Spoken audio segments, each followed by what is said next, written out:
Di tim yang paling susah itu nyatuin semua di tengah perubahan yang nggak ada habisnya. Kami bukan lemah, kami cuma belum searah. Menang atau kalah itu biasa, tapi ingat satu hal, kita itu keluarga. Waktunya konsisten saling percaya. Sejak kapan Navari jadi CEO? Hah? Lalu diam, Ming. Mending lihat ini. Yang ini murahnya beneran. Bantu kita naik level barengan.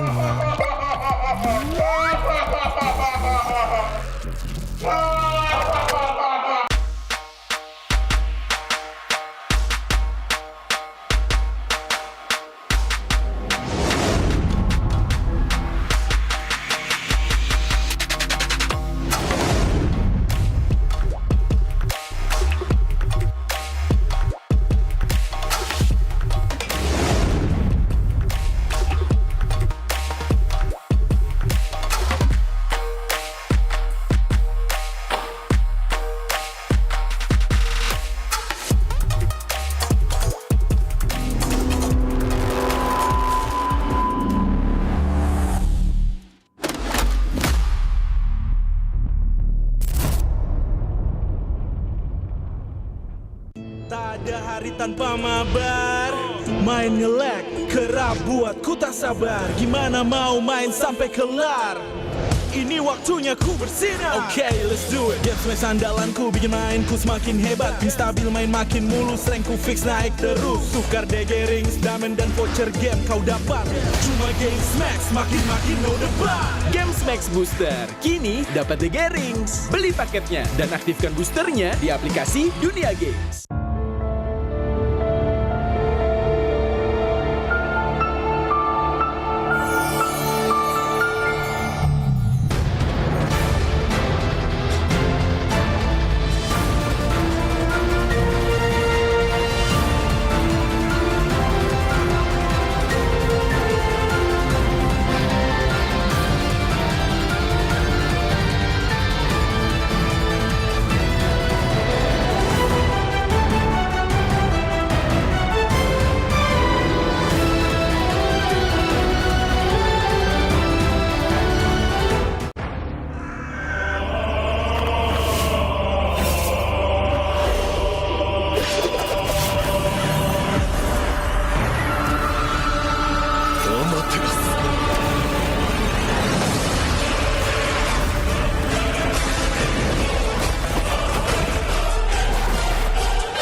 Uzumaki Naruto が帰ってきたぞ。飛来神の術。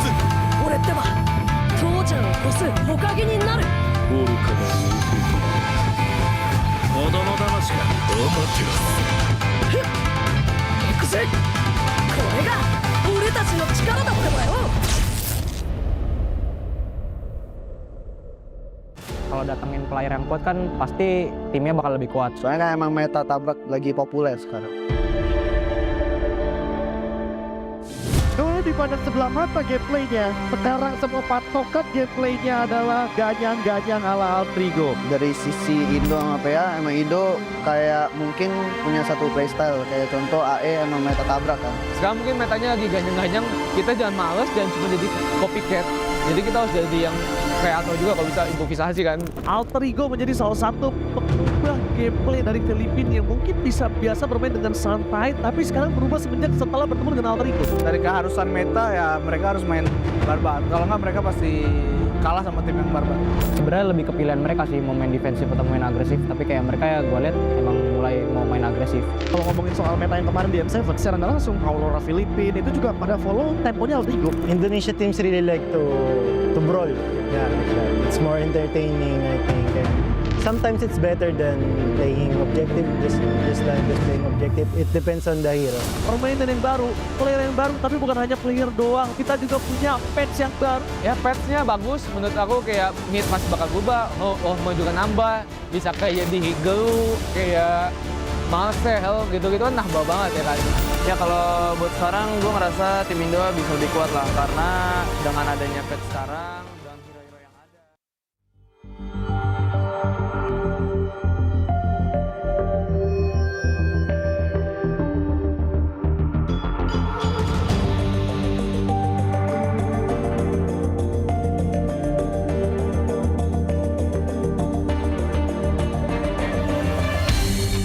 Aku kan berdiri dan terus berlari, terus ke arah puncak tertinggi. Ku takkan berhenti, hanya sampai di sini. Kemenangan abadi menanti. You know we won't miss if we unite our focus. And if you haven't noticed, we all nyalakan apimu, hadapi semua tantangan, hadang semua serangan, jatuh bukan halangan, bakar semangatmu, janganlah engkau menyerah, kita akan buat sejarah. We all this, we won't miss, we all this, we won't miss. Saatnya beraksi, jalani ambisi, aku kan menyawakan hari ini. You know we won't miss if we unite our focus. And if you haven't noticed, we all live. Nyalakan apimu, hadapi semua tantangan, hadang semua serangan, jatuh bukan halangan, bakar semangatmu, janganlah engkau menyerah, kita akan buat sejarah. We all this, we won't miss, we all this, we won't miss, we all this.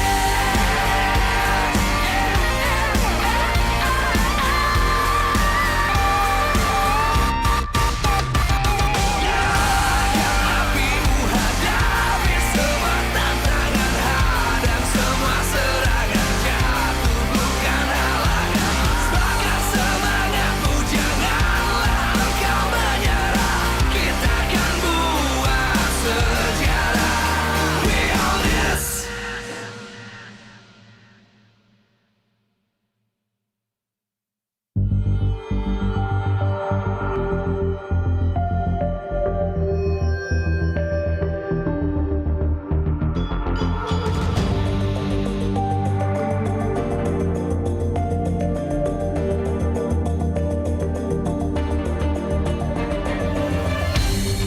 Aku kan berdiri dan terus berlari, terus ke arah puncak tertinggi. Ku takkan berhenti, hanya sampai di sini. Kemenangan abadi menanti. You know we won't miss if we unite our focus. And if you haven't noticed, we all live. Nyalakan apimu, hadapi semua tantangan, hadang semua serangan, jatuh bukan halangan, bakar semangatmu, janganlah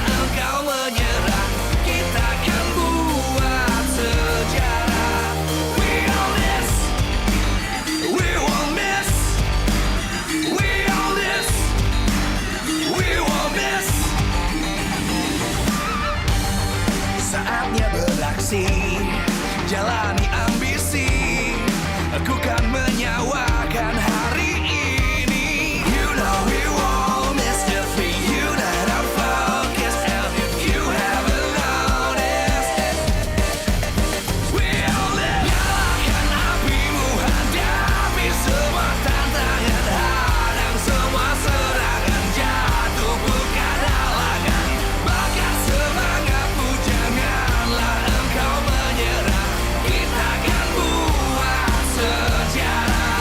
We all this, we won't miss, we all this, we won't miss, we all this.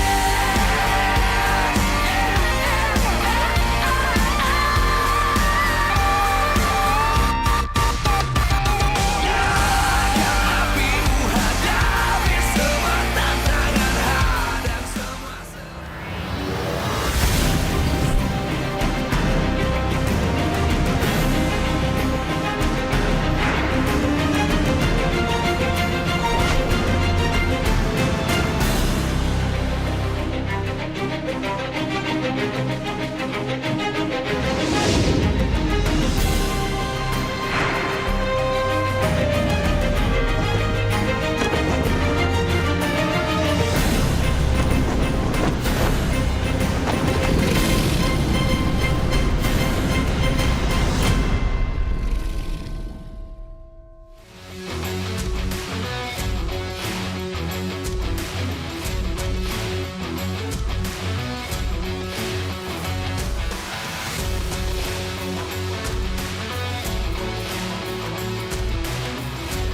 Live from MPL Arena, Jakarta, MPL Indonesia Season 17 is powered by Moontalk. Supported by Esports Federation of Indonesia. Presented by official gaming phone, Infinix. Official e-wallet, GoPay. Official gaming chair, Toda. We own this.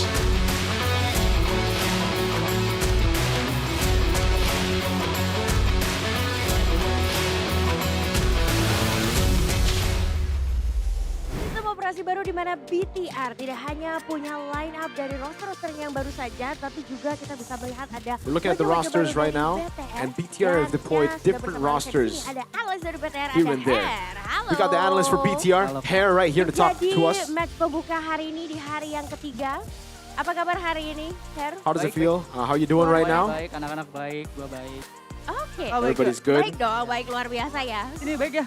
Baik. pastinya. Everybody's good. Her, gimana nih hari ini? Kita tahu ini salah satu wajah baru ya mungkin. You're one of the new udah nggak faces. asing ya kalau kita tahu mungkin sudah menjadi penonton setia juga dari konten-konten Hair is God. We've seen a lot of the content from what's you new as well. sebagai Hero is role God. baru di analis BTR. What? What's new? Jadi gimana boleh What's new? ceritain nggak sih pengalamannya nih? What's new as an analyst now? Apa ya, ini. kenapa Talk to gue us. join BTR atau gimana? Iya dong. Pasti the kita experience. pengen tahu nih. Kalau BTR. di sini sih karena gue kan di offer sama BTR-nya juga kan. Ya. I'm here because I was offered by BTR. Gue juga ngikutin trialnya juga. I went through the trials. Ya udah, setelah trialnya keterima, After they accepted me through the trials, BTR dan I just joined BTR. menjalankan job desk analis. And now, you know, I'm seperti just biasanya analis aja. going through with the job tapi Her desk dulu of sempet being an analyst. klaim katanya, gue bukan coach, gue bukan analis profesional, tapi buktinya bisa lolos nih. Iya. Pasti kan tadi sudah melewati You tahap said trial you're not an BTR, analyst, you're not a dan professional segitu panjangnya coach, berarti but ada hal-hal right now dan you're doing a tahap really yang good job. kamu lewatin. And you went Mungkin through bisa diceritain gak sih kenapa a lot of kamu matches. terpilih untuk jadi analis So why did you decide to profesional go and become a professional analyst now? Apa ya? Biar ini sih kayak ngeliatin impact-nya langsung aja sih. I really want to see like Iya. my own impact. Even kayak Straight entah up. impact gua nanti I want to see how I can terlihat atau impact enggak kan an actual team. urusan tim aja sih. Jadi kayak And gua like, it merasa depends on the team right now. di pro scene ini gue belajar banyak banget. Because I learned a lot Gua being in the pro scene. Menurut gue ya, improve In juga my banyak opinion, banget. I've improved so much. Dari I've learned so coaching staff much. juga dan player-player From the untungnya rest of the sih coaching gua staff and for the bersyukurnya players. di Bigatron tuh welcome semua. And Ngajak thankfully for me, orang all the penting gitu. players, Even kayak everybody gua in baru di BTR are very MPL welcoming. Dan lain-lain kayak di BTR tuh welcome semua lah. They're all very welcoming of me. Playernya, walaupun playernya banyak yang nama-nama besar ya. Iya. Even though the players, you know, there are a lot of like big names here. They're very welcoming. They don't. Eman gitu We ya. review Eman, we review Nile, Mereka welcome. and they Mereka always welcome. welcome. Tapi They're always gimana so far accepting pressure-nya criticism. nih? Ada tekanan-tekanan gak nih? Apalagi sebesar MPL. Is there pressure for you? Analyzing for a team, especially in a big stage in MPL? Yang gimana banget No, sih. not really. Tekanannya lebih kayak gimana kalau misalkan timnya itu kalah. Pressure is more on kalahnya tuh, what if the team jelek loses? gitu. Maksudnya What if the team kalahnya loses and karena it's bad, you know? banyak mistake What if dari the kitanya team gitu. loses and they lose Kayaknya because itu sih there's a pressure lot of yang lebih mistakes on our cara side? Cara nge-fixnya itu sih. How to fix it, how to find solutions to the problem, that's the MPL, pressure that I have to face. aja. Ya udah gitu aja playing ya on MPL pokoknya doesn't ya. really Tetap matter. bisa di-tackle. Dan tapi kita So you can tackle that penasaran problem. juga nih sama formula-formula But yang we are dikeluarkan. curious Ada to nggak sih see, sebenarnya you know, taktik what khusus? formula Karena BTR you've dropped bisa salah today. satu yang Yeah, 'cause mendobrak dominasi dari Onyx sendiri yang kita you tahu. were able wah, to begitu sulit. destroy that dominance of Onyx. Tipis-tipis sekali ya, Her. Pas lawan Onyx kemarin. Iya, So betul. let us know a little bit of that Sebenarnya formula kita to beat them. melakukan apa yang kita lakuin di scrim aja sih. We're just doing what we're doing in scrims. Pelajarin apa yang What we've kita learned in scrims, latihanin, yaitu what yang we've keluar practiced di in pas lawan scrims. Onyx. Jadi That's what we did against Onyx. Ya udah. Yeah. Habis itu So it's kita like ngebaca whatever. caranya juga, Onyx mainnya kayak gimana. We read how they moved, how they Gameplay played. kita ke arah sana. We know how they play, And then and go we for were it. able Dan to Asa penasaran play our juga game kalau better. di balik layar sendiri dengan pembagian kerjanya nih dengan So behind the Coach scenes, Leonael, Coach how does it Panda, feel? Coach I mean, Epang. what does Seperti it apa what does sih? it look Boleh nggak like? sih You know, the dikasih division tahu? of labor Karena within the team. You have penasaran juga so nih. many coaches. Jujur gue respect banget sama Coach Iqbal. I respect everybody Coach on Theo the ya, team. karena dia Theo ngajarin gue banyak banget. as well because he's taught me so much. Tuntun gue juga maksudnya kayak nge-clearin juga job desk gue ngapain, apa yang Yeah, gue it's lakuin clear juga for ke me anak-anak what I need to lain. do, my job desk. Terus Coach Panda juga Coach kayak Panda. ngajarin gue kalau misalkan gue harus adjust gimana lagi sih cara analis gue biar Yeah, the way he's taught me a lot of things, you know, how to analyze, how to do my job. There's a lot of impact for everybody. Dan goat Erpang kita cuy, Erpang, kita obviously. punya goat Erpang. We got the GOAT Erpang. Yang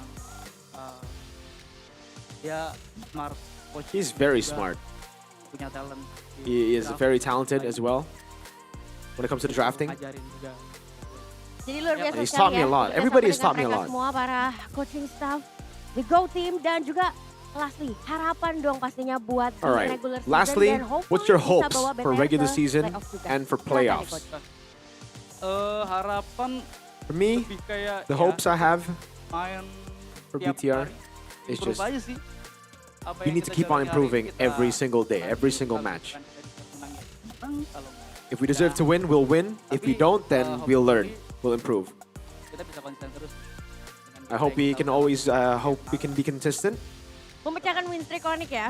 Itu Yeah, perasaannya that- gimana that breaking sih? that Dan win streak di of balik Onyx. layarnya seperti apa tuh? How does it feel? You know, behind the scenes, Kalau dari aku what did it sendiri look like? sih seneng. For me, I was happy, Kayaknya tuh but lebih seneng pas awal match. Sebenarnya kan aku udah masuk I was di happier Biathlon udah dari sebulan at the yang start. lalu. Karena Oke. emang Biathlon udah lock roster, jadi week 2 kan aku baru di Because I just joined Yeah. BTR in week 2. Feel buat rasa senang itu justru malah pas lagi lawan Alter Ego yang pas pertama. So for me, it Oh, was pas like pertama kali. I was really Iya. happy when BTR beat Alter Ego. All the other matches after that, it was kind of like, you know, it's not as happy. I'm not as Luar happy. biasa sekali sudah Because we just memecahkan keep on win streak improving. Onyx We just di week are ketiga. looking for Thank that. you so much ya Coach. Hope for the best. Semoga Thank you so much, hari Coach. ini- Hari ini dong targetnya 2-0 Hoping for the best. apa 2-1 nih? What's the target today? 2-0 or 2-1? Terbaik lah. Whatever. Anything. Kalau kita Just- deserve menang kita menang. We'll do our best. If we Oleh deserve to Samuel win, harus we'll menang, win. Dan kita akan melihat apakah pembuktian dari Let's see. analis yang diberikan oleh Her akan bisa membawa BTR. Can membawa Her's kemenangan analysis di hari yang bring ketiga. BTR So, a Bude Clara 2-0 Monster, win Silakan take it over. against Navi? Bude Clara Mongstar, take it over. Dah. Yang diprogram untuk menang akan melawan yang terlahir untuk menang. Pembukaan match di hari yang ketiga, minggu yang ketiga akan mempertemukan tim Navi dan juga Bigetron untuk kembali berlaga. Mereka sedang mengejar poin. Bigetron memiliki kemenangan demi kemenangan yang mereka kantongi terus-menerus. Sementara Navi pembukaan match memang mereka mendapatkan kemenangan, setelah itu belum satu pun mereka dapatkan. Kemenangan win streak dan ada lose streak juga saling berhadapan satu sama lain di panggung ini untuk membuka hari yang ketiga. Dan sebelum kita melihat bagaimana pembukaan match kita, Izinkan Bude mengingatkan bahwa MPL Indonesia Season 17 powered by Moonton, supported by PBSI, presented by Official Gaming Phone, Infinix, Official e-wallet GoPay, Official Gaming Chair Todak, dan partner ini sports ada Garnier, Bayu, Dunia Games, Gamesmax, dan juga OnePlay. Ditambah dengan supplier ada IndiHome, Indomaret, Yummy Choice, dan juga Aqua. Hari ini tentu banyak yang berdebar-debar. Akankah ada kejutan lagi seperti di hari yang kedua kemarin? So, super fans, siapkan dirimu untuk menyaksikan hari yang ketiga di MPL Indonesia Season 17. We own this!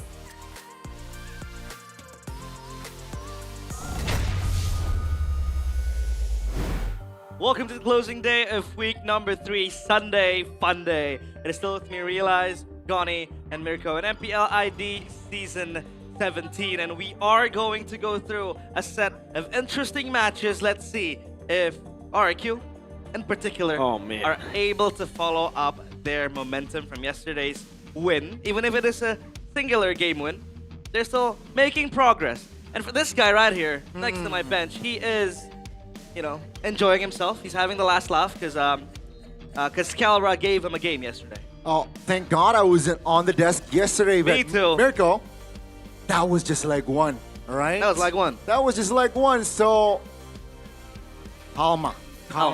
But man, I like the results from yesterday because it was so unpredictable. Yeah. Most of them. You're smiling. Yeah, I agree. The TLID match, definitely unpredictable. BTR Onyx though, you know, BTR coming as the favorite.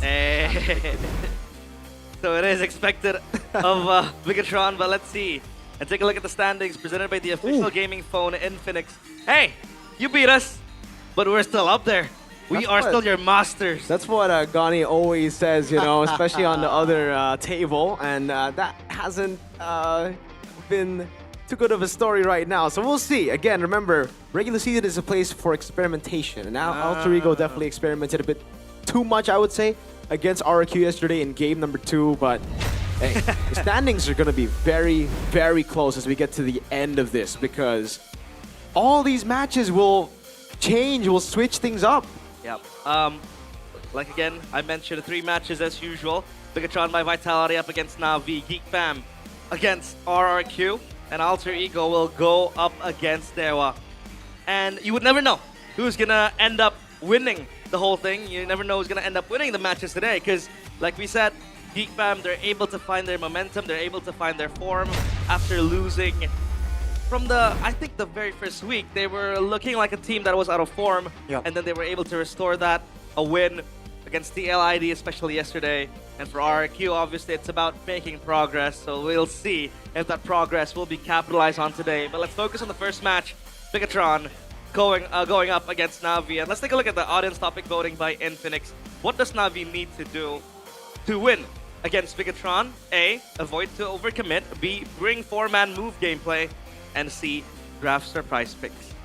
I think it's the avoid overcommitment, really. I think for Navi, that's been their biggest problem. And the thing is, Navi's problem has been there since last season, since Aldo was at the helms. Now with Why Not, I really thought, you know, the discipline would have been fixed already because of the time that they've had, the communication that obviously they've improved as well with those imports. And Doryu, Ukir, learning Indonesian, and now comfortably speaking Indonesian with everybody. But it turns out maybe it's kind of like a bad habit, you know? It's something that looks to be fixed in scrims because it's a low-pressure situation, but when you're in the thick of it, it's hard to keep that, you know, feeling, that discipline, because you just lean into the bad habits when you're pressured, when you're stressed out, when you're panicking. Yeah, that's true. And we also did talk to Aldo about this. He coined the term Ando throw. I thought it was Ando throw. Yeah, obviously with Andoryu making insane plays early on, but then fumbling in the late game. But yeah, Mirko's GOATs. Yeah, I don't even know who your real GOAT is, but Coach Panda, Theo Nile, Erpang, and her. Now I'll talk particularly about her. This guy, obviously hero is me, used to be a content creator. Yep. And now he's here with the coaching staff of Bigatron. What do you want to highlight about the coaching staff of Bigatron, Mirko? Firstly, when I saw the coaching staff, when I heard that they were going to have 4 coaches in the lineup, I was a bit concerned, right? And then when I heard that they were going to have 8 players in their lineup, I was even more concerned. How do people balance out such a big roster? Yeah. But the thing is, they've done so well. I think everybody knows their job desk so well. We've always had that, idea of if you have too big of a roster, too many heads, too many brains, it spoils the broth. Too many cooks spoil the broth is the saying. But in this case, I think when everybody has their own job desk, they're aware of what they need to do, but we're not clashing, doing the same things. It's great. The technical director, Coach Panda, really leads the way in the way they need to do things in life, in general things, right? Like leading the way in terms of how they got to be disciplined, how they got to be clean with it, how do they got to practice, putting the environment right. Theo Nile doing all those game reviews, speaking on the knowledge, Airpong drafting, and Hair just noting down on the little things he sees, the stats as well. That's true. And now we do want to hear about what Coach Panda has to say, because he is indeed one of the brains of Bigatron. So here you go. Coach Panda. Is not to prove results, but to show the direction and make sure that they have a system to work on for the better results that they hopefully. Oh, so okay. They need to ensure that they have a system to work on. Do you think this is the problem for Bigatron? They, in the past seasons, were lacking that system to really kind of flourish themselves. Yeah, I think system, I agree, but also the finishing, right? The execution, because if we're talking about regular season Bigatron, it hasn't been a huge problem or an issue for the Red Robots, but it's the program to win. What win miracle is Bigatron, again, from the previous seasons, but I feel like if they're able to stabilize this season, they have a chance to reach the top 2. And again, they're a top contender this season. Yeah, I mean, the win against Onyx yesterday will indeed boost their morale. And yeah, Definitely. again, Bigatron by Vitality, regular season, you would never doubt them. They do things wonderfully.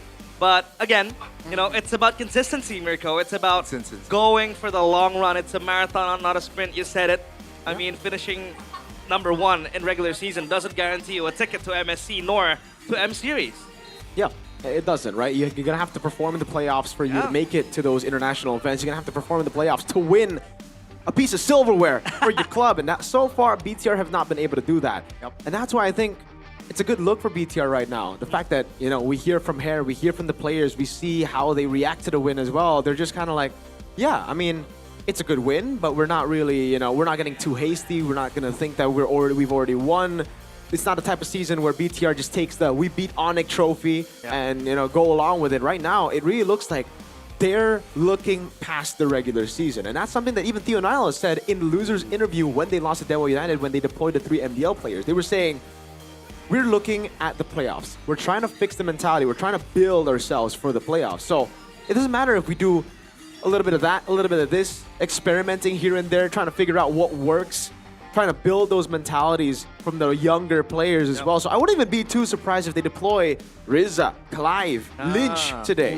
Yeah. Na'Vi aren't looking too good, and if there is a time to experiment, I don't like experimenting, but if there is a time, should be here. I don't know, man. I really, really like Shogun, and I think this guy is unbenchable. At least for now. Maybe alongside Aman as well. Aman, obviously, the sole holder of that throne, the gold lane and Bigatron. Now let's shift to Na'Vi, because Na'Vi, I don't know, their struggle is very, very apparent. Their win against RQ, we all celebrated. We thought, okay, Na'Vi is back. But that was against a limping RQ side. And it's why not now? In Na'Vi, we talked about the why not effect. It's slowly fading away. Do you think that could be the reason as to why Na'Vi are struggling right now? Yeah, I think they're still in transition, right?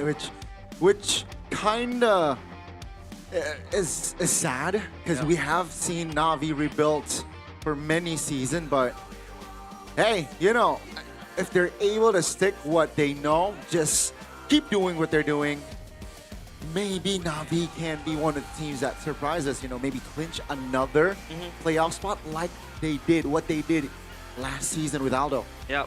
So, for you, Mirko, what do you think is the biggest problem though Na'Vi has to address? Man, it's going to be tough for me because it's my GOAT ex-BTR's Shive. I think Shive, Apro, those are the 2 main points that I would say are weaknesses that teams have been able to exploit this season especially. Last season, I already saw the holes in the game for Na'Vi, I feel, especially when we saw in the playoffs how they lost to Alter Ego, because it really looked like Alter Ego were still warming up. They weren't completely in their M7 form, in their grand final form, in their top 3 form yet when they were up against Na'Vi. It looked very, very shaky, and that was the time for Na'Vi to really pounce, but they lacked that clutch factor. They lacked that effect with Apro and Shive. That's what I identified. I hoped that it was, going to be fixed by this season. Unfortunately, it's still here. Again, like you said, the win against RRQ got us all expecting greatness. Yeah. Because we were rating RRQ, we weren't really rating RRQ as a 9th place team. We were expecting RRQ to be a mid-table team, maybe even an 8-tier team. But now, looking at the results, that win is flawed. That win is incredibly flawed.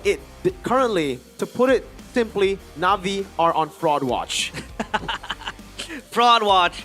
And yeah, I think the arrival of Coach Wainan also brought hope to the Na'Vi Nation. The drafts have been great. Yeah, his draft has been great. I think not only that, but outside of the game, the way he nurtures the players in a very fatherly way, I'd say. Almost, very, very closely familiar with Yeb. The way Yeb was catering to the Onyx players. And I did receive some information when when the players of Na'Vi, after a loss, they would go back to the stage. Why not? Would wait for them in the stairs, at the stairs, by the side of the stage, just patting their back, saying, nice job, we're going to have another chance, it's all going to be okay. So I think this fatherly approach, really, I think makes the players comfortable in a sense that, they won't really struggle much, but I think there should be some sort of strictness as well, which I think happens behind the scenes. We would never see it, for sure, because you really need to iron out the problems, and yeah, Na'Vi, their powers, I think,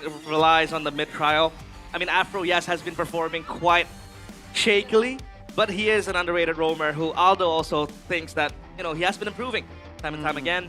But Andoryu, man, this guy right now is a coin flip. This guy, I feel like when he is explosive, he goes in, goes out, gets all the kills, but when he decides to throw, it's over. Yeah, hopefully he does not get hot-headed here in this match, because now I really want to see Na'Vi do great things here in MPL. With why not? Maybe, the players are still replaceable, quote unquote, but let's see. Hope for the best. This season, this is what they got. Show us, because I really want to see Na'Vi do great things again. And hopefully, they beat Bigatron here. Hey. What a story, right? Bigatron beating Onyx yesterday and losing to Na'Vi. Wow. And Na'Vi beating Bigatron, which means Na'Vi is better than is better than Onyx. Wow. Question mark. And this is the concern that I had. This season is very competitive, and it's such a shame that RRQ is underperforming. If they were locked in, man, we would never be able to guess the standings. But let's take a look at the lineups from both teams, starting from Na'Vi, Kars, Andoryu, Mukir, Afro, and Sive. It's still the same 5. The trust is still there. They will try to fix the mistakes, but time again is ticking for them. Born to win is within their name, but it feels like they are still looking to find consistency. Will today be different? They're still the main 5 of Na'Vi. This is Na'Vi! Born to win, as their name suggests. But it seems like they have been estranged with the word winning. They need to be able to rack up more momentum that they can follow up. They need more wins. They need the points to go on through a playoff spot. But now, Bigatron by Vitality. It's going to be Lynch starting. Whoa. And not Shogun, Niall, Moreno, Finn, Eman. Again, we've talked about the Red Robots really liking to do experiments. Will this be another experiment?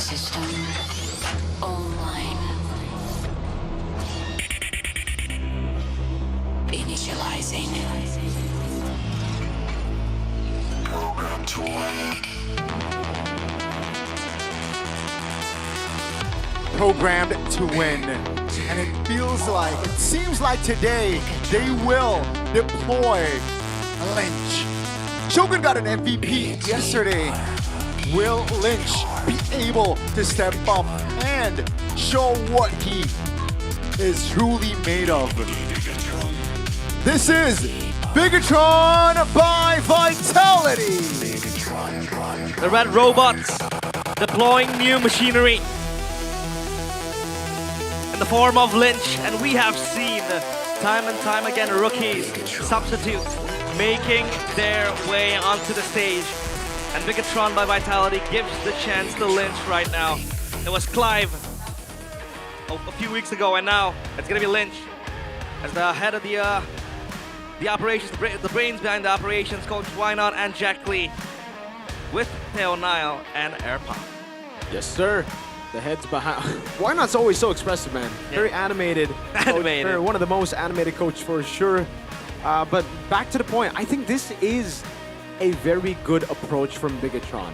I'm not really a big fan of the package deals, you know, of going like, okay, if you want to play the MDL guys, you have to play them all together. I'm not a fan of that. I think you got to mix and match the rosters if you want to find the best mix. Yeah. You already have, again, a roster that's amazing with Shogun, with Nile, with Moreno, with Iman, and Finn. So if you want to change a few things, it's fine. But to change too many things at the same time, I'm not a fan of. Then maybe we'll see next week Shogun play, but maybe Moreno steps off, Riza gets some game time, Cleve gets some game time when Iman gets put off, but it's still the main roster just with an addition of Clive, Riza, and Lynch. Yep, honest public voting by Infinix. What does Na'Vi need to do to win against Bigatron? A, avoid overcommitments. B, to bring a 4-man move gameplay. Or C, draft surprise picks. And it seems like our audience do agree that it is A, avoid overcommitments. And I think, Mirko, aside from just Andoryu overcommitting to micro plays, what are other forms of overcommitments that Na'Vi has been, you know, engaging on from their past 2 weeks? Oh man, it's hard to say because I'm such a fan of this guy, but his cars as well, man. I don't know what it is, right? He's amazing when he's on the Lapu-Lapu, on the Arlets. I'd say he's one of the biggest factors as to why they can win games, why they've been able to dominate some of those games that they've won. Thing is though, miscommunication still happens within the team, something we thought was already fixed out. Now, an example of this is when Andoryu clearly doesn't want to go for the turtle, Cars would still just go in alone, 1v4 or 2v4 with Ukir, 2v4 with Apro. Those kind of things matter a lot. Instead of going for these random commitments on the map when clearly one of them, you know, isn't, they don't want to go for it, one of them clearly disagrees, is a big problem. They need to trust in each other. They need to trust in their calls. If each of them, if they want to make the individual plays, they'll do better playing solo queue. Well, let's see the rookie on your screen right now. The rookie's path to greatness. This is Lynch, MDLID Season 9, 3rd to 4th place. MDLID Season 10, runner-up. And let's take a look at Season 12. He was the champion, unbeatable. Obviously, Bigatron by Vitality. But have you been peeling your eyes on Lynch, or, you know, it's just another rookie for Bigatron? For me, it's just another rookie. The thing is, for Bigatron, like I've said before, their main roster looks too good. Shogun is too good. Yeah. Gold Lane, Iman is too good. Moreno, too good for these replacements, right? Yeah. And that's why we'll see. If Lynch has the potential, I don't doubt that. He definitely has the potential. But Shogun had the potential last season. He was rookie of the season, and that is a very high bar to match. Yeah, and that was also a point I want to bring up, Donnie. Yes, Bigatron, they have a lot of rookies. But last season, Shogun was also a rookie. Yep. And he was able to deliver beautiful performances week in, week out. He was also the rookie of the season. Do you think that might also be what Lynch is kind of envisioning, you know? He wants to also be able to be a good backup for Shogun and maybe, just maybe, you know, shed some light on himself, steal the spotlight, and be one of the most highlighted players. Hey, you're a pro player, of course you want to be competitive, right? And I feel like Shogun, his journey is unique and special. So if Clinch is able to somehow replicate that journey, it would be very tremendous. But we gotta also talk about Nile, right? The cold-blooded jungler. Yep. Look at those stats, very beautiful. And what makes Nile stand out in Season 17 when you pair him up head-to-head against Kyrie, against, you know, King Kevin, and other junglers in MPL ID Season 17? I think it's the same strength and weakness that Nile has had his entire career that he brings to the table now in Season 17. If you think Nile, you think he's a double-edged sword. He's always been that way, from Geek Fam as well, right? If he makes a play, which he'll definitely do, it can be bad for the team. It could lose the team the game. It could also win the team the game. So it really comes down to how the rest of the team plays around that.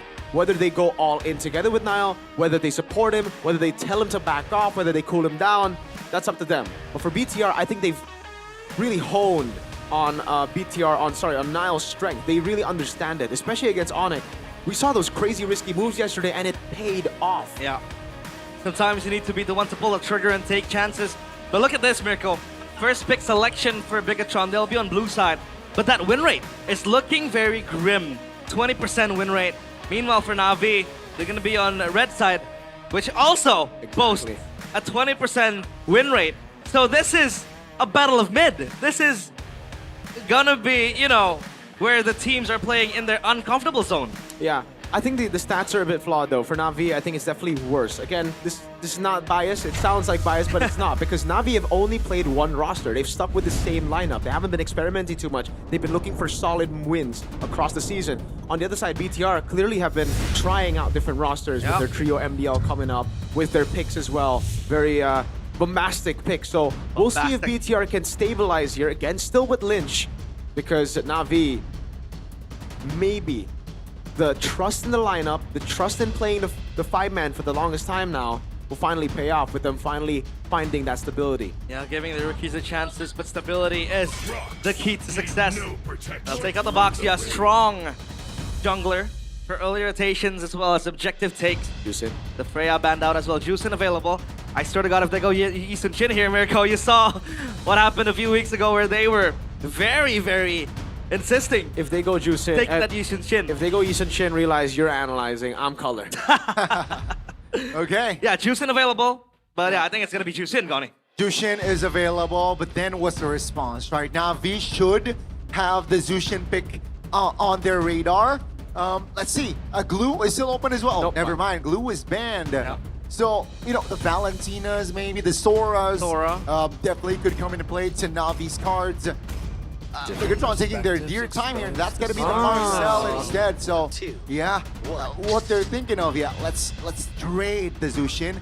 Let's pick up a playmaking hero for their composition. I really still thought the Juicin would be the priority here, especially considering BTR banned out the Eve, right? So basically they've left it open, they banned out the counter. Na'Vi should pick up the Juicin, it should just be free for them. With the Leo Mord as well, the deny of the Leo Mord is great. We saw how BTR can really dictate these games from the start of the game to finish when they get their hands on Leo Mord. #1 in total turtles taken on the side of BTR. Now, the response against the Leo Mord, what is it going to be? Do they go for the Fredrin pick that has been rising in popularity and has been really good in MPL ID, especially with Kevin the Jote? Is it too hasty to go Harley here? I think it is. To play up against the Leo Mord. I mean, we have seen, you know, the Harley go up against the Leo Mord as some sort of a counter to the guy with Barbiel. But yeah, the Marcel here I think needs to be addressed. Very strong pick to just peel and put the pressure. Yeah, that combo, Marcel Arlet combo is going to be very strong as well. But we need to see if Lynch is comfortable in this Arlet, because Arlet is a hero that is not for everyone. Yep. We've seen players like Hin, players like Kars that is able to play the Arlet to perfection. But still, paired up against the Marcel, you're gonna have permanent vengeance stacks, and that's gonna be a walk in the park for the Arlet. Yeah, I definitely, that was an oversight by me actually, you know. I was thinking Eve ban, why when the Juicin is open, when you don't pick it up yourself? And now we see it. They ban out the Yi because they want the Juicin to come out on the other side so they can pick up a Suyo in response to the Leo Mord. So it was almost like BTR kind of read that first 2 picks from Na'Vi. The Phoveus respecting the Arlet. They were kind of forced to play the Phoveus here. Couldn't really go for the Sora. It's a bad matchup against the Arlet. I'd say a pretty bad matchup against the Marcel setting power as well. The way you can really stop those engagements with the Golden Hour. So great response by Na'Vi on the Phoveus. That is a surprising ban for me. The Selena banned out, despite already having the Phoveus, someone that you would get a lot of value with going up against more dashes. But it is what it is. There you have it. BTR, what's next on the chopping block? They start banning out Shiva's picks, or do they take away some of Apro's? Khalid is a way to get that mid prio. It's been a way for Na'Vi to really dominate the mid lane, so I wouldn't be too surprised if BTR banned the Khalid first. Yeah, one of the strong picks as well for Afro, right? The Khalid, that's true. The mobility, and also you mentioned the mid try. trio is also going to be very, very key. That's going to be the ban towards Khalid. So, yeah, Bigatron might just focus on Afro here. But as for Na'Vi, what is going to be their approach here for their final ban? I feel like they can try to limit the gold laner here. But then again, Amon is not a player that you can really target ban. Yeah, he's able to play the Cho gold lane, so he can do whatever he wants at this point. But the ban needs to be very precise for Na'Vi. I think for Bigatron, it's just going to be toning down the mid pressure, the mid prio that they're going to have in the side of Na'Vi with the juice in, super strong. The Chatian ban is very good because you're going to have so much slows, you're going to have so much poke when it comes to Marcel with the Chatian as well. Bigatron, what do they want to take out here? Yeah, again, something to supplement the juice in again. Or maybe take out a hero that Sive really likes. But yeah, the Cho. I was thinking about the Cho as well, because the Cho also kind of complements the Chusin in a way. When there is pressure, but it can play to just screen the Marcel and shadow it. I think the Cho really gets a lot of value. They're just taking out mid-prio heroes, man. It's Khalid, Cho, just gonna call it earlier. I think they got the Kacha is the only pick that Na'Vi can go for right now for Apro. The other choices are like Belleric, but usually you want to go with the Belleric against the Leomord, against the Phobias. That's the all-in hero. In this current situation, I think just play it safe. Maybe go for the gold laner first. That'll be a pretty good response. But they're kind of locked out of the Harith because BTR will be able to pick up the Farsa if they go Harith. Going for... they still go for the... That's a... Alright, BTR go Farsa. I wouldn't be too surprised if they go Farsa with carry. But knowing Iman, maybe he might just want to go for the Claude instead. It's a good choice too. Yep. I wouldn't even be too surprised if they go Moskov. I think all those picks, very, very good. But in the mid lane, I really do feel like if it's not... It should be just a Farsa against a Harith here. Yep, again, the burst damage. You have team fight potential. And you fare pretty well up against the Shusin. But the Phobius, I think, might be a problem. The Farsa to play with, so Bigatron. Will it be the Farsa Claude, the Farsa carry? Again, something to kind of equalize the lane up against a Harith, right? You don't really want to be behind. They'll go for the Granger this time around with the Valier! Debut pick! It is going to fall in the hands of Moreno. Wait, you know Talk to me about this pick. Oh man. Against a Leomord, Phobius? Yeah. Oh yeah! All the melee picks. I thought it was going to be an easy answer to the Harith. They go for a more difficult answer. But it works. It really works good. And they know they've banned enough in the mid lane to really stop Na'Vi. Now it's... Well, they were going to go for the Gatakacha, and I really think there's only one choice. But they go Hilda, and I think it's still the same problem. It's worse. There's no other choice. It's Hilda or Gatakacha. I'm not too sure which one's worse.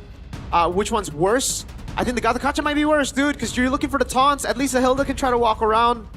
You get regen from the bushes. Well, but I really think BTR, they did a good job. Airpong, this is an experiment that I'm happy with, you know, seeing it. It's not a random Isunshin first pick.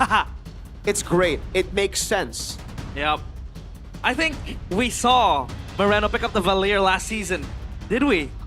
I could remember vividly that I think it was him who played the Valier, but I can't really remember. Shout out to Super Friends though. Might be my fever dream, but yeah, Super Friends with the Valier now. Obviously a lot of value in the hands of the Valier against the Phobius, against the Leomord. Hell, he might even dismount Leomord from picking up the Barbiel, so let's see if that's gonna be a real possibility. Game 1, match number 1. Bigatron by Vitality up against Na'Vi. We're looking at the land of Dawn, and let's see if Bigatron can continue their momentum to solidify themselves in around the top of the standings, or perhaps you might see Na'Vi bouncing back and find their form in this current match. We'll find out for sure, man. It's a Brave Smite Believer. Interesting. That is a very interesting choice by Moreno, and he really has been, you know, playing a different game in the last few matches. It was him who brought the Valentina Brave Smite as well, right? Yep. A few seasons ago. Oh, Finn going in as well. Oh, and Dorio got it. Wins it out there. Well, let's see if this Valier will bring value. But again, yeah, we talked about how it is able to push back the melee heroes. Wow. Afro might be the targeted operation, but that's a tanky Hilda early game. He took everything, by the way. He did. He felt Green Camp. He bit everything, and he was able to salvage all the camps, emblems, bye-bye you. Yeah, emblem bye you. Nothing too crazy here. Festival of Blood. The Festival of Blood and the Brave Smite is something that's very, very crazy, actually. The Barbarian Hunter, everything else looks pretty normal. That's just, I guess it's a new version of this Valier. We'll see how it plays out. So he's really just looking for those long team fights. BTR are looking for those long team fights with that consistent damage with Suyo, Arlet, and I guess this is their route of playing Marcel, right? Marcel is very good at just trying to bait out those abilities in the early portions of a fight, using the Golden Hour to isolate people, and the consistent damage will definitely help out. This is also a combo that I think we were expecting coming into the season, right? The Granger plus Marcel combo. We haven't seen it to this day. This is the first time, so we'll find out if it works. And I guess, Valier as well. Those artillery shots in combination with the Golden Hour could really be a problem against Na'Vi. Yeah, the combos going in full swing, but I think for MPL teams right now playing the Marcel, it's all about, you know, getting those mini stuns and just displacing your enemies when trying to take or clash for a skirmish for a turtle. When Moreno hits level 4, it means he has that anti-CC on the Freight today. Afro. That's it. That's a frozen moment. Afro figures out, but that's Andoryu level 5. Lynch will be the first one to fall in this match, and that's gonna be first blood for Na'Vi. Seems like Cars trying to zone out players, but Amon is here as Andoryu collects the first turtle. Whoa. Take a look at Cars again on the engagement. Finn in the mid lane, isolated, and Shive picks up a kill. A perfect early game for Na'Vi. Farsa and Carry would have been the easy answer. BTR took a different approach. Not about the early game anymore. I guess you're gonna have to wait for mid game now. Na'Vi, despite all the bans towards the hold on.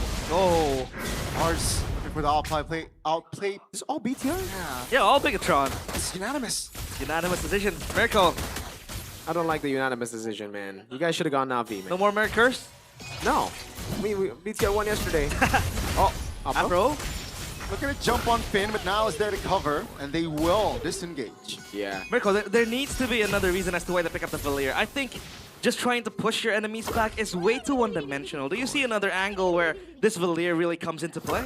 I think it's just that, bro. Really? Valier is a one-dimensional pick. That's why we don't see it a lot. But, you know, in certain scenarios, you can still pick it up. We've seen it in MPL Philippines. This is the first time we see it in MPL ID.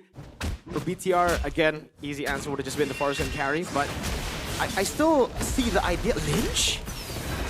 Oh, this is a very awkward positioning. I don't think any member of Bigatron can cover him. It's just a free kill again for Na'Vi.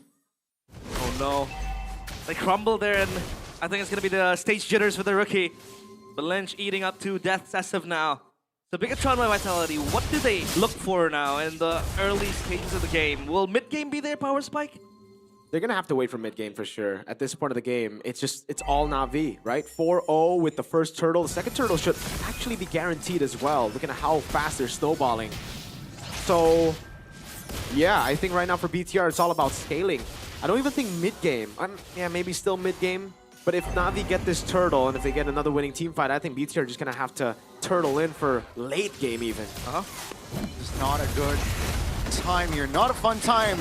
Look at Cars. Bigatron. Cars looking to just zone out as Andoryu will collect the second turtle calmly. All is according to plan for Na'Vi. Oh, Finn looking on the move. That's an immobilization, but again, Na'Vi just controlling the map.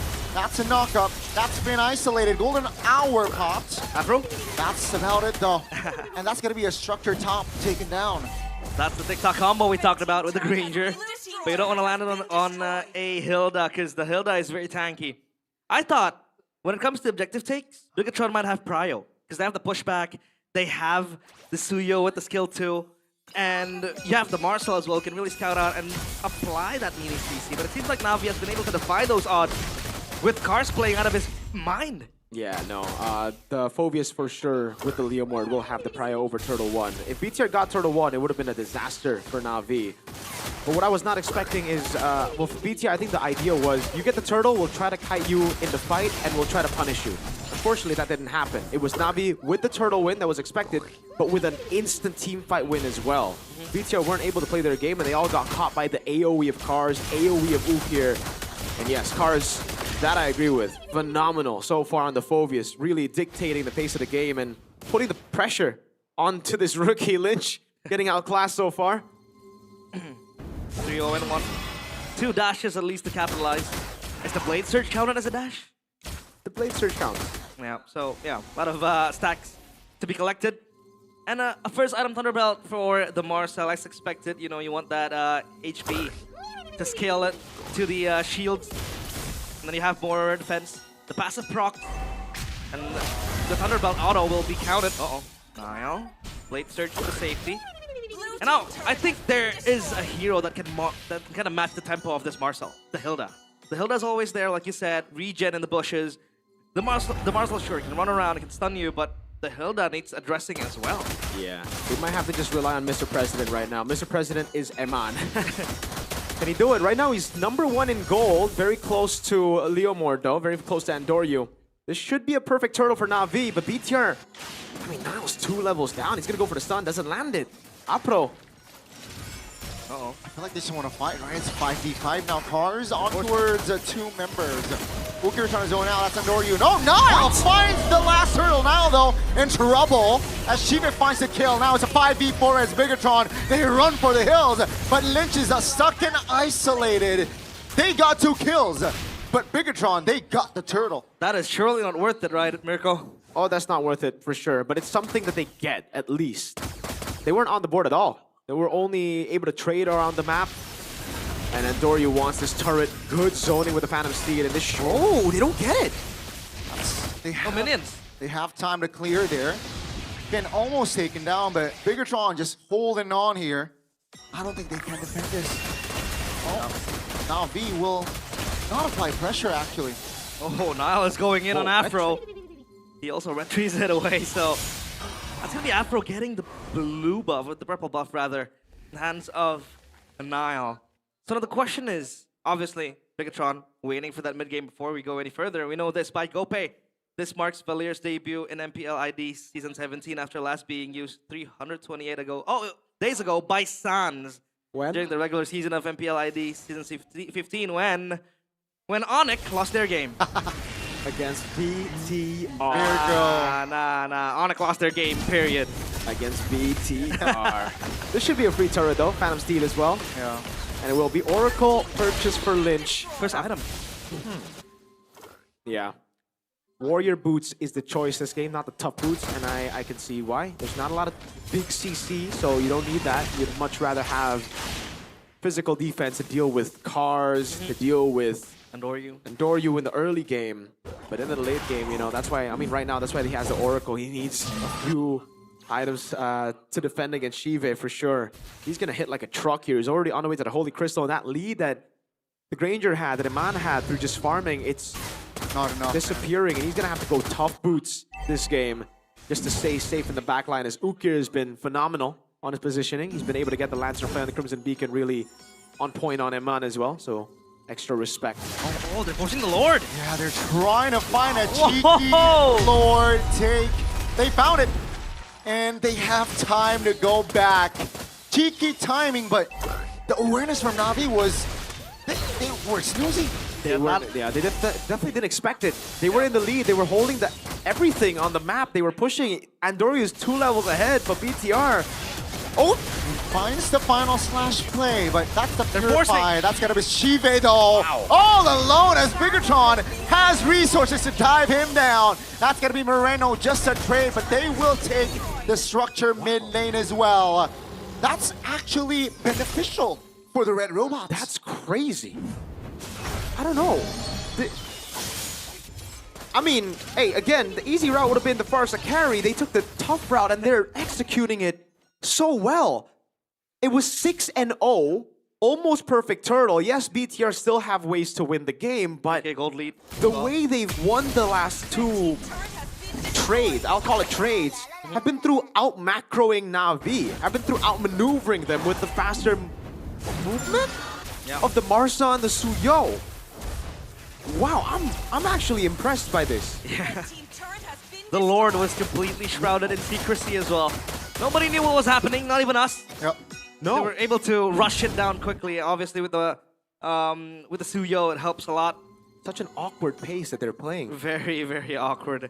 And the gold lead now shrinking down to 1.3k. But I think the problem for Bigatron right now is that Aman is not able to get the Skypiercer stacks. That's going to help a lot when it comes to playing the front-to-back game if they really want to go for that.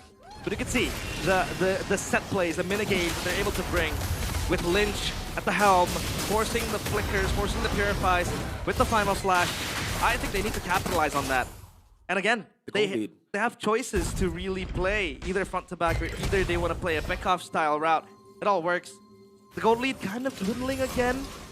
So yeah, Bigatron, they do have solutions. And again, we have seen, if you talk about trends, Na'Vi, it has been them always struggling to close out games. That's true. This might be the case as well, who knows? That might be the case. They have a really good scaling pick in Shive, though. And the thing is, Shive, in these late game situations, we saw earlier as well, the hesitation he used as a man-force when he was all in by Lynch gave BTR the confidence to go all in on him. I've seen BTR overcommit so many times, I thought that was going to be a mistake, but then it turns out that Shive just panicked, didn't use a man-force, and he'd already used the Purify to react to the final slash, so it ended up being a really, really good all-in. They flew together, just like you can fly together with Acecraft. Acecraft. Love the graphics. Love it. Love everything about it. And now, I think for Aman, obviously it's going to be... It feels like Dewa season 13, 14, where they play with Watt as a president, protect Mr. President, and as of now, the president has a lot of bodyguards. I mean, the Valir can push you back, the Marcel scouting away, the Arlet too, really exerting the pressure. As of now, they're going to try to contest the Lord. Aman is in a position where it is very, very susceptible for him to walk up. He's going to clear the wave and probably give prio for Bigatron. If the wave is going to bounce back, the Lord will be taken. Adam C popped. Below 50% HP is the Lord. That's going to be Finn popping the golden hour. In the back, that's going to be Cars to run his own out. Member! Gnarl finds a clutch retry play. As Bigatron trying to disengage. But Na'Vi, they really want to fight Nile now. With a knockup, will not be able to survive as will be the trade as Aman is able to find angles to get a double. The red robots get online. And with the scraps of the remains of Na'Vi, they want to go more into the backyard of Bigatron, but they're able to salvage the ruins of a broken machine. They get the Lord, they get 2 kills, 2 Skypiercer stacks for Aman, I believe. And this is where they flip the script.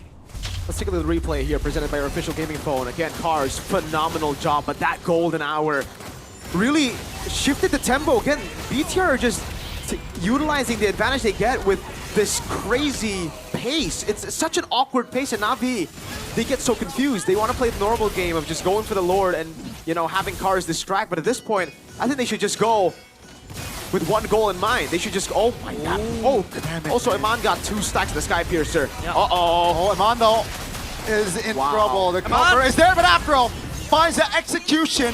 The force play for Na'Vi now works. Bigatron, without Aman, is trying to disengage, but Na'Vi, they got Aman, they got the clear. Ladies and gentlemen, it's another reset. 22 gold lead, what was that? Was that Bigatron by Vitality biting off more than they could chew? Oh, for sure. Aman didn't have Flicker. And again, Na'Vi still have really good dive potential, right? I mean, with the Leoma, with the Jusin, those are literally just heroes that were built to dive into this kind of formation. So when BTR do not have the Flicker on Aman, they need to play it safe. Even Flicker on Moreno, I think those 2 Flickers are crucial. They need those abilities to be up, those spells to be up for them to actually take these fights. I'm not too sure if Aman even wants to sell the boots now, right? You can get a little bit more defense or a little bit more damage, but considering how Na'Vi has been able to dive, I think having the boots forever in this game might be more beneficial than a whole other item, just so that you have more mobility. I'd even go as far as to say you might want to swap that out for rapid boots for more movement. Yeah, you need to be quick on your feet. It's like ballet here, because Na'Vi have good footwork as well, chasing down Aman, and again, the dive comp. They need a deterrent onto the dive that Na'Vi has with the Jusin and the Leomord as well. I mean, sure, Moreno was there with a wall, pushing them back, but again, this Valir cannot fall. This Valir needs to be always ready with the Flicker. Yeah. Because it is also very immobile. Sure, you have the anti-CC with your ultimate, you know, to dispel, but the mobility is always going to be a question for both Moreno and also Aman, because the Granger will also be very susceptible when Navi really wants to commit to the dive and if Bigatron do overextend. Mind you, this is a 10-3 game, but the goal lead is very, very close. Looking for Zaman Force very early. Yeah. What? Done! Oh. Chive again! Avoiding overcommitment was part of the problem, and you guys agree. And Navi showing it yet again. Now it's a 5v4 with the Lord up and Bigatron. All they need to do is stay composed, Finn. Look into this relocate there, as now they can and able to focus on the Lord. Lynch finds a stun, find a final slash for Zulkir to pop the flicker down. He goes. Golden hour finds Andoryu, but Cars will not be able to find the kill, and Andoryu and Afro all alone will have to go back, as it looked so good for Navi early game. Look at but this. Bigatron, man, they are just programmed to win. And look at the composure from BTR. Even after getting that team fight win, they wait for the 10 second. They wait so that they can utilize the next wave, so that they don't need to rush into the push. They can build up the waves. They can manage the waves. Yeah, beautiful sights there from Bigatron. But I think we haven't talked about Finn enough in this game. And this guy has very, very been under the radar. He's my MVP so far. Yeah, doing God's work, helping Bigatron by Vitality maneuver around Navi. The golden hour has been clutch. Sure, you can't really see combos being played behind that, but the delays, giving space and timing for Nile to come in, steal the Lord, get the Lord, delay the pushes from Navi and their clashes as well, has been phenomenal. Finn the human, but this game he is inhuman. And now the Lord will march in, tri-lane push for Bigatron. They are yet to crack down the mid-side turret. They're gonna work it now. Look at Finn. He's just moving around, 42 stacks of Thunderbelt. Yeah, that's a lot of stacks, honestly, at this point of the game. The rapid boots as well, enabling him to go for more. And look at the way they manage the waves. They're gonna let the mid lane crash first, so that Navi have to micromanage there. And Doryu, not too big of a fan of that usage of the Phantom Steed early. They still have a Lord to play with, and now it's the far lane Lord, and they get through again the wave manipulation that's been phenomenal, and now the wave in the bottom lane is still gonna crash. They might get all 3 base turrets. Poker for a flank angle, but the mid lane structure won't fall. Navi will lose 2 important base turrets, and Bigatron, if they're playing it patiently, like they want to have the final base turret here. This is impeccable by BTR. They're gonna have 2 waves that are crashing down in the bottom lane here. So one can bait out Endoryu's Phantom Steed. If Endoryu bites, which he doesn't, fortunately, if he bit on that wave, then the second wave would be used to get it. But again, Navi, this time, they learned from that mid lane base turret at least. Wow. Look at where Finn stands. He is very brave, taking space and control of Navi's jungle. And now for Navi, obviously a little mishaps again, overcommitments like we said pre-match. We thought it was going to be Andoryu. It was Sive doing God knows who, pushing mid, trying to get an assassination, I think. But for Navi, what do you think they have to do now, Mirko? Right now, okay, this is going to sound harsh, but the guy that they need to rely on is Shive. This is the point of the game where you need your gold laner to shine. Unfortunately, I think we've seen the last 2 plays that Shiva have made. The hesitation around mid-tier 1 and the... I don't know what to call the last one. Because that was just ridiculous. Overzealousness? He jumped onto 3, popped Zaman Force, literally just gave the win condition over to BTR. Item-wise, something that I expected earlier that wouldn't happen was Eman selling the boots, but he has sold the boots for a VOD, so he's expecting to just deal damage. He's trusting in the team to peel for him. Finn, Lynch, Moreno, they're all gonna have to be on guard duty. Yep. I mean, the peel is there. Again, it's gonna be Protect Mr. President is the name of the game. Gonna try to burst down the Lord. Navi is here to entertain Bigatron. Yeah, they gotta bait this Zaman Force. Navi looking to pull the trigger first. Lord will be reset. And Bigatron, take a look at Suyo top, looking to find a cheeky little ninja push. But Navi now, They can't commit. Niall? That's a golden hour pop. Now Cars now Look at trying to Niall, look forward, Niall. on towards Amon. Take a gonna look end. at Niall in the mid lane. With the fast clear, Leo Mord is looking to find the clear, but ladies and gentlemen, Bigatron playing the macro game again, showing quality, showing class to game one. We thought it was hesitation, but that was conviction. Their fates sealed by that play. The cold-blooded jungler ends the game for Bigatron by Vitality. Just wow. Just wow. They could have taken such an easy route in the draft with a Farsha and a carry. They would have just won out the lanes. But they decided to pull off a Valir. I think even Airpong's confused. He's like, all right, that wasn't, well, maybe that was planned. I don't know. We got to ask them some questions later in the interview. What was the plan, right? Did that go as planned, or was it improv from the rest of the team after losing in the early game? That was beautiful to watch. That was fantastic. Fantastic lah. The macro was beautiful. The composure. This is a team known to, they're Biggie Choke. That's their nickname. And really looked like they Biggie Choke the draft, quote unquote, right? A lot of people already saying in the comments, oh, the Valir, oh, this is a bad pick. We're going to lose this game. But it just goes to show you that execution matters a lot. And Shive, oh, this was a disaster class, but it was a master class in Marcel. Niall, I would have loved to give you the MVP for this, but I think we all are in agreement that Finn, throughout this whole game, saved them multiple times, made the right calls in the golden hour, and man, Niall up there, I saw it. This is, Gon, this is what I like to do on Suyo a lot of times, and it's like, I saw him up top, I was like, no, keep your eyes on Niall, Niall, just look at Niall. Everything else is a facade. It was a distraction. Beautiful. I thought Niall was gonna turn his back and go back to the Lord, because there was a moment of hesitation when he took the speed boost. It looked like he wanted to push the lane up top, but and then it looked like they were gonna burst it Na'Vi, but then the golden hour. The golden hour again, buying time. It's Finn all along, Finn the human, but Niall was there. That's crazy. Going through something else. And Mirko, look at this guy. Absolute look at this cinema. guy. Such a great week to be him. Absolute cinema. Job's not over, but yeah, that was, I gotta say, that was quality win. Flexible, right? They know they have the far lane, they know the minion's gonna push, and they know that Na'Vi did not clear mid. That's an issue. They gotta clear mid. Wow. Man. Gotta clear mid.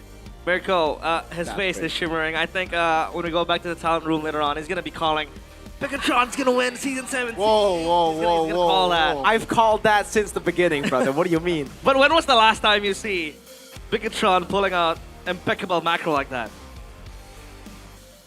Season 13. 13. Yeah. In the regular season seasons too. ago. That was the first time Amana answered Bigatron. Yes, no? that was also with Kescue. Kescue. Yeah, beautiful showing. The Bigatron. The composure. What a play, what a play. The mentality. It was 2 and 10. Don't choke the playoffs. It was 2 choke, and 10 please. at a certain moment of the game. The gold lead was 3K to Na'Vi. Again, we talk about Na'Vi having difficulties in closing the game, but I think we have to give that to Bigatron. Yeah, in usual situations, Na'Vi just throw the game. I think in that game, it was also a throw. I don't know what the heck Shive was doing in the mid lane, so it was obviously still a throw, but in all the other situations, it was just an outplay. Niall out-retreat and Doryu. Like 2, 3? Was it 2 to 3? 3 or 2 times this game? He dies so many times here, but he gets the value for the team. And this was so clutch. Look at Cars. Cars played this fight perfectly, dude. Everybody played it perfectly. But it was a facade. It was a ruse. Oh my. Niall walks up. And the calculation as well, because he saw Andoryu walk up, he charged the first kill, he tried to go for the retreat, but those are super minions. So you can't go and burst it down, you have to hold it in. Oh my goodness. My goodness. Niall 100% TP, 6-kill game! BTR, 6-kill game. 100% What? Team DeFi participation means that he was all around the map and he was present in every single team fight. This is one of the most deserved MVPs, you know? Yeah. Like another one, I think yesterday it was a Savage for Arfi, but Yazuki got MVP. I agree with that decision 100%, and I agree with this decision despite now being the one to end the game. It was Finn who was constantly... Again, look at how he isolated Cars. Every single time we see a Marcel, we're always so impressed. Finn played such a good game, and here as well, the Golden Hour, the way they were able to use it to go for Lords, to go and isolate the members, and the call here, Shive, the all-in, oh my goodness. He got the Zaman Force back up in there, but BTR, here as well, the Golden Hour, again, the Golden Hours, every single fight, every single play you see from BTR, it was through Finn. Finn enabled these things to happen. And the 42 stacks definitely helped as well. The stun there, just a little frozen moment. The frozen moment on Shive too. This was the mistake from BTR, but even then, it was a great Golden Hour. It got Ukir, the guy who can actually throw people. No, okay, this Shive, I know you're ex-BTR, but I don't know what that was, bro.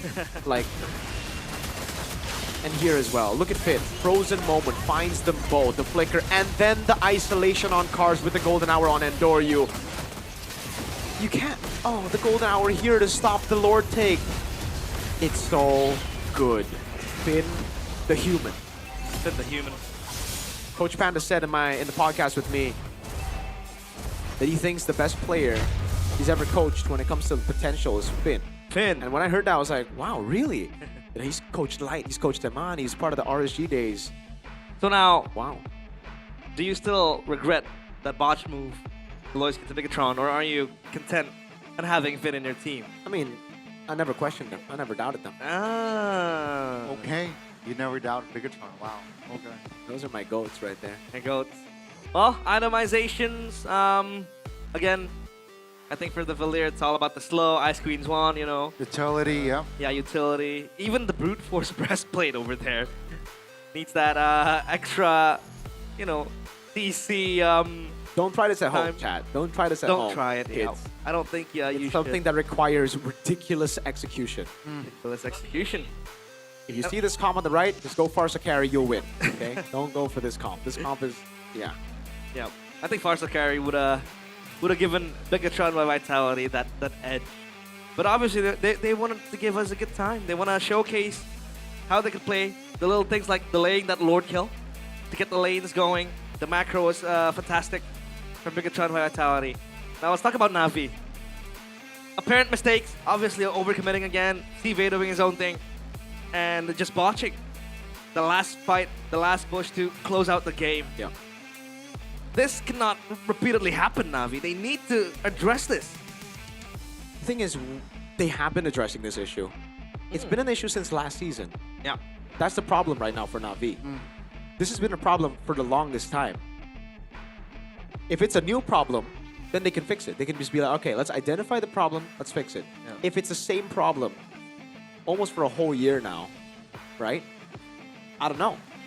I don't know how to fix it. I don't know how Na'Vi are going to deal with it because it just feels like bad habits again and again. And Shive, initially this season, I came in, rated Na'Vi as a B tier team because, again, of the throws that they like to do, but mainly because Shive and Apro, I don't think they're clutch enough. I think they're way too safe with it, especially Shive.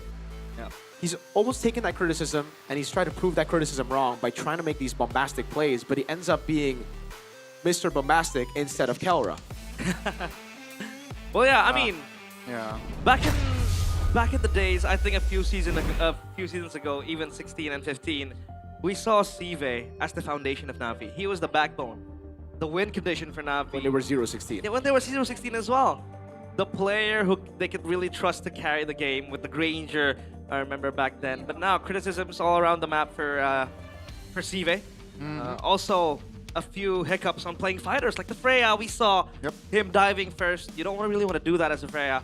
And now it's the Harith as well. A bit ridiculous on what he was going to do. But if you want to dominate your macro, like Bigatron by Vitality, make sure that you are using Infinix Note 16 Pro. Because this device is beautiful. You see Arfi with 3 Savages so far? That's because of this device. Yep. It's faster with the Qualcomm Snapdragon 7S Gen 4 5G processor. And you can get more MVPs, you can get more Savages combined with all those Savages in the history of MPL ID. Check it out, man. It's just so good, right? You can rank up, gameplay is just smooth, check it out, you know, and also with that, maybe you can play like Finn. I like Finn. Finding the golden moment. I really want to play like golden Finn. hour. You know, there are That's roamers crazy. that really make moments like Keyboy, Key, but then there are roamers like Finn. Like you said, he's a human.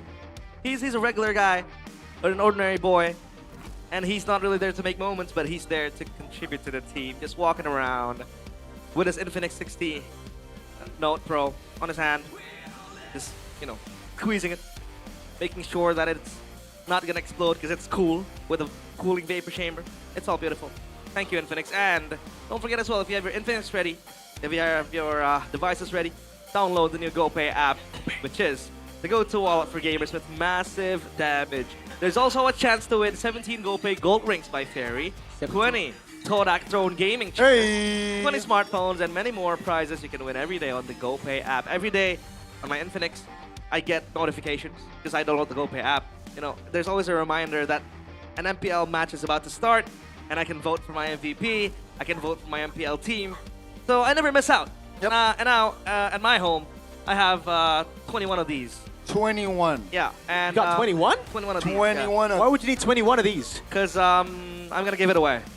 Just like how GoPay is giving away WDPs for free? Exactly. Wow. Usually, for free WDPs, I go to Lim Kochel. Okay. He has this content on TikTok where he gives Whoa. out WDPs. He's a very generous guy, super rich as well. Super And, rich. You know, The MM. The MM. That's true. Multiple money. MM. Multiple money. Sure, marksman. But with GoPay, especially for MDL ID Season 12, GoPay games give you a free weekly diamond pass. You just scan the banner that appears during the MPL ID Season 17 live and claim the promo, and only at gopay.co.id/games. As well as that, you can top up diamonds at gopay.co.id/games. It is fair prices, very easy process, quick, swift, and the most important part is it is super safe. It's super safe. I mean, this is literally the way to do it, man. If Yeah. you're in Indonesia, if you're looking for value, Yes, sir. man, Casper from Singapore, who's here to watch MPL ID all 3 days, all... how many matches do we have in total? Eight matches? 6 plus 2. Yeah, 3 all plus 8 matches. He's here, and he's been topping up. He's buying the Leslie skins, he's buying those legend skins that are up for grabs right now, and the Naruto skins, all with GoPay. I really want to have my hands on that Minato skin. You don't have it? You can have it though. I really want to have it. I'm a big Minato fan. Like, he's my favorite character in Naruto, but Wow. I can't really play Gushin, so... Yeah. My favorite character is Itachi. Itachi, Yeah. Julian, But I don't like playing Julian. Why? I like playing Suyo, though. I like his brother. Sasuke.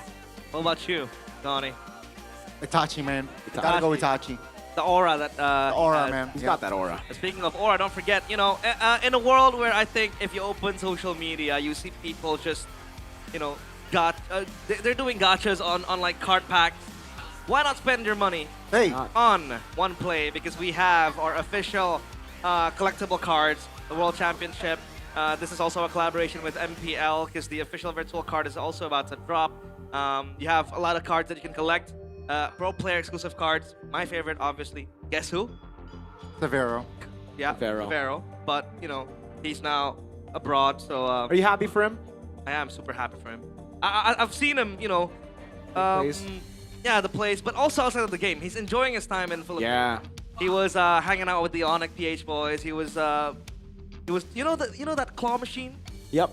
And he was like the human claw machine. Yeah, there's a lot of things that... I saw, Yeah, very, very cute and very funny as well. Very great. He's my favorite player. Best goal laner ever. Just saying, I unboxed a signature Iran with Ghani.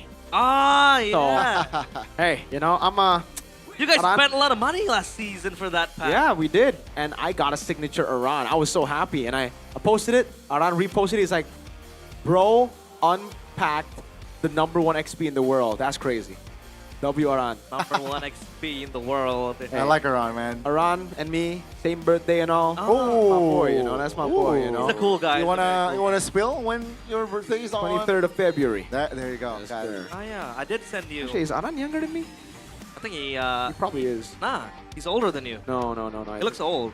I searched Aran. I The think wrong he's Aran younger. came up. Hold on. Wrong Iran. I think he's younger. Oh, he's 1 year younger than me. Oh. Interesting. He's You know- 2003. Huh? You know what his favorite hobby is? What? Marathon. What? Because you know what his favorite hobby is? Marathon? Marathon. Why marathon? Because he runs. A run, you know, like run, a run, you know? Oh my god. I thought, you know, those kind of jokes were only for the old people, you know, for like the Gani, Eternas, and Arashis. I mean, I'm kind of old as well, but yeah, they're unks. Gramps, I'd say. Gramps. Yeah, would you... I'm 24, bro. Really? 24 or 42? Oh! No. Chat, type 1 if 30 is Gramps. Gramps. Would you consider yourself a grandpa? Not yet. Are you ready for, you know, grandchildren? Are you ready for Dirty 30? 30. Am I ready for it? Alright. Oh my god. This guy on your screen. Finn. Finn the Human. Exceptional showing with the Marcel, but Afro. Week 1, week 2, we talked about him improving a lot. We talked about him being an underrated roamer. I think last season the case was different, but now it seems like entering week 3 is a bit more shaky. So now what does Na'Vi need to do, Mirko, to really iron out all the problems? Obviously, you can't have time, you know, to address all the problems, but at least they can kind of tape away a few of the more crucial problems. Man, it's something I said last season. I don't think the draft has been a problem for Na'Vi for a long time now. Ever since Aldo joined, even when they went 0-16, I don't really think the draft was the issue. Like, the in-game stuff, they kind of fixed last season, but again, those issues stayed to this season. So it's going to sound like a broken record, but it's that, you know? They either need to force their players to change and to fix their bad habits, or they replace their players. Sometimes you got players who just lean into the bad habits every single time they're in pressure, and it really seems like that's the case right now. And I don't know what's up with Chive. I really don't know what's up with Chive. I think I'd rather take the calculated, no risk, low reward type of player that he was last season than this. This is just not him. It's like he's forcing himself to be a Kelra, to be an Eman, you know, trying to make those plays like Eman did on Sans with the Isun Shin on the turret, but at the wrong time. He does. I wonder what the comms are like, right? The comms. The comms. What were the comms there? Yeah, I think we need to see the mic check, but I don't think we'll see it anytime soon because with the trend that Na'Vi is going with, they're losing a lot, and even RQ are not interviewed yet by Bude, so we need to wait a little while longer if you want to see the mic check. They need to win their games to showcase that, but Gwyn, Glue, and Phoveus. So I think Megatron did address and did kind of deem the Phoveus to be a problem. Cars was exceptional with the Phoveus. They banned one out. Fanny, Freya, and Baxia. Again, Kusin available, Marcel available. Which one do they go for? I mean, after last game, I think the Marcel is the right choice to go for. But, you know, BTR, they always like to switch things up, especially when they have a new player on their team, when they're trying to experiment with their new players. So I wouldn't even be too surprised if they went for the Juice in here. Juice in. But I have a question, though. Marcel is very annoying, obnoxious with the ultimate and the passive. Is it worth it for you to pick up a Valentina to go up against the Marcel?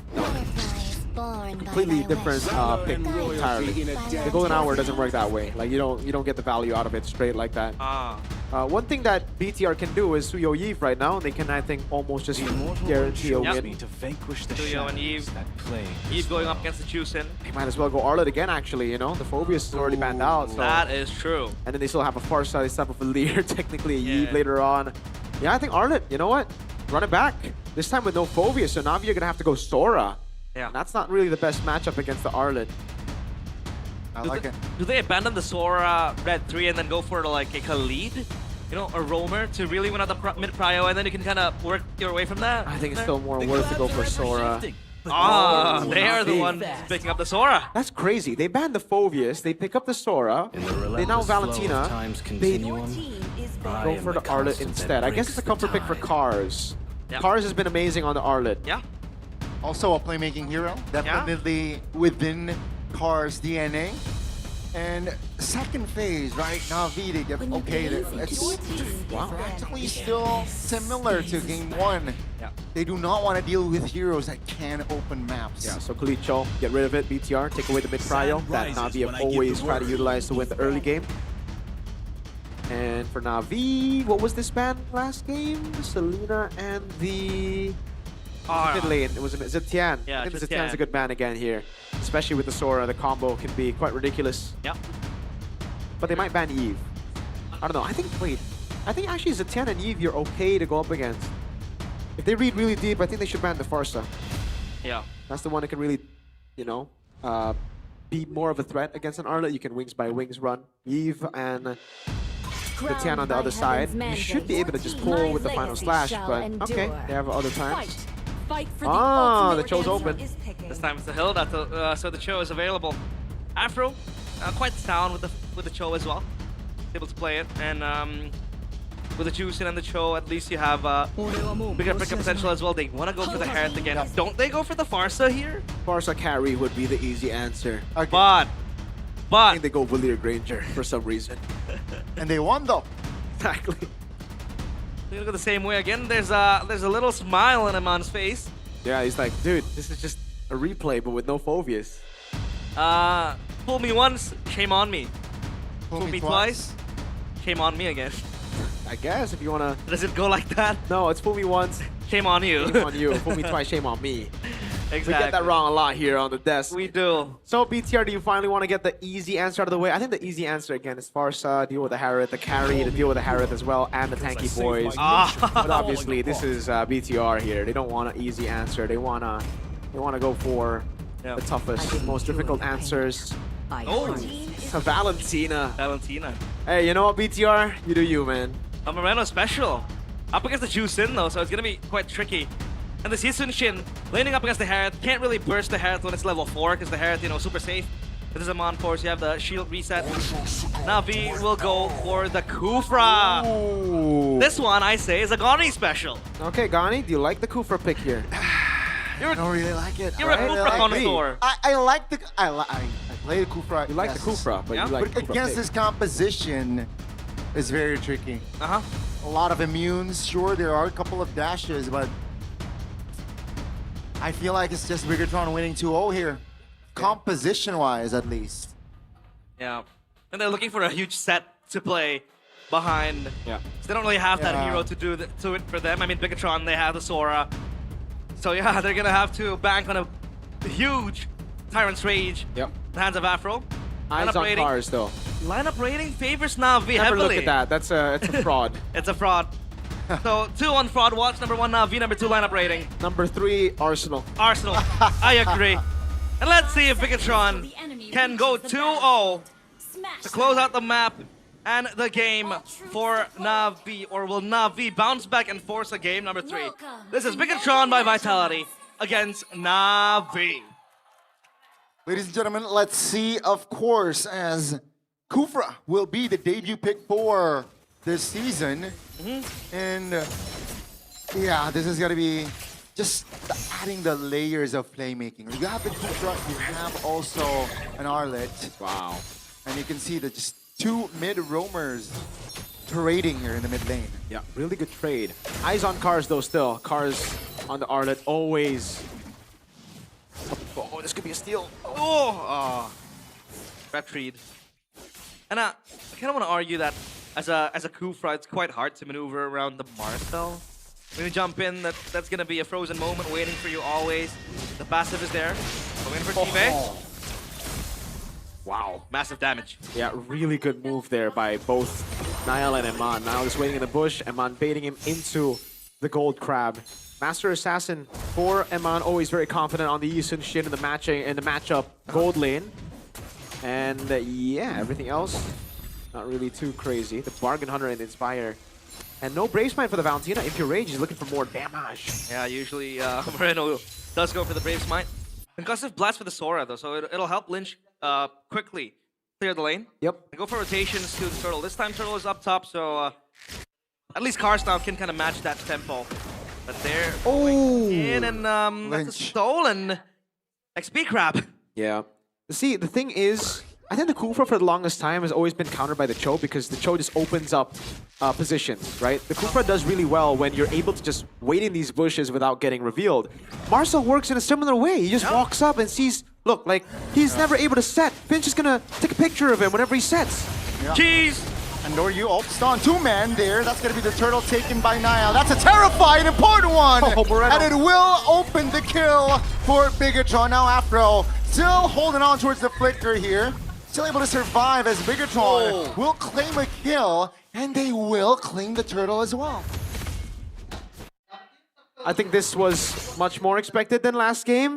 The Phobias was a crucial factor as to how they were able to dominate in Turtle 1 with them, you know? Obviously the Hilda as well, but now that you have a Kufra, without the ultimate, it's kind of whack, and then you're up against a Marcel, which, you know, again, just takes a picture of you. Look at him! He's never able to set. That's why I instantly looked to Gani, gotta ask him the question, is Kufra good here? Because I don't really like it, but I want to ask the Savant whether he thinks maybe there was an angle that I, you know, oversaw. Kufra connoisseur.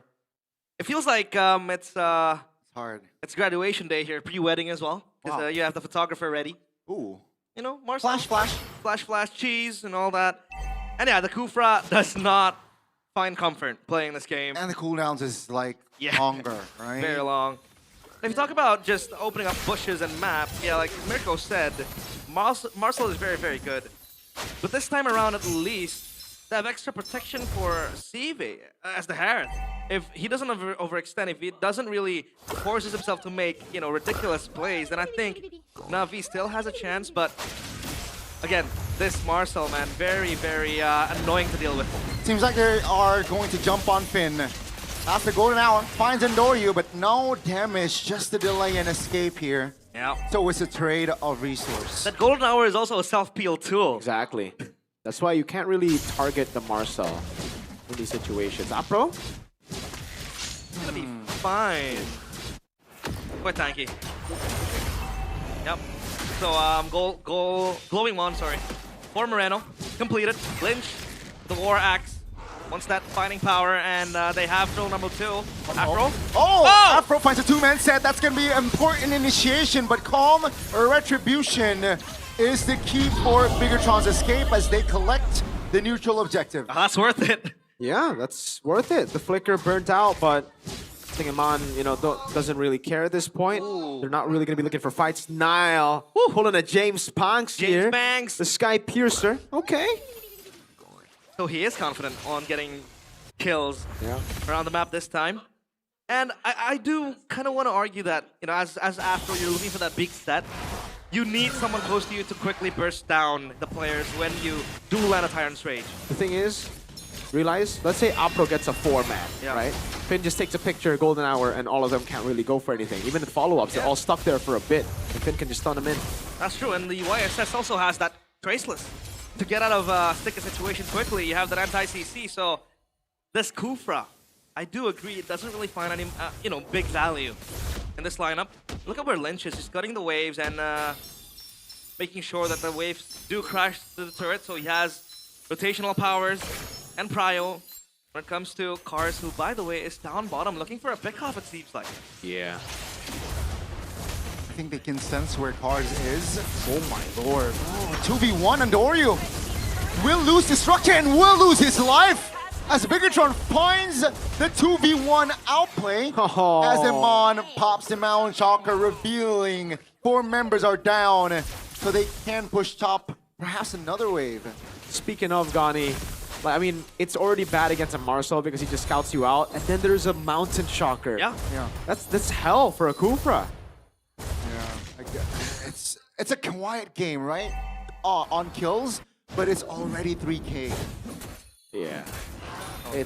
Well, I mean, BTR were literally behind and in kills, and they were the ones with the lead. So now with it being 2-0, they're really able to capitalize and to convert on objectives. They already got a structure up top. This should be perfect turtle, unless Na'Vi. It's on Cars. You gotta look at Cars right now. Cars can still turn things around. It's a 3K gold lead. It's concerning, but Cars can do it. Yep, final slash into a Tyrant's Rage. Who knows?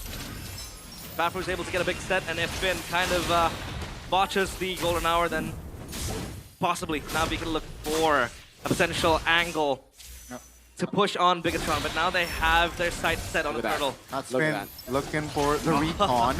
Oh, Afro finds a set onto the mid though. That's Amon forced again to use the flicker calmly. As take a look at Nile in the back, trying to find an angle. Here they come. Moreno finds an important final slash. And that's going to be Shive taken down in the mid lane. Afro trying to provide cover as no follow-up. Nile jumps onto Izuki in the mid lane, still able to get out.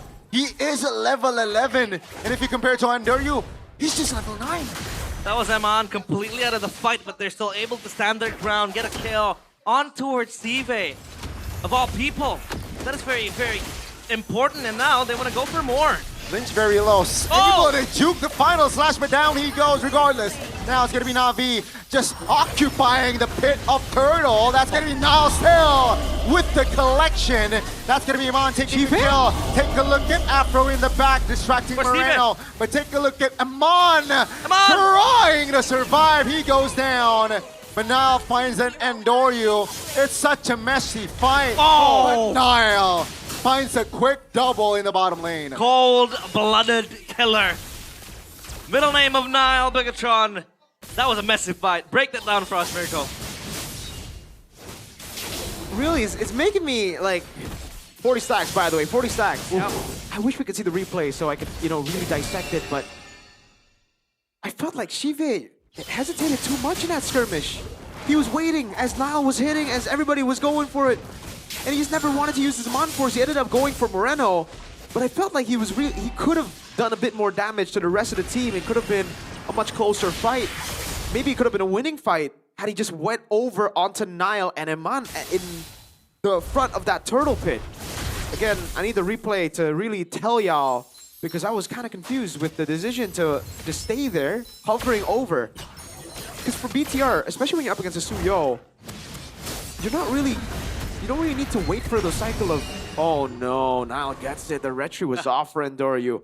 You don't need to wait for the cycle of skills. It's you who can just go in, especially against a Suyo, right? That's magic. The Suyo also kind of loses value up against the Paris. The magic resist kind of betrays you, but man, Na'Vi, what will they look for now? I really want a MVP, by the way. That's true. 69% real-time victory rate by Infinix. Afro all alone, so holding on towards that flicker. 2-man immobilization, but they know they can play patiently. Lord will be up soon. Yeah, still a Sky Piercer for Ook here. And I think last game, it was the Phovius gluing the team together, making sure that Na'Vi did not fall apart. But now, they don't really have that insurance. Like, who really is able to fight up against 5 members of Bigatron? Maybe Arlet in the hands of Cars. Again, Cars doing the heavy lifting.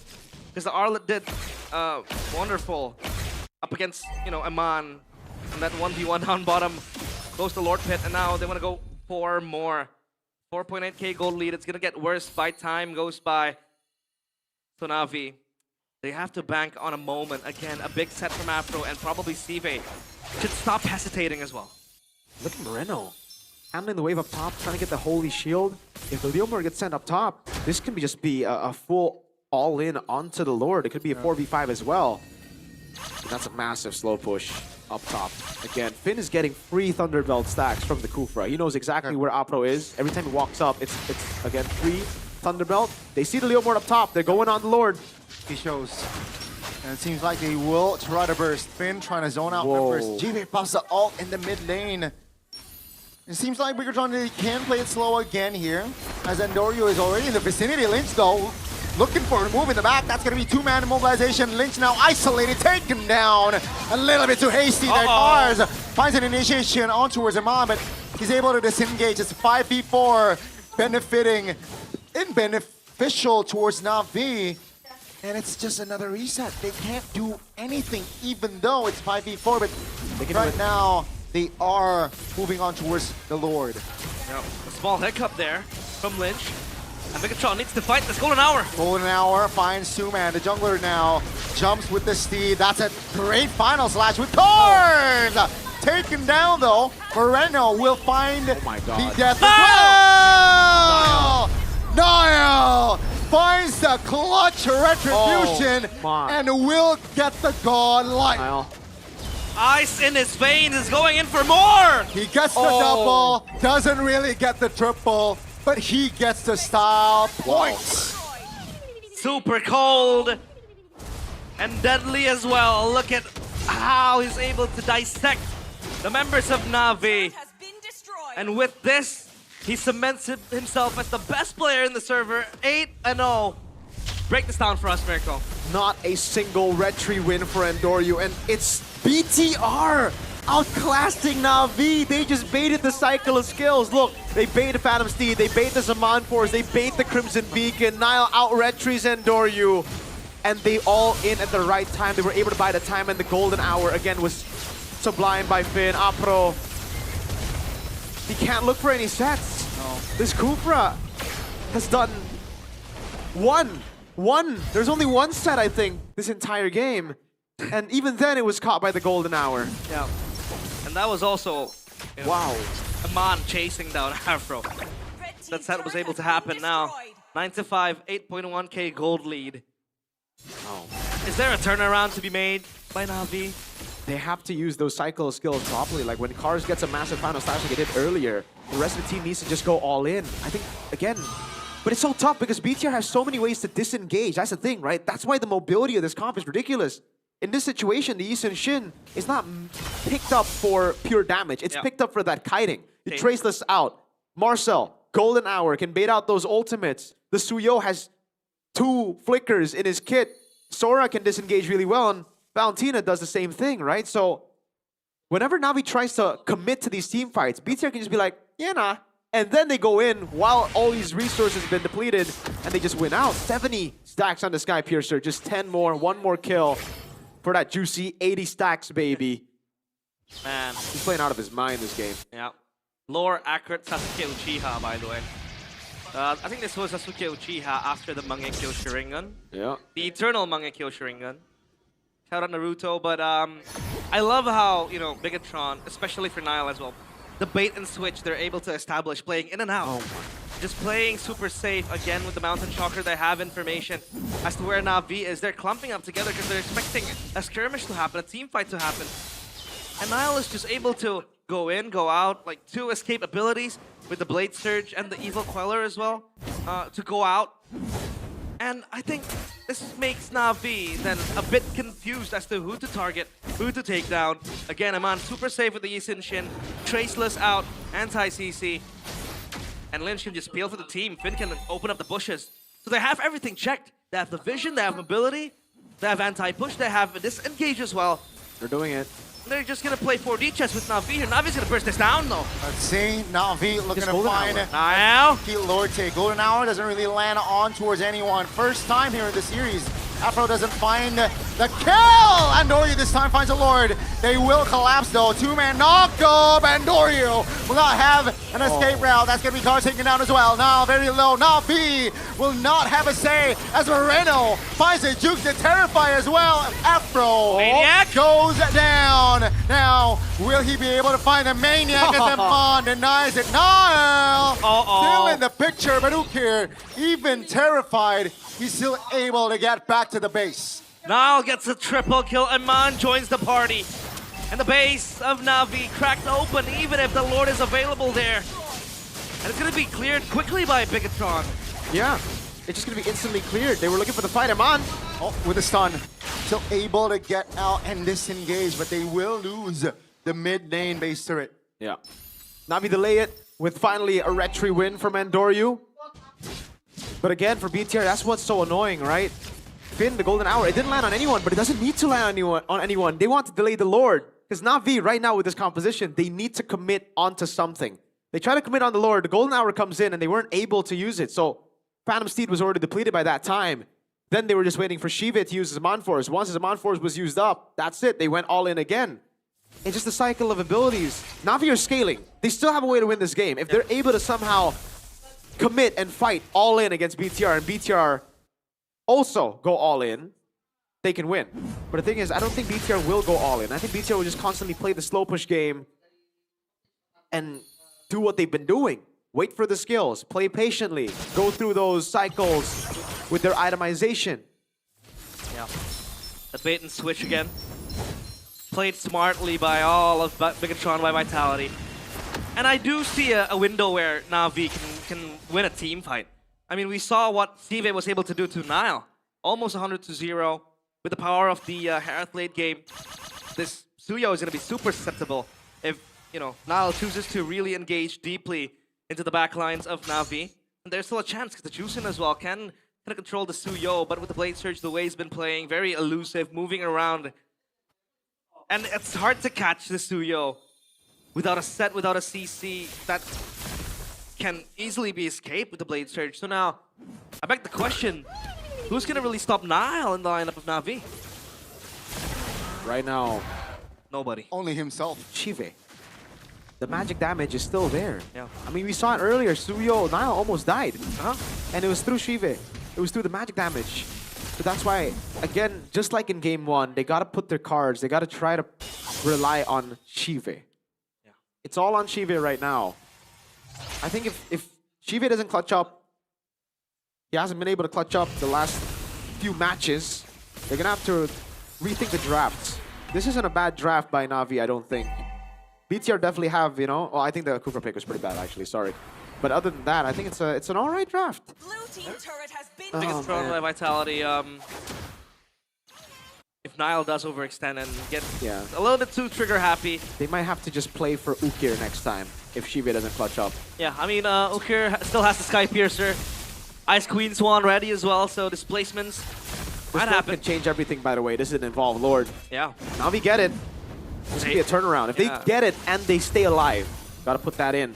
Yisun Shin up top. Yeah. Slow push visible, but it's Involved Lord, so it's difficult to burst. Eman's already here. Oh, that's Cars on the engage. Quick to disengage though. But no flicker. That's gonna be Na'Vi clumped up. Immobilized. Lynch. Look at the charge. Lynch spotted. What? Now let's see here. Let's popping the Shaman Force committed. Lord. That's gonna be Bigatron now looking for an angle. Afro spotted as well. Both teams are playing chess. I thought they were going to buy time. Lynch was going to buy time for Bigatron and Vitality to kind of burst down the Lord. But it seems like they want to stay as a unit. Yeah. And I like how Finn isn't trigger happy with the Golden Hour. Yep. That was supposed to be a 5-man Golden Hour if he did take his chance. But again, he's using it defensively. There's no use, right? Yeah, there's no use, no follow-up. Everyone is too far away from each other. And I like how he has this defensive-minded approach with the Golden Hour to make sure his team is all safe. And he's able to delay the Lord, and we might see a Golden Hour pop anytime soon. Yep. Na'Vi gotta pull the trigger. It seems like they will try the jump on Lynch. Let's see, that's a lot of damage Lynch is taking. Wow. Still able to juke the damage out though. Take a look at the stun! And the combination with Nile. That's gonna be one member taken out. Afro moves on towards Aman, doesn't find it.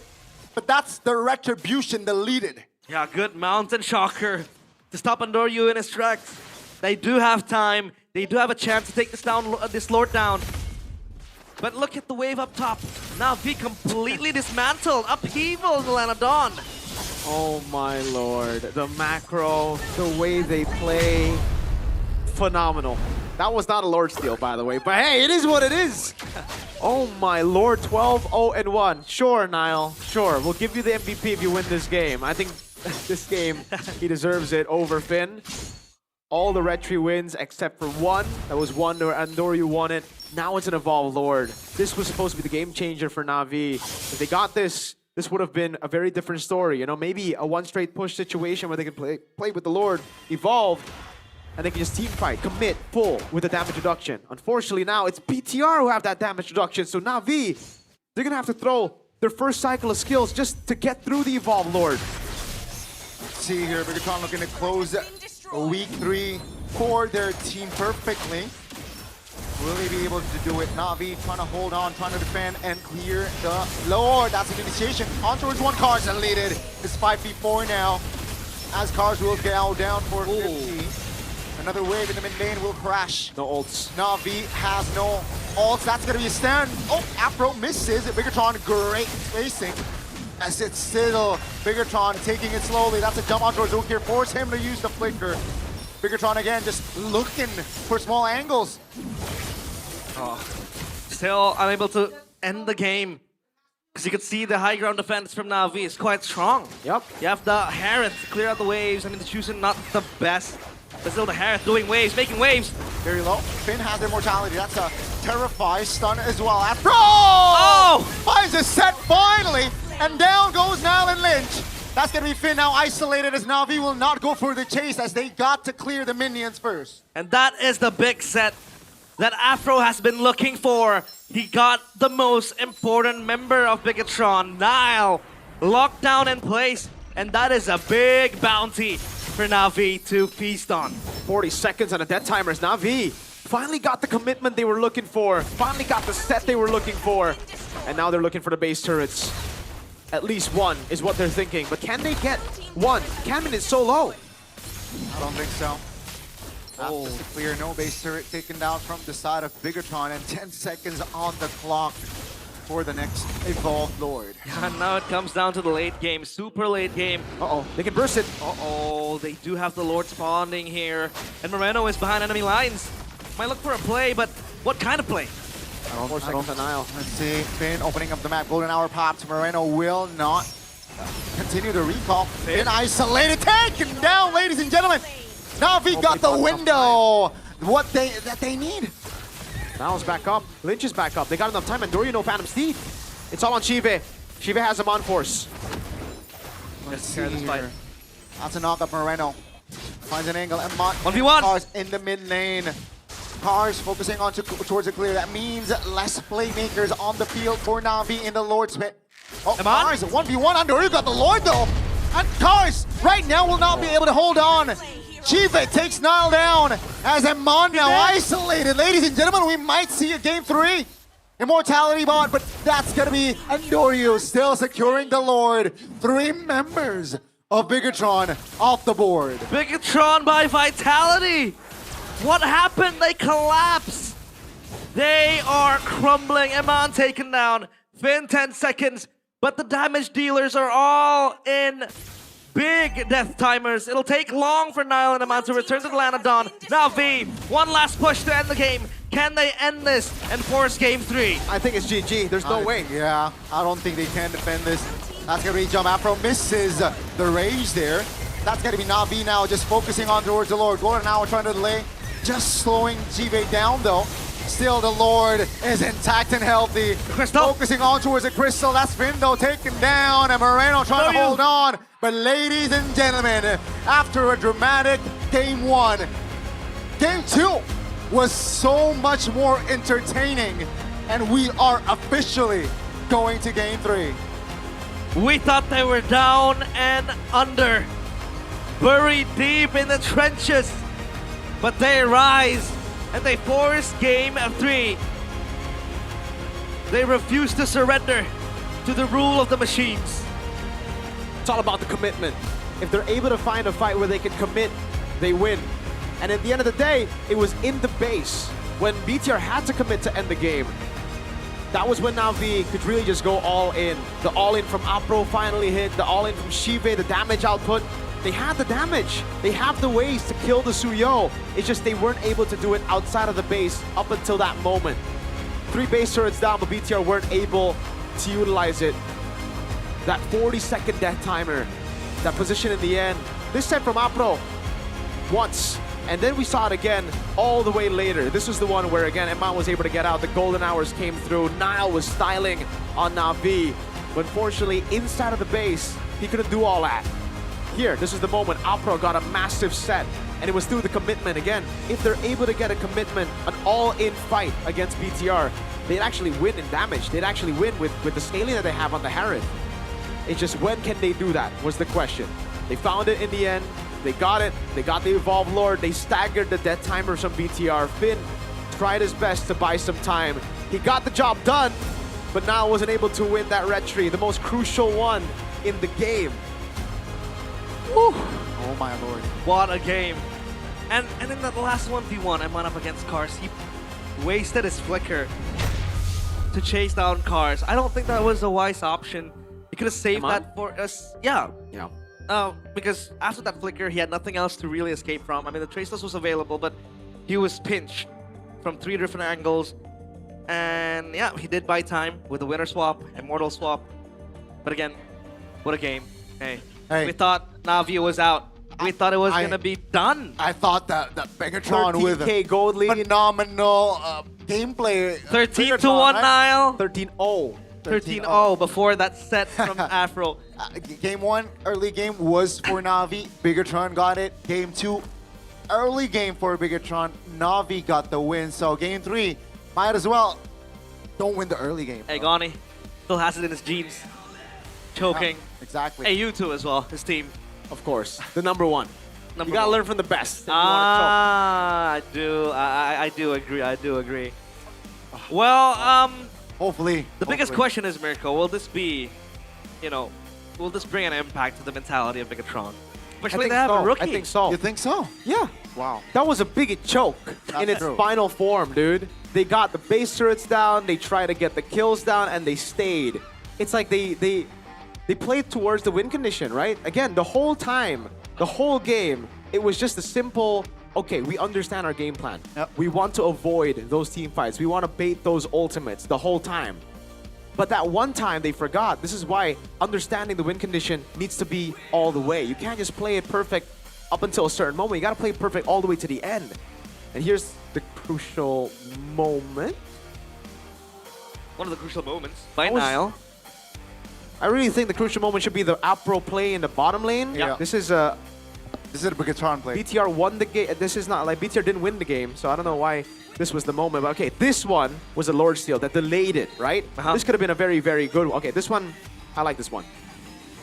This is where they delayed it, but they still lost out. But this is the crucial moment. They all grouped up together. They all played for the overcommitment. They didn't even have a wave, and they got punished for it. Alpro gets the MVP here for that set he got in the final moments. Presented to you by our official gaming phone, Infinix Gani. The Kufra pick. The Kufra pick was the best pick alive. Yeah, super Everybody. pick. Rate it from 1 to 10. Yeah, I mean, just that play, it was good. That play was great. But it was, again, I expected a tough game for Kufra, and we saw it, right? It was quite evident for Afro. Apart from that moment, he was struggling to cover, to initiate, sure. Yeah. The glimpses were there, but no clear follow-up, right? And yeah. Fortunately for Afro, that positioning was available for him to use. I like to make a case of, heroes like Kufra. Yes, it is bad early game. Yes, it is bad when it comes to playing up against the Marcel or other shadowing heroes like the Cho. But we've seen plays like this happen multiple times across MLBB esports. When it comes to a hero like Kufra, you don't really care if you lose a heavy early to mid. When you can find a moment late game, you win out. We've seen heroes like Tigreal in the hands of Keyboy coming back from a loss so far away. And sure, there is some touch of throw from Bigatron. But when it comes to moment-based heroes like Kufra, all you need to find is a good set, and that kind of wins you the game, especially when your enemies can't close it out quickly. For sure, there are rare cases where, again, these Hail Mary plays, work out. But building that lead in the early game, I think, is a bit better for Na'Vi as well. I do agree. Much rather have a 2-0 where they dominate over a game where they win like this, but a win is a win. This is definitely, again, a big boost in morale for Na'Vi. They were getting schooled the entire game around the objectives. They were getting outclassed completely around the objectives, but the one moment they were able to finally utilize their win condition, they turned things around, right? That stagger of the death timers, I think that one was the real, nail in the coffin for BTR. Because then Finn had to go in, Finn had to try to buy some time, which he did, but it was still a 4v5. The waves weren't set up properly. They didn't get the base turret in the bottom lane despite dying. I think it would have been a different story if BTR got the base turret in the bottom lane and then they died, those two members. Because then at least the slow push would be there. Finn buying time, I think, would have stopped Na'Vi to get the Lord. But again, that's why these little things matter in the highest level of competitive competition. And yeah, items-wise, nothing out of the ordinary. Nile, he was insane. 13 kills. He was able to reach 80 stacks Sky Piercer. That alone seems to be unstoppable. But then you see the Oracle pickup by Steve. Safety. Also boost the shields and all the healing you receive. And I think Steve was also a building block in the comeback. He was the one kind of dissuading and alleviating Bigatron by Vitality to push up close and personal. Because when they do push and advance forward, it's going to be either Nile or Lynch that leads the charge. And then you have Sive just harassing them back with the synchro fission and all that. And now let's talk about Lynch. How would you, rate him, assess him in the first 2 games? I think he's all right. All right. Like miles away from Shogun. Okay. Yeah, unfortunately. Miles away or miles away? Miles away down, bro, for sure. I mean, like, that's the harsh reality, you know? Like, coming into the lineup, it's always tough when you have to replace these crazy players. And it's the same for Clive. He came up trying to replace Eman. It's the same thing for Samuel. He came up trying to replace Keyboy. These are just things that are it's gonna take some time, before Lynch can maybe. The thing is, for Lynch, Shogun this is his second season. This is still fresh, For Eman, at least it's like, okay, Eman's been here for a long time, but he's debuted so young, so he's still such a young player. Keyboy as well. It's just tough for these regens to come up when the players in these in the team as the main lineup are still in their prime. And here, obviously, everything is Bigatron by Vitality. They were dominating the game. Tad bag. They were the ones really putting the pace. But I think now we go back to the draft and we think, okay, easy answer, just like in game 1, just like in game 2, Barca carry. I think it's an insta win. Will they switch up though? Exactly. They decide to try something different, something that requires a lot more execution. They went Valentina, they went Yusin Shin, and you can't really knock them for trying this out because it worked. It's just they weren't able to end the game, right? I think game 3, they stopped the experimenting. But having said that, I think Na'Vi will be aware now. They'll know if they won't give these first 3 picks over anymore.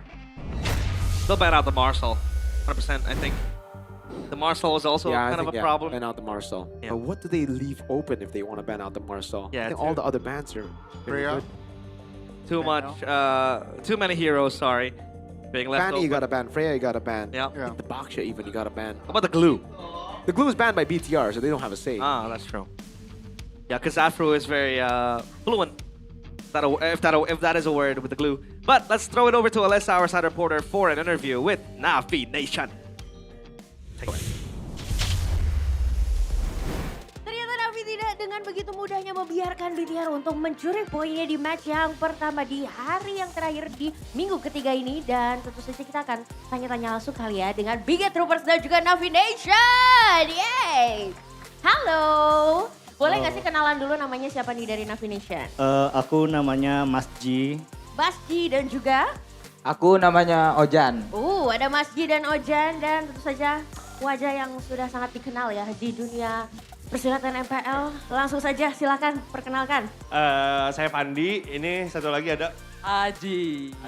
Hey, ada Pandi dan juga Aji. Ada Aji, ada Mas Ji nih. Nah, kita punya duo kembara kita. Salam-salam buat orang tua yang ada di rumah, yang ada di Citayam, Cilengsi. Ini mau salam ke orang mana? Kebetulan saya orang Jawa ya. Jadi saya pakai bahasa Jawa. Iya, jadi saya mau mengirimkan salam kepada seorang yang ada di Solo ya. Suaranya spesial kah itu? Enggak sih. Enggak spesial. Halo semuanya. Oke, Aji, Pandi, Mas Ji, dan Ojan. Aku mau ke BTR dulu deh. Ini gimana nih? Game 1 kan udah menang nih. Dan game kedua nih kayaknya udah menang banget. Kenapa throw-nya begitu disia-siakan? Oke, kemarin tuh sebenarnya kayaknya mungkin lagi ngumpulin data sih. Kita sebutnya ngumpulin data ya. Ngumpulin data. Soalnya kan udah menang lawan Raja Langit tuh kemarin tuh. Betul. Jadi harusnya kan menang juga sekarang. Gitu. Ini lagi ngumpulin data informasi buat nanti di playoff bisa jauh gitu. Bisa langsung push gitu ya. Kata siapa ya? Tim itu ya. Adalah pokoknya ada. Adalah.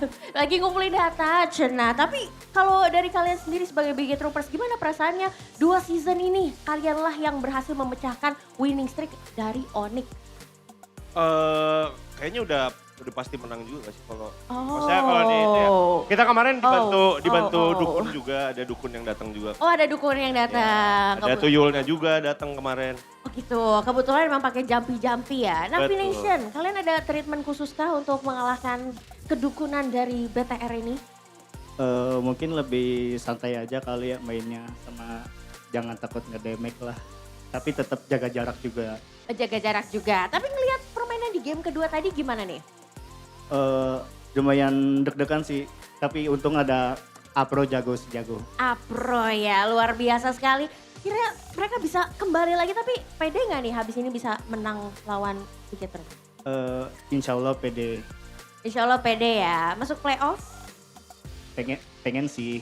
Pengennya masuk playoff. Alright. Kalau dari Fanny sendiri ngelihat Navi gimana nih permainannya di minggu ketiga ini? Gimana tuh? Permainan Navi bagus banget, terutama saya juga nonton MPL dari lama ya. Ada pemain-pemain baru yang ibarat kata fresh banget lah di MPL. Yes. Tapi kalau ngelihat tim BTR tuh lebih pede ya. Dilihat dari heart rate pemain BTR yang lebih tenang dalam menjalani game. Jadi saya yakin banget bahwa BTR win hari ini. Jadi melihat dari heart rate-nya kayaknya mereka kalem-kalem saja, tenang-tenang saja. Jadi bermain in calmness tapi mematikan gitu ya. Jadi itu membuktikan kalau mereka tuh tenang, menguasai lapangan dan bergerak mematikan. Bergerak mematikan dan mengumpuli data kan kalau kata Fandi ya tadi ya. Benar, tapi di luar itu saya lumayan kagum sama gameplaynya Andoryu sih sama Afro. Sorry. Kenapa tuh? Enggak, Andoryu sebenarnya dari season kemarin tuh udah agak mengejutkan juga lah by the way. Dari season kemarin dia udah improve, udah lebih bagus juga menurut gua. Kenapa tuh emang? Gak apa-apa, bagus, gua muji loh. Kenapa? Jangan kayak gitu, ntar star Bagus. syndrome. Enggak, dia emang bagus, dia sama Pro tuh bagus menurut gua gitu. Kalau Respect. Gimana dong rosternya dipuji, kalian gak mau muji balik nih? Suyonya Nael jago banget sih. Iya. Jago banget ya? Abis ini kayaknya harus di-ban aja deh. Oh. Tapi tadi belum savage ya Nail ya? Jangan. Paling di game 3 lah ya kita. Jangan, gak dikasih dong, gak dikasih itu mah. Oh iya. Kita yang ini Sive yang save ntar. Iya, enggak. Ya iya dong, tadi katanya iya. Mau Tapi tergantung map sih. Mau berantem? Kalau mapsnya yang air sungai itu kayaknya bisa savage 3 kali Nail kayaknya. Siapa tuh? Yang apa namanya? River. Siapa? Apa mapsnya River? Siapa? Apa? Yang nanya. Oh saya tidak, saya berbicara ke Mbak Alisa ini bukan ke... Oke, baiklah. Tapi kita lihat ya nanti di game ketiga kira-kira siapa yang savage. Kalau menurut kalian siapa nanti yang savage? Kalau menurut aku Sive. Menurut kalian? Savage-nya? Nael sama Vin. Sama Mas Ji ini kacamatanya yang bolong, kenapa ya? saya dari tadi salah fokus. Oh iya, ternyata Mas Ji ini hanya framing aja ya. Gak apa-apa, biar ganteng gak sih Mas Ji? Emang ganteng? Biar pada komen aja sih. Biar pada komen. Ditunggu ya komen-komen Superfans. Ya udah kalau gitu pesan-pesannya deh buat game ketiga silahkan dari Navi Nation. Buat game 3 ya nothing tulus aja lah. Kasih hasil yang terbaik buat Navi Nation. Kasih hasil yang terbaik buat Navi Nation. Big Troopers silahkan. Pesan untuk game 3, tetap tenang, kuasai keadaan karena kemenangan sudah di tangan. Wow. Salut Cap. Luar biasa sekali, kita akan melihat apakah Navi ataukah Bigetron yang akan kembali mendapatkan dan menguji poin untuk match kali ini. So silakan caster, take it over.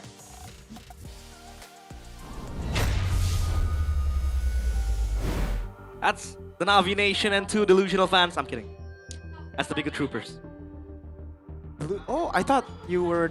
I didn't see it, Onyx fans. Oh, nah, you can see from the attributes. I didn't see the Arsenal It's fans. clearly red. Yeah, that too, I think, yeah. The delusional fans. Yeah, delusional fans. But yeah, that's Fandi, one of the streamers here that we have. Very funny guy. Yeah, Robbie yesterday. Oh, Robbie, yeah, I know that guy jumping on his piece. That guy, bro. I don't know, Fandi is just very funny. You know him personally. Yeah. Yeah. He's a funny guy. He's a funny dude. He's a funny guy. But Recently married. Recently married, yeah, congratulations. He's gonna have a child as well. Yes. Congratulations. But how funny is he compared to Bigetron's game 2? Oh. Fumble double-digit lead, 10,000 lead. Yeah. They fumbled. What do you think? But, okay. Mirko? What's But funnier? again, Kufra is one hero moment. One moment. One Yeah. moment hero, and Afro proved it. No, you got it. He got it. Still not a fan though. Of Still the not a fan. Kufra pick. I agree. It's a Hail Mary. I know Project Hail Mary is doing good right now. Hey, but, you know, yep. that was a Hail Mary. One-dimensional as well. That Kufra was... Give him Gani. Give him the no, give him this because do you play good Kufra? I So play Kufra, but no, Gani's Kufra is... If you watch PHM, oh, you gotta watch PHM. PHM, yeah, PHM, very nice. Was it Ryan Reynolds or Ryan Gosling? Gosling. Gosling. A lot of Ryans here. The best Ryan we know is Ryan Giggs though. Let's see. Vitality, or Bigetron by Vitality now. Reset. And they like playing around the rookies, right? Experimenting, and this is what we talked about, Mirko. The fact that they have substitutes, a lot of coaches, analysts. It's kind of like a hot pot. Yeah, you know, hot pot. Yeah, everything enters the broth, and then you can mix it up Everything. with a lot of things. You know, if I have mala, you know, you'll just give in, you know, the vegetables, the meat. It creates a balance of flavor, yes. But if something outweighs that, that means, you know, the flavor's kind of spoiled. Yeah, you really like hot pots, huh? I do. I only eat hot pots. We should go hot pot after this. Sure, why not? Because, you know, we're going through a lot of hot situations here. Hot situations. In MLBB. That's true. And by the way, my little sister is a Bigatron fan. She's a Bigatrooper. What's her name? She's a Botultron, Alicia.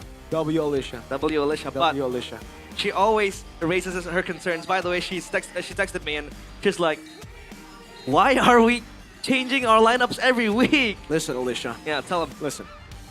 BTR have tried using one lineup the entire season. Yeah. They choke, you know? So right now, they're just thinking, let's play around in the regular season, you know? Yeah. Let's pull an Onyx. Pull an Onyx. Pull an Onyx. Let's play around the regular season. If you want to pull an Onyx, you got to be up in the standings, brother. Have 6 MPL titles. They won season 15 while being 9th place one time, you know? They gotta experiment, try some things out. Yeah. Unfortunately for me, I don't have a Yeb, so I can't be like, Yeb, tolong Yeb, but maybe we can call out Yeb, Panda, tolong Panda. Nah, Help. hair tolong hair. He's already here. That's The true. guy who's not here is the guy who's in Korea. Shout outs to Coach Panda. Hopefully watching the English broadcast. W Coach Panda. Great guy. W Coach Panda. I think he definitely face palmed after seeing that too. Yeah. It's like, Facepalm. it's not a Bigatron game without a big throw, you know? 그리고 팔리, 가자. No, you know. Yeah. What's that? Korean. It's like, Oh. come on, go quickly. Oh. You know? Yeah, I'm trying to Taking sharpen notes. my I'm Korean. taking notes. Yeah. What about Storm? Storm. What's Storm in Korean? I know. Arashi. I know in Japanese. What's Storm in Japanese? Arashi. Arashi. Whoa! So if you say there's a storm today, you say there's an Arashi today. No, Sir. you say Arashiga iru.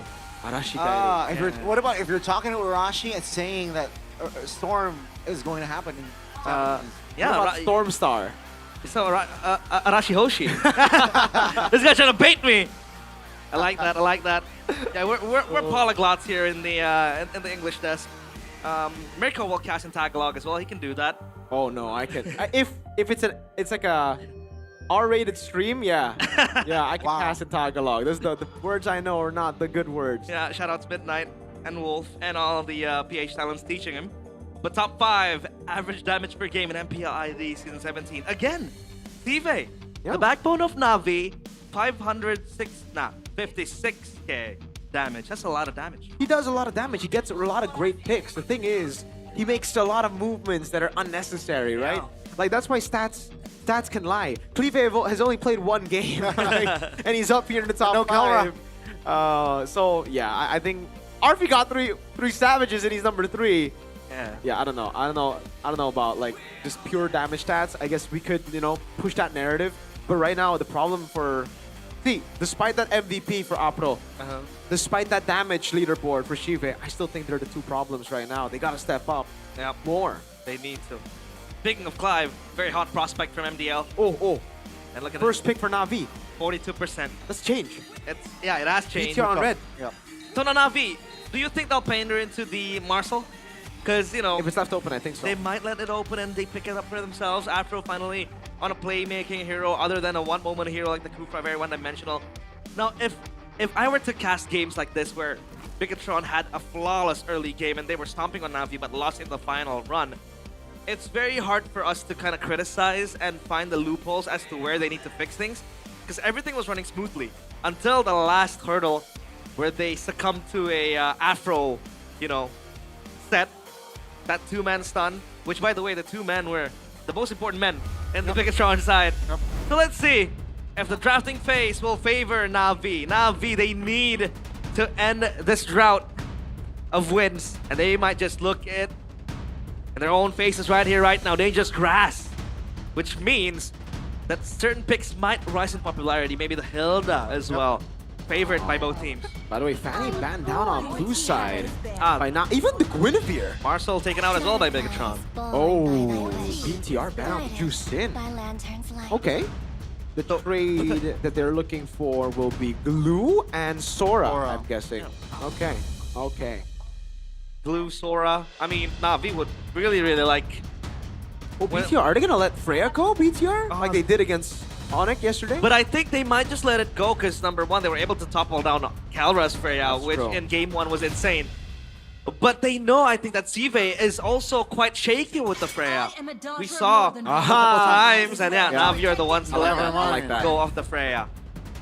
And if the Sora or the Glue becomes available, what do you think Na'Vi will first take? The Sora or the Glue? Because Afro likes the Glue as well. I think the Glue. Yeah, I think it's the Glue. That's what BTR are thinking about it right now. Did they ban it out? The Fovea is also open, by the way. It's a really good pick right now for the early game control. So let's find out. Let's find out what they're going to pick up here. Is Sora against Phoveus a good lane for the Sora? Phoveus. Phoveus. Good lane for the Phoveus. Yeah. Well, again, the dashes all around. And Phoveus is the type of hero that can really turn things around. Oh, insane how strong it is, and yeah, they take out the Sora. Diminishing variables that are gonna pop up in the match. Na'Vi, they can take Glue here if they want to. Yeah. I think BTR might just go... Okay, Na'Vi first pick. Yeah. Do they first pick Glue is the question, right? What else is there? I feel like Glue is... Okay, it's Glue. Should be a sure thing. BTR. Straight up Fred. Wow. Against a Glue. Straight up Fredrin. For the chip. They want a Masha. Oh. Wow. They don't have Luke anymore, though. No, they don't. They have Lynch. I'm guessing they're thinking Lynch has done well on the Masha before then. Yeah. Wow, alright. That's very quick. The Na'Vi, they need something to kind of match the tempo that this chip has. And for Bigatron, it's all about, you know, getting out battle-ready heroes to hitchhike the ride on the shortcut. Yep. For Na'Vi, a lot of options to kind of match the tempo and stop the push from the chip. But the Glue here is also a very strong pick already in and of itself. Yeah. Did they go Baksha? Baksha is good against the Fredrin. You kind of match the tempo. I'm thinking of the Leomord as well. And yeah, they pick up the Leomord up against with the Lilia as well. Wow. So the Leomord will be there to brawl out of the chip pops the shortcut as well. Not too sure about that though. Okay. It's safer. It's safer. They need to pick a jungler here. I think it was either the Baksha or the Leomord. Yeah. I think the Baksha would be a pretty good way to derail this snowball. BTR now. The normal answer is the Masha here. Masha. Do they want to pick up the Masha here? Is the question right now. Yeah. We have seen Evos. Because Na'Vi are a tanky comp right now. They go for Masha. Yeah, they do go for the Masha. Alright. It's such a great pick, right? Yeah. Solid. It anticipates a lot of picks as well. And it's annoying. Yeah. Teleport, Masha, jump. A secure one. Let's see your second phase. What will be the response of Na'Vi seeing the chip and Masha combo? Good ban. I was gonna call it export ban by BTR. Really good. That lane against the Masha. The Masha struggles heavily. The Valentina taken out. I think for BTR, they might go for Farsa. Farsa. Ooh. What about a Faramis here? The prospects of it. You know, you want to fight, you have the Nether Realm. Oh, yeah. And then up against the Glue as well, you can kind of burst it out. That's a really good pick. The Vexana is also a good shout. Yeah, Vexana. We saw what Mueza was dealing with. Yeah. Shout out to Coach Aldo. I think the Lunox as well is a good shout. So let's see, especially up against the Lilia, right? Like if it's up against the EU, then the Lunox gonna struggle in the lane. Are they gonna just ban CC out is the question now. CC and export banned out. Let's hear from the crowd. Yeah. Okay. Make some Na'Vi, noise for yours they've already banned Valentina. Did they ban... I think it has to be one of those picks. Wait, I saw... I forgot what game it was. Season 17. There was a final minute flex. Masha put on gold. I think it was Dewa. I don't think they're gonna do that though. Yeah, I know, because they were banning out the XP. They need a marksman too. No, what I'm trying to say is that they're giving this burden on a rookie to kind of become one of the centerpieces of the composition. The Masha will have to do the heavy lifting. Yep. The Eve is good for the front and back, and Na'Vi What do they answer that with? I think they gotta flex the glue into XP and pick up like a... Okay, for me, against the chip, I really like the Camilla. I don't know if it's gonna show up here, but they just go for the Lapu Lapu. They put the glue in Rome against the Masha. I don't think you can really bully the Masha. I'm not too big of a fan. The Claude gets bullied too in BTR. It could be a Yi Sun-shin again, honestly. Could be. I think they need a bit more though than that. The Harith is a good option to go for. Carry? Carry is a good one too. I think Carry Harith fits the bill a bit better. But you know BTR, they'll be like the Yi Sun-shin. Especially going up against the Claude, right? They like it. Yeah. And technically, the Mount Shocker will definitely allow the assist. A pickup as well. The maneuvers, Yeah. right? So they have two technically big global presence, all if they do lock in the Yi Sun-shin. Yeah. Moskov ain't bad either, but I think they already have too much. Because I save Yeah. our nation from falling apart. Yeah, this is if you think of any other pick for a man, you're crazy. You're a mad lad. Just go Yi Sun-shin. It's always Yi Sun-shin. Well, we did see multiple times Bigatron Vitality committing to the Yi Sun-shin as the first pick. And now it comes down to this.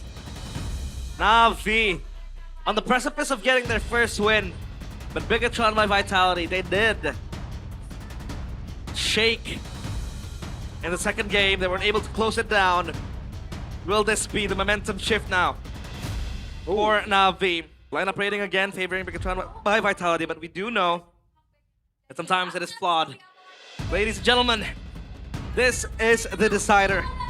Game number 3, Na'Vi looking to get their first win. Will they be able to inflict mortal wounds to the lost cause of Game 2 from Bigatron by Vitality? It is game number 3, Na'Vi against Bigatron by Vitality. The final showdown indeed, and ladies and gentlemen, remember the standings. Bigatron solidifying themselves up top with the big boys, and Na'Vi, if they lose here, they will stay the bottom seed. With the big boys. With the big boys as well. Yep. Big boys. Read Onic. All right. Impure Rage for Nile, not the concussive blast to get the clear. Okay. He wants to sustain a little bit more in the team fights. Cool. Everything else looks pretty normal though. And this is why you pick the Yi Sun-shin against the Claude. It is a very, very annoying matchup for the Claude. And that's why they went Master Assassin. I'm curious. Why did Shive go for Master Assassin too? I thought he would go Festival of Blood with that fighter emblem. Yeah. Interesting choice. All right. Cool.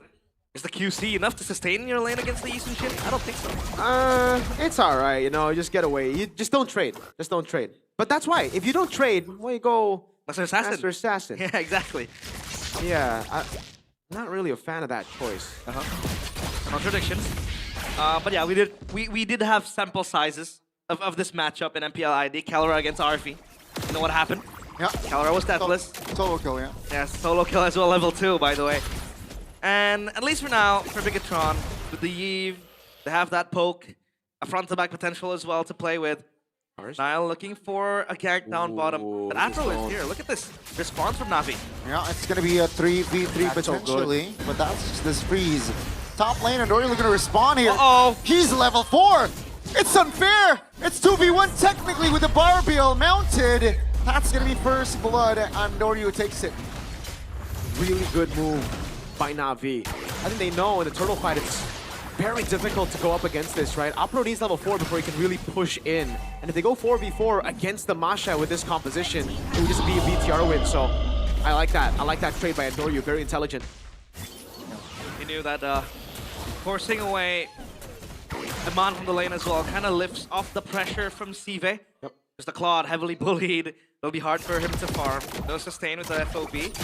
And Finn, once he hits level 4, obviously the Masha will be available to join in on the fight. And you can look for pickups, you can look for trades, you can look for skirmishes. With the Mountain Joker as well, this gives you that global presence you're looking for. Yep. If you really need the vision. Oh, placing the wet. Let's see here. Iman is low. That kill really disrupts the farming pattern for Iman. Yeah, I like how Steve didn't commit to the fight because the Mountain Shocker might change things. Shortcut. That's a shortcut on towards Ook here. Oh, that's a big taunt. Oh! That's going to be the Black Juice pop, but on towards 4 members of Bigatron by Vitality. Down goes Ukir. A bit overkill, a tad bit overkill with the RWM there. Yeah, I think they wanted to make sure the kill was, you know, confirmed. Give it over to Moreno, I think, who I think is the guy. He wants to get the kills as well. And now, speaking of Na'Vi, how do they really maneuver around the chip? How do they really, you know, make sure that the shortcut threat isn't really there? They gotta stick together. That's it. But the thing is, if you stick together, then BTR can play the far lane, right? That's what the chip brings to the table. Right now, I think you just play your game. Be careful in the side lanes and play your game. But later on, then we're gonna have to see adjustments. See Halberd rush for Lynch on the Masha. Hunter Strike already built up. That's a DHS. He wants to play with a bit more sustain for Shive, which is good. Everything looks pretty standard. The Molten Essence as well built up for Mr. Apro. Now the question is, Cars, does he stick to Lynch or does he rotate? Because that's usually the big problem that XP laners have.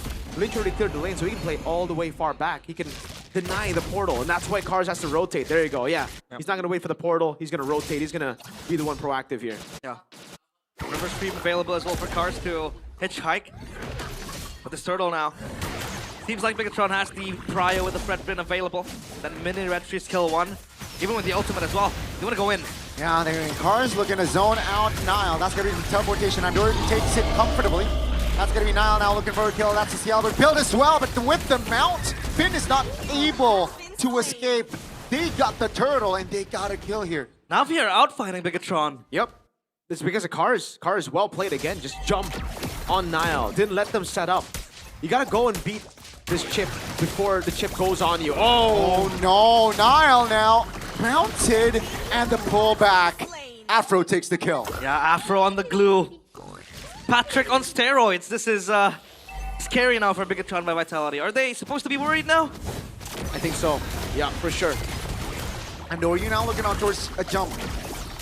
Finn calm retribution, but that's a resource taken away as Na'Vi, 5 minutes in. Another well-executed early game. 1v1. Oh, that's lane. Solo kill. Very low. Committing. Mars with the flicker under the turret. He's dead. Finally taken, but that's a trade. Lynch with the delay. Both EXG laners going down. Was it worth it? I think it's all right, but like, I wonder why Lynch didn't flicker out after he, thunderclap basic attack. I think he would have gone that, the turret shot kill, but hey, Lynch wants to save flicker for later on. The thing for Na'Vi is though, right? BTR actually don't have any targets. Usually when you have a Masha pick, you want to just go on this one guy. Yeah. The Cloud's going to be far back. He's actually not going to be participating in a lot of the team fights. And Ukir can just black shoes around. So there's no one to target. That's the problem right now for BTR. Up until they get items. Once they have items, yeah, they can still burst down and door you. But if Na'Vi get the lead to like 3, 4, 5K, I think they'll already bypass that damage problem or the target problem. Yeah, that is a big issue to address now for Bigatron by Vitality. So they might just want to farm a bit first until they get their items, and then maybe they want to dive Cars. They can go in. Cars dived on. Let's see under the turret. 3v1 technically. Has immunity and wants to clear. That's a big taunt. Andrew takes the turtle, but that's going to be a trade as Cars will fall. Take a look at Finn top lane. Taking another free kill. Na'Vi. 1 for 1, and they got the objective too. And Na'Vi has prio up top now. Lynch will be sent down to address that push. But so far, Na'Vi, they're playing a very, very good macro game. Yeah, they got to play for that objective. And I think for BTR, it's minimalizing the losses right now. Because there's no way they win in a 5v5 with that glue, with the Leomore snowballing like this. They got to go for those trades. So they got the kill on Cars. They got a turret. At least they got something on the map. But again, for Na'Vi, the main goal right now is to snowball out of control. If they get that snowball out of control, BTR won't have enough damage to go for these targets. Shive will outscale them as well. He's already on Golden Staff. This is looking very good for Na'Vi. Things are going as planned. Yep. But Masha gets items. That's going to be a problem. That is true. Shortcut. On towards Going in. Andoryu. Oh my god, everything. Oh, Andoryu! That's a little bit too close for comfort, but he still falls. 1 for 1. Afro now looking for a target. Moreno pops the flicker to get out. At the end of the day, it's a 1 for 1. No jungler, but no objectives on the board. You know what that reminds me of? What? Light. Yeah, With it the does. chip crashing down Cahyo! on the turret. Cahyo? Cahyo. Mas Cahyo? That was really good though because of the shutdown. Yeah. But can Na'Vi fight without Andoryu? I don't think they need a 5v5. I think in 5v5 they still win right now. But the Masha's building, man. You saw that damage on Andoryu. It was also everybody else. Oh, he's trying to bait out the black shoes. Get it. Oh, he still popped black shoes. All right, that's big info. Yeah. How long is the cooldown right now? I think it's still quite a lot. Let's see if they can look for a fight in that window. Yeah. This is the window where Bigatron by Vitality might want to force a fight. And the Masha will be busy clearing the waves again. Shoved up by Na'Vi. Lord available. And Eastern Jin is close by. Finn has the shortcut available too. Malefic Roar on the Masha. The Lord is so low. Yeah, the big knock-up right there. Shortcut, no problem for Andoryu. Still able to get out. Bigatron now will not collapse here as they disengage because Cars just doing Lapu work. And it's Na'Vi collecting the Lord. No compensation. Yep. You can see that damage still not there for the Masha. Cannot get onto Andoryu. Not yet. He has to wait. His Malefic Roar is already done, but it's still not enough. Not even close right now. The Leomord, the damage reduction you get with the Phantom Steed is still too much to handle. So Andoryu is still going to be safe. Very, very safe. Yeah. Now what Na'Vi need to do is be careful of getting picked off like that. They got to start sticking together. They can't let that happen. Is Masha gonna wait for the BOD to come through? Yeah. Until the power spike really hits? I think the BOD is where you can finally hit. Yeah. The Malefic Roar is a consequential item, but again, the Leomord with the Phantom Steed, Barbiel to the rescue, really helps out a lot. So now V maintaining the 2.5k gold lead. Item check though. Bedunia Games, anything? Miracle? Ooh, cooldown boots on him, man. I don't know if he's been doing this the last game. I don't think so, right? Yeah. Okay, so he's just relying on the Traceless. He's trying to outplay his opponents. The Brute Force already done with the tough boot, so that'll get him a lot more tenacity. Na'Vi have just been collapsing on Nile every single time around these neutral objectives, which makes it impossible for him to get a 50-50. That's why he needs a bit more tenacity to get away. Yeah. On the left side, though, the Cursed Helmet, and this is the classic Opro build. In a world where everybody goes Cursed Helmet into Glowing Wand, he goes Cursed Helmet into Brute Force, still the tanky build. He still wants to just play it slow, clean, build that lead slowly but surely. And for the rest of them, it's pretty normal. But there's a rush for Shive. I like this respect, though. Wind of Nature third item instead of the Swift Trinity first. Yeah. I like that prioritization, especially against the Masha. That'll keep him out of harm's way for now. You just gotta be careful of Moreno.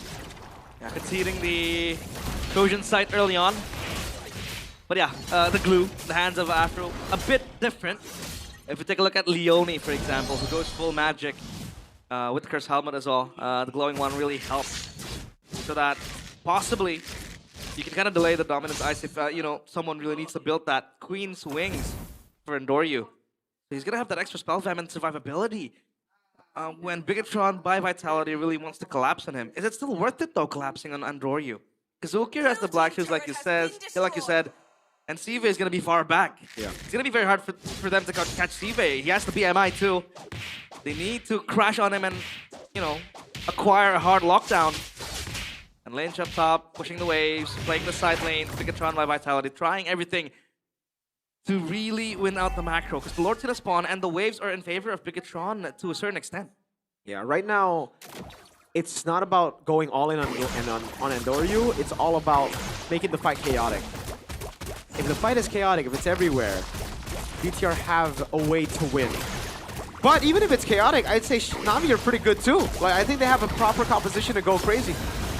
Masha is still top, but waiting for the teleportation shortcut. There you go! Andoryu still finds a clutch retribution immobilization here. Afro should be the first one to fall, but Finn will fall. What? That's going to be Lynch being traders as well. That's going to be Bigatron looking to find kills desperately as Emon is able to get out. That's going to be Andoryu now with the stage and the combination with the Blazing Duet. And one by one, members of the Red Robots are on the floor.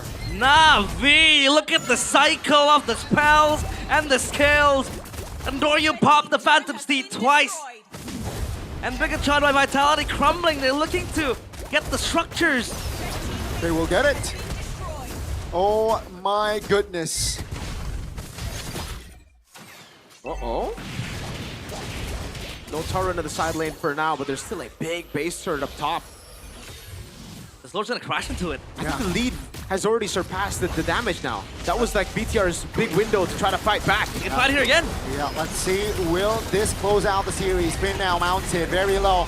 Will be taken down. Lynch will be able to go back to the respawn. That's going to be Lord now taking care of. Oh, take a look at the taunt.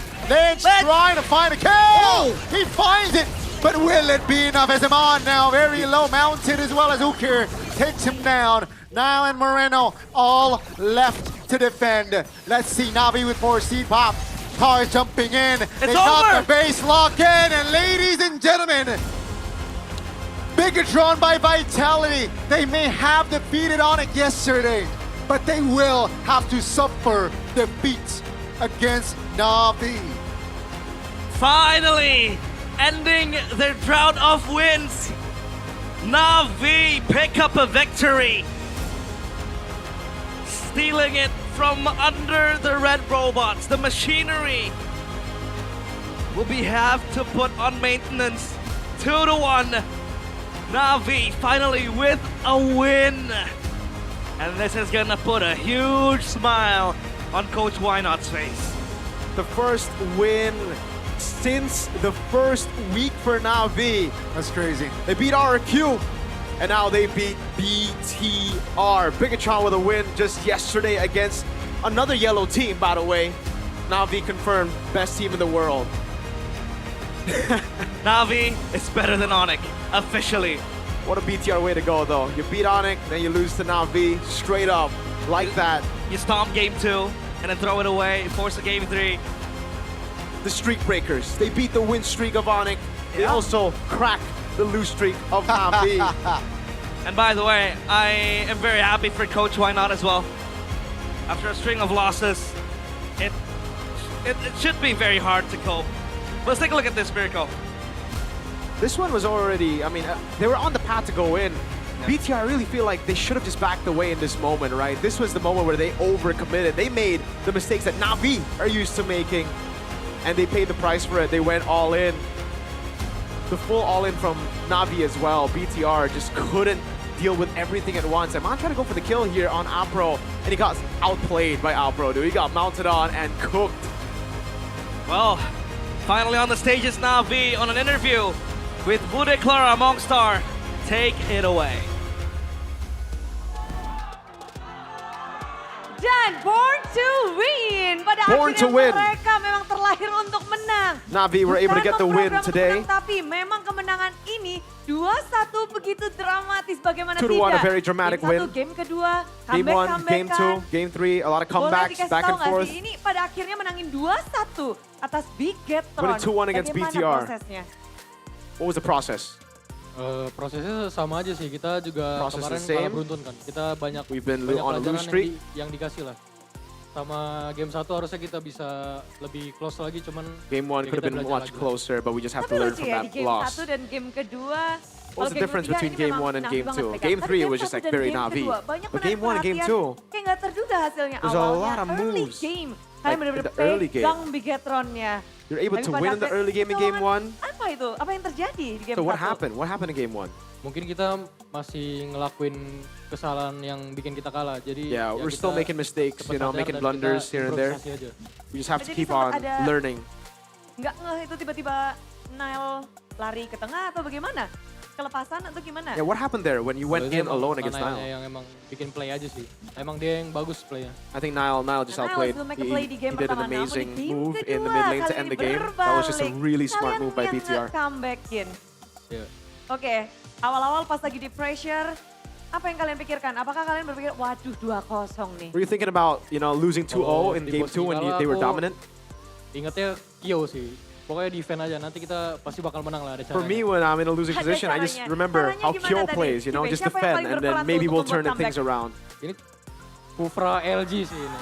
The Kufra, the LJ Kufra.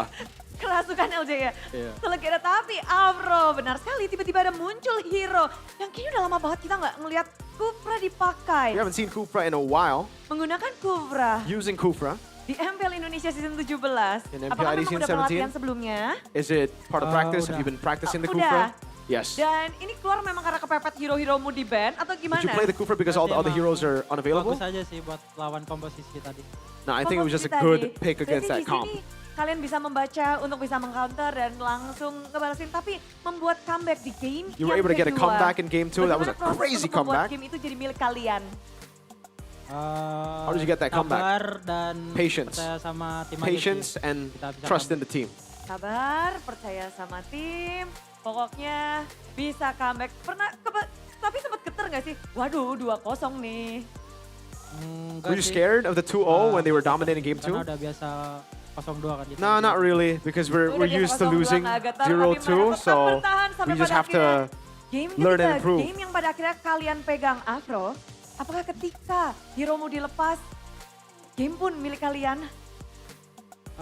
Emang Glue kayaknya ribet deh. I think buat Glue is just lawan. a ridiculous Jadi hero kayak right now. Menurutku apa ya, hero Glue nih kayak OP sih. I think Glue is just Hero Glue-nya OP OP. dan kamu bisa dibilang kamu memegang kendali juga di Navi. You held the control in Ini menjadi Navi game in yang game 3. mendominasi juga You were untuk dominating. di game ketiga beda sama game 1 game kedua masih bisa lawan-lawanan.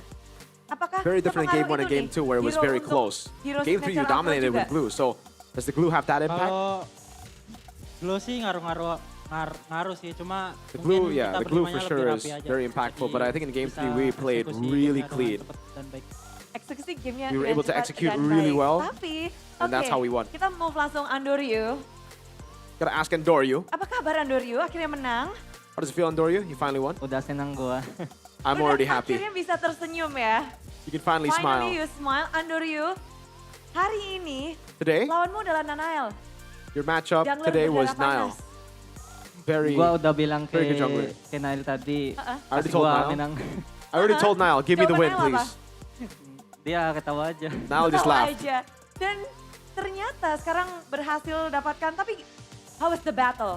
Apalagi kayaknya kerat banget tuh It was a untuk very objective close matchup gamenya. in terms of objectives, Menurut gua ini in my opinion. yang invade yang kalah. Yang invade yang kalah. The team Yang who invade invades yang will kalah. lose. Jadi They apakah di invaded game ketiga game kalian one, jadi they mundur lost. atau game Now keberapa? invaded game 2, Apa they pelajaran yang lost. kamu dapatkan kalau ngelawan Nanael lagi nih? What is the lesson you Jadi learned nggak going mau up against invade lagi Nile? kah? You're not gonna invade Kalau anymore? lawan invade jangan invade. Oke, jadi kalau Up itu against him, dulu don't invade. aja. biarin aja Nanael Just ya. let him do what he Tapi wants. gimana ngelawan Nanael yang kayaknya seru banget tadi ya di game kedua khususnya sempat di recall. Gimana Andoryu? How does it feel? Nile was recalling on you. Ketawa-ketawa Andoryu. Tadi kalian berhasil comeback. Gak ada apa-apa, gua recall doang.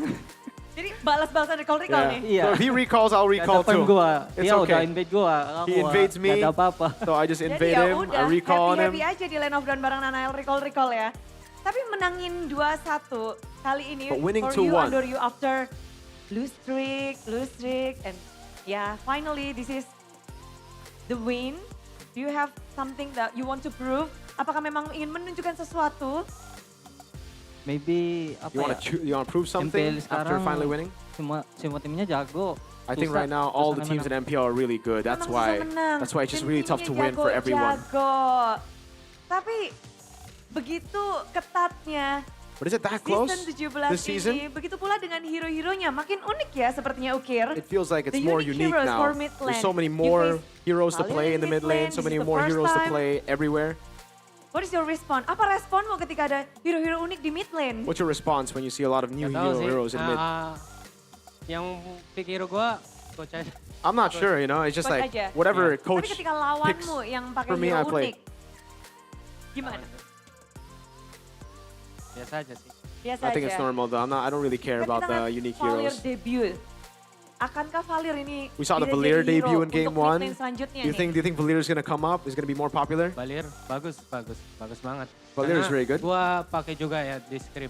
I use it in Yang scrims too. Valir. I Menurut use gua Valir ya, in scrims. bagus. And yeah, it's just a good pick. Bagus. Jadi, but hari ini, today, your coach, why not, usually stand behind the Your stage. coach, why Jadi not usually, biasanya you know, does the kita losers lihat interview? udah beberapa match, why not selalu nungguin ketika mereka kalah Why not's udah always siap waiting in the untuk back berada usually di belakang panggung. with the losers Sekarang interview? nggak ada nih. Now he's no Jadi, longer waiting if in the you guys back. win, Coach Why Not is staying behind Ya, selalu.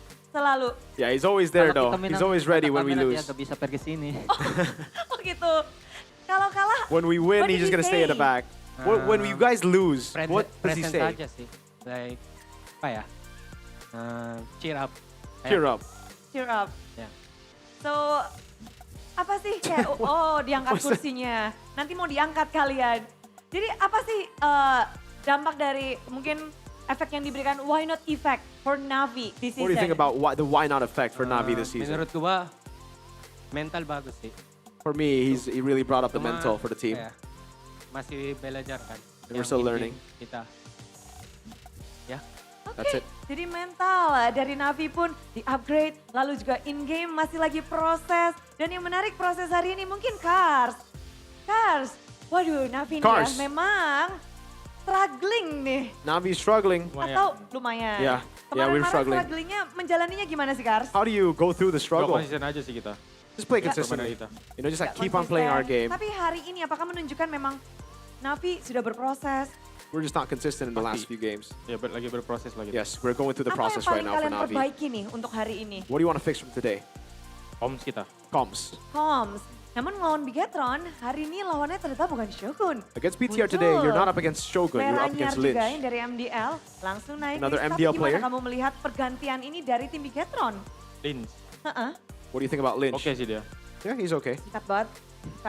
Oke aja. Tapi Oke oke aja. oke dari apa sih? Gimana kamu membedakan gameplay Bigetron bersama Shogun dan juga Lynx tadi? What do you think is the difference Mungkin kalau between Shogun Lynch lebih and connect Shogun? sama temannya, sama lebih I think for berani aja. Shogun, he's just like, Oke, connect he's dan much berani karena ini better formula in yang terms of like berbeda connecting with the juga. team, with the Mereka chemistry. mengganti-ganti player dan ketika So lawanmu BTR, berganti you know, gini again, Cars, BTR swapping players left apakah and ada right. perubahan gameplay yang kamu You lakukan? swapped Lynch Enggak, last sama aja. second. Was there any Enggak, sama aja. change for you? Do you have to Settingannya change pokoknya to adapt Navi to gini Lynch? gitu. No. Ya, lawan siapapun sama aja. Doesn't matter who I'm up Lawannya against. sama Every time aja. it's the same. Tapi I just gimana play sih my game. mental Navi di mana menangnya comeback dan kita juga tadi pertama kalah comeback itu membuat mental kalian tergoncang. How does it feel? nggak You sih? guys Santai aja lost sih in a kita. comeback Paling fashion ya in game kita one? bahas kesalahan yang kita lakuin di game itu. No, not really. We're chill. Coba All we need to do is be aware of the mistakes that we Okay. made and improve. Dan hari ini terbukti Born to Win akhirnya Today, memenangkan you were match really born ini. to win. Gimana? You were Ini able akan to get menjadi the bekal dub. kalian harusnya untuk di week 4 ya Kars. Ya, Kalian berhasil mengalahkan Bigetron yang kemarin You were able Bigetron to beat ngalahin BTR Onyx. and BTR beat Onyx minggu depan yesterday. kalian akan melawan Onyx. And next week you're going to be up Apa against ini Onyx. artinya?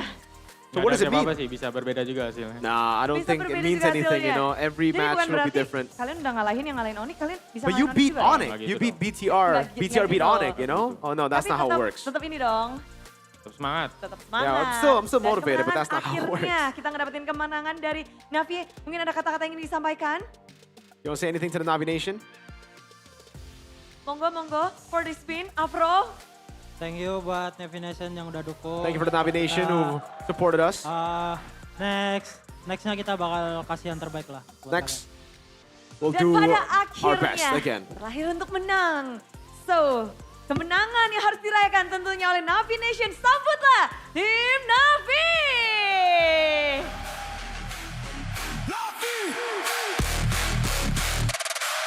We run this!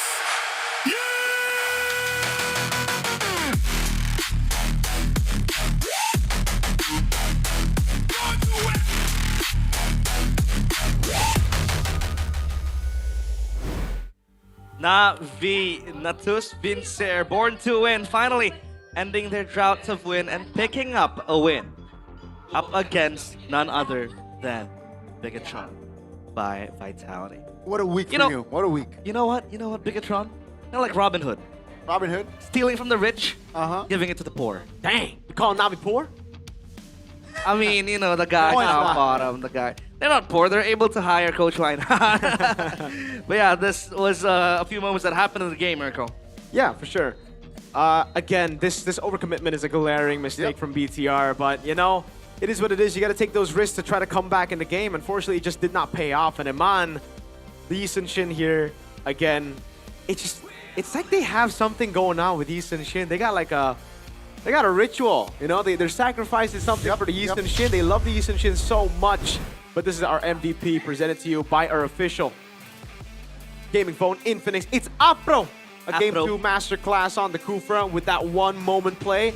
And then the glue, the most dominant hero in MLBB. MPL ID actually, just MPL ID, because it's not winning games in MPL Philippines, and I'm not too sure about MPL Malaysia. I gotta check on that. Here though, again, you can see how big of a problem he is. He just keeps on mounting people, but I think it's more of like not necessarily just the glue, but it was everything else as well. There's just no targets for Lynch. He goes on Ukir, Ukir pops Black Shoes. Cars though, my vote was Cars. I think this guy was the most consistent throughout the entire series. Game 1, 2, 3. Right, Apro definitely got the high moments from Game 2, but in this game as well, I think it was Cars who just jumping on the right targets, getting those solo kills, shutting down the Masha early. And then we saw Finn as well go through. They go to the back line. Ukir already used the Black Shoes. Lynch finally got it. This was the chaotic fight that they were looking for, but look at the delay that Apro was able to get right here as well. Eman couldn't get the kill on Cars. Cars was holding them down for so long. And they just continued over. The overcommitment here. Cars just set the team up for success constantly, I'd say. And Apro again with the mount on Finn, the desperate play coming down. Look at Cars buying time, CC immune in the back, just holding them down again. And then this outplay from Apro. Ooh. Skill 1, skill 2, mount, instant, and Man is like, all right, GG. Wow, yeah, Afro with this beautiful play from the glue as well. And his high moment in game number 2. In that final fight, I thought Bigatron was able to hold it in because Chive was completely cut down. Yeah. Shut down by Lynch. Good targeting, by the way. Shout out to him as well. But yeah, they waited too long to get their items ready. And you know, this, like, you know, if you're gonna wait for the Masha to get the BOD, these are expensive items. You're gonna have to wait for quite a long time. And by that moment you get these items, now if you're fully kitted, look at the items that they're able to, you know, get and also procure for themselves. So a 2-0 win. Rather, 2-1 win, sorry, I completely forgot about the game number 1. Whoa. But, man, game 2. Are you scared of Kufra now? Are you gonna ban it out? Are you gonna hate it? I'm not, no. I think for Bigatron as well, this loss doesn't really mean anything, you know? It's I know. the Lynch game. It's What's more your of like what's your record now? 4-2? 3-3. 3-3. Okay.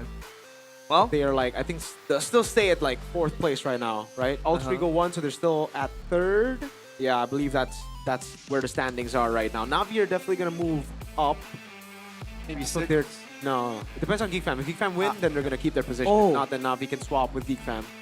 Our concern along the series, even starting from the pre-match, was their calm.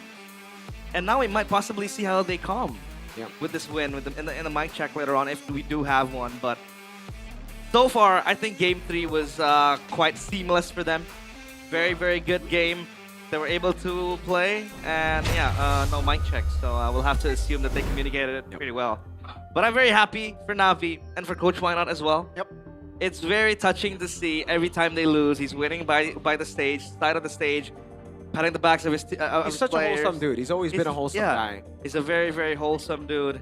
And a lot of the people here call him Daddy Why Not. So Daddy Why Not. Big Daddy Why Not. W. Yep's got competition. But after this, we do have another explosive match, Geek against RRQ. After the break, stay tuned in MPL ID Season 17.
di tim yang paling susah itu nyatuin semua di tengah perubahan yang nggak ada habisnya. Kami bukan lemah, kami cuma belum searah. Menang atau kalah itu biasa, tapi ingat satu hal, kita itu keluarga. Waktunya konsisten saling percaya. Sejak kapan Navari jadi CEO?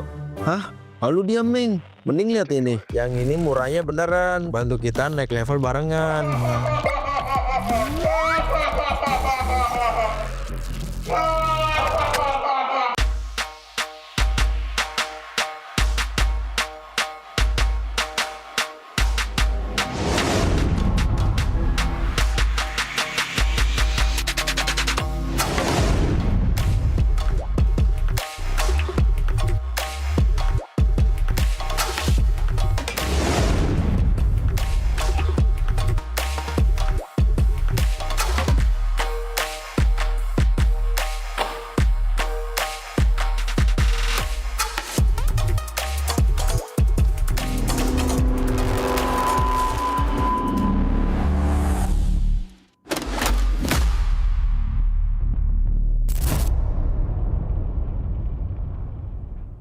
Tak ada hari tanpa mabar, main nge-lag, kerap buat ku tak sabar. Gimana mau main sampai kelar?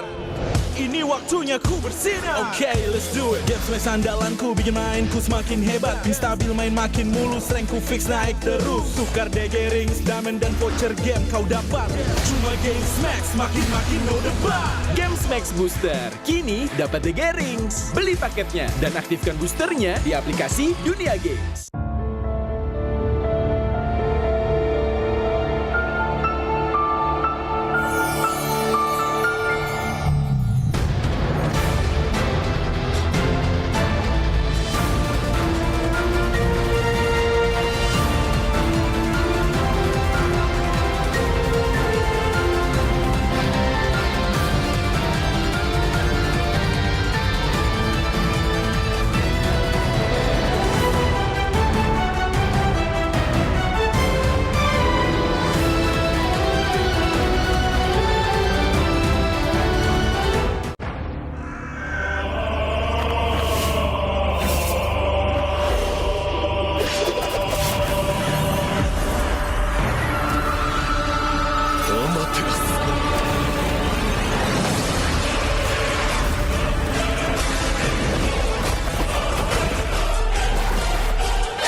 Kalau datengin player yang kuat kan pasti timnya bakal lebih kuat. Soalnya kan emang meta tabrak lagi populer sekarang.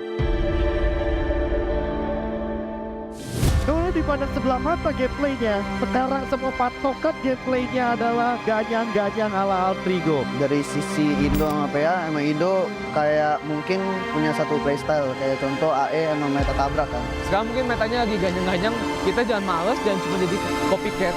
Jadi kita harus jadi yang kreator juga kalau bisa improvisasi kan. Altrigo menjadi salah satu pengubah gameplay dari Filipina yang mungkin bisa biasa bermain dengan santai, tapi sekarang berubah semenjak setelah bertemu dengan Altrigo. Dari keharusan meta ya mereka harus main barbar. Kalau nggak mereka pasti kalah sama tim yang barbar. Sebenarnya lebih ke pilihan mereka sih mau main defensif atau main agresif, tapi kayak mereka ya gue lihat emang mulai mau main agresif. Kalau ngomongin soal meta yang kemarin di M7, secara nggak langsung Aurora Filipina itu juga pada follow temponya Altrigo. Indonesia teams really like to brawl. Yeah, like that. It's more entertaining, I think. And sometimes it's better than playing objective, just playing objective. It depends on the hero. Permainan yang baru, player yang baru, tapi bukan hanya player doang. Kita juga punya patch yang baru. Ya patch-nya bagus, menurut aku kayak mid masih bakal berubah. Mau juga nambah, bisa kayak di Higelu, kayak Marcel gitu-gitu kan nambah banget ya kan. Ya kalau buat sekarang gue ngerasa tim Indo bisa lebih kuat lah karena dengan adanya patch sekarang, dengan hero-hero yang ada, mungkin jauh diuntungin buat tim Indo. Mid laner hampir semua kena sentuh. Ada beberapa hero yang emang di buff, ada yang di nerf, tapi overall itu mid lane bener-bener disentuh. Patch yang untuk sekarang sebenarnya menguntungkan banyak di mid sih, apalagi menguntungkan ke gue banget lah dari segi hero gue kayak Gor, ada Lilia juga. Pokoknya banyak lah hero-hero mid yang gue dulu nggak pernah pakai, sekarang udah bisa gue pakai. Memang sebenarnya porosnya di mid, karena mid yang bisa ngegerakin gamenya. Kalau emang midnya fuck, kalau midnya agak-agak shaky, ya mungkin agak susah gitu. Dapat info kayak Pio bakal ke Indonesia, gue rada kaget sih itu juga. Nah, kalau tentang Pio ya pasti dia bisa bikin Evos berkembang lah. Dia orang yang gue lihat kayak dia benar-benar masih pengen berjuang terus, berani buat coba tantangan di Indonesia. Akhirnya tertarik juga sama Pio ya, yang jelas pertama pengalamannya lah. Kalau dari gue sendiri sih gue optimis lah ya, optimis kalau misalnya dia masih one of the best lah. I think Pio will be that top mid laner too in Indo. Because yeah, he have attributes that no one player can have, like shot caller, like some of mid laner cannot do that. So as a few, he can be a top mid laner. Kalau ngimbangin mid laner Indo, mungkin bisa kita lihat kalau dia berhadapan dengan Sun lah. Soalnya Sun lagi dudukin top 1 mid Indo kan sekarang. Mungkin Pio bisa jadi top mid laner jajaran MPL Indonesia. Tapi gua nggak bakal biarin itu terjadi.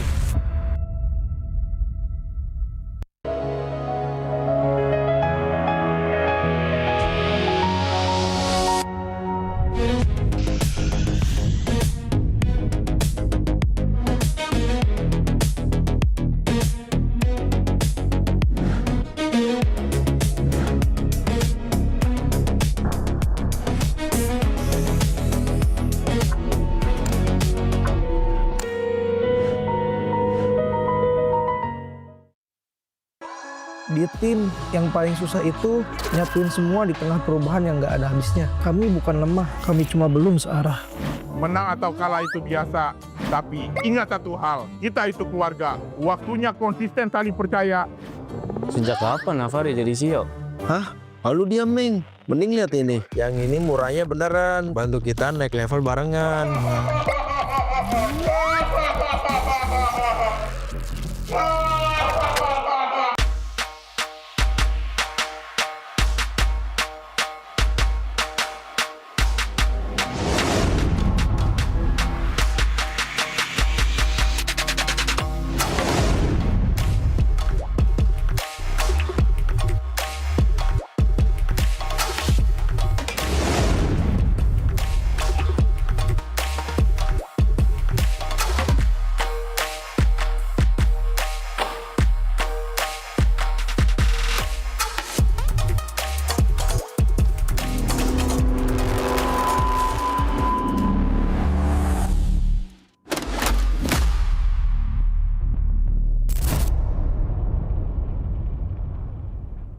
Tak ada hari tanpa mabar, main nge-lag, kerap buat ku tak sabar. Gimana mau main sampai kelar?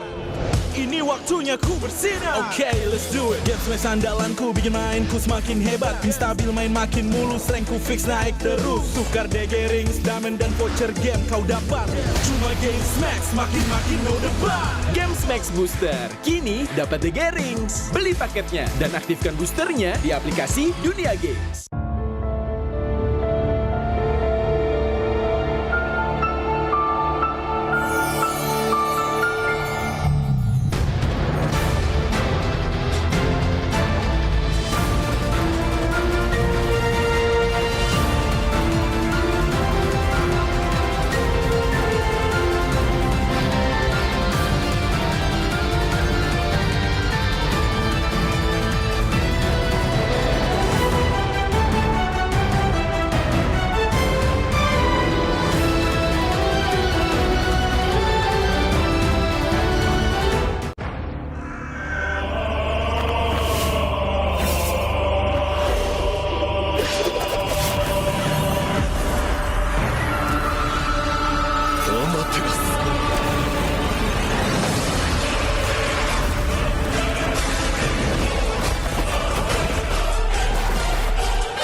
ナルトが帰ってきたぞ。飛来神の術。俺ってば父ちゃんを越す火影になる。愚かな子供騙しか。行くぜ。これが俺たちの力だってばよ。Kalau datengin player yang kuat kan pasti timnya bakal lebih kuat. Soalnya kan emang meta tabrak lagi populer sekarang. Kalau dipandang sebelah mata gameplaynya, sekarang semua patokan gameplaynya adalah ganyang-ganyang ala Altrigo. Dari sisi Indo sama PA, emang Indo kayak mungkin punya satu playstyle. Kayak contoh AE emang meta tabrak kan. Sekarang mungkin metanya lagi ganyang-ganyang, kita jangan males, jangan cuma jadi copycat. Jadi kita harus jadi yang kreator juga kalau bisa improvisasi kan. Altrigo menjadi salah satu pengubah gameplay dari Filipina yang mungkin biasa bermain dengan santai, tapi sekarang berubah semenjak setelah bertemu dengan Altrigo. Dari keharusan meta ya mereka harus main barbar. Kalau nggak mereka pasti kalah sama tim yang barbar. Sebenarnya lebih kepilihan mereka sih mau main defensif atau main agresif, tapi kayak mereka ya gue lihat emang mulai mau main agresif. Kalau ngomongin soal meta yang kemarin di M7, secara nggak langsung Aurora Filipina itu juga pada follow temponya Altrigo. Indonesia teams really like to brawl. Yeah, like that. It's more entertaining, I think. And sometimes it's better than playing objective, just playing objective. It depends on the hero. Permainan yang baru, player yang baru, tapi bukan hanya player doang. Kita juga punya patch yang baru. Ya patchnya bagus, menurut aku kayak mid masih bakal berubah, mau juga nambah, bisa kayak di Higelu, kayak Marcel gitu-gitu kan nambah banget ya kan. Ya kalau buat sekarang gue ngerasa tim Indo bisa lebih kuat lah, karena dengan adanya patch sekarang, dengan hero-hero yang ada, mungkin jauh diuntungin buat tim Indo. Mid lane lo hampir semua kena sentuh. Ada beberapa hero yang emang di buff, ada yang di nerf, tapi overall itu mid lane benar-benar disentuh. Patch yang untuk sekarang sebenarnya menguntungkan banyak di mid sih, apalagi menguntungkan ke gue banget lah dari segi hero gue kayak Gor, ada Lilia juga. Pokoknya banyak lah hero-hero mid yang gue dulu nggak pernah pakai, sekarang udah bisa gue pakai.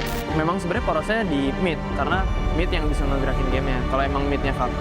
Kalau midnya agak-agak shaky, ya mungkin agak susah gitu. Dapat info kayak Piu bakal ke Indonesia, gue rada kaget sih itu juga. Nah, kalau tentang Piu ya pasti dia bisa bikin EVOS berkembang lah. Dia orang yang gue lihat kayak dia benar-benar masih pengen berjuang terus, berani buat coba tantangan di Indonesia. Akhirnya tertarik juga sama Piu ya, yang jelas pertama pengalamannya lah. Kalau dari gue sendiri sih gue optimis lah ya. Optimis kalau misalnya dia masih one of the best lah. I think Phil will be that top mid laner too in Indo. Because yeah, he have attributes that no one player can have, like shot caller, like some of mid laner cannot do that. So as a Phil, he can be a top mid laner. Kalau ngimbangin mid laner Indo, mungkin bisa kita lihat kalau dia berhadapan dengan Sun lah. Soalnya Sun lagi dudukin top 1 mid Indo kan sekarang. Mungkin Pio bisa jadi top mid laner jajaran MPL Indonesia, tapi gue nggak bakal biarin itu terjadi.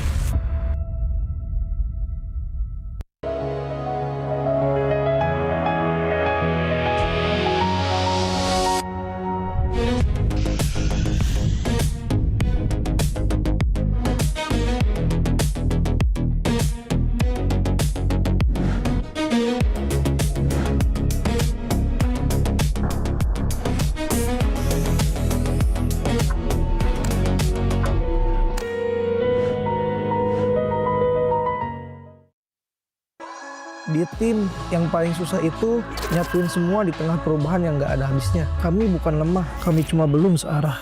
Menang atau kalah itu biasa, tapi ingat satu hal, kita itu keluarga. Waktunya konsisten saling percaya. Sejak kapan Navari jadi CEO? Hah? Lalu diam, Ming. Mending lihat ini. Yang ini murahnya beneran. Bantu kita naik level barengan.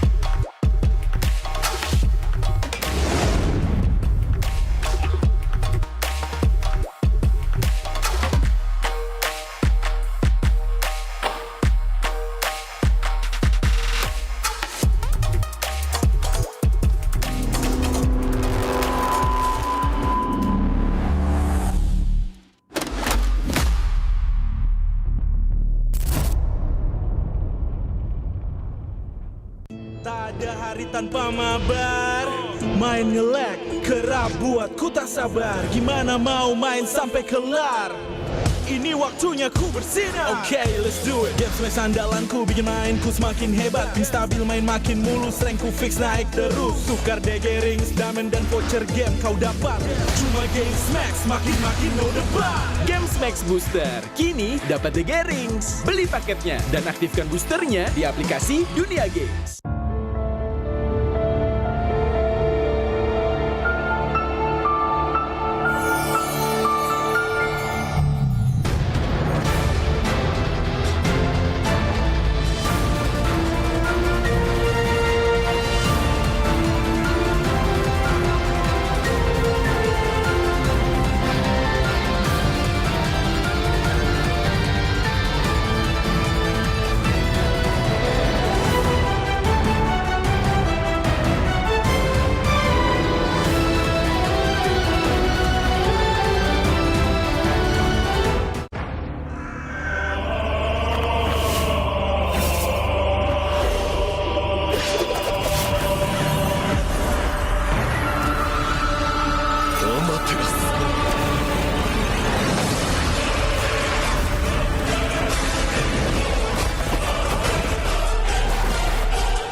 愚かなる弟よ。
渦巻きナルトが帰ってきたぞ。飛来神の術。俺ってば父ちゃんを越す火影になる。愚かなる弟。子供騙しか。アマテラス。ふっ行くぜ。これが俺たちの力だってばよ。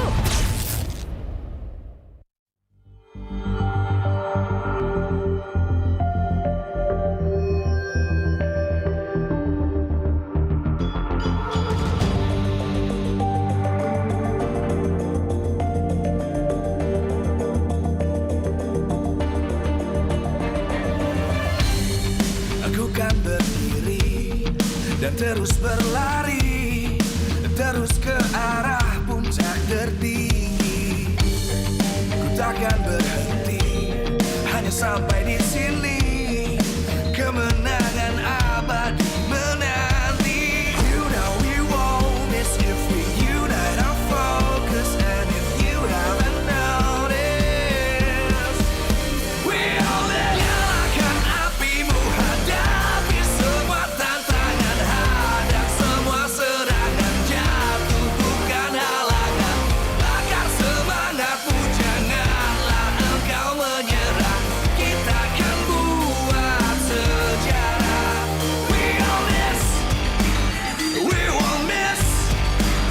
We all this, we won't miss. Saatnya beraksi, jalani ambisi. Aku kan menyawakan hari ini. You know we won't miss if we unite our focus. And if you haven't noticed, we all live. Nyalakan apimu, hadapi semua tantangan. Hadang semua serangan, jatuh bukan halangan. Bakar semangatmu, janganlah engkau menyerah. Kita akan buat sejarah. We all this, we won't miss. We all this, we won't miss. We all this.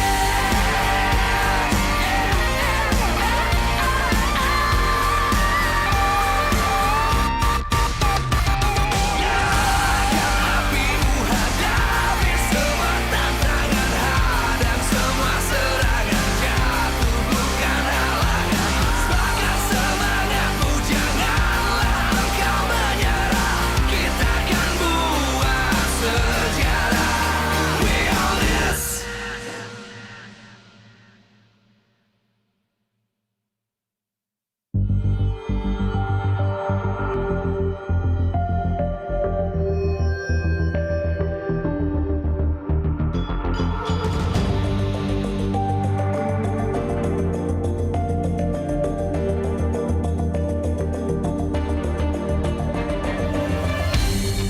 Aku kan berdiri dan terus berlari, terus ke arah puncak tertinggi.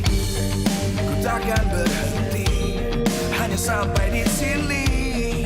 kemenangan abadi menanti. You know we won't miss if we unite our focus. And if you haven't noticed, we all nyalakan apimu, hadapi semua tantangan, hadang semua serangan, jatuh bukan halangan, bakar semangatmu, janganlah engkau menyerah, kita akan buat sejarah. We all this, we won't miss, we all this, we won't miss.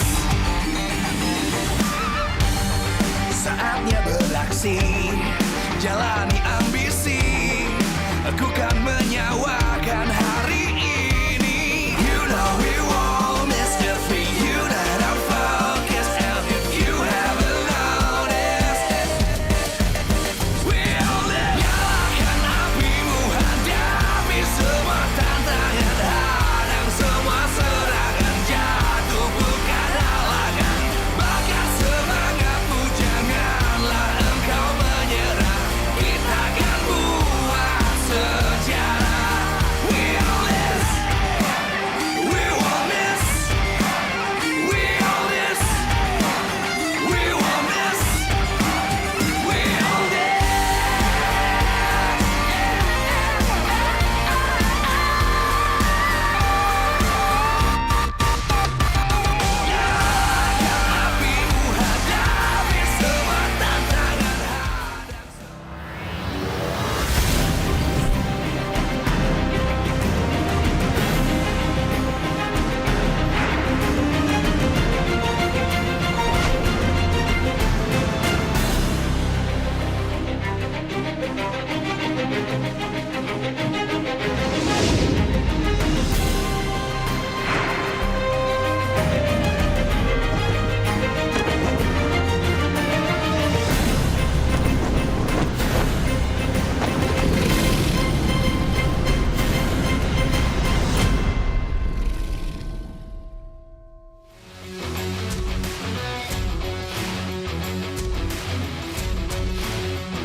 Live from MPL Arena, Jakarta, MPL Indonesia Season 17 is powered by Moonton.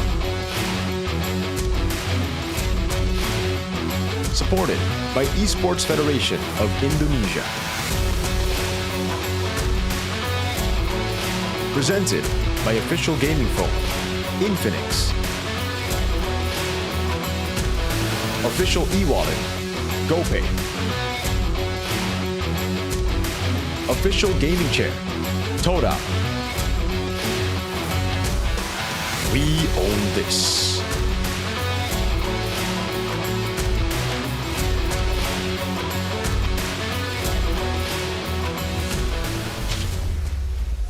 Wow, melaporkan langsung dari MPL Arena. Suasana di sini dengan begitu banyaknya superfans. Superfans mana suaranya? The vibe here in MPL Arena filled with superfans. Mereka begitu semangat untuk menanti kehadiran dari Geekfam dan juga RRQ yang tentunya hari ini akan bertanding. The Kingslayer melawan Raja dari segala raja. Going up against the Kings of Kings. Mestinya di season kali ini mereka bisa membuat sesuatu yang lebih gebrakan baru, lebih bombastis lagi, dan kita akan melihat apakah di match kali ini mereka bisa melakukan hal sama. Dah kayaknya Geekfam ini sudah hadir. Wow, sudah bersama kita ada Marcel. Halo Marcel.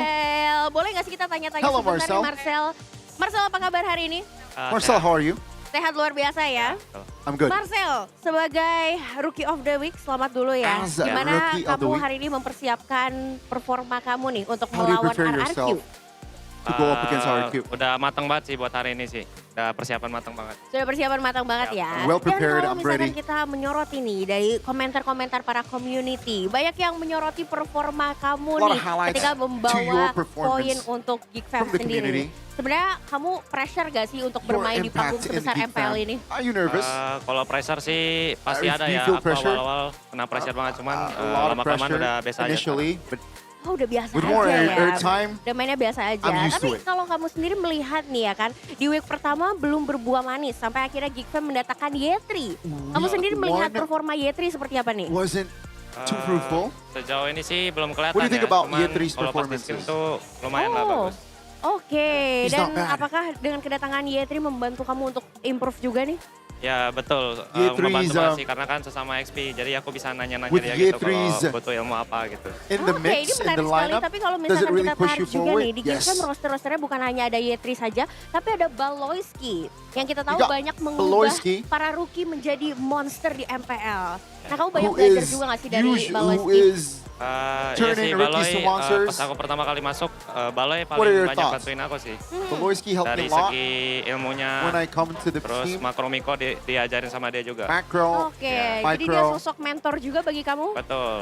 He really Oke, guided ini me. menarik sekali dan kalau kamu sendiri When I got harapannya to di Geekfam. MPL season 17 ini untuk Geekfam apa nih? Harapan aku sih biar bisa What's your- juara pastinya dan bisa main What's ke your EWC juga. hopes for Oh, Geekfam pengen for banget this ya bawa season? Geekfam I ke hope EWC ya. Geekfam Tapi can aku win penasaran it nih, all. kalau sosok idola dari Marcel sendiri ada nggak sih? Who's your idol? Idola aku si Luke. Oh, Luke. Betul. Kenapa tuh? Kenapa Luke? It's Luke. Nggak tahu sih, emang dari dulu suka gameplay Luke aja. Karena hero kita sama juga kan. Why Oke, Luke? Because jadi of the kan hero gameplay poolnya and sama. also our Ada playstyle is yang quite mau similar. disampaikan nggak nih kalau nanti ketemu bermain dengan Luke? If you play Semangat aja. against Luke, Oh, semangat aja ya. Menantikan juga ya I'm untuk just bertemu excited. Luke lagi nih Geekfam ya pastinya. Dan pesan-pesan dong untuk hari ini untuk RRQ. Pesan-pesannya any messages to our queue? semangat buat RRQ, cuman buat hari ini 2-0 dulu ya. Izin. Spirits up Oke. for our Good queue, luck ya, but for Marcel, today, semoga terwujud harapan terbaik karena 2-0. pada Geekfam Unity juga sudah menanti permainan dari Marcel. So kita akan melihat apakah harapan dari Marcel akan terwujud. So silakan caster, take it over. Welcome back, ladies and gentlemen, to MPL ID Season 17. Week 3, Day 3, Match number 2. Still with me, Realize. Donnie. And are you not supposed to be sad? Or like... I would be very sad if it was Shogun in the XP. Just saying. Okay. Mirko, still with us. And we are en route to match number 2, which is Geekfam up against RQ. Behind us are the Kingdoms.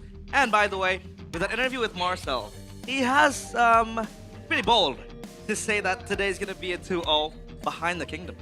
Wow. Right behind him are the Kingdom. Right behind the Kingdom, he said that. But I like the flair of Marcel. You know, he was Rookie of the Week as well last week. Yeah. He was recalling against BTR. He was doing a good job everywhere around the map as well, that Arlis. So I'm expecting Marcel to be the next monster from Geekfam in the hands of Baloyski. Yeah, but don't forget, MPL ID Season 17 is powered by Moonton, supported by PVESI or PBSC, presented by the official gaming phone Infinix, our official e-wallet GoPay, official gaming chair Kodak, and our partner in esports Garnier, Bayou, Dunia Games, GameSmack, and One Play, and our suppliers IndieHome, Indomart, Yummy Choice, and Aqua. And thank you for our sponsors for making every show super smooth and supplying us with all the goodies behind, because here, Mirko here has 5 Infinix phones. Don't tell him. Don't tell him. They want me to give it away after finding out about that. I also have a lot of Garnier. A lot of Garnier. I prefer Garnier. I prefer Garnier. That's true. I'm not supposed to spill that, but what does RQ need to do to win against Geek? A. Super Dan avoids overcommitments. B. Give pressure on the gold lane. Or C. Super Ken plays Assassin. Mirko, start with you. Super Ken plays Assassin. Is Guinevere categorized as an assassin? No. Because like It's you know, utility jungler. Utility. All right. What about you, Donnie? I'm mixed, right? I'm really mixed between C and A. Okay. I'm so, yeah, but I'm more leaning towards C, Yeah. to be quite honest. So Super Ken has to be given the assassins to play. But here we are, the rise of the Kingslayers. Geek Fam are indeed the Kingslayers. It started out since MPL ID Season 11 when Moody or Tadera was still in the lineup. 2-1. I don't know who that is. That ain't Niall. That what? Boy, that's a different Niall from now. Man, I hate the slop. But yeah. Geek Fam have always been able to, you know, take down the Kings. They've had a very good record. The Season 12 one was very special because they reverse swept RQ, who were leading 2-0, and it was a marquee swap at a time to come in and get to win. here as well last season, it was a pretty solid victory. May Kids coming in, doing a really good job. We didn't put in Team 14-15, unfortunately, because RQ beat the Kingslayers. Oh. They killed the Rebellion. But now it could be back. RQ looking out of form, like completely out of form. Like super out of form. Just like their names. And Geek Fam have just currently regained their form. Yeah, with a win against TLID, which, by the way, they were undefeated until they met Geek Fam. Yep. And I want to talk about the iteration of Yetri, by the way, in which Yetri was instated into the roster. We thought he was going to be, the shining light for Geek Fam, the go-to XP. But then Marcel was given that chance to play again. So take a look at this match up against TLID. Anything you want to highlight, Mirko? I think the way they played is just beautiful, man. Geek Fam. This was a surprising win for a lot of people. A fast game, too. Yeah, against BTR as well. Marcel was just doing everything on the map. Shogun on the Arlet was kind of outclassed in the situations, man. But really, I want to talk about the recent win, because especially when they got this composition down, man, the full fighter comp. Even Beloyski mentioned in the interview that he took inspiration from Alter Ego, and man, did it look very Alter Ego. It doesn't look like the Alter Ego we have now, though. It looks like the Alter Ego that was in M7. So if they continue this run, if they have that flexibility, and they continue to build on that, RQ are in for another clean sweep loss. And that could be problematic, because throughout the seasons, throughout the years, the Kingslayers, they show up when needed. And now the Kings are wounded. Completely wounded, open wounds in their chest. And it seems like they can just capitalize on this, subjugate the Kings, and once again, reclaim the title of Kingslayers. I get what you mean, but I'm too distracted here. Toy is on his jersey. Is that a hint of... Oh, are the Super Trio coming in? Again, I don't know. Kuroki's wearing a jacket, so maybe he might pull up, open it up, but Toy is ready to maybe be deployed, and that's also are you a fan shift, of that? right? A shift of energy, definitely, because at least for this season, Toy has been underperforming, man. Yeah, but we did see yesterday Kuroki with a very, very impeccable performance against Alter Ego. Kuroki's me really too. good. I like the way he takes risks. That was the, I think, concern ever since Toy entered RQ. We talked about him not taking chances on team fights. His targeting was quite abysmal when he was still a rookie for RQ. He was quite good at laning. He's able to farm, but when it comes to the team fight, he doesn't take chances. He doesn't take risks, and that was what Kuroki did. That solo kill down in the second tier turret up against Arfi, that was very beautiful. And after that performance, I thought to myself, I don't see a world where Toy might be starting. It might be just Kuroki. I agree. I think Kuroki is the better option for sure if we're looking at the two results that we've seen. But thing is, Toy, when he's in form, he's actually really good, right? I think a lot of people just look at the current form of Toy and they're thinking, okay, this guy has no potential. He once made it to the grand finals of MPL, and he was very close to beating Onyx too. It was them who reached match point first, RRQ. So if they could just get that back. The thing is though, okay, you know what? Dyron is not here. It's a different time, exactly. That's when I got the realization. It was with Dyron, it was with Sutsujin, now it's Super Ken, and it's Super Dan. It's already completely different dynamic. I think right now they're really struggling to find an identity. Back in the day, it was Dyron, Edok, those are the playmakers. Now it's like, I don't know. It doesn't look like Edok is doing all that well. Super Dan, same thing. Super Ken has been horrible. This is my GOAT, man. What's up with my GOATs? Your GOAT. After returning from China, we thought maybe, he could enrich himself with a different perspective, a different approach to the game. But it seems like Super Ken has been beaten around by all the junglers in MPL ID Season 17. At least a shining light for RQ is Yeskill. Yeah. I think this guy, the Ghost of Jakarta, completely unnoticed, but he is still there gluing together RQ. And yeah, I also have my, fair share of like criticism to Edok. This guy, a few seasons ago, was one of the, rising rookies. This guy was insane with the Franco. We knew him with the Kalea as well. But now he's known to only ride clouds. Oh man, very hard. It's crazy. Edok, what happened, man? Lock in, Edok. Come on. Even Gani was like, oh man, I think in those seasons, Edok was better than Kipo. In some of those seasons. He was feared. Come on, Gani. Was he not better than Kipo in 14-15? Maybe. Oh wow. Let's see RQ They're coming in still with the same lineup. It's not going to be Toy. It is going to be Kuroki alongside Edok, Yeheskel, Super Ken, and Super Dan. Season 17, they're still struggling. But let's see if today will be the day of change. The Kings of Kings, still wounded, but they never give up. Ladies and gentlemen, this is Rex Regum Kaon. The Kingdom faithful still hoping for a miracle to happen. Hoping for something to conjure and get that win. Lest to not be late to get the point, because if it comes to week 5, week 6, it'll be all too late. Now for Geek Fam, the King Slayer still with Marcel, Make It, Aboy, Maloyski, and Ken Ziski. They stand in the way of a wounded king and the crumbling kingdom shall trample beneath their feet. This is the moment for them to reclaim the King Slayer title.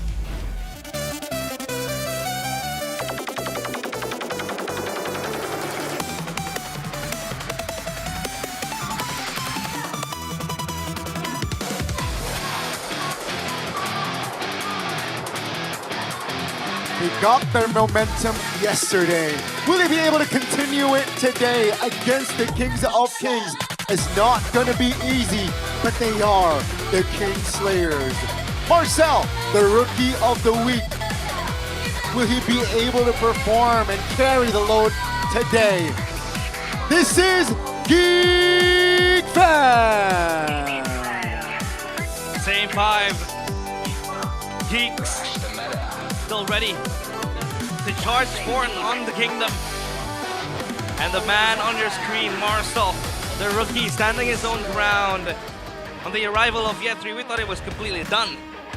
But he came back and proved that he deserved to be on the starting spot. Now though, the brains behind the operations, the men to make things happen on the draft in the game. Coach Frizzy up against Keskute and Coach Pop. It's been a tough few weeks. It's been a tough few months for Keskute, definitely, and NMM. You know, they've taken quite a bit of blame from the Kingdom, from a lot of the haters as well out there. But just recently, Mr. AP, CEO of RRQ, came out and said, you know, we trust in Keskute still. Despite the 7th place finish last season, despite the rocky start to the season, we trust in him because he was able to bring RRQ to an EWC, to an M Series in Season 14, Season 15. And at that time, RRQ weren't strong. They didn't have a strong lineup, and I agree completely. I think there's one thing that I still trust in, and especially after yesterday's draft. He can find that form. He can regain that form. I don't know what happened in the first 3 matches because I agree, the drafts were horrible. Terrible, as Sheffin would put it, terrible and horrible together. But yesterday, it was phenomenal. So, if that stays, all you need to do now is fix the gameplay. Yeah, I think the gameplay has been the main focal point of criticism. But now, Adan Sapikoni by Infinix, what does RQ need to do to win against Geek? A, Super Dan avoids overcommit. B, give pressure on gold lane, and C, Super Can plays assassin, in which both receives 40% of the vote. So it's either A or C. But which do you think, Gani, is much more significant? I think I gotta say in-game, right? A. I think Super Dan needs to, you know, fix and repair his gameplay. But then again, you know, if the draft and composition by Keskute allows Super Ken to be the star, as in the assassin, I think that also can work, you know? And I guess the viewers, they agree as well. It's between, they're torn apart between A and C. I mean, Super Dan received some flack as well from the Kingdom for not performing up to standards. And we also had discourses, debates, as to why Dyron was shipped to Malaysia to RQ Tora, and they had to come in with RQ Dan to play an MPL ID. With Dyron, by the way, performing miraculously. He is super consistent, week in, week out with RQ Tora.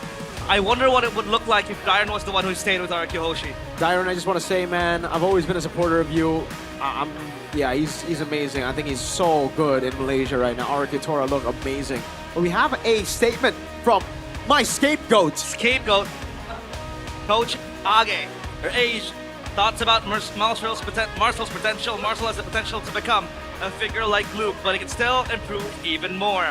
He has the cards to initiate plays, to bait on enemy skills, making it more comfortable for his team to play. Age, on his podcast with Todak Gaming. Do you think this is the case, Miracle? Is he able to, become a figure like Luke? Because we had potential XP laners who we thought would come in and become the face of XP in ID. One of them was Rendy. And now he is demoted down to MDL again. Do you think the same case might happen with Marcel? I think he has the potential to do it for sure. A lot of people forget how Luke started. When he first played for GeekFam together in MPL with Beloyski, he looked very mid. He looked very average. He didn't even look like a top tier XP. He didn't even look like he had potential to be a top tier XP. And then Beloyski grew, developed him. So you're telling me a guy with a debut with the first season looking like he had no potential became the XP that he is today. Now we have a guy who's doing already so well in his debut. Rookie of the week in week 2. I think he's going to shine with Beloyski's help. Yeah. Just like Makids, just like a boy. These are the type of players you got to keep your eye out for. Another man on your screen, Big Brain Beloyski. Top 5 total assist roamer in MPL ID. Number 1 obviously still led by Keyboy. And Beloyski falls into number 5. I mean, he is still that aggressive roamer we know with the Hellkurt picks that he likes to pick out. But I think there's a reason why as to why, the total assist, he's kind of down there because he likes to pull out the funky picks. He really like to pull out the funky picks indeed. And yeah, welcome to top 5, right? Top 5 assists of all time, I believe his Dreams was number 4. Dreams. And let's see, right? Let's see his impact today. I mean, Beloyski's impact alone, not just in the Land of Dawn, but also in the coaching room, in the locker room, backstage. Tremendous impact. Yeah, the way he nurtures players, right? We had Kenziski, also a rookie, coming out towards GeekFam. He was one of the best up-and-coming gold laners. And then we also have a boy who is on a loss of form. His form is kind of dwindling, but he's trying to recover again. And then now, it seems like for Marcel, he's going to be there to nurture him to become, the next generation of XP laners. And speaking of which, we have Yehezkiel, a pivotal part of TLID back when they were able to win Season 14. And now he is in RQ. What are the differences, Mirko, that you might spot out when it comes to Rinse and Yehezkiel? Yehezkiel is much more of a quiet figure in RQ. Rinse is so much more vocal. Rinse is, I think, so much more aggressive. Yehezkiel is just that type of guy to play in the back, to play safe, to play with the team, who trusts the team, right? Even back in the day for TLID, the reason we call him the Ghost of Jakarta is because he never really shines in the early game. He never really shines when people expect him to shine, but then you forget about him for a bit. All of a sudden, in the late game, he haunts you. He comes up with crazy numbers. He gets the kills. He's so consistent with it. And then he comes in with crazy plays like the Winter Crown against the Kaja, the reaction time. He was the closest to Sans at one point, and that was 14. So, again, I'm a fan of Yehezkiel. Ghost, come on, come back, brother. Well, can GeekFam do some ghost busting? Because it's going to be the random map draw now. Broken Walls to start off game number 1 as we enter the drafting phase. And RQ Hoshi, with their trust on Keskute still at the helm. Let's see what they can draft. Again, another respect ban that you can always absorb when you're playing against GeekFam. That Hellkurt, the Martel taken out as well with the Fanny. So now you choose. Either you want to ban out the Glue or the Chusin. The Sora as well still available. So a lot of picks let go here by both teams. Yeah, I think the Glue, Jusin, those are the 2 picks that they're going to try to trade around. Oh, the Baksha. And the Baksha. So there you go. Glue or Jusin. I think for RQ, Keskute doesn't really like the Glue. We haven't really seen the Glue. I hope he goes Glue, but I think it might just be a Jusin pick here into a Glue and a Yve for GeekFam. That's a big possibility right there. And RQ, with the Glue pick, it actually enhances Edok this season, especially. I feel like Edok, his performance is not really, I don't know, I think he is out of form this season. Yeah, but okay. They neglect the Glue, they got the Zushin. Yeah. Wow, quick to respond here. De Leon won't pick up. I expect the glue should come through. Yeah, they can take the glue here. Veloski, sure as hell is going to be comfortable playing that. And they still have that potential to flex it into the XP. And the glue will come through. 81% win rate, by the way, for the glue. This hero is very, very valuable. Yeah, I'll give you a stat that's even better, brother. Uh-huh. This Leomord for Mr. Make It is at 80%. Oh. This is the comfort pick. This is the pick that if Gundam wins. And yes, the glue is kind of like a pick and you win the game. Veloski has picked it once and is one on it. RQ will go for the Suyo to sparse. Whoa, and the chip. Yeah. Geek Fam, I think go for the Eve here, right? Up against the Suyo, maybe. Yeah. I think the Eve is a good option to beat the Suyo. You also already have the glue, but I think the Sora could come through as well. If they really want an answer to the chip, I think Sora is a pretty good answer. You go for the teleport, boom, you get caught by shifting skies, insta CC. Yeah. The Sora, Eve is all available to kind of lane out against Houston. And they'll pick up the Claude instead. A safe pick for Kenziski, but I think it's quite too early, isn't it? I don't know. Claudera was a very good answer. Kenzie did win them game 1 against CLID with the Claude. So maybe they're just trusting in Kenzie right now. So I think the carry should be banned out by Geek Fam. I think a Harith is a good option to go and ban as well. Maybe 2 bans over on Kuroki. RQ on the other hand, I think they're going to be looking at that Eve and Sora? Possibly the Sora. But there's still a Valentina, so I don't know about that. Are RQ pandering into a possible Masha chip pick here? Are they going to play it just, in a different direction with the chip? Who's going to play it? RQ, with the Masha and the chip? I don't think so, because usually if you want to have a Masha on your team with a chip, you usually have a utility jungle. If you have a Masha together with the Suyo and the chip, I think there's a bit too much damage there. Not enough tanks, not enough utility, not enough CC, and you're up against a Leomord Blue. Yeah. You're in desperate need of CC right now. So Satian gets banned out. I hate Satian on a boy. It seems like Heskewed, he might be overcooking in that ban. I would much rather have a boy on a Eve. A Eve. Anything. Novaria. Zatian is sitting at a 25% win rate for a boy, by the way. Wow. So there's a reason as to why I don't like that. They actually let go of the carry. Wow. That's going to be a hard lane. Interesting. Skill matchup, obviously. Kenziski up against Kuroki, but Kuroki was quite promising yesterday on what he was able to show. Game 3, he played that Claude, got a few moments under his belt, but then dipped when RIQ got wiped out by Alter Ego. Shout out to RFU, by the way. What a winner or crown in the last minute of that team fight. RIQ, one last ban. The Eve will be taken out. Yep. That will delay and deny Geek Fam of potential strong mid laners to fare up against the Suyo, against the Chusin, and Geek Fam here. Yet without a mid laner. I think they can go Valentina. Good pick for a boy. If it's not the Valentina, Barca, those are the 2 picks that I have in mind. There you go, Valen. After RIQ. They have the chip ready. So, XP, jungle, they need, XP and gold. They need a tanky XP here. Yeah. To Alice sell out Suyo. What about a high loss? High loss, I guess. XP? Yeah. No, I don't think so. I think more Alice for me. But like carry, you mentioned the carry is still is still on the table for Kuroki. And as for the XP, do they not need? Here's the thing. Okay, playmaking with a chip is good, but they need a combo with it. No? Yeah, that's the thing. Lapu, but then it's not too tanky. I think it's Alice carry. Alice carry, but they need damage. I agree. So Lapu makes sense. The past is but ashes in the wind. It's gotta be the carry, as expected. So is the Lapu. Okay. Geek Fam last pick. I think the Esmeralda. Yeah, the carry makes it tough for the Esme to come through. Actually, they're getting shredded. Yeah. So XP. Actually, I'm a pretty good. I think this is a good Arlet game. Arlet. They need a playmaker, so that really makes sense. Yeah. Yeah. I like the Arlet.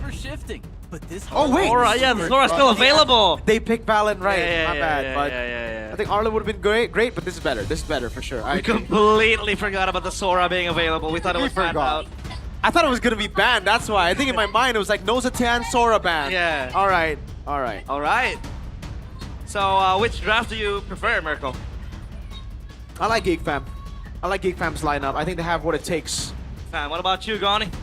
You know what? I think game one, playing devil's advocate here, but I think RRQ can take the game. RRQ, all right, with a chip combo, but they have a lack of, you know, chain CC to kind of follow it up, but let's see. That's the thing. How will they execute this composition? Speaking of which, lineup rating, again favoring RRQ, but we don't really trust this lineup rating. Sometimes it fumbles itself. And so now, a battle for the ages. The Kings of Kings up against the King Slayer.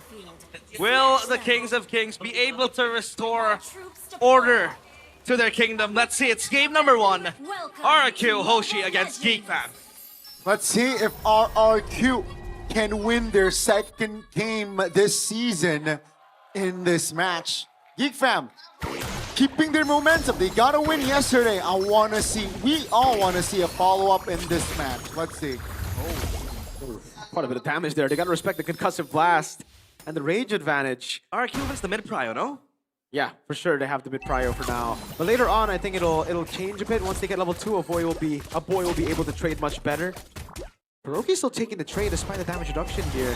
Oh, good one. Catches Kenzie. Yeah, he gets level 2 early on, so he does have the upper hand there. Emblems bye you. Uh-oh, careful, Beloy. The mid lane is potentially a 3v2. That's a big knockup. That's a stun as well. Force Beloy to use the flicker, but first blood will not happen here in the first minute.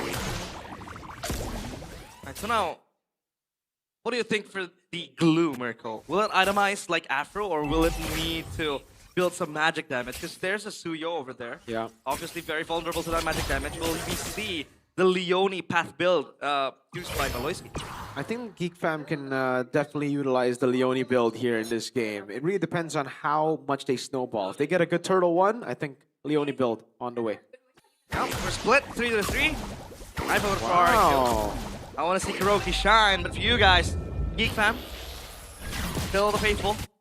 And now RRQ needs to pattern around this turtle. They're going to pivot into this. As Sora, in the hands of Marshall, still yet to hit level 4. He needs it for this team fight.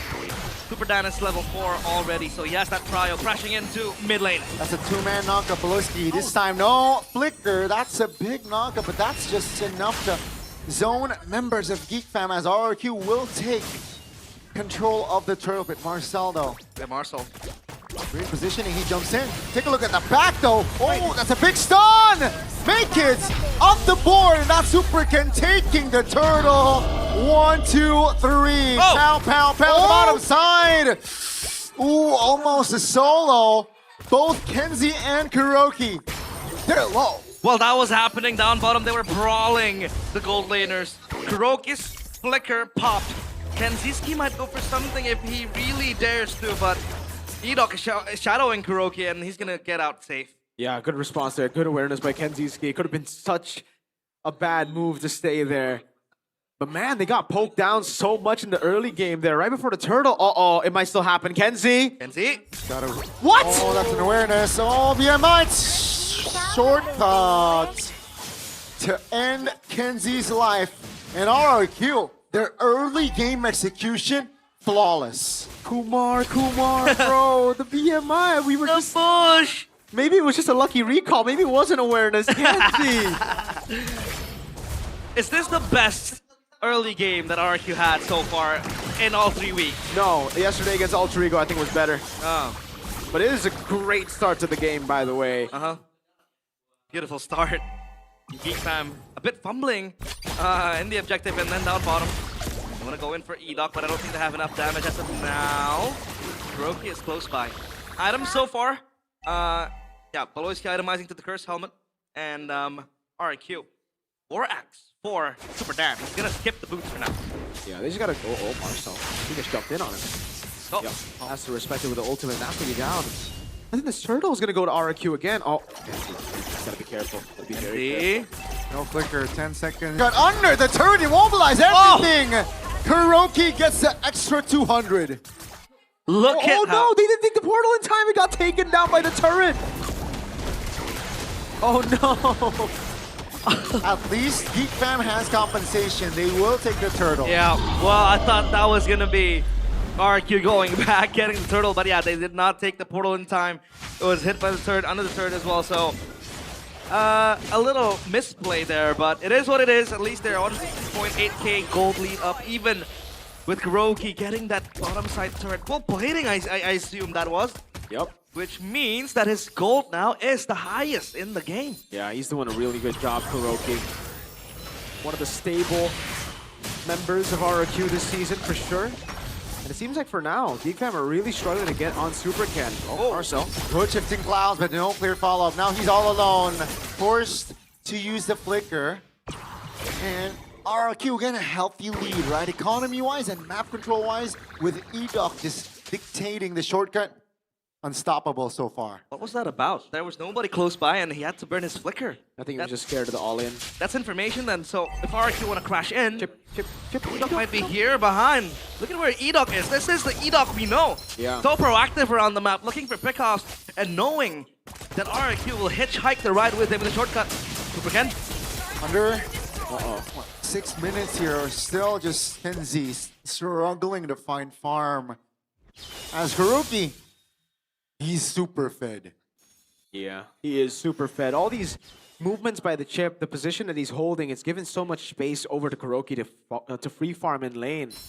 And right now he's, oh my lord. 4.5k. He's 1,000 ahead of Kenzie already. Kenzie's not having a good game, man. Even when he tries to clear the wave in the bottom lane, he gets cooked by Super Ken. Edok has fleeting time. Fleeting time, first item. Geek Fam need a big team fight win to turn things around right now. Whoa. That's a shortcut on towards Beloyski though. Is it wise? That's gonna be the mount from Beloyski. Flicker in a boy joins all. That's a good terrify on towards Super Ken, but the follow-up damage is there for Marcel. Marcel finds the kill. Take a look at Edok now. Looking to provide cover on towards Heskiel, but Marcel is isolated. Down he goes. It's a 1-for-1. Good stun from Super Dan. I thought it was going to be a botched move because they were going in on Beloyski, who can mount, and the comeback and the backup was there close by as well.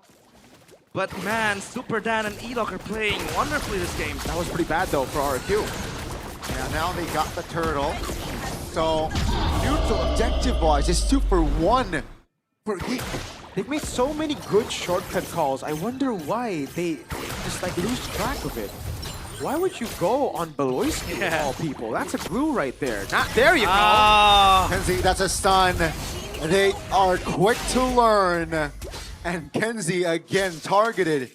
Kenzie cannot farm alone, man. You can't be alone. You need someone to shadow you. Kenzie just like doesn't know the chip. Like, I don't know. Is it because they haven't faced the chip in a long time? But this is crazy. You need the passive as well, right? The Y walk.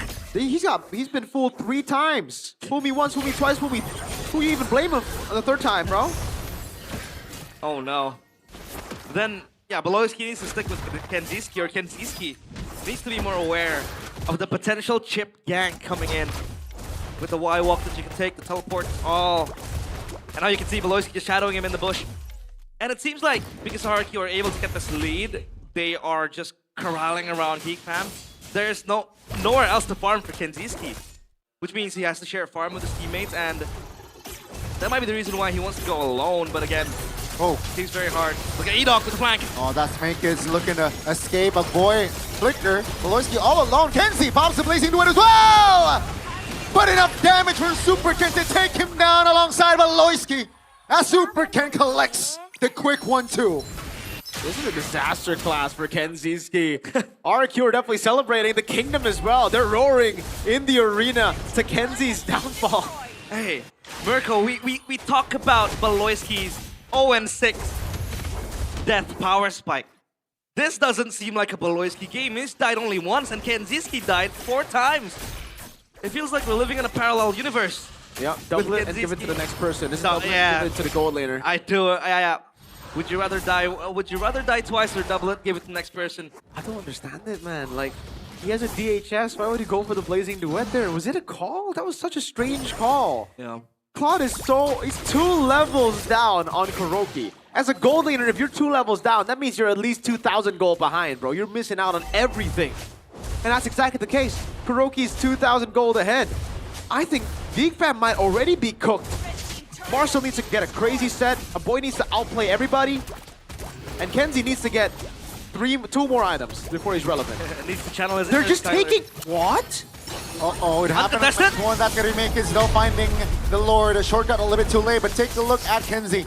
Blazing Duet invested. Great timing on the BMI. No one to find a kill. That's Yeskel though. The Ghost of Jakarta putting backhand to place. Yet Kenzie will fall alongside Marcel. The Ghost of Jakarta does it again. You can outrun the ghost, but you can't hide from it. It'll haunt you every day and every night. And RQ 10-1. They let go of the Lord though, Mirko. That was a good sneak by Geek Fam. I also didn't expect it. They pulled a... BTR did it earlier. Yeah, right? Megatron sneak. My lord, so many sneaks today. That's the second Lord sneak we've had, but Kenzie again, man. 0-5-0. There's no way you can defend this guy in this game. Not a single turret taken, by the way, by Geek Fam. Oh my lord. Maybe that mid lane turret will be next on the menu for them, because it is very vulnerable as of now. Speaking of which, Geek Fam, they need to stabilize the lanes, and for RRQ, they can play the long lanes as often as they like, because they have Edoc always standing by with a shortcut. You can always take that hitchhike and yeah, just converge around 5 players, 4 players. You'll always have the man advantage when the shortcut happens. And this Claude was a red 3 pick, by the way, chat. So you're looking for value with that red 3 pick. Right now, this is giving value to RRQ. This Claude pick ended up being a disaster. 4v6? Yeah. I really think they also should have banned carry, by the way. They banned Harith and Easun Shin. Yeah, I think the carry was way better of a ban there. Corrosion side next, and there you go. 1,900, make it 2K, 1,000 gold in between the XPs and the jungle as well. Oh my lord. This is a stompy stomp. RQ, remember, this is with a chip. Like the gold lead is always double technically with the chip. So if you have a 5K, it feels more like a 10K because you're not able to farm anywhere on the map. The Claude is really struggling. You can see he's waiting in the... He can't walk up. He can't walk up anywhere. He's going to have to wait for these minions to come in, and they're going to have to share it. Usually the Claude, you know, gets solo gold. In this case, he can't even get solo gold. He has to share with everybody. Yep. I think this is a bit... I think it's more like 80-20 right now. A bit generous, eh? It's very generous. Yeah, you gotta share the gold. You can't really walk up. RRQ has control of the main bushes. Marcel? The long lanes. Marcel needs to be careful. I think he anticipates Edoc to be there, but you know, he's a Sora. Escape might be possible, but if RRQ can decide to crash into him right now, with no one close by, he's gonna be dead man walking. Oh, he has the ultimate still. Yeah, he was aware because 4 of his teammates were bot side and shows on the map. Yep. Yeah, right reaction. I think that was pretty bad. The Lord is spawning. I don't know why he would take that trade. Like, you're just burning. They were trying to get a portal up so that, you know, maybe they could go for a trade, and now he doesn't have ult. They're holding Marcel here. Oh, why is he up here? Oh, there you go. He goes to the back. Kenzie. Whoa. That's a shortcut. That's an immobilization. Moloski looking to reposition, but boy, seems to be the main target. No Valentina 5v4 now. Look at the collapse. Blazing Duet will not be able to do anything as Hiroki is free hitting. Take a look at Malloy Marcel in the front lines as Super Ken will find the kill.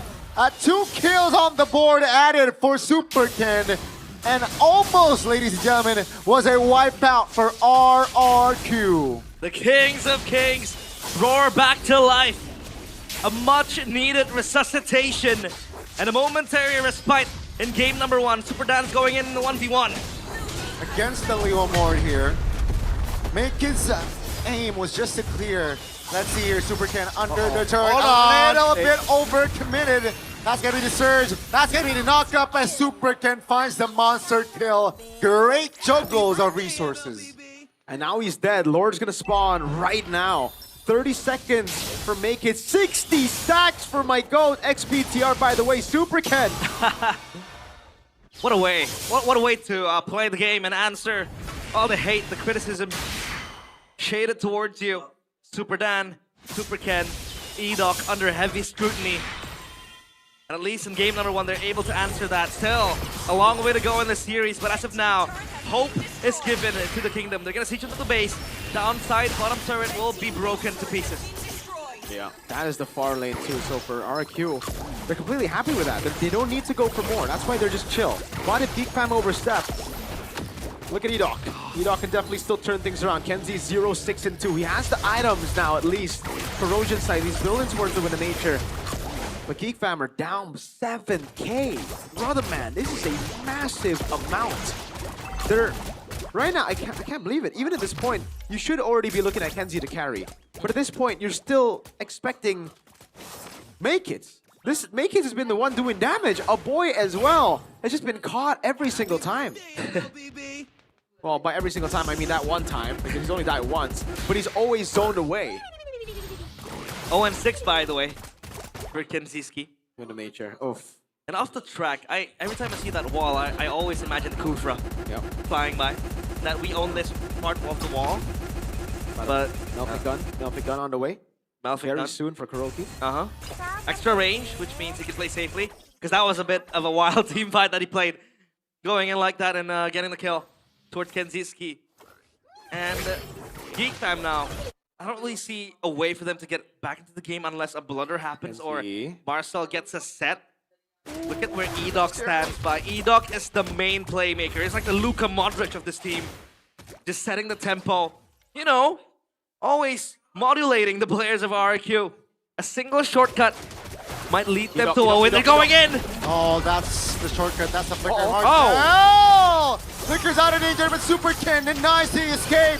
Make-It's knocked up. 2 members of RRQ, of the EFAM rather, taken down. Yes, kill. It's gonna be a 5v3. Maloyski mounts one, but all he can do is just delay. Blazing duet. But it's just to clear RRQ. They have another wave coming down bot. That's it. They want to end it right here. A boy taken down. Take a look at Kuroki free hitting the main base. Ladies and gentlemen, RRQ has done it. They got the second game of this season, and they look to end their lose streak today. Wow. GG's. The Kings of Kings. Restoring faith to the kingdom as the drums bang. Geek Fam completely outclassed, outplayed, outmaneuvered. That was a beautiful game by RRQ, Hoshi.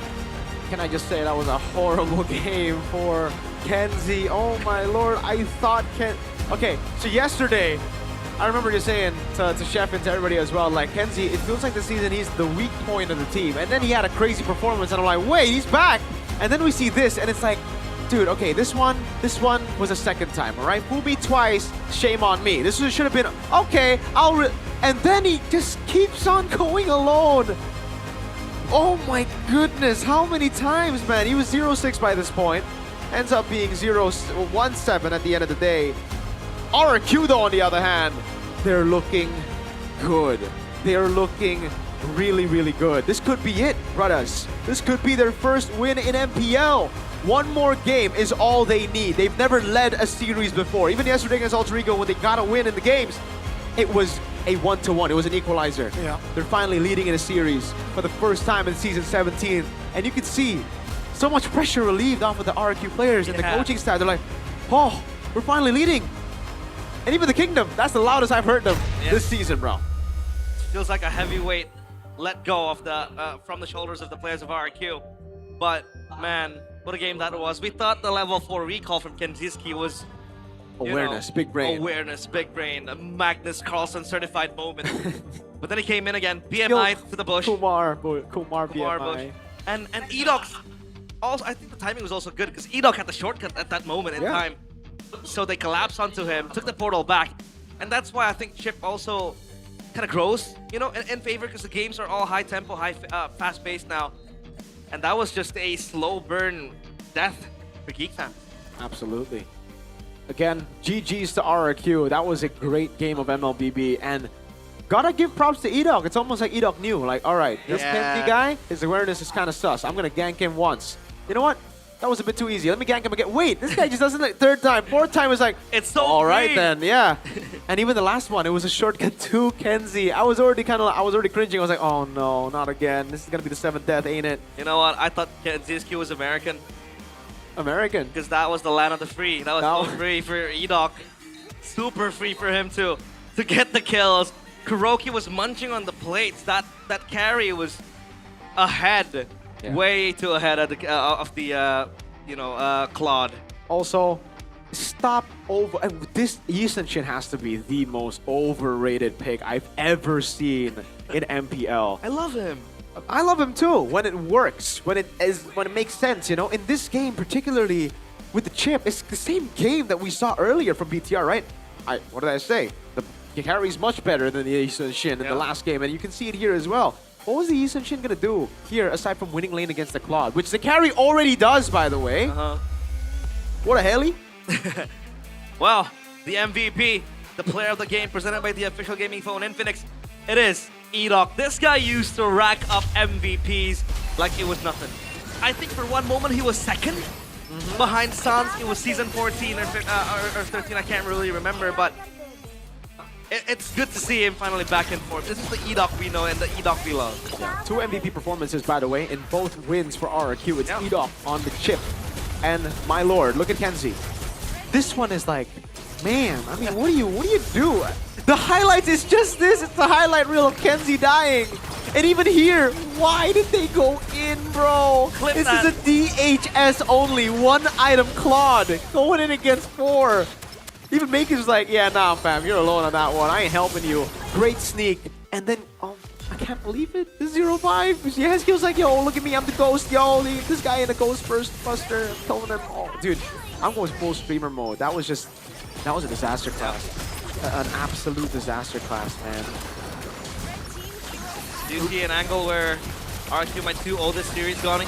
You know, I think that there's always that possibility, right? We can't really count our RRQ out this year. But I feel like being what a day for Romers, right? We got Afro. We got Edok. Edok today earlier. It Finn. was Finn as well. But you know what? I feel like this chip, man, this chip needs to go. Yeah. I mean, yesterday, Edok's chip, or Chips is Edok, or Chips is Edok's chip, yeah, also caused issues towards the enemy team. But man, yeah, GeekFam, they did not play MLBB in this game, I feel like. They were playing MLA, bro. They were idle gaming right there. Because what in the world was the vision there? Now that you see the replay, I think it's even more like, it pops. Oh my lord, that was such a... If I was streaming, I would say something, but like, you know. Yeah, I know. Stupid move, all right? Technically we are streaming. Well, you know, my we're live. But bro, okay, listen. I understand. They're like, okay, Marcel's like, yo, come on, come with me. Let's farm. Let's farm in the bottom lane. Yeah. If Edok teleports and shortcut, there's still 2v5. I don't understand that. The rest of the team were top lane. They were nowhere near. If they were all sticking, if they were in that bush, you know, waiting for a pounce, waiting for Edok to come in, it would make sense. And then the Marcel play up top. You remember that? He's like, okay, I know Edok's in this bush. I'm just gonna wait for him to teleport. It's like, and then he uses ult 14 seconds before the Lord spawn. It's like, sir, what is the vision? I don't get it. It's either you get picked off or you burn ult, which is a win-win for Edok. Edok's like, what the heck? Okay, what a heli? A lot of questions and decisions completely out of hand for Geek Fam. But take a look at Super Ken though. We completely, you know, wrote him off. We didn't see him. It was mostly Edok. No, Super Ken. 11-1. But that's my GOAT. That's your This GOAT. is the expected performance for my GOAT. Okay? It just took him 3 weeks. What about Super Ken on Guinevere? Yikes. Yikes. Oh well. Geek Fam completely battered and bruised. What a beautiful game from Araki Hoshi. And I like how most of the chips we see in MPL ID Season 17 is that when they pick up a chip, they usually pivot into that Masha chip combo. Yeah. For RQ, it's different. They have their own play style. You know, we talked about them lacking combo in this certain scenario, but they made it work. They knew, Edok knew how to scout with this chip. Also, shout outs to chat because I didn't mention this, and thank you for reminding me. But yes, why was a boy just stealing Suyo ult? Like in the early game, I remember level 4. He gets level 4, Valentine level 4. Like, okay, this is my power spike. Steals the Suyo ult, fam. What are we doing? And then, was it intentional? Or was it like? I think it's. If it's a mistake, that's like a mistake you would expect someone out of MPL to make. Come Like on, me. man. There was, come on, man. True. Just like don't press the ult if you don't want to. How do you whiff a Valentina ult steal? Ask for Rashi. Oh. It's tougher than you think. Ah, okay. So Rashi does a lot of things like that. Yeah, Not it is better tougher than you think. Okay, it is. But you'd expect. You'd expect not a Suyo ult. I think he wants the Sasuke skin. You know, that Sasuke skin is very cold. But I thought he was gonna bring the evil queller to kind of poke around. But it is what it is. Geek Fam completely shut down. And what a way! What a statement by RRQ to answer all the critics. I really want to see them come back again. Like I said, this is a very competitive season. It's such a shame that RRQ isn't performing to standards. And now they're performing in standards, and hopefully they get their first win. And if they do, it'll shake things up more in the table, in the standings, in the MPL ID standings. But hey, talking about shaking, Infinix is shaking the world with the exclusive deal for MPL fans only during match period. Because for now, you're not going to only focus on the war. Scan the QR code right now. There's an opportunity for you to skip the war completely, because if you want to have this exclusive deal, you can go and scan the QR code right here, right now. Does that mean I get to get Albert and Kyrie? Yes. So I can bring them home? You can. And you can ask them to hang out. And push the, make them help me push to Immortal. That no one can do. No one can carry you. Wow. You're a bit too heavy. Not even you? Not even me. Oh. Wow. KB said Super Toy's better than me. Yeah, of course he is. Realize what you're saying here, man. He's a pro MPL player. Is grass not green? Damn. Grass is blue. Wow. Grass. That's what LaFell would answer. Yeah, that's true. LaFell would say that. LaFell's also in a bad mood right now. Why? He's not impressed with the performances in MPL Malaysia this week. So he's the result has been abysmal, the gameplay? Yeah. Yeah, he has high standards. Yeah, I don't even think so. I think he has pretty low standards, but you know, still, I like that. I like disappointing. that. But hey, we have been yapping a lot, and if you want to hear more yapping, you can tune in to MPL Talk every Tuesday at 9 Indonesian time. There will be heated discussions, deep insights, and exciting stories straight from the people behind the scenes of MPL ID. We had Nafari, we have KB, we have Age. Next, we're gonna invite Mirko over. Hey, amen, brother. Hey, Abang Lord, invite me over. Abang Lord. I got a lot of hot takes to talk about. You can call it MPL Spice Talk if you're happy. MPL Spice Talk. Can you eat with spicy food? Oh, I'd be a champ. Like hot one? Too. Yeah. Wait. You can endure spicy food? I'm really good, bro. How about you, Gani? Very good. Haha. I'm a Nadonese. So. I'm born in Sumatra, man. Come on. I was born right in a chili field. But you were born in a chili. Yeah, I was born in a chili. Yeah, I was. So your culture is basically Sumatran culture? Yeah, you could say, but I have a part of Javanese in me. Okay. You know. You haven't cultured by Todak. You want to be cultured by Todak? I want to be cultured by Todak, yes. Get a bit of that Malaysian in me too. Oh. You know, I am what the Indonesians call blasteran, you know? Blasteran. Mix. It's like a mix. Yeah, I'm of mixed race.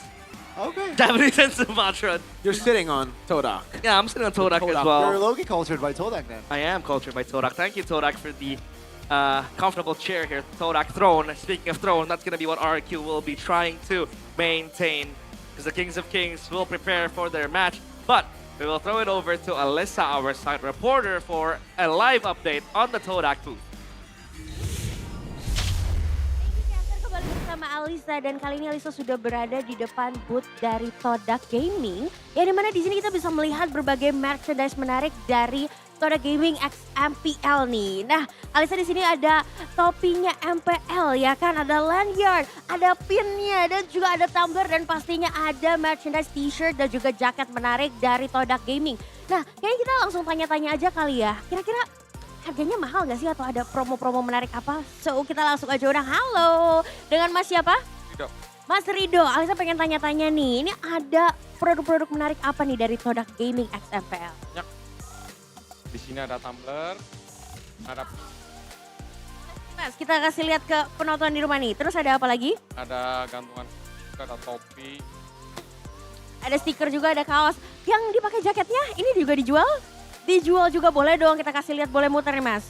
Wow, luar biasa sekali nih. Jadi ada berbagai merchandise menarik dari Todak Gaming ya.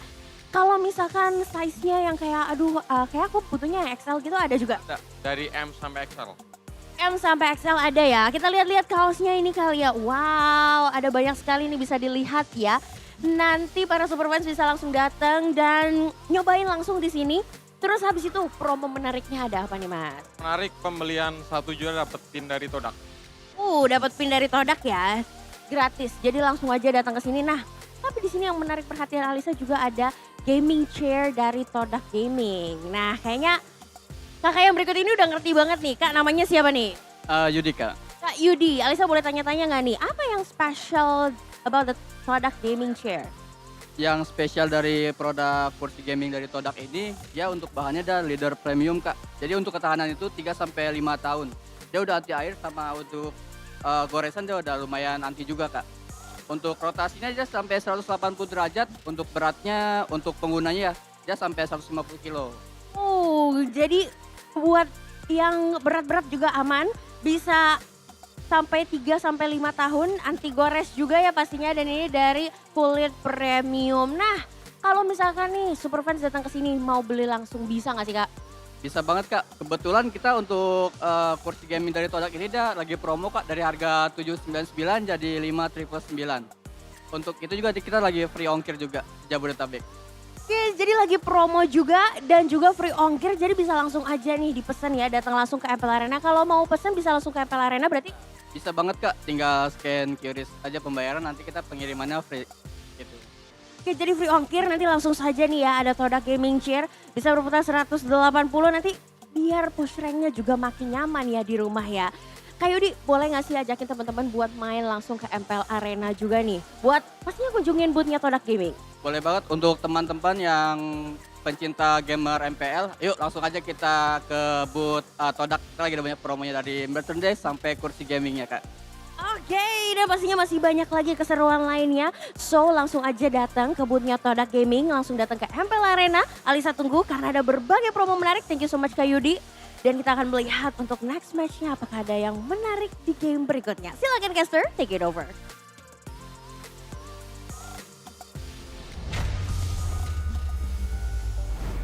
Sorry, someone was taking pictures of Mirko and Gani. And realize. And everyone else When in the you're building. Mirko, when you're Gani in the building. Sheffin is in the building as well. Maximum are, yeah, it's been a long time. I don't really get my schedule on with Sheffin, so I can't really say the CITV part. Yeah, I kind of want to You can say say it that. right now. You can say it right now. Well, you know, we haven't really seen the brand ambassadors being caught on camera, so, you know, gonna have to keep that for later, you know, CITV. Sheffin, you know, always glued to the screen when girls show up. Whoa, Man, whoa, Sheffin, whoa. his eyes. He's got sharp eyes, man. Very sharp eyes. And RQ, they do have sharp eyes as well. How would you rate Kescute's drafting in that game? I think it's solid.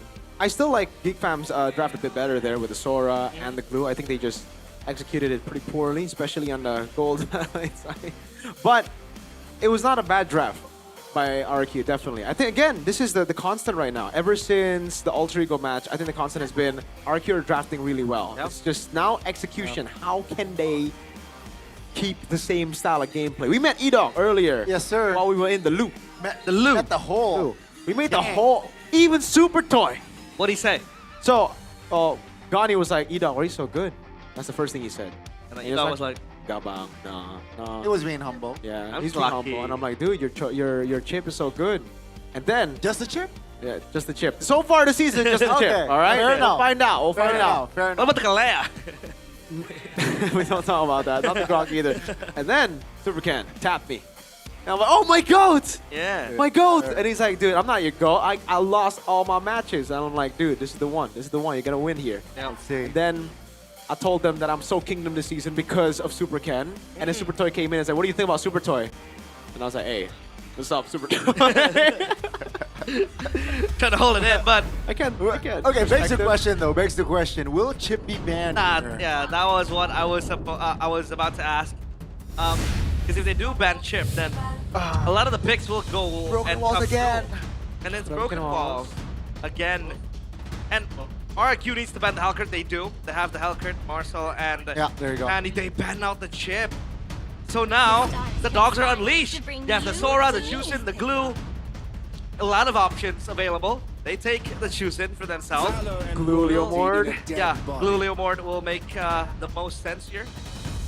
Yeah, and then RQ go for the Suyo again, and then... Oh, it's the same draft. Yeah, I think Without the chip. Suyo carry. No. Or maybe they go Phobius. Wait, what's the Claude Red 3? Yeah. Okay, wait. That's the good Eve. Sorry. Uh-huh. I don't think the Suyo comes through here. Never mind. Yeah. It's a little more Eve, so no glue. I think they take the glue, RQ. Take the glue. Do they go glue Baksha? They gotta go jungler, I feel like. I think they actually can flex that. I think glue and Claude is better Glue right and now. Claude. Blue 3 for Claude. I like the glue. Well, let's see if RQ will pull that out. Yeah, because the glue is obviously available. And heavily favored with a very high win rate. That means that Blue's win rate dropped to a certain percentage. Wow. They still go for the Suyo and the glue now. this time. Okay. At least they still stick the glue. Against the Eve though, the Suyo, interesting. Yeah. It's gonna get bursted kind of as well. You can kind of, you know, close the range up against the Eve. But hey, Moscow. Early on. Okay. So what to do next for RRQ? They gotta ban out the roamers, I feel like, right? Yeah. Gotta pressure Beloisky. I think they do. I think they banned the Khalid. But Beloisky can play anything. Yes, You know? that's true. Let's take a look at the hero pool, actually. Yeah, other funky picks right there, Mirko.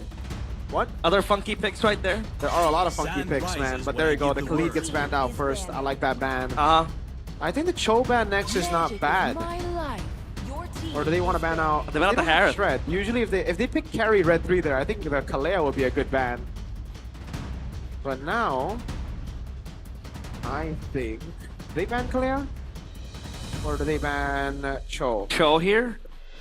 But they they have the glue already. I forgot. The glue is going to be Rome. Glue Juicin. Brock not super strong. Brock. Oh, the not- Brock. Yeah. It's not bad either, actually. Right? They can take Valentina. They have the Zushin already. Valentina XP then? Oh, that's You know, nah, I don't think it's the best. yeah, but like so. Looking for trouble? Geek Fam can invest heroes that has big ults, is what I'm gonna say. Yeah. Sora still available. They want to take the Sora here for Geek Fam. Is that going to be sound? No, they can't go Sora. The Valentino will show up for RQ. Oh, they yeah. gotta pick something else first, or roam first. Hylos? Nah, not against a glue. And it's Juicin. I am the power of light incarnate. Kaja. Wow. Wow. But what's the I Wow. don't What's they the should idea? have just gone red 3 carry then, no? Yeah. Kaja Moscow, it I don't like it. yeah. Out of words. What's Why the don't they game like plan? carry? I don't understand. What's the game plan then, aside from just playing pickoff? And even if they want to play pickoff, there isn't really enough burst to play with the Kaja. I mean, sure, the Eve is there, but Eve is kind of like much more of a DPS approach. Yeah. I don't really see the vision. Me neither. Not the best day in the office for Beloisky and the coach. In terms of drafting, because we do know he takes charge in those. But RQ, the answer with the Yisun Shin and the Tigreal and the E-Dog special. Wow. Let's go. Wow, that's whoa. Just when we said he was good, he's like, he got that ego boost from me and Nani complimenting him in the back rooms. Okay. My kiss. Alice, really good pick against the glue. Dang, it's been a while. It's been a while since It's been a we've while. seen It's a E-Dog classic on a E-Dog. Tig. No, when was the last time you casted a Tigreal game? Back in my days. It's been a while. 1888. Damn, Tigreal. What, when Arsenal won the UCL? They've never won the UCL. 139 years. No UCL. That is miserable. But for RRQ, the misery ends here. 2-0 in their sights. Draft-wise, it seems like the wins are in favor of RRQ. Lineup rating, though, favors Geek a lot more. Yeah. So we'll have to see if Geek are able to translate that and force a game number 3. As the march to war and the cries our shout out loud with the drums behind as well. The Kingdom are ready to march. The Kings of Kings needs to deliver a 2-0 in their sights. It is game number 2 of RRQ up against Geek Fam. Will the Kingslayers finally be slayed in their own backyard? Ladies and gentlemen, we are looking at the land of Dawn. RRQ. They are still looking for their first match win in MPL ID Season 17. After that first game, will they be able to deliver? Yeah, I know this. The cheese. I hate when Kaja comes in and invades my buff. And that skill that's very obnoxious to deal with, man. I hate it. Oh, right. It's a flex for the glue to XP, which is even worse now because, yeah, the Alice gets even more value. Ah! Dang, okay, you know what? Damn, I like Geek Fam's draft again then. I'm not a It's just so... Oh, look at the Kaja and the Yi, bro. That damage is kinda... That's what we're talking about, the cheese of like stealing camps away. Yeah, was it Beloyski that got the litho? Yeah, no, it's a boy, but it's together with Beloy. They doubled it, you know, and gave it to the next person. Emblem by Bayu. Pull yourself together. Very aggressive from Edog. Oh, Edog's gotta be very careful. Ooh, okay, he has to flicker out. He has to flicker out. All right. Weapon mastery from Kuroki. Ooh, I don't know if I like that. That's a different move, you know? It's not an entirely winning matchup, so you know what? Oh, look at that cheese. Again, that's the cheese with Kaja. Yeah. But you know what? I like it. I like it. This isn't the matchup you would expect. If it's against a Claude, I think he would 100% go for weapon mastery. But against the Moskov, he just goes for more damage in the mid-late game. Yeah. Look at Beloyski, dude. It's so annoying. No Master Assassin. That's a flicker. That's what he made it. Popping the steed. Oh my goodness, the damage is there! That's Superkin taken down. Geek Fam again. Beloyski leading the charge. That's a combo meal. Buy one, get one. You get the kill and the orange buff as well. Kenzie. Ooh, I thought he was gonna get solo killed there. Yeah. Kenzie needs to be careful. Kuroki is in form today. No, wait. He wanted to go in for the Mountain Shocker. So does this Kaja mean that Geek Fam might have extra prio for the turtle? I think game's gone, chat. No purple buff. He's still level 3, my code. Oh no. Super Dan, what? Let's see, Super Dan now isolated. That's gonna be the mount. By one, Beloyski all alone. Not level 4. That's the flicker. Super Dan trying to find an escape route. He does. But Geek Fam still with the value trade. They got the turtle bottom lane. And I feel like now they gotta assist Kenzie because he's struggling to farm. Yep. Yeah, I think it's okay though. This is why they picked Moskov in the end, right? It's the weak side for Moskov. Super safe. Yep. With the Abyss Walker as well. And where did it go wrong for RIQ? Is it solely just the Kaja? You know, being so oppressive? Supercat is level 4. This is quite hard for him to play. You can't really outmatch a Leomord when the Leomord is level 6. Yeah, it is the Kaja, for sure, but it's also the mid-prio. Right? Like, the Tigreal just cannot shove. It's so difficult. Now they go for the bottom lane, but Kenzie has Purify, so Edog is not as threatening. Great Purify. Great timing on the Purify. And also he got the clear, so top desk check.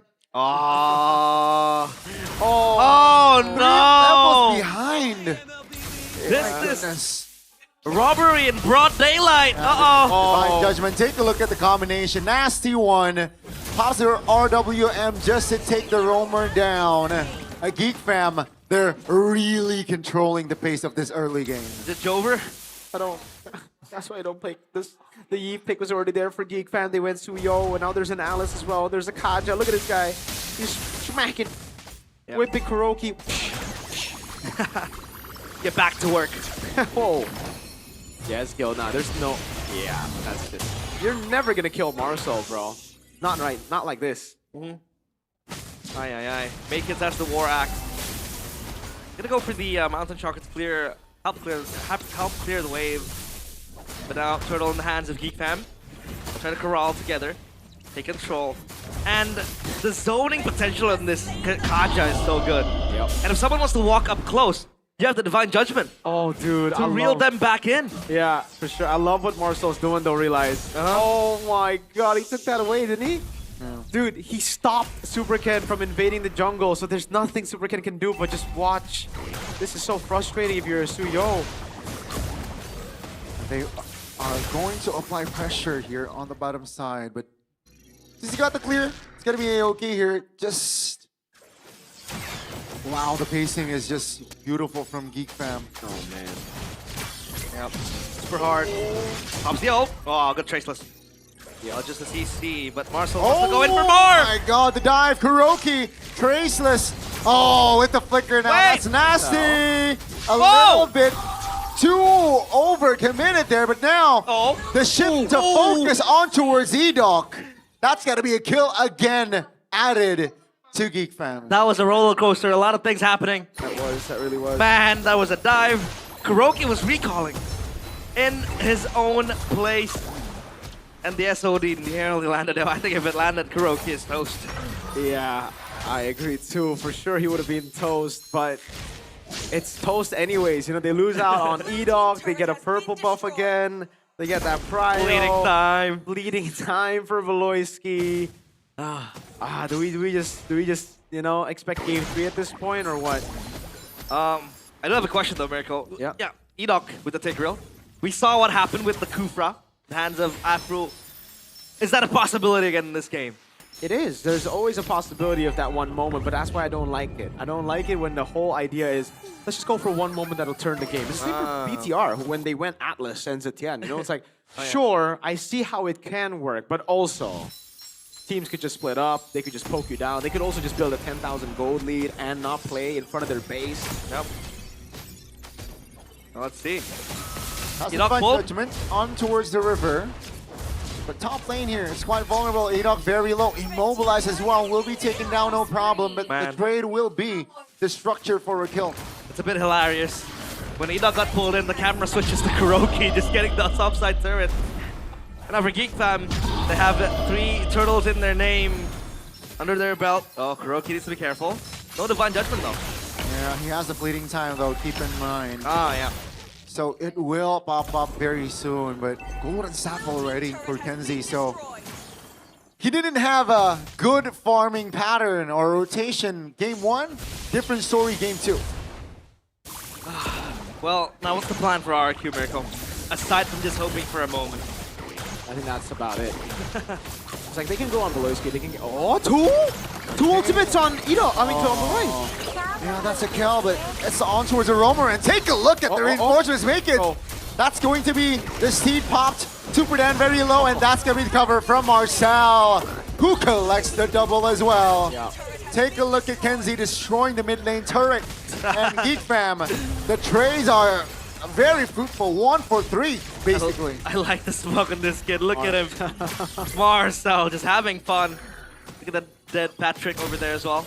TITB. TITB, this one, yeah, TITB. Kevin's in the building. Go check out the streamers. Chat, MPLIDX streamer. Are you part of it, Miracle? You can. I can if I was not casting, I guess. Yeah. KB made a very big statement. Infinix 2-0 last time. Make it 2v1. Let's see, with the Steed as well. Super Dan and Super Can is holding on, but take a look at the poll, E-Doc. Just not having a fun time here on that Tig so far. 8 minutes in, 6K. I forgot my point. What I was about to say. Yeah. But a lot of things happening. And RRQ, lack of damage, clearly. They don't have enough damage to cut through Geek Fam. And how tanky they've become. I mean, who really shreds Marcel here, right? Who shreds? The Alice. So Alice is going to be running around wildly. They have a Lord spawning to their names. Geek Fam will take that without contest. What are looking for here? I don't even have the one-shot power, so we gotta respect it, but it's a free Lord, right? Make it a soloing this Lord. Level 13 and Super Can level 11. Is that game over? It really feels that way. It really feels like it is game over. Hey, remember last game, game 2. Remember Keyboy against AP Brent? That's true, but then, like, you wouldn't I still stand by my point, man. Yushin Shin's so overrated. Why are we picking this up? That's the only hero I can play, though. What? Nah, I'm kidding. Really? I've been spamming Yushin Shin a lot, and I own my lane. Yushin Shin's very conditional, I feel. It's not supposed to be a pick like you see this many times, man. Against the Freya 3 times, I'd say, okay, that's a pretty good pick, right? You have ways to just CC the Freya. Freya doesn't do good against CC. Against a Claude even, I would say, okay, sure. They picked the Eason Shin last, right? It was like last 2 picks. So what was Bigatron doing? First picking Eason Shin 3 times. They didn't first pick Eason Shin 3 times. Oh, Idok, that's the pull on towards Valoisky. No Divine Judgment. Oh, 1 HP. That's going to be a trade, though, between Dan and Beloy. Geek Fam still 8,000 gold lead. Top lane structure very vulnerable as the Lord is going to march there. Oh, and let's see here. It's a 4v4 technically as the waves in the mid lane will crash soon. Is that the Holy Shield knocking away the players of Geek Fam? And they're going to be able to clear the wave. Oh, Marshall! Oh, jumps in. Makis finds the kill. The mid lane turret will fall. Geek Fam now restabilize as they will look to target the bottom side turret. RRQ, they can't do anything so far. Yep, they're going to try to cycle this. They have the bottom side turret broken down as well. Kuroki has the Mountain Shocker. But it seems like Geek Fam are still reluctant on pushing this. They're going to go back and retreat. Play this in a much more precise way. 10,000 gold lead for Geek Fam. It's so tough. RQ, if they had a carry, if they had someone in the late game, this would be so much better, I guess, for them. But even if they did, it would be a tough spot. But at least they'd be able to hope on the scaling. They can't really hope on anything aside from Tigreal getting a 5-man into a Juicin, 5-man Lancer Flare into a 5-man Mountain Shocker, maybe. And then 5-man Blade Surge. And then Super King gets a Savage with Soul Sever and Tie Piercer. But like, yeah, I mean, like, that's always the case, right? There's always that one moment, but that's why I'm not a fan of the one moments. I think Geek Fam is going to get this game done. We're going to go game 3 here. Yeah, I agree. Too one-dimensional. Yeah. I'd say too hopeful, too desperate as well. Yep. To a certain degree. When you really want to rely on that, single moment. But hey, it looks good on broadcast. It looks dramatic, so I understand why the people love it. Geek Fam 11k gold lead. Is this the furthest we've had so far in MPL ID? Is the most dominant game? No, I think we had no more dominant game. I think we saw 13k. Oh, well, yeah, that's true. Not much to do for RRQ. They're trying to make a move, but they're still... Beloyski spots out 3. That's big info. It's not worth it. As Geek Fam, they want to pinch! Yes, Kelly up nice there in front. Dan trying to cover a boy, taking a lot of damage there. A boy will be the first one to fall.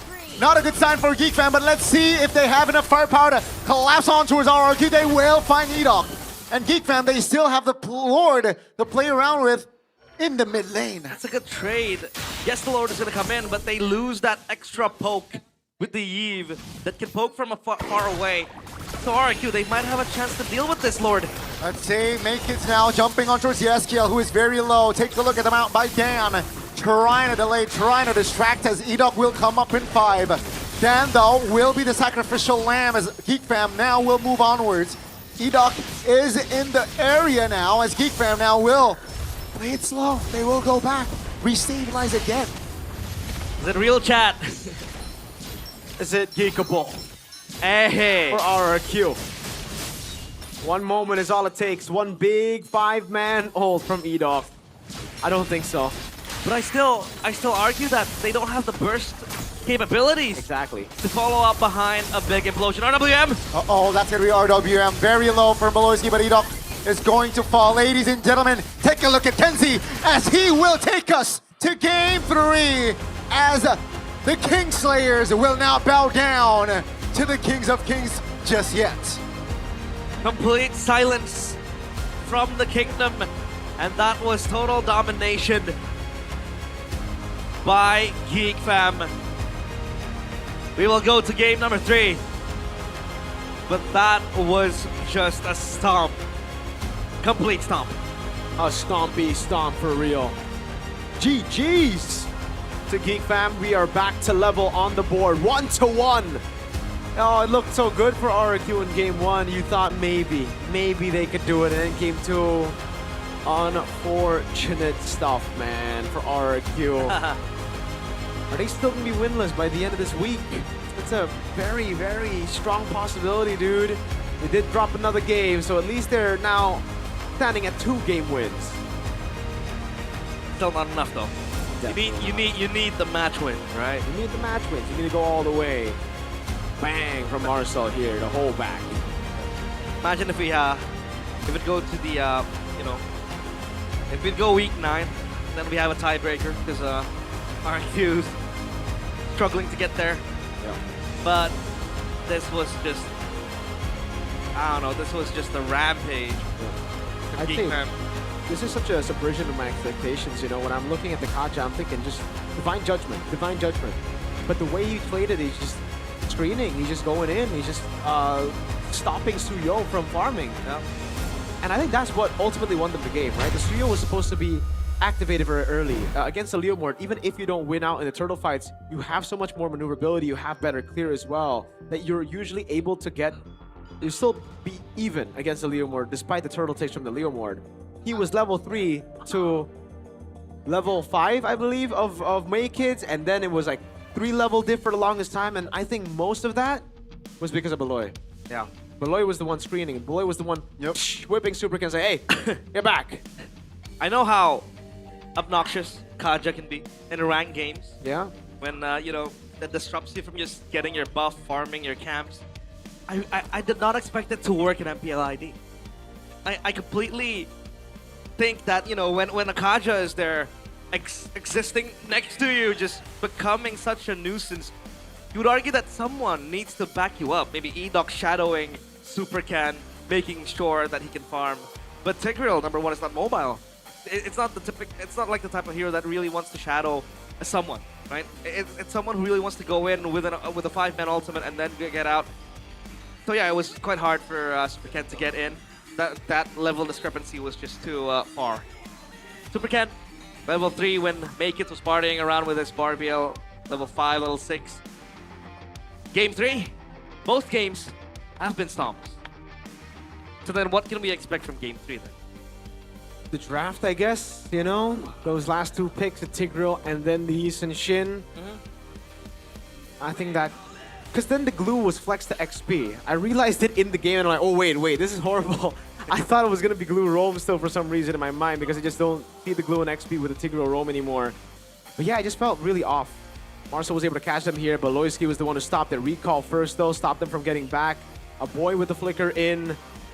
Just good reads from Geek Fam across the board here. Let's see who gets the MVP because the vote was split 3-3. Yeah. Oh, it'll still be Marcel. Yeah, I disagree. Presented by the official gaming phone Infinix. Wow. And your choice was Beloyski. Absolutely. Correct. I think that's the only choice. Yeah. You too, Gani? I was dictator. Yeah. I'm not a fan of democracy in this vote. I'm just Why? Oh no, but Beloyski was the one who set up everything. Again, this game would have been much closer. If RQ got a snowball, if Suyo was activated in the early game, I think it could have been cooked. The guy who initiated all the early fights, the guy who got them the lead initially was Beloyski. If it wasn't for that, I don't think Marcel would have been able to go for these shots, or would have been able to go for these big plays. So yeah, I still stand by the fact that it's Beloy. But Marcel did a good job, you know? He did. Good job with the Alice. And it's such a shame that, when Edoc gets like an Edoc pick, right, with the Tigreal, he doesn't really deliver because of the circumstances. He can't control complete domination of Geek Fam again. Winning in all lanes, I would propose again. The Alice having a field day up against the glue. Very easy for you to just swift in and come in and come out. Yeah. Beautiful ult as well. And yeah, nothing much to say. I thought here they would turn it around with the kill towards the boy, but they don't have damage. Yeah, it's not enough. Unlucky. They couldn't do it. Geek Fam were able to just turn things around here, and they just stuck their ground. They know that they could end the game. They went for it. They have the RWM. They have this Marcel. Bang again. Marcel was definitely the flashier one. It was.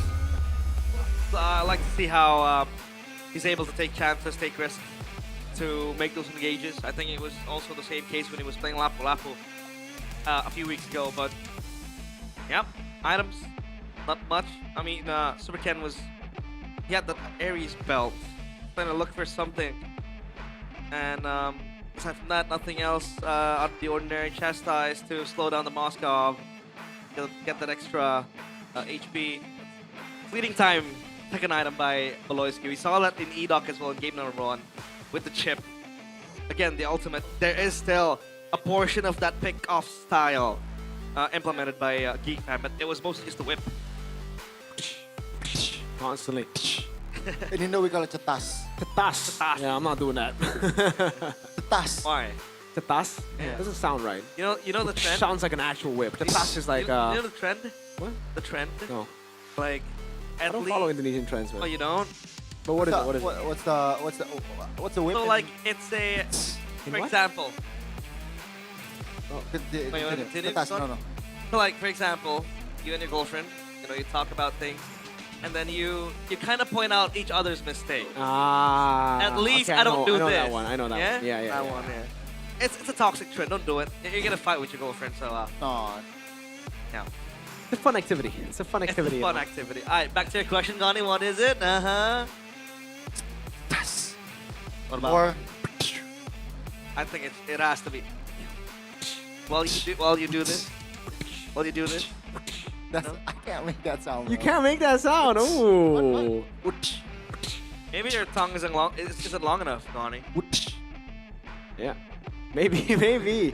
That's kind of weird, but Dan, the last 2 games there's just nothing to talk about. It's just stomp and stomp. we're just yapping around here, guys. The Yapachinos. Not much to say. 100% KP and everybody though. RQ. At least they got that synergy going. I miss the Kaja. It's been a while. Wait, was Kuroki hyper farming to the late game an angle to win the game? By the way, yes, but not on Yisun Shin. Yisun Shin is not a late game pick. Dude, I think the carry would have been a better pick there for Geek Fam still. The Moskov didn't do anything that the carry couldn't. I think everything that the Moskov did in this game particularly, the carry would have done better. He didn't land an SOD. Yeah. So it's like, that's true. Come on, it would have been a combo with the Kaja too. Kaja carry. Guys, and also stop overrating Yisun Shin, bro. Like why is Yisun Shin so hyped up right now? Why are you talking smack about my boy? Yisun Shin? Yeah. Because it's so whack. It's good in some situations, but in this situation, I really felt like you needed more shred instead of that. I like how when I play some shit on gold lane, it feels like I have authority. Yeah, you do. In lane, you do. The great solo queue pick. Yeah, and I whip my enemies. But hey, Alyssa, side reporter, let's see what you have to talk about. Kembali bersama Alisa dan tentu saja di sini sudah bersama dengan Geek Fam Unity dan juga Kingdom. Mana suaranya?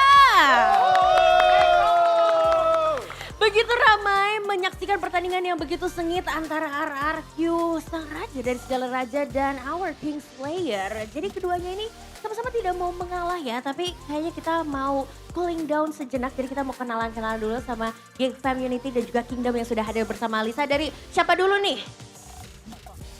Oh, Kingdom dulu. Punten, silahkan Kingdom dulu nih kenalan.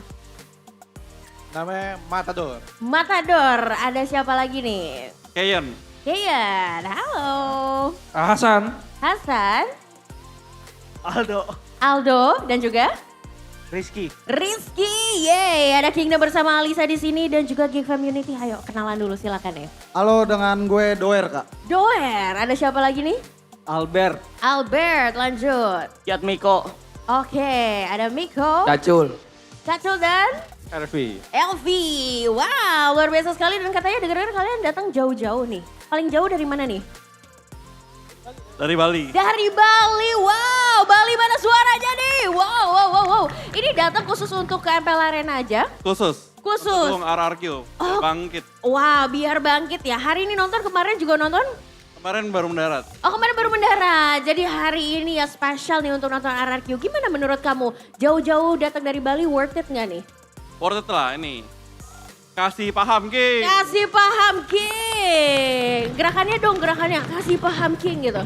Kasih paham, King. Oke. Ini dia datang dari Bali. Kalau Geek Community paling jauh datang dari mana nih? Oh, saya dari Lampung, Kak. Dari Lampung. Wow, Lampung mana suaranya?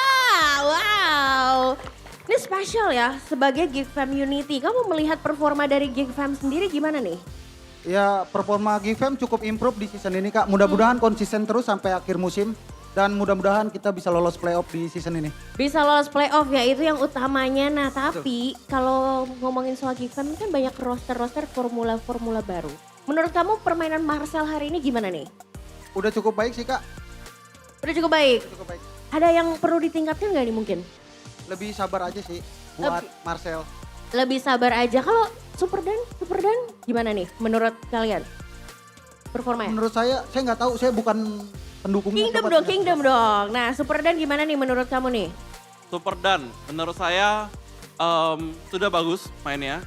Masih bisa dikembangkan karena ini belum potensi maksimalnya.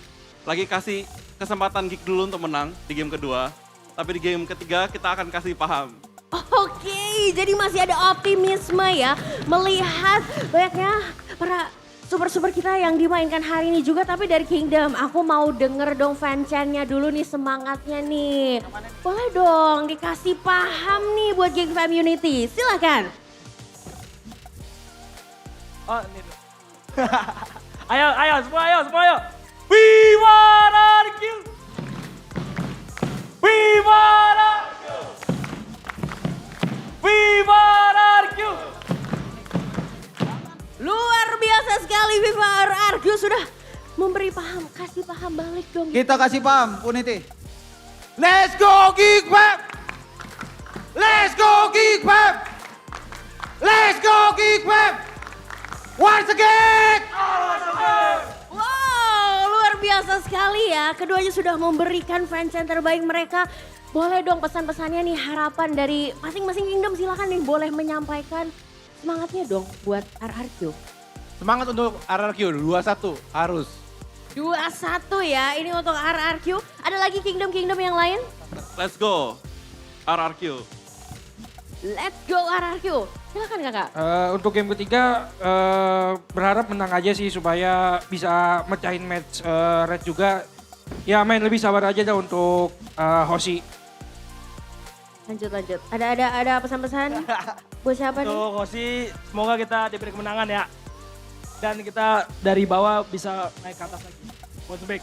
Bounce back dan comeback stronger. Oke. Dari Kingdom ada lagi yang mau disampaikan? Sudah cukup? Oke, kita ke Geek Fam Unity. Silahkan nih pesan semangatnya untuk Geek Fam. Kita kasih paham di match ketiga nih guys. Wow, dari Geek Fam Unity yang lain ada yang mau disampaikan? Ada yang mau disampaikan Kak? Katakan pada dunia Geek Fam is back.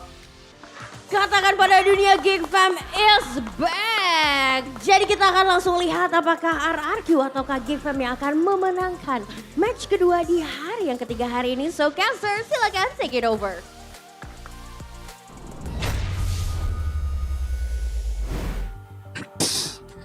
Bit of a laugh there. Oh, that was a good session. That was a good interview. That was a good one. So, lo Kingdom nggak?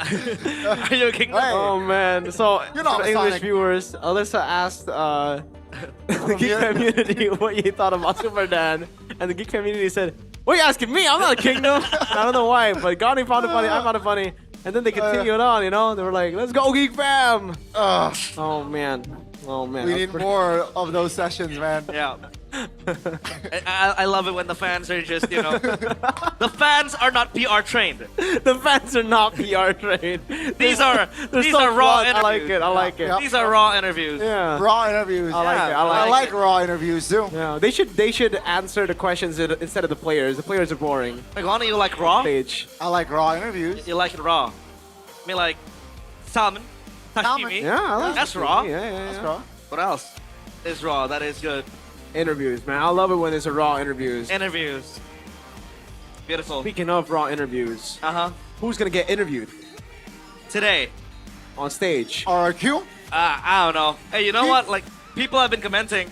RRQ are so arrogant now. They don't want to get interviewed by Bude. Yeah, just like Navi. Just like when they were Navi. But hey, 016. Navi were able to get interviewed. But if you guys want to go on an adventure, and want to Check go it on a rabbit hole that is a relaxing idle game and RPG, we are here with Mobile Legends Adventure.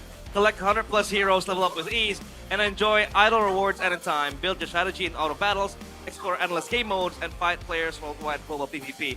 Guys, you have seen when, you know, a team that loses, let's go the Lord. Yep. They wait in their base. Yep. What do you think are the players doing? They're playing Mobile Legends Adventure. That's true. It really seems like the losing teams have been playing MLA. They haven't been able to do anything. They're just idle right there. So, if you want the real MLA experience, go get it. If you want a real MPL experience, if you want to see and hear the Kingdom firsthand, they're very loud. Oh, they're right here. This is the Kingdom. Yeah. I can't listen to myself. I can't hear myself because of the loud chants from the Kingdom. But if you guys want to experience this firsthand, you can come over to the MPL Arena. But how do you come over here? You need to buy the tickets first. Just head over to idstripmpl.com. Yeah, strip. Dash. Strip. Dash. ID strip. ID-mpl.com/tickets. You can choose which match you want to watch. And don't forget to show up on match day. You can just come over. Yep. And enjoy the fun. What if I show up on a Arsenal jersey? Arsenal jersey? Can you guess what team I'm sporting? Yes. What? Arsenal. No. Bigatron. Ah. Here's Arsenal. Bottle! Hey! That's the water bottle. I like that. Bottle. How long are you gonna bottle the title? You've already bottled 2. Yeah. Who's stopping you from bottling all 4? Yeah. That's gonna be the quadruple then. The quadruple, oh my goodness. The quad bottle. The quad. I like it. I can't wait. I'm so excited, man. I'm so excited. Speaking of bottle, hopefully none of the teams will bottle the draft because that Kaja, in hindsight, we didn't really like it. Yep. Retrospectively, we preferred something else, but I can't listen to myself. It's getting very loud in here, so... The Kingdom, baby. Yeah, They're Kingdoms. banging on those war Playing drums. the drums. Playing the drums. The drums of war. Is it in stream? Like the sound? They can hear it, yeah. They can hear it? Nice.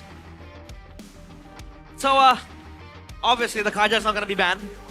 I don't think it is worth it ban to make. But what's worth it is to come over here and experience the Infinix Cam Zone. If you have an Infinix phone, you can get first class seats. Yes, sir. In front of the players. Look at yeah, don't flex, man. You don't have to flex. Not the flex, man. Yo, all the Infinix Cam Zone people. Yep. Isn't it supposed to be the Infinix Zone Cam? Why is it Infinix Cam Zone? Infinix. What the heck is an Infinix Cam Zone? Because, like, you have an Infinix camera. That's where the zone is. Oh. I really feel like it should be Infinix Zone Cam because it's a cam. Right? Right? Am I right? Infinix Cam Zone Cam. It's like the caster cam. It's not the cam caster. Right? Alright. No, right? No, seriously. That's actually very funny. I gotta tell him. That's actually very funny. Yeah. But what if we change it to Infinix Cam Caster Zone Cam? Sure. We have 2 cams. We need a caster cam, bro. We need a caster cam in game. No, we don't need a caster cam. What we need is caster BPM during the game. That'll be fun. That'll be fun. Right? But hey, caster cam. Why not get both? I think we had Too much, man. We're just casters. But then, what relevance of our heart rates? Like, because it's like maybe the game is so intense that this is how the casters. We have a caster cam in an M7. Yeah, exactly. Yeah. but that's just the replay. The replay. But you know what would be better? From my, I know. Yes, what you do. Yes, I agree. I've already given the idea. What? The one where you see the casters at the game. Yes, I've already voiced my opinion on that. When was that? Vertically. Before the season started, I told them. Vertically. Yeah, so the vertical TikTok now streams. People watch mostly on TikTok, right? They like scroll their phone. Okay, I got my doubts on that. Really? Because you can't see the game clearly then. No, but when you go full screen, the casters disappear, so it's a choice. Yeah. You can still watch it in full, because, like, you know, there's like this thing with TikTok where you can kind of squeeze it in. That would be very important. That would be very interesting. Very but cool. Hey, players head to head. Marcel, Super Dan. So far, who do you think wins this? I think it's Marcel right now, man. I think Super Dan is yet to show what he's really made of. There were a couple of glimpses here and there, but I haven't really seen why. Again, he was chosen over Dyron. Again, it gets really tough when you're coming in as a replacement to someone who's so good. Right? Again, for Rez, it was the same issue. You just can't justify that change. And I think it's the same for Super Dan as it is with Lynch. When he comes in to replace Shogun. It's like Rez replacing Lutpi back in the day. A lot of people were like, oh my god. Yeah, so it's always that way when you have a player of that caliber getting replaced, being replaced. Then it must be hard for Gobs replacing Luke. Exactly. Wait, it was Gobs and Veldora, right? Veldora, it was tough for Gobs, tough for Veldora. Yep. It was tough for everybody to replace these, you know. Where is core Gobs members. now? Gobs, man. I think he should join the talent, you know, the Indo talent. The Indo talents again for the analyst panel. Yeah. He might. He's a very interesting guy to talk with. Away though. A lot of clips. We go to the. What do you think about this phase. Kingdom trip, though? They're like wearing the doctor outfit. They're like, because the Kingdom is sick, I think. I guess. Oh, yeah. I like it. Yeah, I think it's creative. Because like they need a recovery. They need a medicine from all the losses they've had to endure. And yep, the Kingdom are in full force. Hopefully it becomes a win for them, because if not, then man, going home with a heartbreak on a Sunday is not the way to go. Tomorrow you have work. Yeah, it's different when like heartbreak on a Tuesday, right? Hey, heartbreak on a Tuesday. What about heartbreak every day? How? After a breakup, losing a loved one, you know. Seeing Heartbreak Megatron every day, though. choke a 13k gold lead. It comes in various forms. Yes, you know. that's true. But now, I do agree. I think the Kaja won't be banned. Obviously, it'll be still left in place. But will the chip be let go again? No, I don't think so, right? Geek Fam, unless they switch sides. Unless they switch sides. If they stay on red, I mean, if RRQ wants blue still, chip will be banned, I feel like. Yeah. And so far, we have been playing in Broken Walls. Will we see a new map being played? Oh my god. 3 games. Hat-trick of Broken Walls to be played. Is this scripted? No, it's random, but hey, it's yeah. Oh, Gary banned. What? Yeah. Are they going for a Baksha? Is that what they're going for? They banned the chip though. Yeah. No chip, no quid, no carry. I wonder what they're gonna go for here. That's a sign for a Baksha usually, right? Yeah. Let's see if they pick up the Baksha. I think the Jusin should still be #1. But Jusin, Baxiao, which one would you trade for? Jusin. I'd go Jusin. Because there's still other utility jungles to go for, right? Like the Crimson Lightning. Leomord. Wow. What is this? I think that's confidence right there. Yeah, they're very confident in that. Because like, if RQ go Jusin, Geekfam can still respond with the Eve. And the thing is, if RQ go for the Jusin and the Suyo, the straight up counter to the Leomord, then the Eve shows up and the Eve smacks the Suyo. So that's why they pick up the Leomord first. This is a TLPH route right here. The early week TLPH route. They go for Leomord first. And now RQ looking for the Jusin. As expected, the glue as well. Yeah. You get double value, obviously. Eve and the Kaja, I guess. Yeah. Right? Eve, Kaja again? Why not? Oh, Eve, Moskov, then the Kaja. Later, it's the same approach, same draft. RQ, they go Suyo. I don't think so. If they go Suyo, we might know the outcome already. But they can ban the Kaja. They can. But then there are other heroes. Leave seems to be a problem as well for RQ. They go for the Herod. Okay, not bad. That's a really good response. Yeah. I like it. At least, Let's say goodbye to the jungle, no? It fares well against the Moskov as well. And you kind of have that potential. Have we seen Kuroki play the Herod? What? Have we seen Kuroki play the Herod? No, not yet. This is the first time he's played Harris. Yep, so it's going to be a new sample size as it gets louder and louder here in the MPL arena. The Kingdom ushering their team into a first potential win. It's going crazy. They are going crazy. Okay, now bans Alice. Yep, to Astronaut go up against the glue. Does this mean the glue is still flexible then? Yes. They ban out the Alice? Currently it is still flex, but I think they will learn from their lesson last game. I don't think they're going to flex it to XP with a Tigreal Roam anymore. Right now, I'm thinking... They just ban... They might ban 2 Marcel picks here, right? Yep. I think the Phobius ban makes sense against the Harith here. Yep. Yeah. I think RQ can ban the Phobius if they want.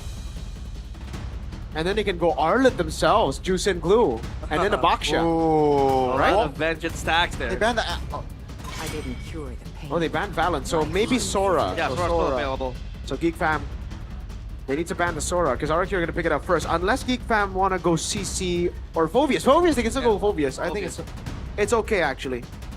There are still ways to deal with the Sora, yes? Yeah. So you ban the jungler here for Geek, right? Yes. What jungler would you want to ban here? Fredrin? Fred. Does he get bullied by the Eve in the Livermore too? Super The immortal one Oh, they banned the chooses Suyo? Wow. Are they still calling the buff? I think it's because now they know the Glue's going roam. They don't want to have that trio mid problem. Okay. Alrighty. Could be the Sora. Yeah. Ban the Valentina. If they don't ban Sora, the Geek Fam will get a free one. But Arky could bait them into the Sora, because if they go for the Baksha or Fredrin here, that means the CC last pick could come through. Well, the Valentina banned out, so the Sora might come through. Very strong pick as well for team fights. Yeah, The I think Eve's that's gonna the be way. susceptible. I think go Fredrin here. Or Baksha. Oh, you Oh, wait. That's good, no? That's a subversion of expectation. So I think they're planning to go Assassin in jungle, no? Or are they planning to go Fredrin to get double reassurance that you're gonna win the red tree with Yu Zhong? This Eve's not gonna have a good day. Yeah. Right? Dived upon by the Black Dragon form. Then if Ken decides to pick up an Assassin. I was thinking of the Harley, but then there would be an overload of magic damage. So then other options might be considered without the Suyo though. What, Hayabusa? Is Hayabusa still okay? Nah, I don't think so. What is Geek gonna ban though? That's the question for me right now. What are they gonna pick? Sorry. Did they just get mid Prio in mid? Khalid Cho? Khalid is available, yes. Oh, Sora and Hylos. Against the Glue Juice in, it's a Hylos. Wow. They play front to back then. Yeah, I think RQ made a little mistake there. I really think the Baksha / Fredrin with a CC last pick would have done so well against this comp. Alright. I don't know what they can pick here in the jungle. Baksha, right? Lancelot? No. You know, gonna get through the traffic. You know what Super Ken did last Gushin? Gushin. Nah, I don't like it. Overload of magic damage again, right? Against the Eve and the Moskov though. As long as he uses the Minato skin. Come on. Yeah, it's a box. Okay. Has to be the box, yeah. Well, conclusions? I don't know. Turtle fights, it really depends if I think it's execution based for both these teams. I don't think I like a certain comp better. I like the Glue Roam though. What's you, Gani? You know what? After seeing the drafts, I think we're going to see RRQ with a record of 0-5. Man. Wow, Gani, you think they're gonna go 0-5? That's a bold statement from Gani. The lineup rating and the counter index say RQ are gonna go 1-4, Gani. It was right. It was right in the previous game. And now it might be right again. The Kingdom are up on their feet. Completely ushering and guiding the Kings of Kings to their maiden win in MPL ID Season 17. Will the Kingslayers stop them? Or will the Kings of Kings restore order in the Kingdom? It is Game 3. RRQ Hoshi against Geek Fam. Lanadon, here we go as we go into the final round between the Kings of Kings and the Kingslayers. Who do you got? Ladies and gentlemen, let's witness it together.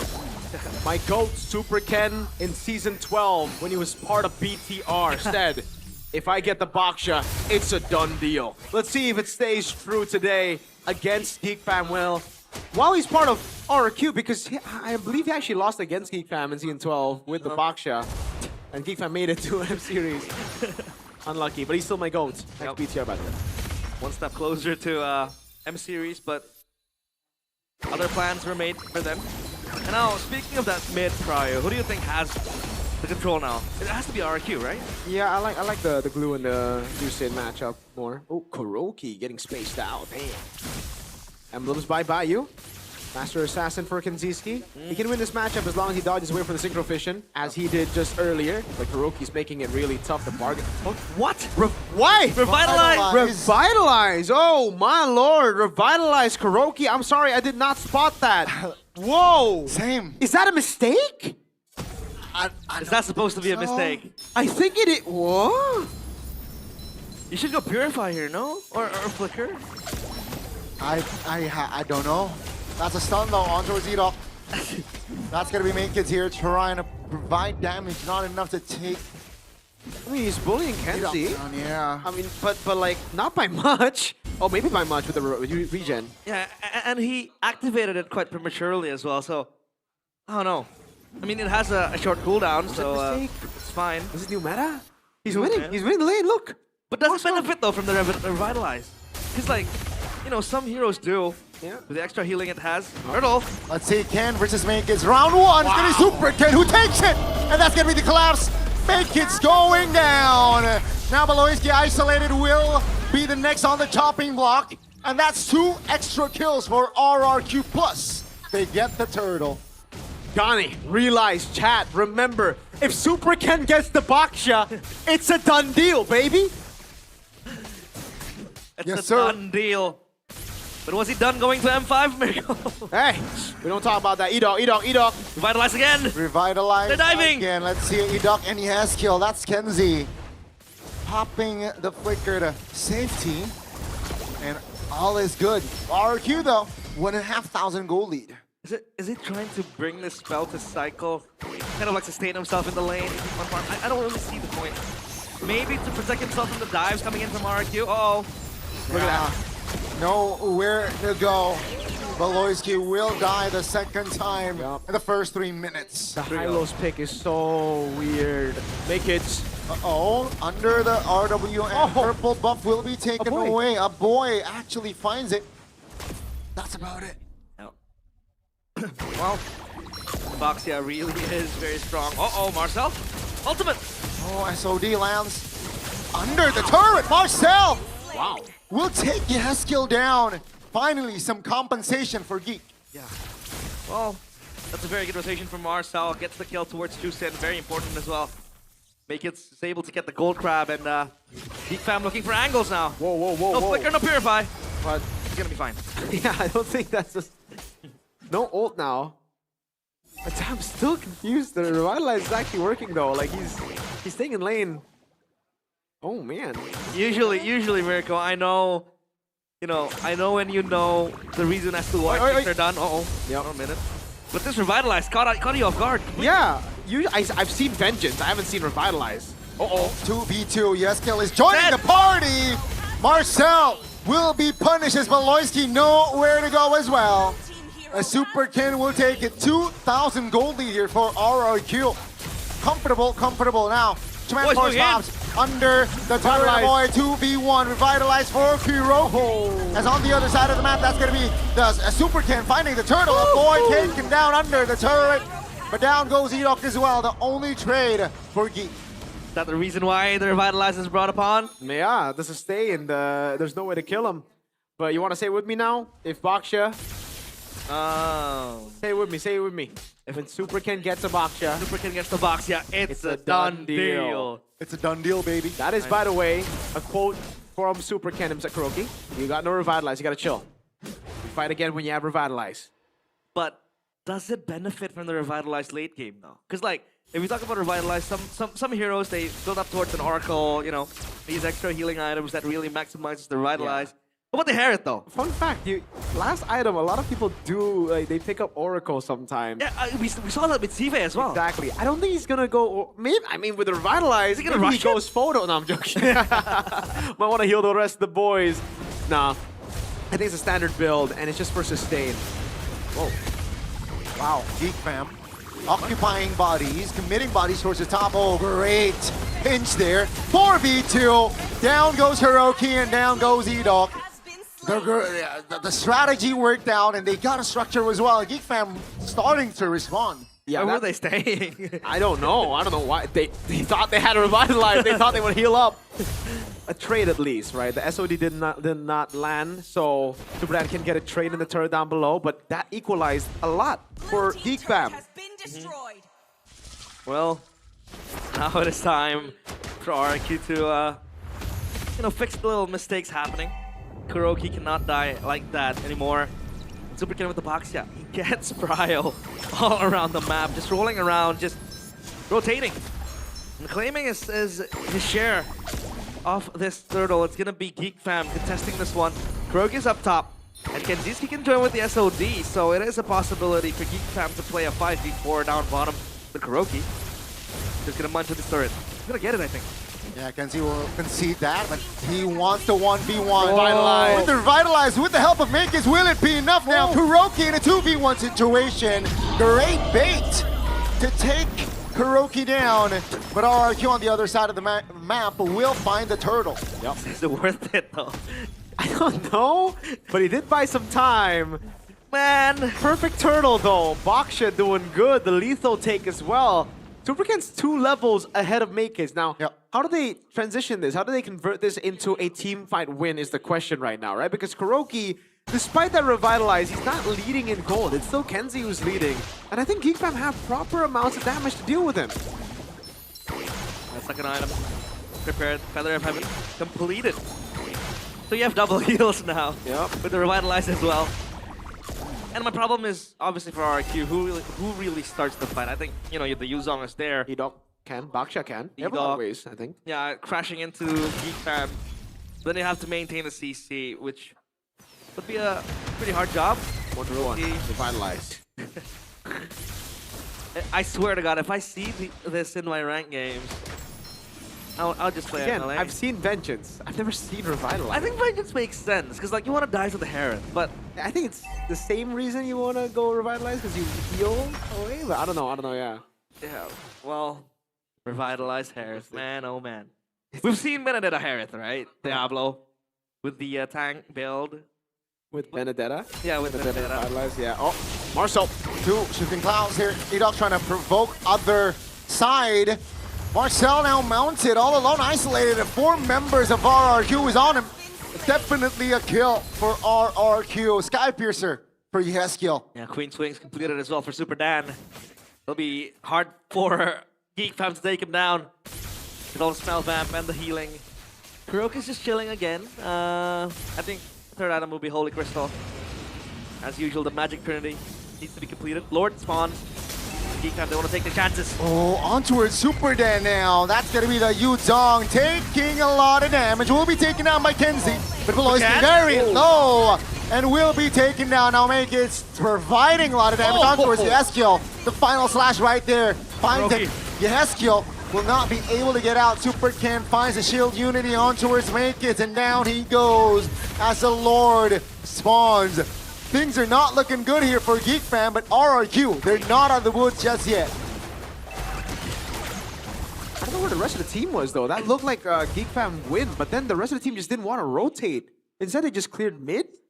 Yeah. I think Makekids had baited quite a bit of resources for the rest of the team to follow through.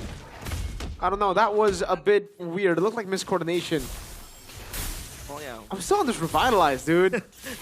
They gotta ask that question for sure. If they win, I want them to ask that question. If they lose, I still want them to ask the question. Marcel. Uh-oh. It's gonna be fine. An RQ. They have the power, they have the capabilities to take down this turtle. But Marcel will try to spoil the party. Kuroki with this wave clear again. Super good at the Harris. Oh, what is that damage? Other side is still pushing slightly for Geek Fam. At Prio. And RQ, yeah, Edok with recalling.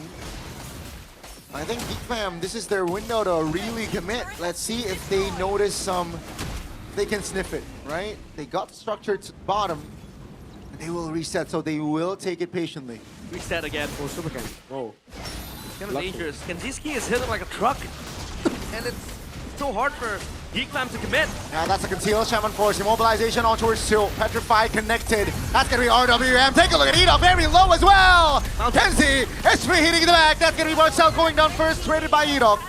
4v4 now, RRQ. That's the SOD! Finding Super Dan, and down he goes as Kenzie will collect the killing spree. It's looking very bleak for RRQ. They're losing the team fight. They did get the Lord. Kudos and props to Super Ken. But it feels like GeekFam are out damaging them. Yeah. It really seems that way. I thought with the Revitalize, they'd honestly live, like they survived. He needs the Oracle right now. Maybe he does, man. Make Kids, though. Such a threat in these fights as well. He's just so tanky and he's dealing so much damage at this point of the game. 1.2k lead for RRQ. They still have a Lord, so they've delayed the game a bit more. They can wait for the Divine Glaive to get built up by Kuroki, but then Kenzie's gonna get some item power spikes. Make Kids already with the Endless Battle as well. There's more damage to come through with the true damage that he has. Marcel has been amazing too, man. Like in these fights, just distracting RRQ in the backline, getting that CC lockdown.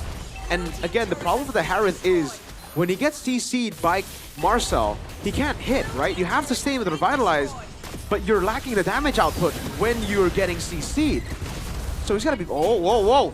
Pulling in. Oh, 3 members immobilized. They collapse. Kuroki very low, taken down even though he bought the Revitalize.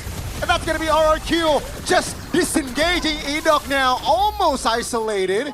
Still able to get up, but boy did nicely escape. As Kenzie finds the angle. And 3 members of RRQ deleted. The bells are ringing. The castle wall shook. And the doors barged open. They're going in for more with the Phantom Steed. They will break this. Go for end. Is it gonna be the end? Yeah, it's only the Baksha and the Zushin. That's gonna be the glorious pathway, ladies and gentlemen. RRQ, they're trying to hold on. Kuroki's up, Edok is up in 5. But that's gonna be the clear. RRQ, they can fight for another day. Is this a fumble? It is. That was a clean early game. Big blunder by Kuroki. Zaman Force onto the tier 2 was so naive. He was thinking, okay, there's no way I die here. I'm with the rest of the team, and I'm just gonna go and Zaman Force on the turret. GeekFam were like, wait, he just Zaman Force. He knows he doesn't have Purify, right? Like, we run him down, and we kill him straight up with no Zaman Force and no Purify. Kuroki's gotta save the Zaman Force. He's getting a bit too trigger happy with his ultimate, man. Especially considering he has Revitalize, not Purify. Baksha, done deal. It might not be a done deal anymore. Super Ken has died. He's played such a good game. Perfect turtle. 100% neutral objective rate. Your goat. My goat's doing well. But the Revitalized Kuroki. The moment Super Ken plays out of his mind, RRQ fumbles the lead again. 3.2k gold lead. And this Moskov stings like a bee. And this is going to be very hard for RRQ to recover from. They need a set, but again, there isn't really like a heavy set like you would expect from like a Sora with the shifting skies and all that. So RRQ, they need to rely on a moment. There's a creep, a singular creep, a minion pushing up, cleared upon. This Lord will be the end of the game for both teams. I don't think it's the end of the game yet. Unless they got wiped, right? Yeah, wiped for sure. Super Ken's on it. Wait, they all revealed themselves in mid, but RRQ can't burst the Lord, so... Okay, bottom lane is looking good for RRQ. Top lane is looking good for GeekFam. That's why GeekFam want to play this Lord dance. They're going to send some people down below. It's Make It. Ken? Oh, the juke. Marcel, whoa, whoa, whoa. Very aggressive position. Yeah, he has been playing like that since the previous game. Looking for flank angles and just engaging onto 2, onto 3. Kuroki needs to tone down the heat a bit. He's been very, very aggressive as a Harith. I do understand you're super safe as a Harith. You have the Zaman Force, dash resets, you have shields. Hell, you have a Revitalize right now. And he's not going to make the Oracle because he has completed Divine Glaive. He's going for another Magic Wand and that Oracle will not be the last day. Oh, my boy's fine. Top lane is pushing for GeekFam, so they can play the patient game. Edok now spotted. Yutong pops a Black Dragon form. The Lord, though, is very low as Super Ken finds it. Now GeekFam, they will pull the trigger. They want to fight! Take a look at the SOD. That's going to be Super Ken going down first. Make It finds a pinch! Down goes Kuroki. RRQ. They got the Lord, but they lost 2. They're going to be able to reset, at least defend the base for quite a bit. And the death timers, luckily enough, not as heavy as you would expect. 40 seconds. 20 seconds now for Super Dan and Kuroki. I don't see the vision with the revitalize. I think I know what it is. I think he just thought the green was purified, dude. Really? Oh no. All in! Uh-oh, shifting clouds, ladies and gentlemen. Adok and Super Ken will fall respectively. Yes, kill all alone now. Super Dan back in the game. Structure top lane will be the main target of Geek Fam. They will find it, as that will be the reset by Geek Fam. Structure in the bottom side will go down as well, and Geek Fam, they can play the slow game again. I think it might be over. Boy! Oh, real world relation alongside the SOD. Yes, Kill and Kuroki now trying to clear the waves. Oh my goodness, the damage they're taking is massive. Wait. Nakeds though, a fumble there. Kuroki takes Veloy and Nakeds. That's gonna be Super Dan trying to hold on. Kuroki revitalized. Never mind.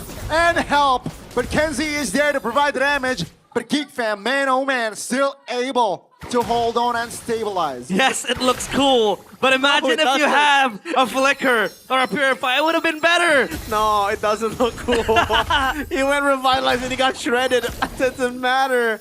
Oh no. The Oracle. Oh, dude, I can't. Come on. I can't imagine the comments. I cannot imagine the comments that he's going to be getting.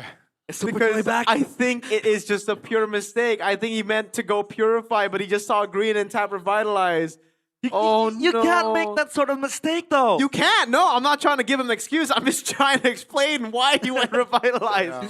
Oh, no. Was that a rookie mistake? Really? Oh, my goodness. Out of all the games he played, now is the time for him to pull out the Revitalize. Do you think he's gonna get hate and Super Toy's gonna come back? 150. I do see it. I do see the angle. I see the angle. Man. What's crazy is these. Oh man, if they have a Purify on Kuroki, I think they have plenty of damage to deal with Geek Fam. But the thing is, they have Revitalize, so literally, Beloy can walk up, stun, right? RWM can lock him, Marcel can lock him, Makits can lock him, Kenzie can skill to him. This is so sad. Look at the cameraman focusing on Kuroki as well. Yeah, even the... I would love to know. Losers interview, we need to know. We need to know what. I don't think there will be a losers interview. Okay, I'm going to ask them backstage if there's no loser interview. I'm trying to break things up. Oh, hold on a minute. Super Ken, that's shifting claws by Marcel. With the reposition. He got the Lord top lane, is definitely pushing for Geek Fam. And RQ, what's their call? Oh, Heron's gonna show. That's a green light. Yep. They might be able to burst down the Lord. They have the Moskov. But look at where Super Dan is. The Zong. Then look at the waves up top. It's a heavy push and they have enhanced minions. Yep. This means that they need someone to really answer that push. And at the moment, Geek Fam, they have the prio all in their hands. They grasp it. 5 fingers, both hands. It's gonna be over, I feel like, for RQ. First pathway, take a look at the combination. Real world relation, Edok now trying to be targeted, but Black Dragon 4 comes in, trying to zone out members, but the damage from the SOD or from Kenzie is just too huge. Kids will have the final execution on Super Dan. Take a look at the mini base. SOD lands on towards the Baksha, but he will not commit, as the Lord should be. Geek Fam's main priority. Wow. The second cycle will continue. Geek Fam will get their hands on the Lord again. And this time RQ, they have to play base defense. With this Harris and this Juicin, it is still possible. No. But Kuroki needs to hold. I'm giving him the benefit of the doubt. He might be the hero. He might, but the thing is, this is an evolved Lord. Geek Fam can just play one wave, literally. If they get 3 waves, bonus. But they can literally just play one wave, and with this composition, with how tanky they are, RQ will not have enough damage, especially with Kuroki getting stunned. Oh, buys the magic potion. This might be the final push, man. Yep. Let's see. Super Dan did so well. Super Ken did so well this game. The Supers did well. Kuroki, lock in. Let's see. This is a Lord evolved. RQ trying to defend with 5. Take a look at the damage he has skill. Staking Marcel practically solo killing. Kuroki isolated in the front end will go down. It's a 3v5 now for RQ. Ladies and gentlemen, things are not looking good in the Kingdom side, because they will go 0-5 in MPL ID Season 17. As Waloyski and friends, they will secure a back-to-back win for Week 3. The Kings of Kings. Still winless. And the Kingdom will have to believe again that the comeback will come through. But Geek Fam, the King Slayers once again giving the win to the Geek community. The 2-1 ending. It's going to be a bitter week again for RRQ. Wow. I cannot believe it. 0-5. The Kingdom are in shambles, they're in ruins, they're in the dirt right now. And it's the Kingslayers to put them at 0-5.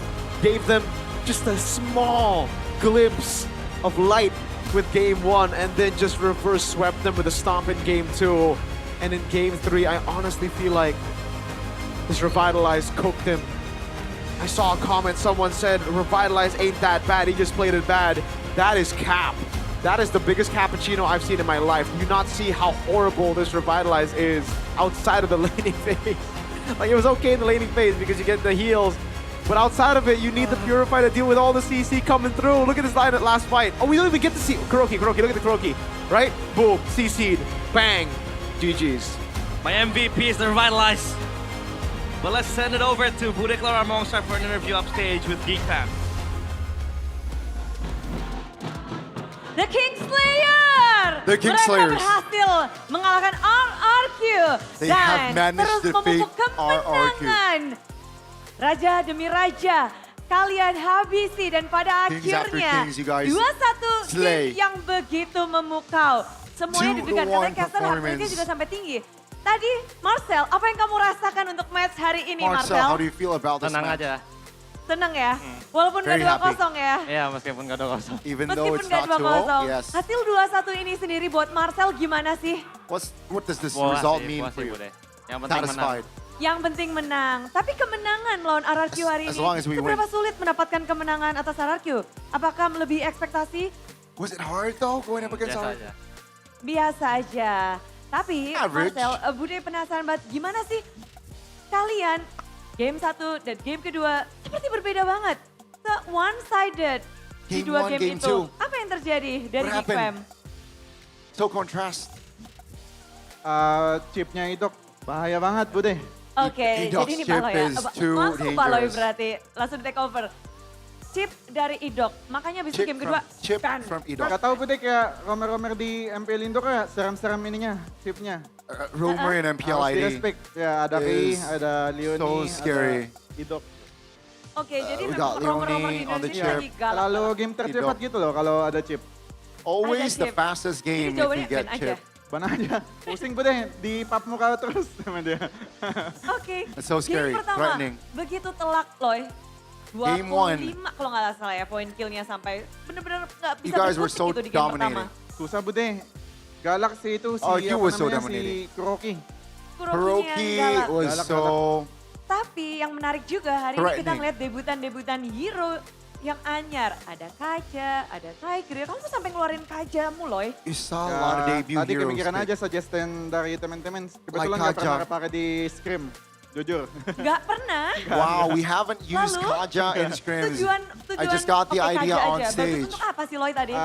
Culik ini, babnya, jungle-nya Super Ken. Just so I Pokoknya can fokusnya Super Ken tadi tuh. screen and Kejerin try aja to tuh. steal Ya, the soalnya dia galak buffs game of 1. Super Ken. Udah, harus di ini, pusingin dikit lah.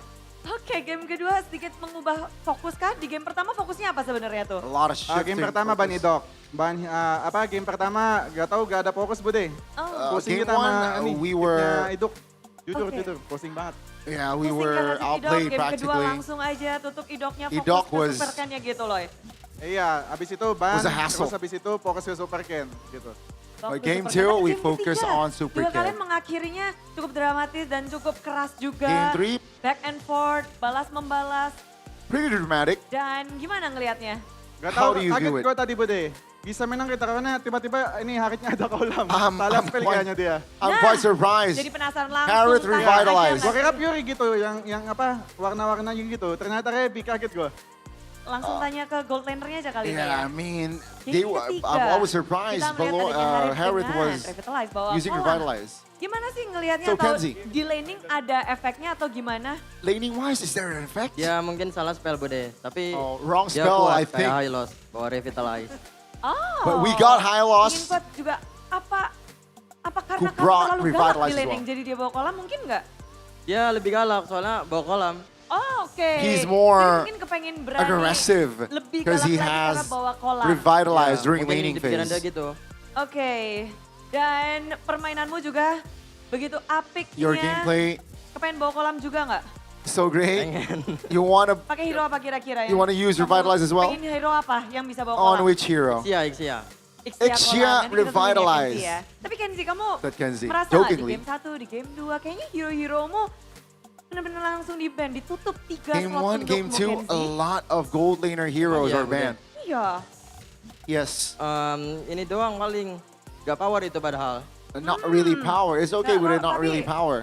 Melihat hari ini dengan kerasnya perlawanan dan satu player anyar juga, gimana sih dengan melihat Kuroki di laning? How do you view Ya Kuroki barbar banget laning Bude. phase? Kayak Bang Sin. Oh, barbar banget. Oh, Itu very yang aggressive langsung like kamu Zin. lihat ya dari first impressionnya. Ya. 1, 2, 3, barbar terus. Ya, Very dia, barbaric, agresif. very Gak aggressive. takut mati dia. Nggak takut mati, tapi ada He temannya does- he's sebenarnya not di afraid sini to ya. die. Apakah itu udah dapat informasi dari Marcel? Marcel dulu sempat satu tim ya? Marcel? Sempat satu tim Ya sama, sempat sama Kuroki. dulu sebarbar itu dia? Ya emang dari dulu You and Kuroki are former Dulu dia teammates, barbar, Dan yes. sekarang kalian bertemu di panggung MPL. And you setelah guys now dahulu reunite Kalian pernah satu tim, sekarang in the berbeda MPL tim dan stage. bertemu di MPL. Gimana sih Marcel? How, Lihat Marcel? Kuroki? How Senang do you sih view Kuroki? bisa lihat temen aku naik MPL juga. Senang, tapi I'm very permainannya happy if I see meningkat my friend. Ya meningkat jauh. We can Jauh. share the same stage in Di apa MPL. tuh? Di mekanik sama makronya. Mechanic and Oh, macro. Semuanya langsung jago bude, jago bude. Very, Jadi very yang good. paling bikin kewalahan berarti Kurokinya. Ya Kuroki Bude, aku susah lawan dia. Kuroki Pak is pertahankan the main tim issue, Kuroki kami. Oh, according Jaga-jaga to but- Kenzie. baru langsung ini ya, langsung kasih tahu Pak Ape. Tapi You gotta dengan keep membahas hari ini juga Kuroki yang bekerja that keras, below. benar-benar semua tim Geek Fam dan Make It. Make it. Make It, Halo Bude. halo. Hi, Bude. Fight hari ini, seberapa penting sih ini kayak kita ngelihat untuk ngedapetin turtle, untuk How mendapatkan important objektif is it juga, melawan Super to get the turtle Gimana Make It? going up against Super Ken? Nggak tahu sih Bude, itu tergantung dari duo mid mereka sama XP. Jungler cuman setup doang. I don't really Tetap know. aja It siap-siap all pecah depends on the berarti. mid Ya, duo benar. Ya, and benar. Tapi EXP. ketika Jungle only Udah setup. posisinya unda-undi gitu, posisinya juga. Looking at Kalau the game 3 kan position, unda-undi. it was Gimana like kamu- both teams were fokus apa jabbing yang each kamu lebih other. fokuskan tuh untuk bisa memenangkan game? What was the focus on Farming you? kali Bude. Farming. Ya. Kalau di game pertama fokusnya Game one? Make It apa? What was your hilang, focus? jungle-nya udah habis semua. It was Bude. gone. Pasrah. My Ya, jungles, pasrah. my camps are cleared Game kedua already. Game gas. 2? Aku yang masukin merahnya udah. Gantian dulu. Balas. Game 2? Balas Bude. Revenge. Tapi apa yang I Make go It into mungkin their jungles. rencanakan untuk bisa membalas tuh di game kedua? What did Nggak you ada sih plan? udah main aja udah anggap BO1 Not really. lagi. I just play. Game awal belum tentu menang di akhir. Oh. Game, Jadi pokoknya you fokus winning the aja, first game doesn't bikin mean the best you kayak win the ini match. Game terakhir gitu, pokoknya reset aja. Iya Bude. Tapi sempat Just terpukul reset, nggak sih yes. dari tim Geek Fam dengan kekalahan yang cukup telak di game pertama?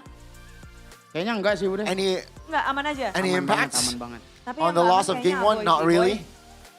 Di antara heart rate tim Geek Fam, kayaknya tadi kita ngeliat kamu sama Balo yang paling tinggi. Heart rate wise, Iya, berdua a ini. boy and Beloy. Apa yang kamu pikirkan tadi? Untuk On melawan average, R2, apa you sih, Boy? two were the highest. Mungkin aku banyak ngomong aja sih. What's jadi wrong? heart rate-nya tinggi. I got, yeah, I Jadi speak a untuk lot. I comms, was pretty untuk ini. vocal. Ya, mungkin dari comms-nya kali ya. A lot of comms were made by Kelihatan. me. That's Decision why apa sih yang maybe heart mungkin rate membuat is a little bit game ketiga higher. jadi game kalian? What decision? Aku paling bikin tenang tim aja sih, kayak lebih santai aja mainnya. What decision Santai, made you guys win santai. game 3? Ya, I was, Santai bro. Tapi I was melihat trying to make the dengan teams adanya stay tim composed. Geek Fam di Best of 3 series ini, menjadi 3 game. Three Dari kalian, games dari Geek Fam, from you lihat nggak ada guys. perbedaan gameplay dari setiap gamenya? Membuat ada perbedaan gameplay nggak sih di Any 3 game ini? differences Kalian gameplay membuat wise strategi from nggak sih Geek untuk melawan Fam? RRQ? Change the Kita strategy? main kayak biasa aja sih, Bude. Not really. I play like main we kayak biasa aja. practice. Udah kuncinya main chip aja boy. Iya, tadi emang chipnya yang nyusahin kita. Game 1 was chip. Oke, was chipnya Chip's game. nyusahin. Di game kedua, Second game. lurus-lurus aja, lempeng-lempeng aja. Game ketiga gimana? Game 3, game Kita 2 was hoki quite kayaknya direct. salah spell tadi. Oh. Game 3, Berarti we kalau were quite spellnya lucky because beda, of the mungkin hasilnya bisa berbeda gitu boy. Pasti lebih barbar dia. Harusnya kalau because of the Gara-gara kolam jadi spell. lebih barbar itu kata Kenzi. kalau di landing ya lebih barbar dia. Soalnya ada revitalis. Laning wise, I think Ngebahas it's tentang mungkin dengan it can be more kemenangan barbaric.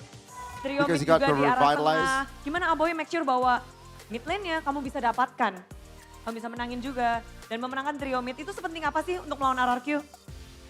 Is it really important Kita to win the trio main mid pede aja sih kayaknya. against RRQ Pede and buat menangin trio midnya. Pede what did untuk you do? menangin Yeah, trio midnya. we just stay confident. Dan hasil hari ini To win the Marcel mid kayaknya trio. ya. Marcel. Marcel. 2-1 melawan RRQ. 2-1 Slayer. against RRQ, the King Slayers. Berhasil kembali. 2 King sudah kalian kalahkan. Bagaimana demo kamu sampaikan Marcel hari ini? Semangat aja buat tim lain. Semangat aja untuk tim lain. Keep the Mungkin spirit. untuk Oh, kawanmu, any messages Kuroki di towards the sana di other RRQ? teams?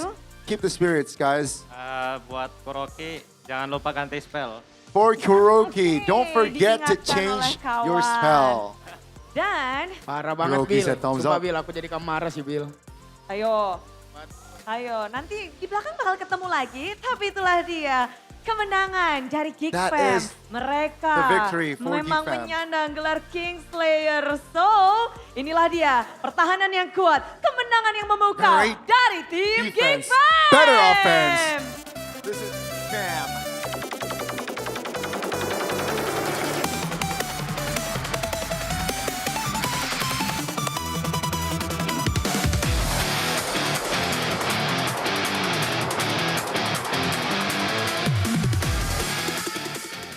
Oke, dan setelah kita melihat bagaimana dua tim berjuang, sekarang saatnya para super fans yang berusaha untuk mendapatkan GoPay hadiah GG. Sesaat lagi akan ada saldo GoPay yang bisa kalian dapatkan. Gimana caranya? Langsung saja inilah dia.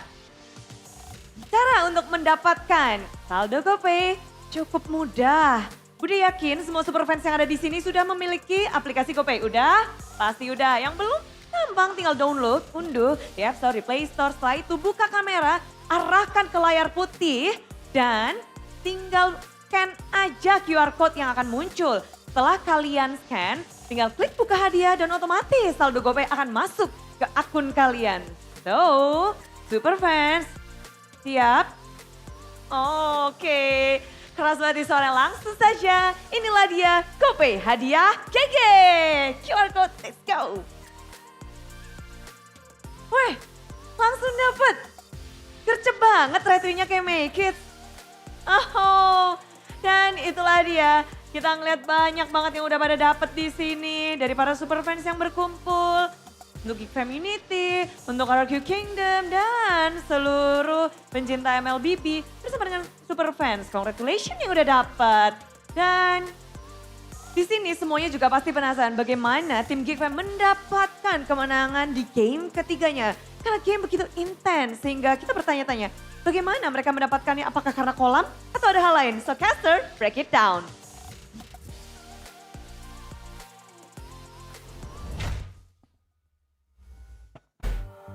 Me and Mirko, well, Gonix doing play-by-play today. Me and Mirko spent the majority of that game trying to decipher and figure out why Kuroki brought the Revitalize.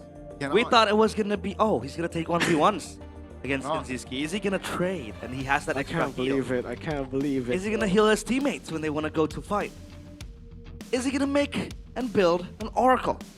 Turns out, it's as simple as a mispress, it seems The like. crucial moment should be the first moment where we saw Revitalize. That is the only crucial moment I will take. If it's not a crucial moment of the Revitalize, I ain't take. Okay, this is pretty good too. Oh my, but see, there's it. Okay, using the Revitalize is one thing, but using the Zaman Force for a tier 2 turret when you're up against a Hylos and Leomord is a whole other thing. I think he was just tilted off of the Revitalize choice because What a hell? What a hell? Oh, and for you guys who are asking, can't they restart the game if you got the wrong spell? No, restarts only happen if it's a bug. So if it's a bug that initiated, if a bug was the reason as to why he couldn't swap his emblem, it's unfair. then yes. But if he made a mistake, you can call for it. They're gonna check the mic check, and if it doesn't come through, you're gonna be punished, penalized. So penalized. Oh man, this is it. A boy, so consistent, so good this series. But you know what's crazy? I think I agree with Shepin's hot take. I think Game 3 Kuroki is still better than Game 1 Kenziski. Game 1 Kenziski was RQ Kenziski. Yeah. It wasn't Geek Kenziski. It was played This for is RQ. Geek Kuroki though, for sure. I mean, yeah, in tandem with Beloyski bringing the Revitalized as well. I think it's all the festivities, but such a shame. Super Ken was playing a very good game. I mean, E-Dog is doing E-Dog things. Super Dan was owning with that Yuzong. When you see Kuroki with the Revitalized, it kind of, I don't know, I was trying to rewire my brain into thinking that maybe he's gonna build the Oracle, maybe he wants to go and look for sustainabilities. I just don't see that. I think in this world, it'll be better for you to go Flicker or even Purify. It has to be the Purify. It's like, it's both greed. It is. And then you said it, Mirko. Yep. Moonton. Moonton's fault. Moonton. Please fix your game. Yeah, you're... I can't believe it, 2026 and Moonton still hasn't figured out their color coding. Moonton, you should be ashamed of yourself. Look at that. Look, if that was oh my god, this it's so memeable. It's crazy. Yeah. Folks, I'm not going to analyze the game at this point for obvious reasons. What I'm going to say is RQ just posted their 2-1 loss post, and in 9 minutes, they got 11,300 comments. I'm going to look at it right now to see the update of how many comments there are. There are 14,000 comments now. They got motion. In 60 minutes, they got this Revitalized has single-handedly brought all the engagement to RQ's page. So, W Kuroki, marketing team. Thank you, Kuroki. Then he might need a second job. He might get a second job. He's Marketing and pro player. Social media specialist as well. The social media guys at RQ Hoshi will have a field day on Monday when they report back to the boss. Yep. To Mr. AP as to why their engagements are green. I mean, it's just so like the Revitalized green as well. I mean, if you're Kuroki and the team of RQ, that must have been a tough one, right? And it's just a rookie, right? He's a rookie. Receiving all this hate, it'll be hard for them. Takes me back to Aura days. I believe High also did a misspell. Yeah, he was supposed to bring out Retribution, but he did not bring out the Retribution or similar to that. So it takes me back, man, when... But regardless of misclick, the misspell, right? The misclick, RQ played a very good early game. Yeah, they got the Lord, I believe, right? They got Perfect Turtle. Got Perfect Turtle, So then where did it go wrong? Because like... I think the Power Spike, right? Power Spike for Yi, Power Spike for Moscow. Yeah, I'm sorry. But Super Ken still might go. Look at that, right? 2 Lords, 3 Turtles. Yep. If Super Ken gets Baksha, it's a done deal. But if a Revitalize shows up to cook the game, I don't know, Gani. Realize you're close. You're the closest to Revitalize. Your name is closest to Revitalize. Explain. That's true. Revitalize. Explain, please. You cannot spell Revitalize without Realize. That's true. You cannot spell Revitalize without Mobile Legends. The reason why he took Revitalize is because he's vegan, right? What? Because like vegetables are green, and he. Is this true? He wants to. He's gonna emote, bro. He's gonna emote. Yes. Hey, Kuroki, it's fine. You remember me? I play 1-1 Aegis. Yep. I go Exia Petrify. That's why you're not an MPL though. That's not. You're a caster. This guy is an MPL. I'm kidding. We'll have to ask questions. Send it to break. Yeah, we'll send it to the break. We wanna talk with Kuroki. At this point, Infinix will 2-0 RQ. Yeah, and then RQ will be the partner for MPL ID. Let's go. But hey, we'll go backstage, ask some questions. After this, it'll be the last game of today. Stay tuned on MPL ID Season 17.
di tim yang paling susah itu nyatuin semua di tengah perubahan yang nggak ada habisnya. Kami bukan lemah, kami cuma belum searah. Menang atau kalah itu biasa, tapi ingat satu hal, kita itu keluarga. Waktunya konsisten saling percaya. Sejak kapan Navari jadi CEO? Hah? Lalu dia Ming, mending lihat ini. Yang ini murahnya beneran, bantu kita naik level barengan.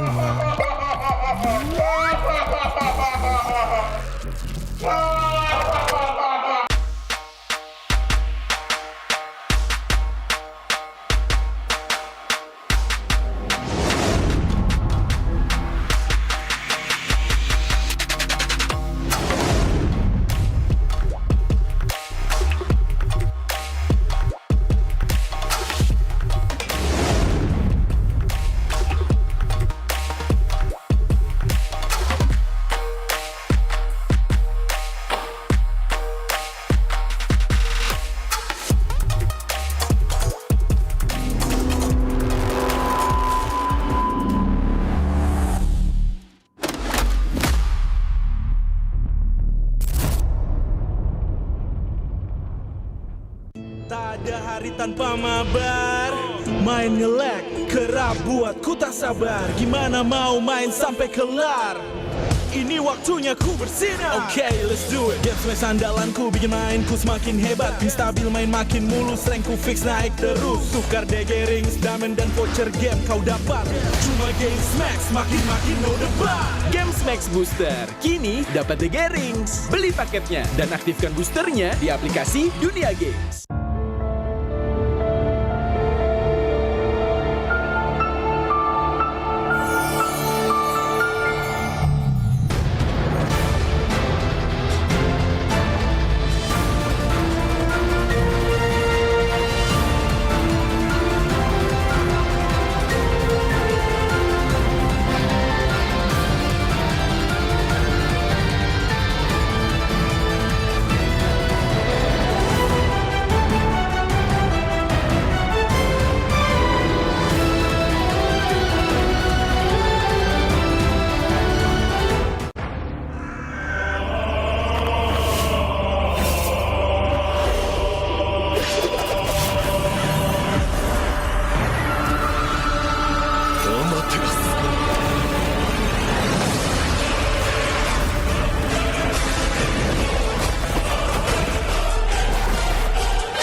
ナルトが帰ってきたぞ。飛来神の術。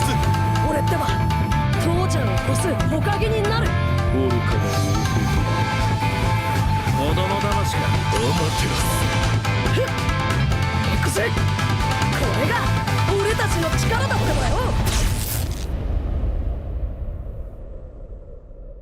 Kalau datengin player yang kuat kan pasti timnya bakal lebih kuat. Soalnya kan emang meta tabrak lagi populer sekarang.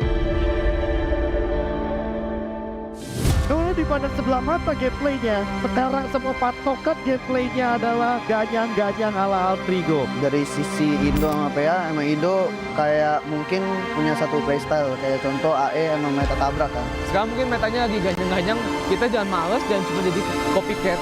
Jadi kita harus jadi yang kreator juga kalau bisa improvisasi kan. Altrigo menjadi salah satu pengubah gameplay dari Filipina yang mungkin bisa biasa bermain dengan santai, tapi sekarang berubah semenjak setelah bertemu dengan Altrigo. Dari keharusan meta ya mereka harus main barbar. Kalau nggak mereka pasti kalah sama tim yang barbar. Sebenarnya lebih ke pilihan mereka sih mau main defensif atau main agresif, tapi kayak mereka ya gue lihat emang mulai mau main agresif. Kalau ngomongin soal meta yang kemarin di M7 secara nggak langsung Aurora Filipina itu juga pada follow temponya Altrigo. Indonesia teams really like to brawl. Yeah, like that. It's more entertaining, I think. And sometimes it's better than playing objective, just playing objective. It depends on the hero. Permainan yang baru, player yang baru, tapi bukan hanya player doang. Kita juga punya patch yang baru. Ya patch-nya bagus, menurut aku kayak mid masih bakal berubah. Mau juga nambah, bisa kayak di Higelu, kayak Marcel gitu-gitu kan nambah banget ya kan. Ya kalau buat sekarang gue ngerasa tim Indo bisa lebih kuat lah karena dengan adanya patch sekarang dan hero-hero yang ada mungkin jauh diuntungin buat tim Indo. Mid laner hampir semua kena sentuh. Ada beberapa hero yang emang di buff, ada yang di nerf, tapi overall itu mid lane benar-benar disentuh. Patch yang untuk sekarang sebenarnya menguntungkan banyak di mid sih, apalagi menguntungkan ke gue banget lah dari segi hero gue kayak Gor, ada Lilia juga. Pokoknya banyak lah hero-hero mid yang gue dulu nggak pernah pakai, sekarang udah bisa gue pakai. Memang sebenarnya porosnya di mid karena mid yang bisa ngegerakin gamenya. Kalau emang midnya fuck, kalau midnya agak-agak shaky ya mungkin agak susah gitu. Dapat info kayak Pio bakal ke Indonesia, gue rada kaget sih itu juga. Nah, kalau tentang Pio ya pasti dia bisa bikin Evos berkembang lah. Dia orang yang gue lihat kayak dia benar-benar masih pengen berjuang terus, berani buat coba tantangan di Indonesia. Akhirnya tertarik juga sama Pio ya, yang jelas pertama pengalamannya lah. Kalau dari gue sendiri sih gue optimis lah ya, optimis kalau misalnya dia masih one of the best lah. I think Pio will be that top mid laner too in Indo. Because yeah, he have attributes that no one player can have, like shot caller, like some of mid laner cannot do that. So as a few, he can be a top mid laner. Kalau ngimbangin mid laner Indo, mungkin bisa kita lihat kalau dia berhadapan dengan Sun lah. Soalnya Sun lagi dudukin top 1 mid Indo kan sekarang. Mungkin Pio bisa jadi top mid laner jajaran MPL Indonesia. Tapi gua nggak bakal biarin itu terjadi.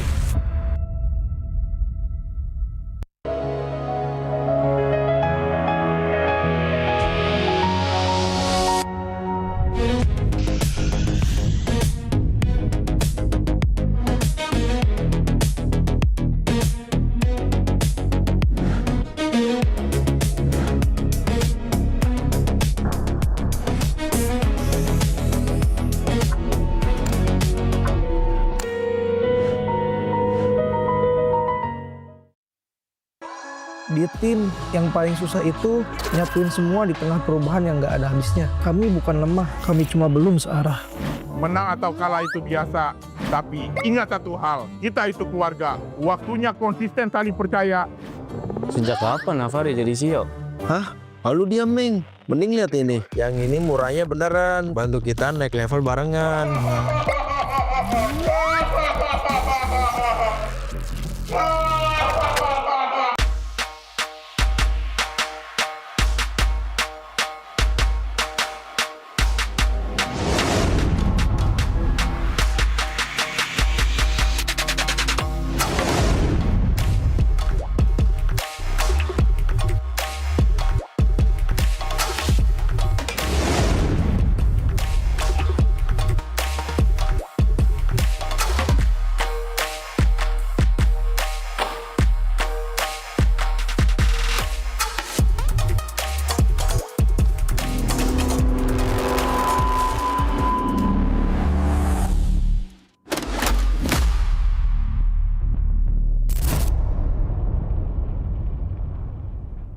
Tak ada hari tanpa mabar. Main nge-lag, kerap buat ku tak sabar. Gimana mau main sampai kelar? Ini waktunya ku bersinar. Oke, let's do it. Game smash andalanku bikin mainku semakin hebat. Tim stabil main makin mulus, rankku fix naik terus. Tukar DG rings, diamond dan voucher game kau dapat. Cuma game smash makin no debat. Games Max Booster, kini dapat DG Rings. Beli paketnya dan aktifkan boosternya di aplikasi Dunia Games.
Naruto が帰ってきたぞ。飛来神の術。俺ってば父ちゃんを越す火影になる。愚かな子供騙しか。待てろ。行くぜ。これが俺たちの力だってばよ。Kalau datengin player yang kuat kan pasti timnya bakal lebih kuat. Soalnya kan emang meta tabrak lagi populer sekarang. Dulu dipandang sebelah mata gameplaynya, sekarang semua patokan gameplaynya adalah ganyang-ganyang ala Altrigo. Dari sisi Indo sama PA, emang Indo kayak mungkin punya satu playstyle. Kayak contoh AE emang meta tabrak kan. Sekarang mungkin metanya lagi ganyang-ganyang, kita jangan males, jangan cuma jadi copycat. Jadi kita harus jadi yang kreator juga kalau bisa improvisasi kan. Altrigo menjadi salah satu pengubah gameplay dari Filipina yang mungkin biasa bermain dengan santai, tapi sekarang berubah semenjak setelah bertemu dengan Altrigo. Dari keharusan meta ya mereka harus main barbar. Kalau nggak mereka pasti kalah sama tim yang barbar. Sebenarnya lebih ke pilihan mereka sih mau main defensif atau main agresif, tapi kayak mereka ya gue lihat emang mulai mau main agresif. Kalau ngomongin soal meta yang kemarin di M7, secara nggak langsung Aurora Filipina itu juga pada follow temponya Altrigo. Indonesia teams really like to brawl. Yeah, like that. It's more entertaining, I think. And sometimes it's better than playing objective, just playing objective. It depends on the hero. Permainan yang baru, player yang baru, tapi bukan hanya player doang. Kita juga punya patch yang baru. Ya patchnya bagus, menurut aku kayak mid masih bakal berubah, mau juga nambah, bisa kayak di Higelu, kayak Marcel gitu-gitu kan nambah banget ya kan. Ya kalau buat sekarang gue ngerasa tim Indo bisa lebih kuat lah, karena dengan adanya patch sekarang dan hero-hero yang ada mungkin jauh diuntungin buat tim Indo. Mid lane lo hampir semua kena sentuh. Ada beberapa hero yang emang di buff, ada yang di nerf, tapi overall itu mid lane benar-benar disentuh. Patch yang untuk sekarang sebenarnya menguntungkan banyak di mid sih, apalagi menguntungkan ke gue banget lah dari segi hero gue kayak Gor, ada Lilia juga. Pokoknya banyak lah hero-hero mid yang gue dulu nggak pernah pakai, sekarang udah bisa gue pakai. Memang sebenarnya porosnya di mid, karena mid yang bisa ngegerakin gamenya. Kalau emang midnya fuck, kalau midnya agak-agak shaky, ya mungkin agak susah gitu. Dapat info kayak Piu bakal ke Indonesia, gue rada kaget sih itu juga. Nah, kalau tentang Piu ya pasti dia bisa bikin Evo's berkembang lah. Dia orang yang gue lihat kayak dia benar-benar masih pengen berjuang terus, berani buat coba tantangan di Indonesia.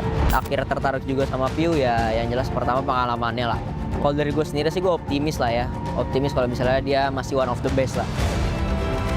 I think Piu will be that top mid laner too in Indo.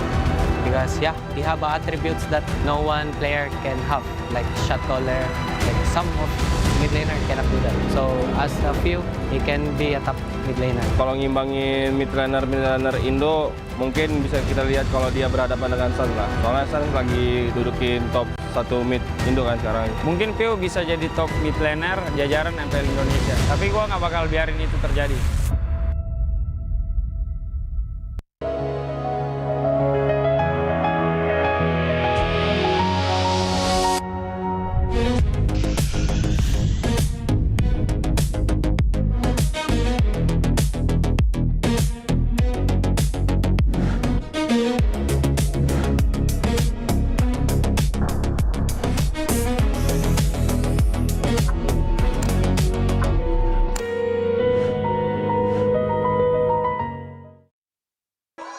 Di tim yang paling susah itu nyatuin semua di tengah perubahan yang nggak ada habisnya. Kami bukan lemah, kami cuma belum searah. Menang atau kalah itu biasa, tapi ingat satu hal, kita itu keluarga. Waktunya konsisten saling percaya. Sejak kapan Navari jadi CEO? Hah? Lalu diam, Ming. Mending lihat ini. Yang ini murahnya beneran. Bantu kita naik level barengan.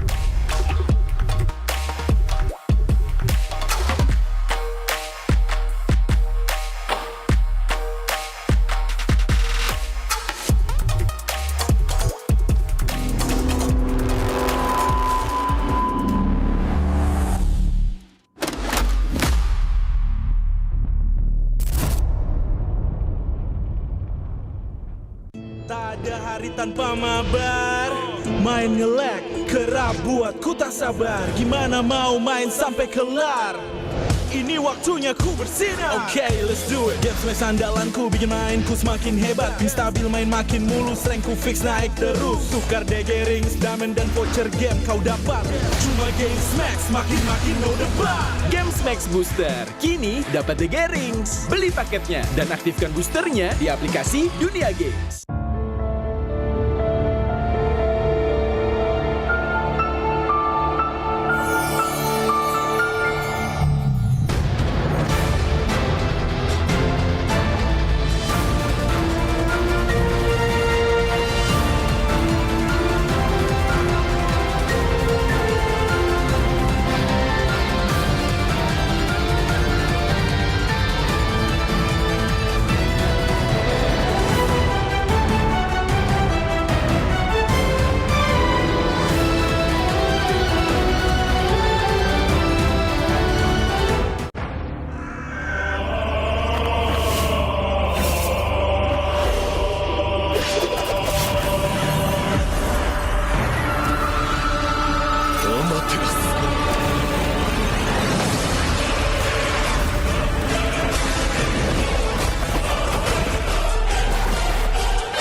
愚かなる弟よ。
渦巻きナルトが帰ってきたぞ。飛来神の術。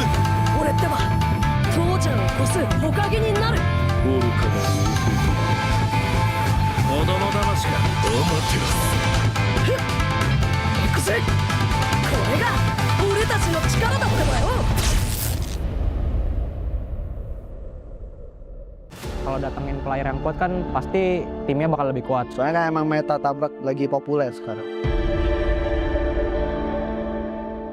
Kalau dipandang sebelah mata gameplaynya, sekarang semua patokan gameplaynya adalah ganyang-ganyang ala Altrigo. Dari sisi Indo sama PA, emang Indo kayak mungkin punya satu playstyle. Kayak contoh AE emang meta tabrak kan. Sekarang mungkin metanya lagi ganyang-ganyang, kita jangan males dan cuma jadi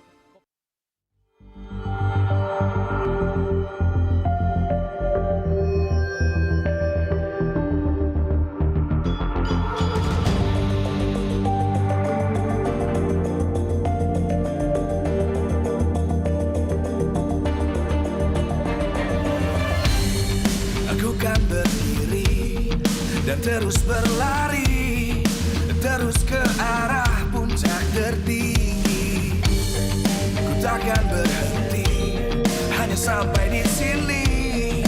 Kemenangan abadi menanti. You know we won't miss if we unite our focus. And if you haven't noticed, we all nyalakan apimu.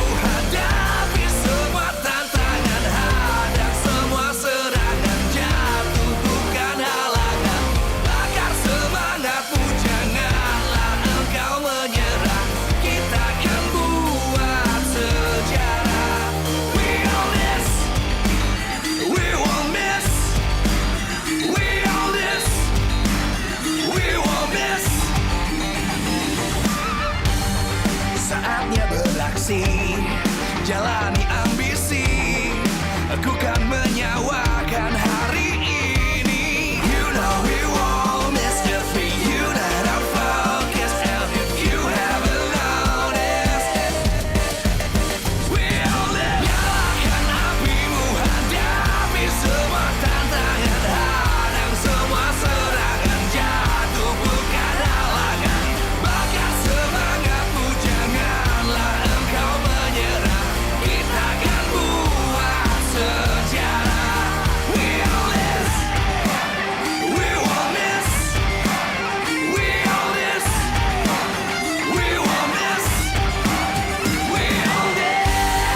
terus berlari, terus ke arah puncak tertinggi. Ku takkan berhenti, hanya sampai di sini.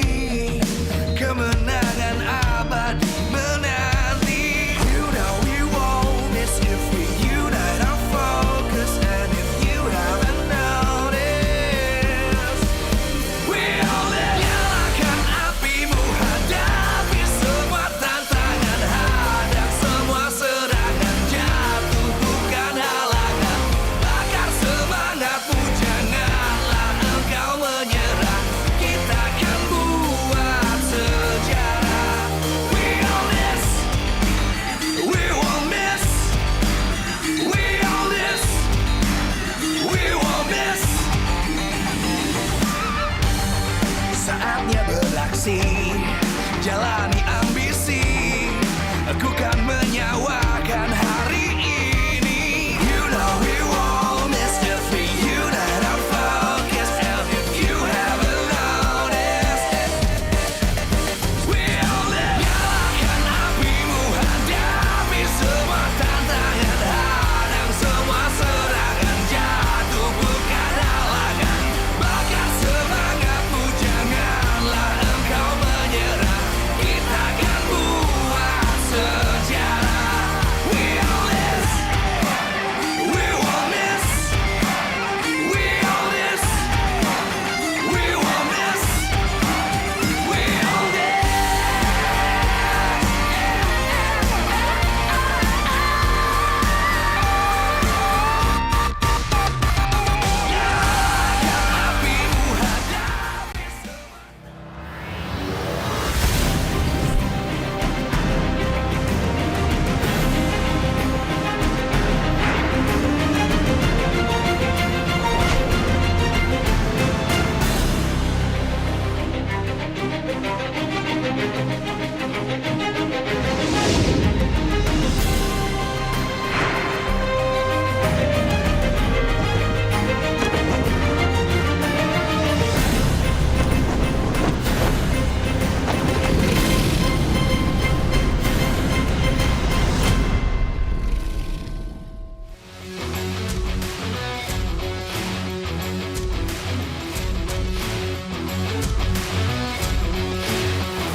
Live from MPL Arena, Jakarta, MPL Indonesia Season 17 is powered by Moontalk.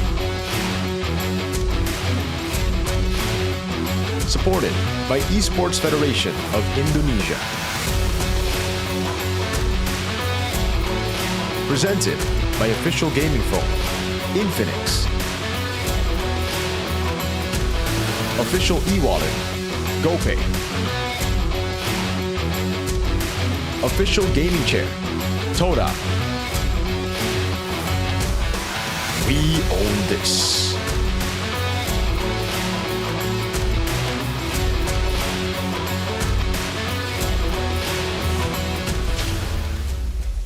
Match yang sengit di penutupan yang week yang ketiga bersama dengan Alisa, kali ini sudah bersama explosive match. dengan Okta Closing dan match of juga today.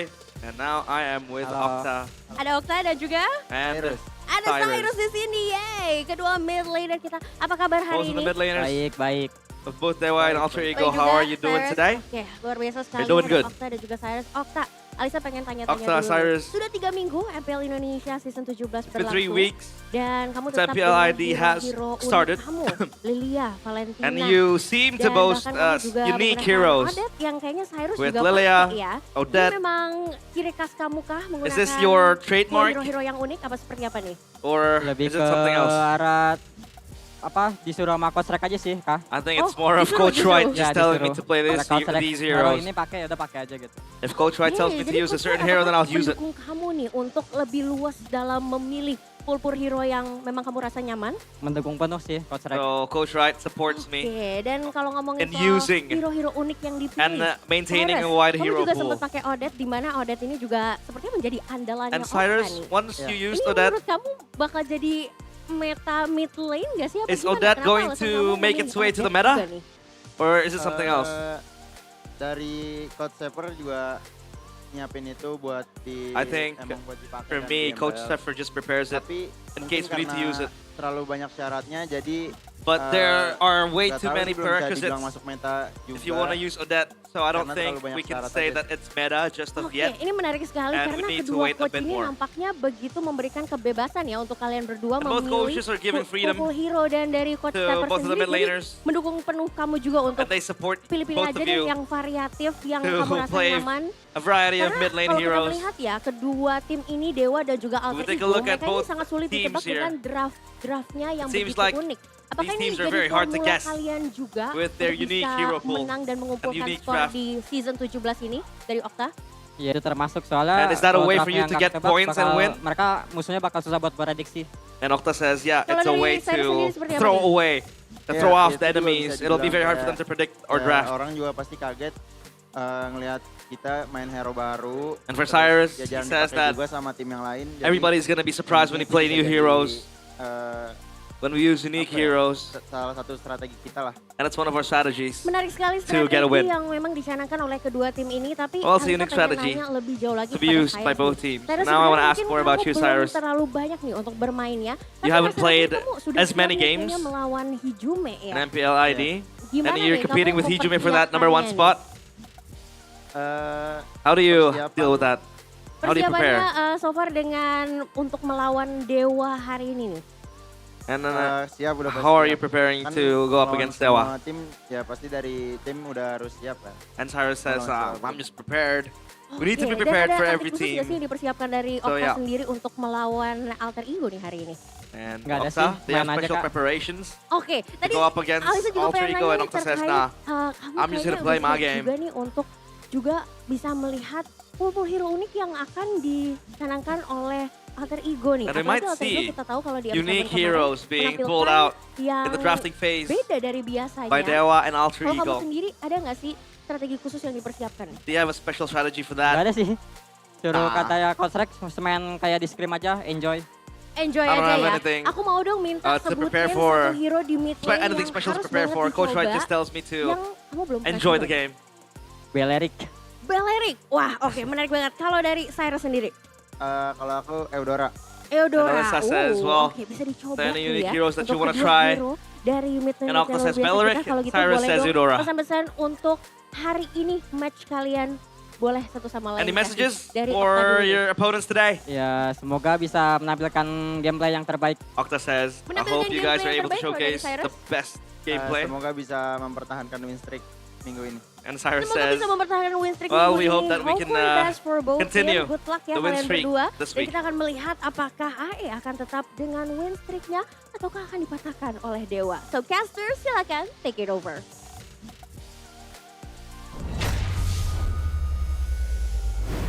After some swimming, we ate and then we prepared ourselves for the closing match after the. How was the swim in the pool? The swim was The RRQ pool. The RRQ. The RR pool. The green pool. Oh my. The revitalized pool. Wow. Welcome back to MPL ID Season 17, Week 3, Day 3, Match 3. 3 casters, Realize, Goni, Miracle. Number 3 as well. What else, number 3? 3 trophies. Fumbled. And, yeah, that is a very awkward opening. But, thank you so much for our sponsors because MPL ID Season 17 is powered by Moonton, supported by PBSE, presented by the official gaming phone Infinix, our official e-wallet, GoPay, our official gaming chair, Todak. We have our partner in esports, Garnier, Bayou, Dunia Games, GamesMax, and OnePlay. And we also have our suppliers, IndyHome, Indomaret, Yummy Choice, and Aqua. Thank you so much for making MPL ID Season 17 a smooth sail ahead as we prepare for Match 3. It is Alter Ego up against Dewa United. Dewa. Final match of this week as well. The standings will be very, very interesting. Yeah, it's going to be very chaotic up there. But we want to hear what you guys have to say coming in to this match because I kind of think that this match would be a close match. Dewa, they're in form, and obviously we knew that they were able to take one game down from Onyx. But here we go. Audience topic voting by Infinix. What are you looking forward to in the Alter Ego versus Dewa match? A, Alter Ego and Dewa's unique hero picks. B, Assassin battle, or C, pick-off battle. What about you, Mirko? I think I'm really interested in the Alter Ego and Dewa unique hero picks. I'm gonna go with Gani, number A.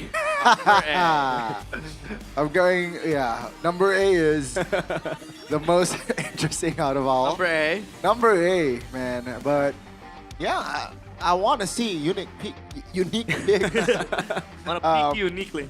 Yes, sir. You still laughing about the Revitalizer? I prefer Garnier, man. I prefer Garnier as a better one. Or Garnier is green, so that's true. You There's know, green Revitalizer there. is green as well. Yeah. I prefer Garnier. So yeah, that's the that's Thank the you, whole Garnier. revitalized thing. But yeah, one of the I think contributing reasons as well as to why Dewa is actually performing very well is because of Coach Wright. Yes. And we can take a look at this poster, the unpredictable formula, and the genius Zephyr versus the unique Coach Wright. Hero pool, 36-23. Why are we using 0% win rates, man? Like, that's so sad. Lucas 0%, Nolan 0%. Okay, that's pretty sad. But okay, trust me, it's much better than it looks, all right? It looks like they're just crazy because they're just picking up these picks and it's not winning. Hey, this is the guy who brought up the Uranus jungle in M7 against TLPH, bro. The final bosses of MLBB, and they won! They knocked out TLPH with the Uranus jungle in Game 5.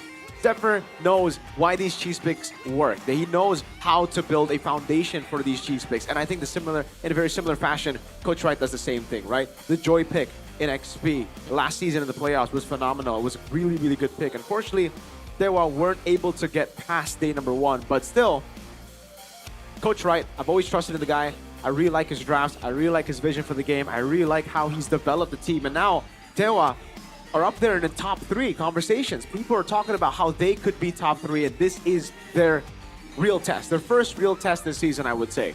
Yep. And we do have a VT here. Kayak Cirrus, manfaatin warna yang berbeda. Ibarat kata kayak kalau topeng ini topeng yang berbeda. Itu. Tiba-tiba gaya mainnya playstyle beda banget. Main mid-mid yang close combat kayak begitu, yang lebih mainnya pasif, lebih objektif. Okay, so that was Safari talking about the nature of Alter Ego playing unique picks. They are not really passive. They're very active, pushing forward and getting all the, kills needed. But look at this. Coach Wright at least, 40% win rate, 50%, 100% win rate as well for the Guinevere. Yeah, people are going to be like, dude, Valentina and Juicin are normal picks, they're No. like prio picks. No, it's not the pick itself, it's the role that it's played in. If you look at it, even the Guinevere, only time it's been played in Rome is Muenza. Coach Wright decided that. Valentina, XP for Kin. Juicin, Rome for Muenza, and obviously the Audette is still in the mid lane. So it's about taking these heroes that are prio, but utilizing it in a completely different role and making it work. The Juicin Rome was a great way to deal with the glue Rome. Yeah. It was the first sort of counter that we've seen together with the Kimmy. Obviously, it's not just the Juicin Rome because we saw Juicin Rome together with the Valentina. Didn't work out as a counter to glue in Game 3 against TLID. So there you go. It seems Coach Wright is ready for this matchup as well. He's got the ash gray hair. He went from blonde to ash gray. We'll see how he does today. W Coach Wright. Yeah. You know his real name is JP? JP? Yeah. As in? JP. Echo JP. As in, it's his fault, JP. Wow. Damn. All right. I'm rocking with the hair, though. I'm loving the hair. Yeah. But we do have the same podcast now talking about Dewa's unique draft. Ya, intinya mereka tuh tim yang unik emang. Nih, tim-tim papan atas nih ya, yang kayak Dewa, TLID ini dua tim ya, kita nggak usah nyebut Onyx dulu ya. Dua tim ini nih emang yang mereka tuh punya nggak ngikutin orang gitu, kayak apa ya, mereka tuh punya identitasnya mereka loh, kayak main tuh dengan keyakinan mereka main Zuxin, yang tadi TLID main Glue, Roam, apapun itu. Jadi ada karakternya, bukan yang sekedar kayak ngikutin meta doang, tapi mereka tuh udah mulai tim-tim yang di papan atas ini gue ngeliatnya tim yang udah berani ngebuat meta. So that was Nafari's thoughts, Mr. Azam, on Dewa's unique picks. And he goes like, well, Dewa, they have their own identity. They forge their own playstyle. They're not the ones to kind of follow the leader type of team. They're the ones to create their own playstyle. Do you agree with this statement? Yeah, I agree. Dewa have always had a very unique way to play the game, and again, it's because of Coach Wright. Coach Wright's vision for the game is very different to everybody else, but that's also what led to such really such good success with Onyx 9 Lives, winning MDL when you had that full roster. And now all of them are in Twisted Minds. The jungler, Kane, is in Dewa. I have a question now. Will it be Dolan or will it be Kane? Well, I mean, Dolan performed consistently and better across the weeks, but yeah, we'll have to see in the team lineup later on. As for Dewa, it's very, very, I'd say, I'm very happy for them because back then their only win condition was what? I remember for the longest time, they had to play Protect Mr. President almost every match, picking the Roger, the Natan on what. And now they have a different play style that is so fresh. And they're contenders now for the top 3 spot. When would you, if you told me 2 seasons ago that Dewa would contest for the top 3 spot, I'd be surprised. I wouldn't really, agree with you. But now they're looking for the top 3, which I think would be very crazy if they can pull it off. Yeah, I think it's again feasible, and I think if they keep this, consistency, if they keep growing, if they keep developing, if they keep trusting their calls, trusting the management, and also lineups, yeah, I think they can go far here. And I'm one of the, I'm a Mahadewa deep down. Mahadewa? Yeah, I'm a Anak Dewa. Anak Dewa. Because Mahadewa is a different team. I'm an Anak Dewa deep down, man. I hope Dewa United can, reach top 2. Yeah, top 2. That's 4. That's BTR, right? I mean, and he's not number 2. BTR. Dewa took a game off of Onyx, which not every team can do. Yeah. And they beat Bigatron as well. 2-1. They beat Riza Live 2-0 Clive. even. Hey, come on, man. They beat Riza Live and Clive. That is true, but who told you to bench your players? No one. They're trying to play it around. Listen, there's a team that beat Onyx 1 game. There's a team that beat Onyx 2 games. So I'm just saying. There's a big difference. It is indeed a big difference. But hey, it's going to be interesting to see where Dewa ends up. As for Alter Ego, their start to the season was very shaky, very rocky. It wasn't the Alter Ego we knew in M7. And then, along the lines, they were able to beat a few teams. Why is he laughing? I don't know. No, I'm just... I don't know what I'm Are you a enjoying the Mahadewa? vibe. I'm enjoying the vibe from the Anak Dewas, man. Are you a Mahadewa or Anak Anak Dewa? Dewa. But I agree with you, Realize. Alter Ego, early weeks, pretty bad. Again, though, they were up against Onyx and BTR. Like, okay, jokes aside, that's a tough matchup. That is. After that, they've been going up against normal teams. I'd say this is the real test again for both these teams. Yeah, let's take a look at Dewa United's lineup. It's Kin, Darlin, back to the lineup, Octa, Mueza, and maybe the same 5, the core 5, walking under the helm of Coach Wright. They will try to take down the 3 masked men.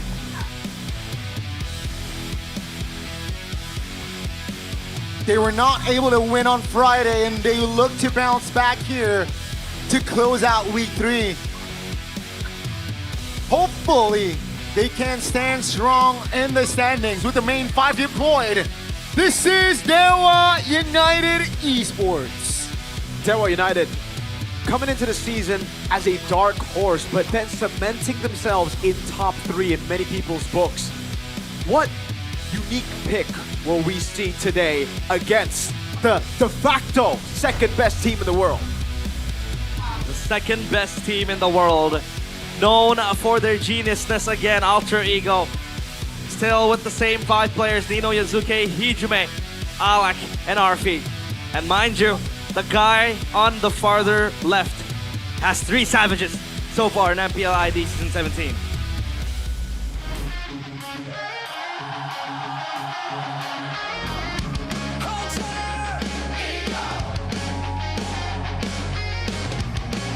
The remaining 5 still being deployed.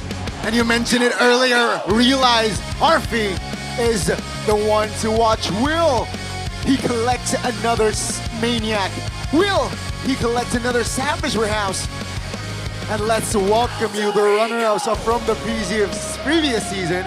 It is Alter Ego Esports. They really stole the show when it came to, the showmanship, the sportsmanship, respect. A lot of people became fans of Alter Ego through that humble run, through that unexpected run of M7. Many thought they had it in the bag after going through that crazy lower bracket against TL, against SRG, but work needs to be done. They're not the best in the world, not yet. Aurora were able to beat them, so that means a lot of other teams will be able to beat them. The blueprint has been set. It's up to Zephyr 6 to create a new blueprint for success. Coach Wright and Acheng as well. On the opposing side, it was Acheng in the first week before Coach Wright took over as the head coach. And I will see, again, what will both teams cook. Because we do concur that both teams do have that unique approach, that unique play style. With the draft as well, we've seen Octa. This guy has been, I'd say, the most unconventional mid laner ever. Because you see him pick up the Hellcurt back in the days. And then the Odette, the Lunox as well, known to be acquainted to his name. But now, audience topic voting by Infinix. What are you looking forward to in the Alter Ego versus Dewa match? A, Alter Ego and Dewa unique hero picks is the top answer with 46%. So yeah, obviously everybody wants to see the battle of those unique picks. But what kind of unique picks do you think, Oni, can we expect today? Yeah, you know, again, unique pick, I think we saw a unique pick from our previous match, right? Baloyski, picking up the Kaja. I like that, right? It works. That sort of a unique approach is what I'm expecting. So it's not just a random unique pick. I want a unique pick that is with context. And again, Zephyr and also Wright. Yeah, I mean, the battle between Zephyr and Wright, I think they both are capable. They both are the meta this season.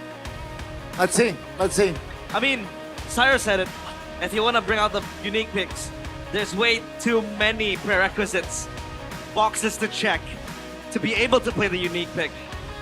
So, are they going to force the unique picks, or it's just going to be, you know, follow the meta? Because the meta right now also seems to be in Alter Ego's favor as well. That's the thing about cheese picks. I feel like the cheese picks only work when you don't expect it, when the enemy team doesn't expect it, right?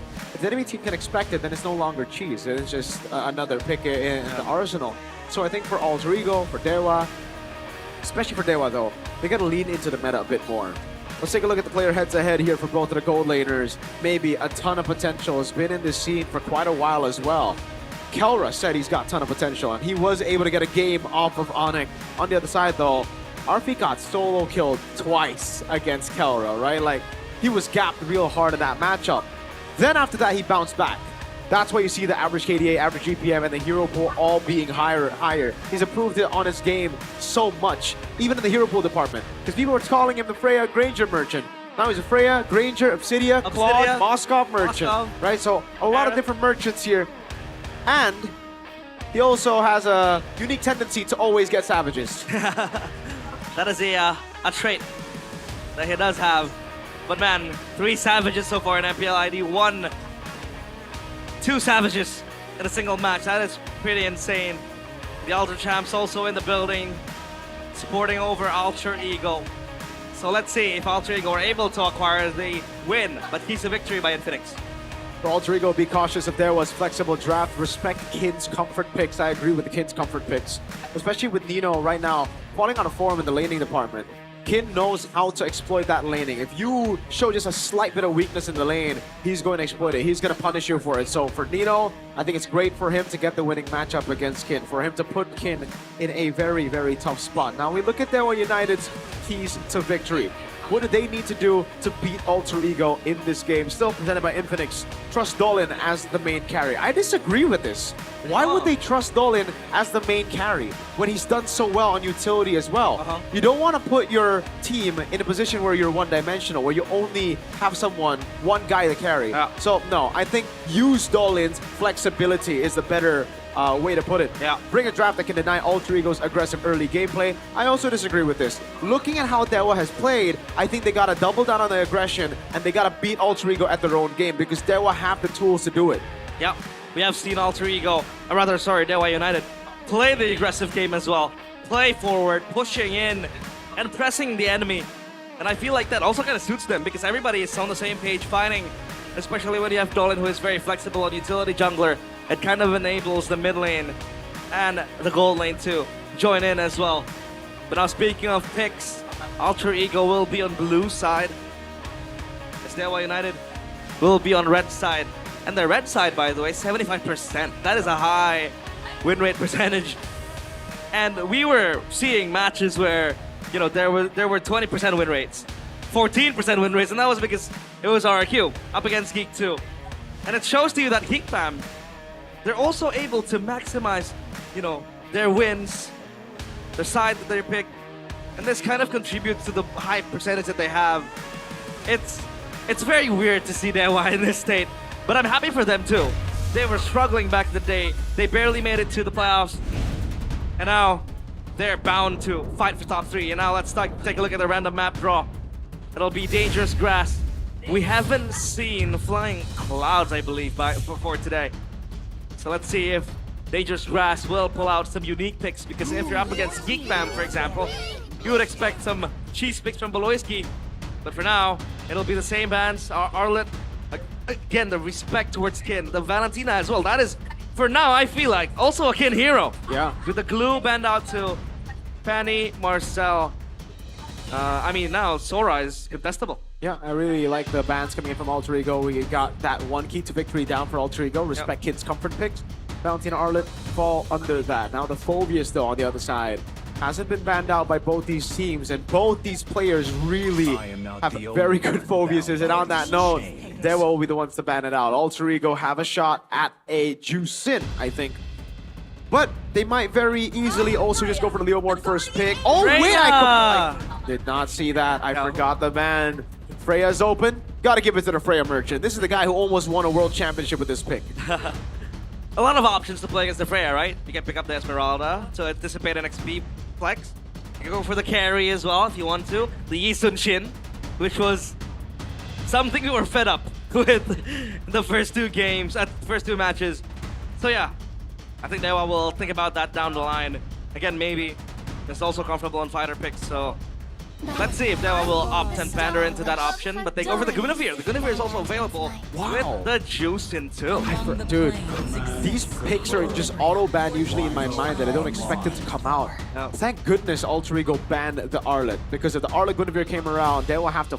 Right now, this is a double flex right now. Right? For Juicin and Guinevere, it's a double flex. I think the Guinevere and the Juicin will go jungle and mid though, respectively. And again, Dolin, don't put him on a carry. You can put him on utility too. That's why Yves and the Grok. Yves is a great answer. Grok, however, is an interesting choice to go for. We haven't seen Grok in MPL ID for a while now. But we'll see how that plays out. The Claude, though, is really good. You usually want to go for the Juicin first pick. When the Yves shows up, you go for the Claude. Yeah. Claude is really good when you can blink around from the Yves. But the thing is, he's going to suffer in this matchup. The Freya was the pick to go for to counter the Claude at M7. It's definitely going to be very tricky here now entering the second phase. Looking at the first phase though, I feel like it's quite balanced, right, between the two. I can't really say which team wins first phase easily.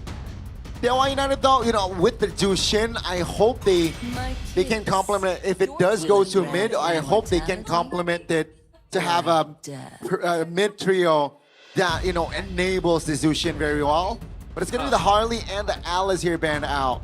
So just, again, denying more magic heroes, denying more, I guess, yeah, just DOTs at this point, right? So let's see here, will they commit to another magic ban or jungler ban here from side of Dewa United? Coach Ryan, what do you say? If they want a Sora, they ban CC right here, but I think it might be too obvious because then Alter Ego can just ban out the Sora. That's why I really thought the Red 3 would be a Sora. They do ban out the CC. This is going to be the Sora ban from Alter Ego if they respect it. If not, then they're going to have to show another pick that can beat it. So, you know, just there you go. They ban it. Easy answer, Dewa. Dang. I think they pick up a roamer first here. Khalid, Cho. Something to match the Grok as well. I mean, with the Guinevere, it'll be a very scary mid-trio, no? Yeah. Juicin, Guinevere. If the Guinevere does go jungle, they can still opt for something else in the jungle, maybe Ibaxia if they want to. also still possible. Okay. They need crowd control, I think. Yeah. Yeah, they do. Yeah. The Cho, the Khalid. Something along the lines of that. I think they flex the Guinevere into roll, or the Juicin into roll. Terizla. Oh, they go XP first, and it's a Terizla. Ooh. Wow. Okay. Good combo with the Guinevere, technically. Not too sure of this pick against Alter Ego, though, because it looks like they're just going to dive through. Alter Ego. Is there a possibility of Terizla roam? No, right? We have seen it. I don't think so, but... Is it too far-fetched? Right now, the flex is on the Guinevere and the Juicin. It could still be a Juicin roam or a Guinevere roam. I know that sounds crazy, but if you know Dewa, it's not that crazy. Alter Ego, though. Freya XP, they played it before. Yeah. Did they decide to play it now, is the question. Pick up a carry here? Carry is solid. I think an Obsidia is not bad either. The Leo board obviously going to come through for Yazuke. Okay. Harith, Freya XP. Yep. There you go. Okay. Nino, Freya, very, very aggressive, as we all know. I think they flex the Juicin into Rome. Go for a Farsa pick here. But the Terizla stands its ground against Freya, right? In lane, yes. But in the long team fights, it'll be a struggle. Because they need something to deal with the Harith right now. I don't think they have a composition that deals with the Harith properly. They need burst. Farsa does make sense. Or do they go Juicin Lunox? Lunox is also part of Octa's kit. Yeah. It's a good way to deal with Harith. Good way to deal with the dive. You have Brilliance, you have Survive, you can survive. Odette is a pretty good shout out as well. Odette. Knowing Octa. I am Scorpio. Whoa! Helkert Mweza. What is this? Helkert mid? Helkert Octa? Helkert mid! Oh my god, it is on Octa. Oh my, no, it's no, on no, Mweza, no, it's no, on no. Mweza. Woo, I thought it was gonna be, whoa, that was crazy. Because the last swap was at Octa. Yeah. We did talk about it. A possible pick for Octa, but the last time I picked it up, it was a, you know, a bit of a... Wait, why are you doing the Gyokura celebration? Yes, sir! He's choking! He's an MU fan. They He's know. doing a Gyokura celebration as an MU fan. What? Why would you do the celebration of a choker? There's no way an MU fan would do that. That guy is a fraud. That guy. Victor is a Gyogeres. The choker. The choker. Speak no trophy, speak no trophy. With 0 UC. I know that. All right, though. Lineup rating. It favors Dewa. Yes, much sir. more kid on the Terizla. We have seen him multiple times with it. Very, very solid. But let's see if we can close this day out with a bang. Match number 3, game number 1. Alter Ego Esports against Dewa United. The battle of uniqueness. Maybe. And Arfi both on Revitalize this game. Oh, okay. It makes sense. Nah. I thought they were on Revitalize, right? Oh, so this is Revitalize. The other one is Purify. The other one is Purify. Moontalk, come on. Oh, it's okay. It's green. That's why. It's green. They're vegan. Vegan, yeah. All right, emblem check real quick. It is the Vengeance. It's always the case for Freya in the XP. And look at the instant control here for Yazuke. Goes for the Swift and Season Hunter. Mweza will be able to get the prio in the gold lane. It is Master Assassin for maybe. He's confident he's going to get the win. For Mweza, makes sense. Pull yourself together for Hijime, though. The classic. Want to flicker forward, want to pop in those ultimates every single time I get the chance to for Hijime. Yeah, but I think once you hit level 4 as a Harith, you can't really die against a Cloud in the lane. Unless a gank does come through. So the Master Assassin needs to be maximized by maybe. Talent predictions by Gope. 2 O's, 2 1s for both Alter Ego and Dewa. Wait. Oh, let's get the split. 3-4-3. Ooh. Again. Flickered out even though he didn't need to, I think. The spatial migration was not on him. But still, great move by Dolan. Baits out the flicker. Let's see if Nino with Freya can make waves. Yuzuke is level 4. Gonna try to go in. Take the turtle because this Leo Mord with the Barbiel. Phantom Steed will be very, very strong. Dolan though close by level 4 as well, so he has the Violent Requiem. Rotations from the XP, they're still fighting for a bit. Nino is level 4. This is going to be a dicey turtle take. Yep, Kin will join Nino as well. That's going to be the alt pop by Nino. Oh, in the back, that's going to be Yazuke. What? Pushed it down. Where's that takes first blood? Kin very low. trying to hold on. Dolan finds the turtle. That's gonna be Kin. Escaping with the Violent Requiem in hand. Dolan saving Kin's life. And everything is okay for Dewa. Was that the body of Smith passive? That was the body of Smith, and again, the layer of CC, right? That's the thing that the Helker does that a lot of people kind of forget sometimes. You get the Terrified so long, and then Dolan can just follow up with the Spatial Migration, or vice versa. It could be the Spatial Migration first. Where's I can steal this? Okay. Good read by Yazuke, who just goes for the red tree. But what a start to the game. This is why Guinevere is such a good pick in the current meta. That's why I would first pick Guinevere over anything. Over anything. Over a Juicin. Over a Juicin. Over a Freya. Enables you to play so aggressively and layers the CC as well. Coming in is Dolan. Zeno's gonna pop the ult. Yeah, it's fine, I think. Really good move. CC immune. Gotta utilize that against the Terizla. That could have been an easy Violet Requiem for Dolan. Wow. And I like how Kin is never really scared to make these plays. He flickered in with the penalty zone. Gotta like that ultimate name, by the way. Very, very strong as well. 5-man penalty zone. 5-man penalty zone. 5-man blazing duet. Well, that's going to be Octa, though, taken very low. Land Flare. Oh, take a look at the combination right there. A disgusting combination. As Dewa United was able to find the recovery, and they take down 2. Mirko, that was on top of a RWM. It don't matter. The Violet Requiem, together with all the damage that they have, is enough. And it's all about CC. If it was on top of the RWM with Yazuke and Alex still able to hit, then it would have been a different story. But they can't hit. They're locked down by the Guinevere. That's why, even though it was an obvious choice for the Leomord to come through, I was still concerned. Where's that? Uh-oh. RP won! RP under the turret. Will not be able to outmatch the 2 members of Dewa. The Leomord gets completely cooked by CC. Same thing, right? And right now, there's so many ways for them to CC. There's so many ways for them to chain their CC as well. That's the thing. Leomord could maybe escape from 1, but from all 4? I don't think so. Wow. They gotta engage first. That's the thing. I think Alex just needs to go for a tech charge before Dewa go on Yazuke. But it is quite hard for you to really press the issue if you're alter ego, because I do feel... Oh, hold on a minute. Placing good by maybe will be enough because Octa is there to take him down. That's going to be Yazuke, though, finding a trade. So 1-for-1. Mid for Rome still in favor of Dewa. That's going to be the turtle now, being the main priority as alter ego. They should concede this.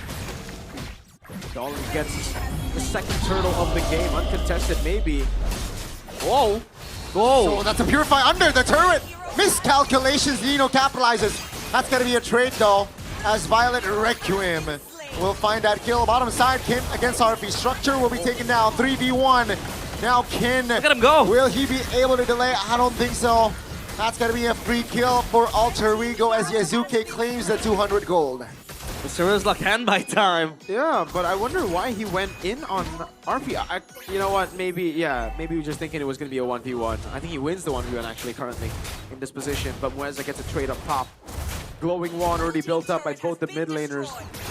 And it is the Blade of Hephaestus straight into the DHS from Mueza, maybe. Going for the DHS and a Golden Staff, gonna get it pretty quickly. But RP is doing a good job at farming here. He's not far behind. It's gonna be a full damage build then to the Hellcurt. We'll need that extra burst. Helped out. As of now, Dewa still up 7 kills. Dolan looking for an angle, but not Alec. Not the ideal target. So yeah, again, Alter Ego needs to be the one to set the tempo first. Oh, Dolan. Tech charge, trying to trap Dolan very low, still able to get out with 1 HP practically up to now. Lantern Flare activated. That's going to be Kin now with the penalty zone. 2-man. Yazuke will fall. Whoa. Nino looking for a flank with the vengeance pot as well. Dolan very low, will be taken out. Kin, 1 HP, and down goes it. Pin with Arfi finding the mark. It's a 2-for-2, but man, oh man. Alter Ego responding. Where's that now? Looking for Hijume in the mid lane. That's the flicker spent. Maybe. But Hijume is okay. Now Alec isolated. Maybe will be able to find a kill out. RP finds an important angle. Hijume is there to back him up. And down goes Maybe. What the hell is that damage? Oh my lord, the game has been 100-0. The game's wide open now for anyone. Gotta give props to Alter Ego. usually when you have this kind of composition and you fall early game, 2 turtles to the opposing team, you're not able to recover, but Alter Ego are just such masters at the brawl. They're able to make it so chaotic, even despite the first 2 turtles going in favor of Dewa uncontested. They even won some of these fights, but the turtles will still be all for Dewa. It's very tough for Alter Ego to contest, especially with the side control that they have with the Hellcurt, with the red tree control you have with the layer CC of a Guinevere and a Terizla. Nino has Valkyrie Descent. I think he's good. Sky Piercer for Octa. And yeah, activating the side lane could be the name of the game for Dewa, especially with the Hellcurt just all around the map. And now, this also increases the value of the Guinevere pick. If you really want to brawl constantly, that Guinevere is so mobile. It can always get in, get out. You can see how Dolan was, you know, trying to escape from a near-death experience. He dodged the glowing one passive before finally falling down because he had to re-engage again. Where's that? Uh-oh, fight! Hijime very low. Suddenly, right now, Alec also caught in a 3v2 situation. And both members of Alter Ego, mid-roam, taken down. It's looking bleak for Alter Ego, but at least they're still trying to fight back, even if they haven't hit their power spikes just yet. Yeah, that's going to be catch. Violet Requiem locks Arfi in a place for a moment. That's going to be Yazuki popping the old Arfi, though, deleted by Mueza. The timing, Kin trying to hold on with that Terizla. The knockup will not save him. Yazuki suddenly finds 2. And down he goes. Octa claims the kill. 3 for 2 for Dewa. 7-0 and 8. He's got the Sky Piercer stacks to back up all the damage from Dewa. Arfi was named the Executioner yesterday, but Octa might snatch that title from him in this game with that Sky Piercer build. Man, they're just going band for band. That was so well played by Yazuki as well on the Leomord. Back and forth, going back in once he has the skill 1 off a cooldown, but it just wasn't enough. Alter Ego. There's no way to win this game aside from brawling their ways out, right? And the thing is, Dewa have so many more ways to win. They obviously have the AoE combo for the team fights. They have the way to play in the side lane with the Claude and with a Hellcurt, so they can control both sides. Then, obviously, they could also just go for the pickoffs with the Hellcurt. So everything is checked for Dewa. For Alter Ego, it's a composition built to fight. If they don't win this fight, they're cooked. They have the layers of damage as well. Look at that DPS coming in from Maybe. Yeah, and that's towards Alec, right? Oh, Alec. He's dead! That charge defensively figured out of the way. Arfi jumps in aggressively. Octa is there. Arfi. Take a look at Arfi all alone. No one to save you. That's the Violet Requiem used. Dolan repositioning. Mueza jumps in with the Terrify. Yazuki quite low. Mueza reposition as well. Wow. They want United. Great kiting. And they have found Arfi. Have you seen a Hellcurt target a little more like that? And even Yazuki running away in fear. You can see the layers of damage, the burst, the DPS, everything in between. Harmonious for Dewa. Wow. But still, we do see Alter Ego with that potential to turn the fight around. Yazuki is still very much online. This Leomord could still be the saving grace for Alter Ego, but not for now, because the Lord will be let go. Nino! No man's land! Nowhere perhaps, and this should be a free kill. And remember, they got the Lord as well. So things are looking from bad to worse here for Alter Ego. Hey, dude. 60 stacks on the Sky Piercer. He built that second item, so the juice in. Yeah, he'd already gotten a few kills. He still got it, and there's no curse for the Sky Piercer for him. Yazuki! Oh, take a look at the burst damage. From Mueza. That's the Sea Halberd. That's the Malefic Roar, and the Heptaseas doing work. And the HS and the Sea Halberd. The Hellcurt that crazy. You saw the damage to him while he was on the steed. Without the steed, no damage reduction. Man's cooked. 4K gold lead on Mueza. Oh Makes sense. God. He's been taking away a lot of the farm in the gold lane. But wow. This is... I think it might be over for Alter Ego. Is Mueza going for Beloyski's throne? For the Hellcurt? Mueza is ex-Geek Fam, by the way. Geek Fam Junior, so might have taken learned a trick or two from BBB. The master himself. Oh, real relation now under the mid lane turret. Lord is still up. Alec, though, will be the first one to fall. Kin now isolated, will not be able to escape, as that's going to be another member. It's a 1-for-1, and they have defended their mid base turret. Never that simple, huh? Even with the 7,000 gold lead. Mueza. Second round. Whoa! That's the burst damage. They go all in. Now Alfie, stuck, taken down as well. Structure should fall here as Dewa United. Wow, the execution was sublime. Man, that is insane. And you mentioned it, Mirko, they have to double down on the aggression and outfight Alter Ego. Told you. The thing is about Dewa is that they know their potential. Exactly. They know how damaging their heroes can be. The damage that they have, the power spikes. And they use it to great success. With that conceal, that was Mueza. Confident in his own damage to burst down Yazuki. That's not just a random hero, that's an emperor with a horse damage reduction too. Yeah. Thanks. I'm impressed by Dewa. I know I said the win condition is to double down on the aggression. That's the real key to victory, but I didn't expect them to double down and get this much success. This is phenomenal by Dewa. Again, it's not just doubling down on the early game though, it's doubling down on everything they've built before as well. The cheese picks, right? That's one. If you don't expect it, that's when it shines best. And we didn't expect the Helker. I don't think even Alter Ego were expecting the Helker to come through there. It really looked like a standard composition for Dewa with the standard roamer coming out later. And with this comp, again, they have all their ways to win. They have so many more ways to win. This is the real-time victory rate presented by our official gaming phone. Infinix, 74% to 27%. I think this is being quite generous, but, you know, I understand it. It is Alter Ego. They're never out until the base gets cracked. What? Yo, look at Arfi. 255, that was Kuroki. That was Kuroki. This time with? If Arfi went revitalized, I think he would be 255. Wow, 255 is kind of wild. 255 centimeters deep in the pool, you mean? Yeah, 100%, man. Ivan. With all that CC from Dewa, if he went, he would have had to go scuba. Scuba. Well, Lord now available, but look at the long lanes again. Dewa will have Pariah on those. Because again, the Hellcurt, Claude, you mentioned it, a lot of options to play with. Alec needs to look for a set here. Yeah, all alone. I don't think he can do anything. Can now with the playmaking. Penalty zone on towards 3. Yazuki knocked up, isolated, and Octa claims the double! Octa! That's the maximum Skypiercer. He is on a maniac. Looking for the savage. Almost. Give it to him. Nino will deny it. But Dewa United now on the base of Alter Ego. He looked to close this out. Nino knocked up, and that's just a legendary.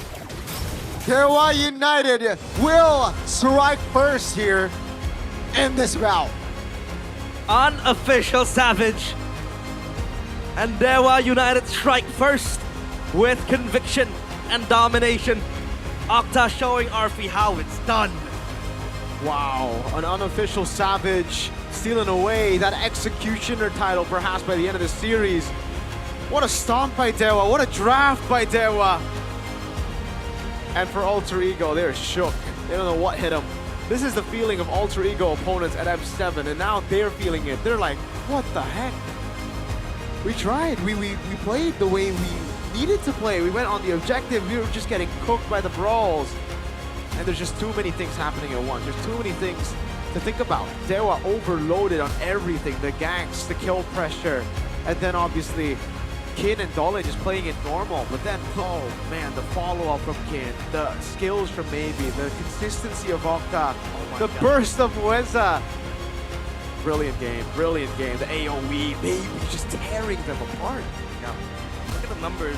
So good. And a single stinger. 136, 245. Add those up, you get a horse meat for dinner. And Dolan also played a very good game here as the Guinevere.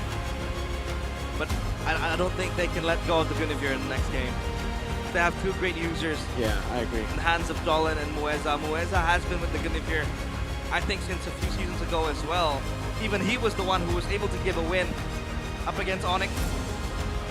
But let's see if game number 2 will be much different. But as of now, the Anak Dewas, or Gani says, the Mahadewas, can celebrate with happiness. My second favorite team. Mahadewa? Really? Second, yeah. Really? I don't want Megatron. Wow. I don't want Megatron. Wow. Dewa United needs some love, you know? Dewa United needs some love, you know? W Dewa. Who's my second favorite team? I've already made up my mind. My second favorite team, Na'Vi. I really want to see them win. Okay. How about you? I don't think I have a second favorite. There's Me only too. number one, baby. There's I don't only have a BTR. second favorite. But you just said you did. What Not do you a mean? plastic fan. What the heck do you mean? My second favorite is Onyx PH. Duality of men. Duality of men. In a span of 10 seconds, man. I'm gonna switch up quickly here. I'm gonna switch up. But yeah, my Alter Lord. Ego. Was that a draft mistake or was it just Dewa out In final him? hindsight, I really like Alter Ego's draft. Yeah, I think that there was no draft mistake. It was a Yeah. draft outplay. It was an out Yeah. draft. It wasn't a mistake from Alter Ego. It was just they weren't ready for what they had in mind.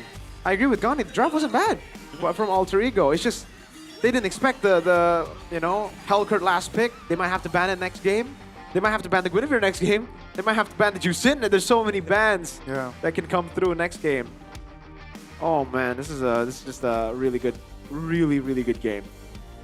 There were too many picks let go in that first round of the draft. But they got a lot of good picks as well. You know? Yep. They got the Freya, right? Like, it wasn't a one-sided draft, at least in the first phase. Usually you could tell by then, like, oh, okay, there's so many picks. 17! 17 kills? Whoa! Highest kill this For a season. mid lane, I think. For a mid lane. Or maybe for every lane. For every 17 lane. kills? 17 is a lot.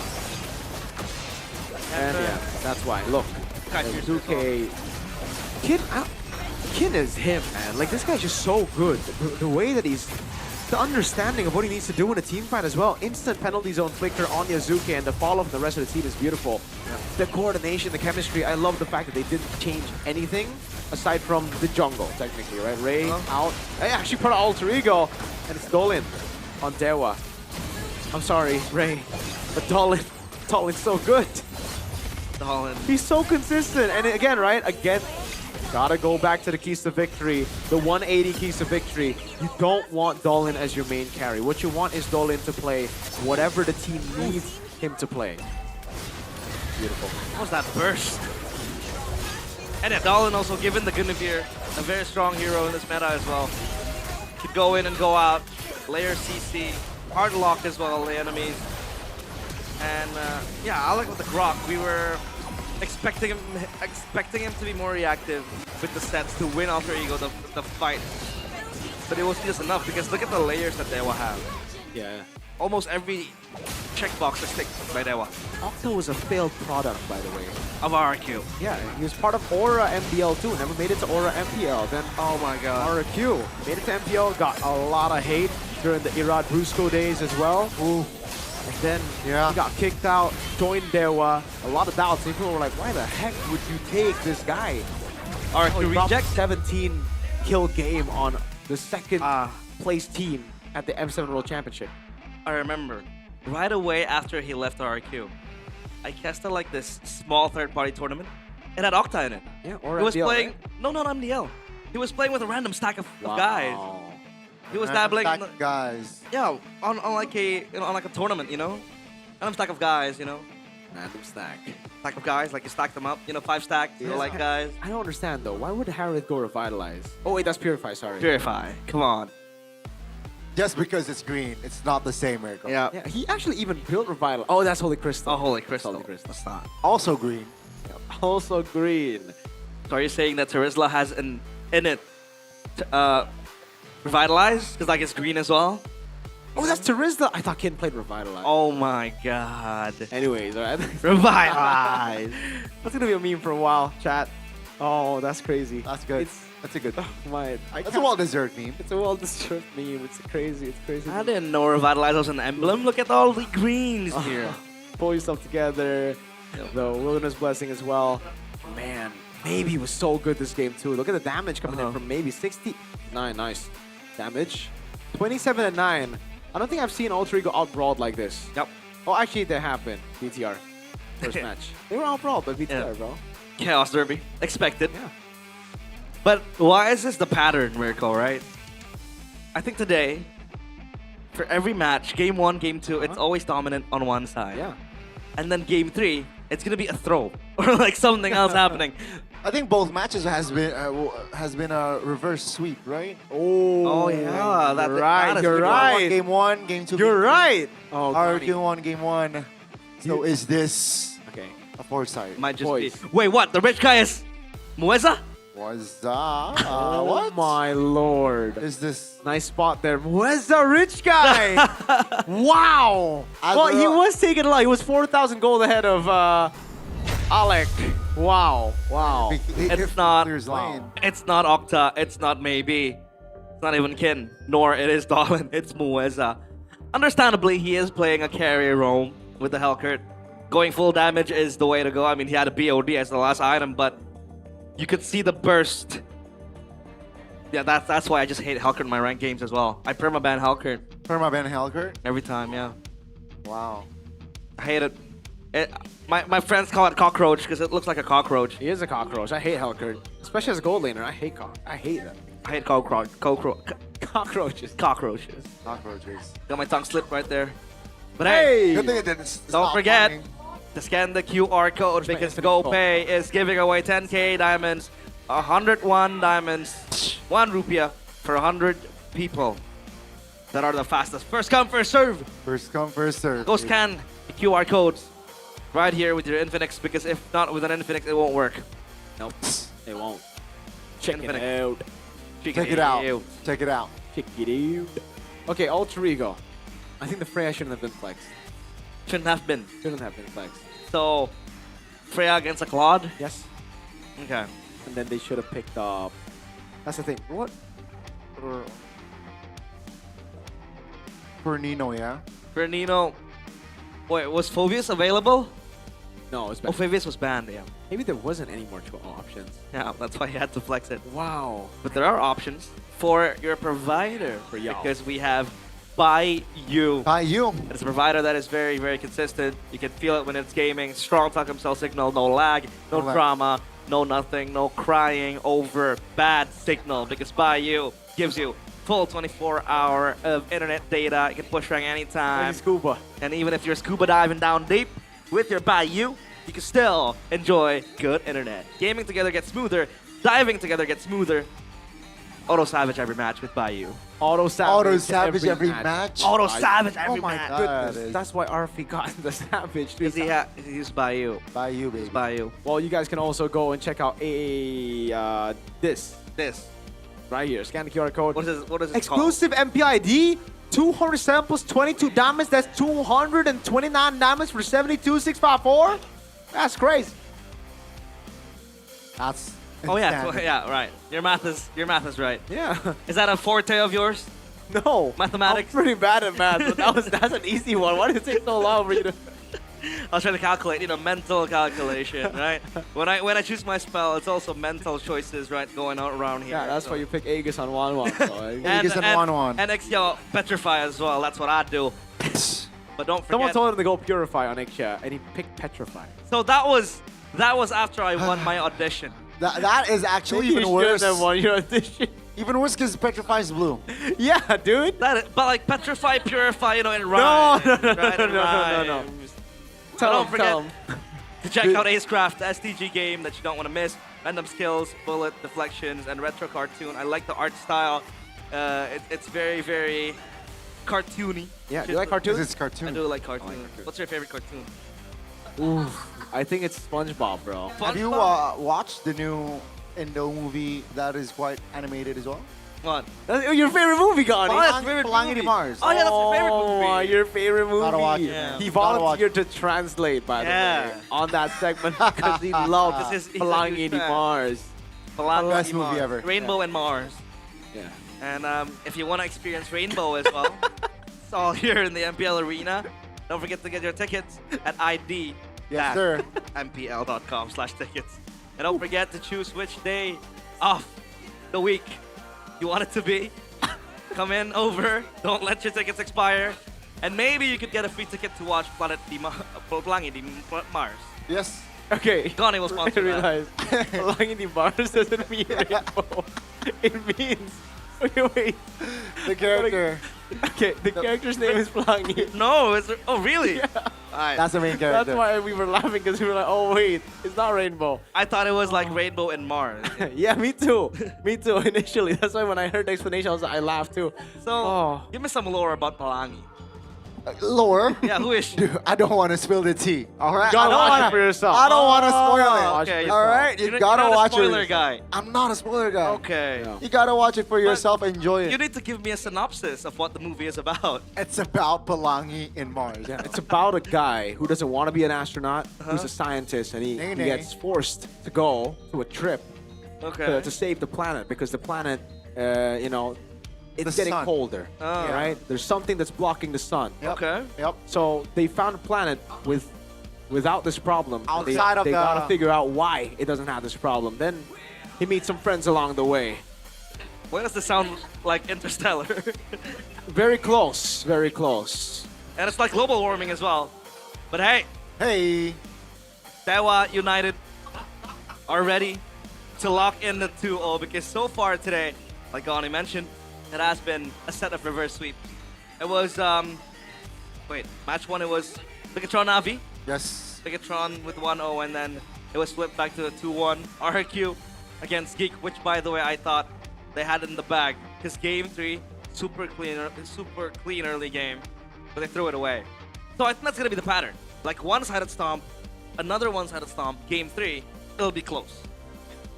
That seems to be the pattern today, but let's see if, you know, Dewa United can break that pattern, right? Yep. The momentum is definitely there. Nino Freya, unfortunate game 1 didn't work out. He got caught off position as well multiple times. Yeah. I wonder if it would have been better. Is the Freya against Claude lane winnable for the Freya? Yeah, it's a win. It's a win for the Freya. It's a counter in M7. So why did they overcomplicate it? Exactly. I think they were just thinking, okay, we need a little more magic damage, maybe. I don't know. That's why I felt like, okay, maybe they shouldn't have flexed it. I think there's also a case to be made that there's no other XP laner. Everything was banned out.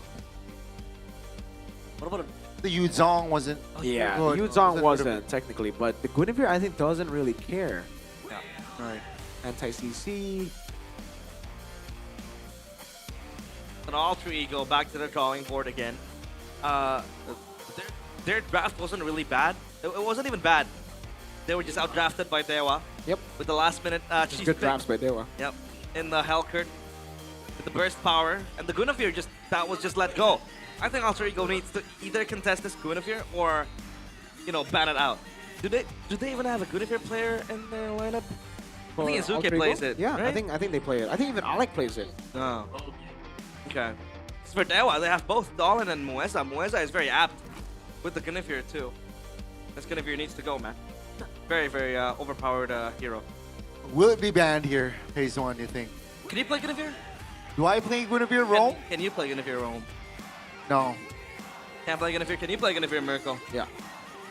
Guinevere Rome. Yeah. I hate Guinevere. Why? I like the character. I don't know. Yeah, she's a baddie, bro. Whenever, I like the hero. but like going up against her, I hate. You know, not like the character. What if you have the team in your team? Guinevere's in your team. Oh, if Guinevere is in my team, I pray to. I pray. I thank the Lord. You pray? For a free win. For a free win. Yeah, I thank the Lord. You know. Okay. For the free win. Will Dewa get a free win here, game 2? I think so. Oh, Give he's me a giving 2-0, 2-0? I think, yeah. Wow. I mean, That's they a that's a good. Oh, whoa, Blue whoa, side. Whoa, whoa, they're on. First pick. Okay, alter ego take the red side. Alter ego switch things up. Yeah, red side has been winning a lot more recently. Yeah. I think it's because you're able to pick up 2 instead of 1, so more prio picks, and you also get the save Last pick value, yeah? of last pick and red 3. Red 3 is big. Ooh. So with that, what are the values for blue side, bro? Apart from like... You get the first pick. You That's get to it? decide which one you want to go for, and then you get to That's it? react to the rest. I think it's quite big because if you go Guinevere, I think Right. Guinevere first pick would have been more worth earlier than the Freya. Right. You kind of dictate the draft as well with the first pick. But let's see. Drafting phase. Presented by the official gaming phone Infinix. Random map draw. Random map draw. Please give me. Why? Oh my I've god. seen 4 of broken walls today. I am fed up with broken walls and all broken bones and all broken anything that is broken. Perspectives exposed. That Well, sucks. Guinevere's pretty broken. It is. It is to be banned. It is not banned. It's open. Are they gonna give it? First pick. And then how do you kind of respond to the Guinevere first pick? I got no clue right now. Leo Moore. I think they're gonna respond with like Leo Moore and Blue. Oh, I don't think they go Leo Moore though. I agree with the glue. Then Blue. Guinevere or glue? I think Guinevere. Sir, what's your command? Fanny? What? Whoa! Wait, we talked about Dolan What the hell? being on the flex picks, mostly utility, and now he has to be the main carry, man. Let's see if we can pull off the Fanny. Have we seen a Dolan Fanny? I think he's played it once. Donnie's face palming. He wanted a 2-0. Why are you face bombing, Donnie? I wasn't face palming. Mirko just. Oh, you were I scratching that out. your head. I was scratching my He head. played Fanny, by the way. I think it was his debut, and he won. All right. How did it go? It's pretty good. Pretty good. Okay. Let's see here. Alter Ego, what will be the It has to response? be Gwyn. Yeah, they have to go for Gwyn here. Something to stop. Oh Wait, why is my. nobody playing Gwyn? Because, okay, I understand. Because like, there's no reason for them to pick the Gwyn here.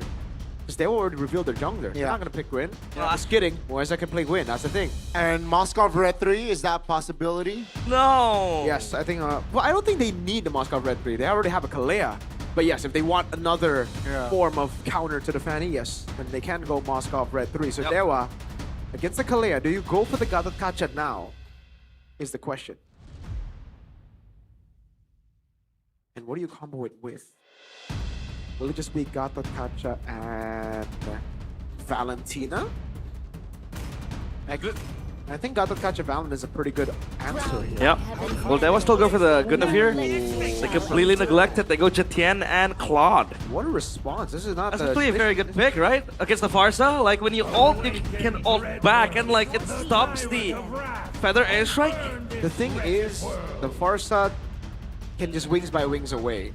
Claude is much better against like the Eve compared to the Farsa. I'm not too big of a fan of the Claude against the Farsa purely. Yep. There's a Tian as well. I guess the passive keeps you safe, but I'm really surprised.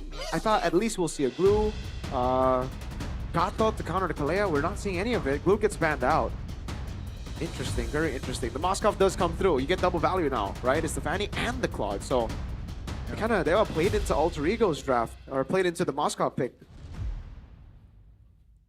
Well, bans coming in. Obviously, Glue. Taking out Dewa. Leomord Guinevere ban? Leomord Guinevere is a nice option to limit value in me. Oh, Fredrid. Okay. Huh. This should be the Guinevere next, right? There's no way they let it go. Alter Ego need a bit more CC, and they'll have it with Guinevere, and they can even pick up Arlet later. Is this Kalea Farsa combo enough? Or do you need something else? I think it's enough. But you can build on it with more CC, like a Guinevere. Okay. So, Alter Ego, I think this is the option that makes sense is the ban on Gatot, or they ban Valentina if they're looking for big ults, because they already have Kalea and Farsa. Ooh, you Valentina XP can come through still. You think Valentina is an option still? I think so. Yeah. Very hard to chase down as well. They banned the Arlet. I thought they would take the Arlet with the Gwyn. They don't want They didn't Gwyn. want Phoveus? Oh, Phoveus was banned. Yeah, I guess they just don't want Gwyn. Phoveus taken out, yeah. Huh. Okay, I think the Gwyn might just be ignored here. Dewa, are they gonna let go of the Gwyn? Do they ban out the Baksha instead then? Oh, the Baksha is still available, yeah. The Jetienne, no, in the hands of Octa. Very, very dangerous as well. Last ban for Dewa. Baksha ban. Leomord ban, I feel like. You really want to brawl out again? Yeah, Leomord ban is good too. Yeah. Let's see, Dewa. What did they take out? Valor and Yep. royalty in a Okay, Leomord. I feel like Dewa United, they need a certain, it's like Peel, right? They need something tankier, right? For Alter Ego. Because like, if you go with Suyo here, I think you'll die. Uranus, is that flexed? Yes. Yeah, still possible to go jungle, right? Yes. Something to shred the Uranus? I think they already have enough damage. They need tanks right now too, Dewa. Oh. So, Gatot Kacha makes a lot of sense here. Against the Kalea. Then, what do you go for XP? for Kin. Lapu. Is it another Terizla game or a Lapu Lapu? Lapu doesn't sound bad. I do see a Terizla game here though. Yeah. My kiss. Alice. Well, you have dive at least. Yeah. With the Gatot, it's gonna be very deadly. And I do see, yeah, Gatot Alice. I do see the combo, and they can also play with Dolan, right? Yeah. When you catch, you know, with the Alice ult, a lot of people they're gonna clump up. The Fanny's gonna have a field day, just cabling around them. The Gatot Kacha can set it up as well. This is what EVOS was doing a few seasons ago. Yeah, Fanny Alice is so good. Fanny Yeah. Alice combo is so Fanny good. Alice. You lock them down and it's free for the Fanny to go through. Alter Ego though. What would you say, Baksha? Baksha is good for tanking, as good for the sustain against Gatot and Alice too, but then you're still just gonna get locked, right? Like, Alter Ego have no CC aside from Kalea and Moskov. As far as there's immobilized, but compared to Dewa, look at that combo, look at how much CC they have, bro. Oh my lord. If you want to brawl, I think Dewa is the composition to go, right? Yeah, and Alter Ego, I don't even think they can go Guinevere here. They don't have anything to combo it with. Harley? Not a fan of it. It really seems like that was a forced Harley. Like, they didn't have anything else. Gotta win the early game here, Alter Ego. Yeah, they gotta go snowball. It's a battle there. All right. I like Dewa, dude. Yeah, that combo. Prepare for a wombo combo. Gatot Kacha with the Alice as well. And the Fanny, and the Fanny, Zetian, and the Claude. The Zetian can cancel out the Farsa ult with the stun from the skies. But I think it'll be quite hard to pull off because the Gatot Kacha needs to play against the Kalea, right? So you won't necessarily have the AOG always online, but let's see. Lineup rating favors Alter Ego again. It has been wrong multiple times, so let's see if this time it is correct. Game 2 of match number 3. Will this be the last game of week 3? Or will we see Alter Ego fighting back as a family to challenge the gods of the game? It is Dewa United against Alter Ego Esports. Potentially the final game of the week, and let's see if Alter Ego can equalize and force a game 3. Lanadon, here we go. Yeah. Okay. Still thinking about this. Our MP Rage for Yazuke, Nino the Brave Smite. Brave Smite for Kin, and he is winning. This Alice is literally just a better Uranus, right? I mean, we found this out last season as well in the playoffs. And this Lethal Ignition for Dolan. He knows he wants to deal more damage. Oh man! Oh, he's invading. What a move here. Classic Fanny move, no? Yes. But Yazuke didn't. Oh, maybe Yazuke. Who got it? Dolan. Oh my goodness. That is value. That is huge value. Huge. Yep. Well, now Harley. We talked about the early game. It needs to snowball. It needs to get the kills and possibly get a Sky Piercer. You know, the Harley build. But I think Dolan so far is gonna win out the early game. Yeah, Master Assassin there. Tenacity for Arfi, a safer build. Wow, put yourself together for the Kalea. Dolan's gonna be very, very careful later on. There's two ways for Alter Ego to counter the Fanny. Yep. But the thing is, I think they're gonna be overwhelmed by everyone else, right? Kid's gonna go in first. Octa's gonna just pop the Fury of the Phoenix together with the Throne of Ruin, and Mueza can just catch anyone who gets caught in the Kalea ult. They can completely neglect the Uranus as well. When the team fight does come, Dolan has to be careful. He gets the XP crab with confidence. 6 seconds to the turtle. Yep. And Kin will be close by, so they can brawl this out. Meanwhile, for Arfi, he needs to hit level 4 if he wants to join this fight.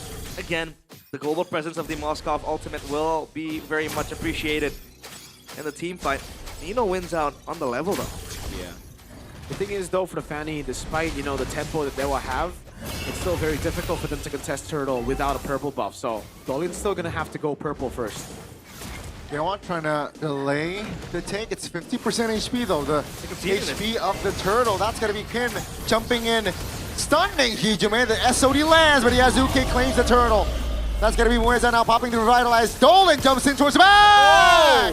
Hijume does not have the flicker, and the information has been relayed. And again, the value of the Gatot Kacha. Look at Maybe. You can tank a lot of damage and then you can just AOG your way out. Maybe is munching on the turret plates. They're supposed to give something else in return for Arfi, but Arfi walks back up and loses a lot of gold.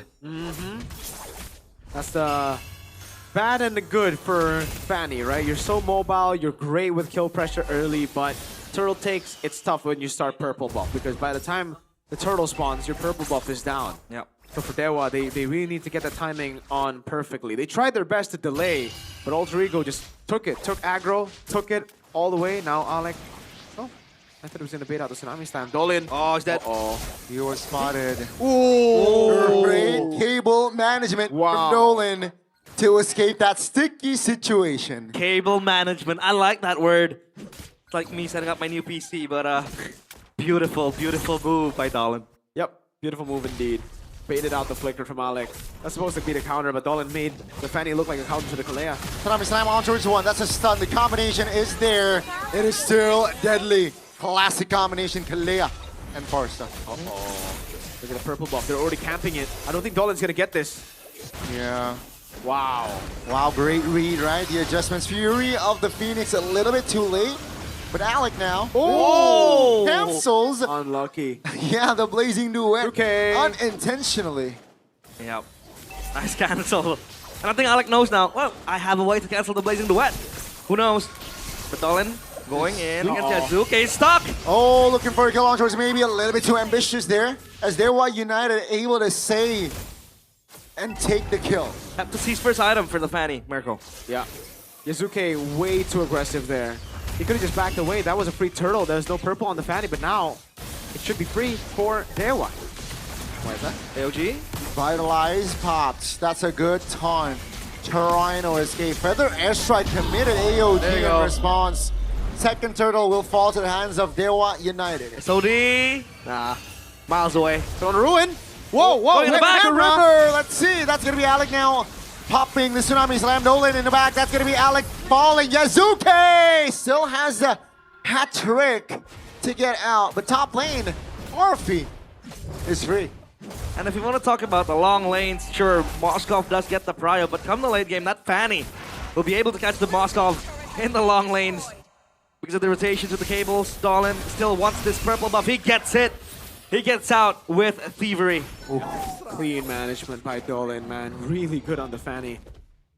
Yazuke, on the other hand, really struggling here on the Harley, despite the purple of steel earlier. Mueza. Oh, that's a Fury of the Phoenix. You mentioned, Mirko, the crowd control chain from Dewa United. And it was displayed earlier. Beautiful CC layer. Oh, they're going in for Hijume. Hunting down a bird without a stone. With swords and a muscly man. SOD does land. But Dewa, whoa, Dolan! Oh my goodness, Dolan! Inside of the base and Ijume was caught. That's a drive-by from Dolan. Mirko, this guy can be the hyper carry. Dolan can be the hyper carry, but you don't want him to be just the main carry. You want him to be flexible so that when the utility jungles get banned, yes, he can fall into the main carry position, but it never needs to be one-dimensional. That's the case to be made right now. And he's amazing at both. Orange buff going to be taken, Dolan notices it, and will play it safe. He knows there's still a Kalea, and that's just a small thing that he's utilizing against Alter Ego, right? He's just never showing up early. He's always showing up very, very late into the team fight. Once the Kalea has already used the Tsunami Slam, once Arfi has already used the Spear of Misery. I don't think they're going to chase the Nino. They want to focus on the turtle. And Dolan needs to be the cleanup crew. He's the one to chime in when everyone is low, resources are out, and now they want to focus on this fight. They can't. Whoa! Yes, that's the turtle. That's going to be the fight, baby! Blazing Grid popped. Tsunami Slam, but that's going to be Alec taken down. Dolan, eyes on Hizume. He finds the shutdown, but Dolan also finds the kill. What is that? Arfi. That's going to be Arfi now finding the flanks. Mueza very low, trying to hold on, will not be able to. Dewa United a little bit late on the reinforcements. Arfi able to get out. Yusuke pickles. Mueza is able to, prolong the fight. And yeah, this God of Gacha is going to be tanky with the passive as well. And who does Yazuke target here, right? That's going to be the question as well, because... Anybody. That's the thing. He wants to be able to target anybody. Realize. Right now, he can't target anybody. Right now, the only target he has is maybe, right? Or even Dolan, Octa, maybe. These three squishy guys. The thing is, though, he's just gonna have to farm. He's just gonna have to wait for those items. Once he gets, I think the 3 item. Oh, Dolan. Ooh. Always scary when he goes for the cables. But once he gets the first 3 items, I think the Lightning Truncheon, Genius 1 Lightning Truncheon, and then the Holy Crystal, then he can start going for anybody. Going in? Nah, I don't think so. Well, 5 and 1 for Dolan.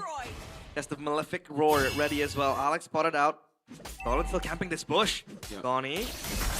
Oh my god! I thought he was just there to test the damage, but the damage is enough to take the solo kill. Arfi, man. Bro. the Moskov was picked to counter the Fanny, like at least with the Spear of Mystery, he didn't have the angle to do anything. Wow. Yeah, Dolan is on. Goes in with the cable first, he goes back, waits for Spear of Mystery, notices he's low, and goes back in with the cutthroat. Man, it's so clean. Super clean for Dolan. But again, contingent to the purple buff, obviously the Fanny. Without the purple buff, it'll be very hard to traverse the objective. Lightning Truncheon again. Picked up by Azuke. Very strong item for the Harley as well. Helps with the splash damage. Dolan. Oh, Hijume. This is gonna be careful!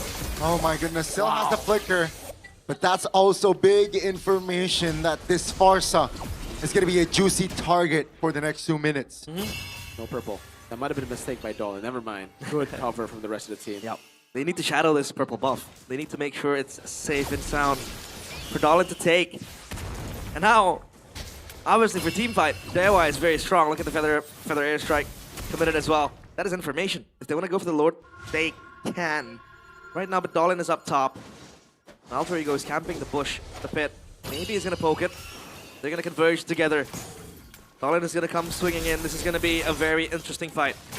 You're not gonna be careful here. Maybe he has the Trinity already in place. Oh, the regen. Tsunami Slam, Fury of the Phoenix Pop. That's gonna be maybe with the Trinity already in place. Dolan finds a kill. 2 members out. 2K gold lead. And that's the Hunter Strike already. So that's gonna be again massive value. Kindo overstaying in the bottom side of the map there. And that again, Mueza also caught surely. So Arfi collects the double, 2 members, but Dewa United still able to get the Lord. Yeah, that was a fight without Dolan, by the way. Dolan was trying to reach the back, but you know, he ran out of energy and he had to cycle his spell. So then he diverted his attention to the Lord and they got the Lord. Yeah. It's just really clean team fighting, man, for both the teams. You know, Alter Ego doing the best they can as well to just kite away or just to engage, to bait out the Fear of the Phoenix, bait out the Throne of Ruin before the fight even starts, or maybe go for a pickup before those big sets come around. Man, that was just beautiful to watch. Not much I can analyze, really. It's just the micro from these 2 teams. Chastise. Crisp team fighting, man. Beautiful team fighting.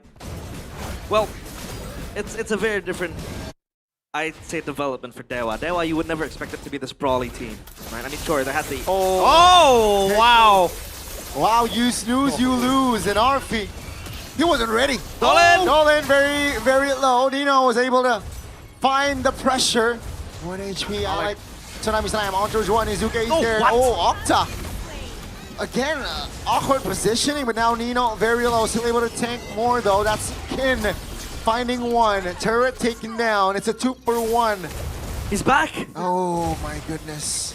Alter Ego, they hold on though. Man, the Fury of the Phoenix is so unfair with a Fanny this good, right? Because then Octa can just basically help the Fanny get easy shots. Yeah. You don't even need the Oz ult. Yeah, and it's going to be tough for Arfi because he's going to prioritize Wind of Nature. But once that burst comes in, the Fury of the Phoenix will deal magic damage too, so it could be an execute button. Oh, man. Wow. Dolan, so good. He's BTR, by the way. He's only loaned. His Fanny is better than Ron's? Bro. What? Yeah, but come on, man. Come on. Why you gotta do Ron like that, bro? 8-1. Beautiful showing from Dolan. With full conviction. Fear the Phoenix! Yep, on towards 4 members. Arfi very low. Still able to get out for now. Alec though will flicker out of the way. Mueza very low. Oh, Yazuke. Oh, finds the 1. That's gonna be the execution there. A little bit too close for comfort, but Alter Ego clinches. Nobody dies. So well played by Alter Ego, dude. How do they not die? How do they keep themselves alive? I mean, the answer is Flicker, but also crazy reactions. Ah, Yazuke! Oh my goodness. Octa very low. Yeah, but again, Yazuke, his damage cannot be... You cannot underestimate the damage from Yazuke. Dolan. Dolan! This guy's a monster. He's building towards VOD, by the way. As the next item, Divine Glaive is the choice for Yazuke. Then he goes Holy Crystal. Now, after he's done with the Holy Crystal, he can target whoever he wants. Is there a world where Dolan builds Brute Force here? I think for last item, it'll be better for him to go Rose Gold. Because of this. Oh my goodness, he will... Oh, no way! Goodness. Okay. Oh, that's practically both junglers solo killing each other. That's gonna be the Tsunami Slam committed. Just on Sword Skin though. 4v4. Yeah. They will delay the game. He's gonna need the Rose Gold for sure. Exactly. The Magic Rose Blade Gold is better, but realize that was not good for Dolan. It's flashy, it looks cool, he got the solo kill, but a shutdown to Yazuke when he's already on the way to Holy Crystal and he can really start to threaten everyone on the map. Yeah. That's a bad move, brother. Dolan's gotta calm down. It's been good, it's been flashy, but if he keeps on making these mistakes, it leaves an opening for Alter Ego. I agree. Oh, great spot by Arfi. He plays with the eye feature in the MLBB. And now he spots Mueza. Let's see here, revitalized pods. Will the reinforcements come through? Maybe looking for an opening, blazing to it towards the back, the taunt as well. That's gonna be Arfi very low, taken down by Kin. Now Octa, very tough position, but still able to survive as Dolan is here to wreck the party. Down goes Yazuke, and ladies and gentlemen, suddenly it's a 3-4-1. Will they try to end this? I don't think they can. There's a clear wave with the Feather Airstrike, but the waves are coming in. Second wave in the mid lane. They break down the bottom side turret. They want to dance again. Mueza at the helm. Yeah, he's doing very low. That's a mistake by Dolan. Dolan! Take a look at the main base though, as Dewa United. They will not continue the pattern today. No 2 reverse sweeps, no 2 2-1s. We'll take the clean sweep and pack your bags. What a game, man. Mueza, what the hell? He survived everything. He just stood there, took it like a boss, and put it back on Arfi. Then the combo from Kin came around. The Fanny, the Fury, the Phoenix, the Wombo combo. Oh my lord. Dolan died to the fountain. Dolan died to the fountain, but it don't matter, man. Alter Ego, they're in shock. They're literally just in shock. They have no idea what hit them. There was an opening for Alter Ego to come back to the fight. Yep. To come back to the game. Yazuke was getting his items. Arfi was able to, at least this time, survive longer. But still, it wasn't enough. Look at the smiles. The coaching staff for Sephra, it's back to thinking again. It's back to the drawing board for the genius, for Professor X. Dewa, man. A super exciting team. You have a jungler who is good at the Fanny, who is good at the hyper carries, but also sublime on the utility jungler. And then you have a mid laner who can play whatever the hell he wants.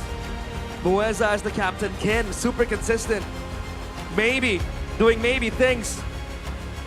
This team is scary. Yeah, I think Dolan, you know, if he continues this crazy performance, he might be Rookie of the Season. I think I know who I'm voting for Rookie of the Week. My lord, so complete as a jungler. These cables, man. Kin, so good. Everyone performed so well. Yep. This one is cool, but it was a mistake. Wow. Out of words for what Dewa is able to show. But up on stage, it is Dewa United with Bude Claramongsar for an interview.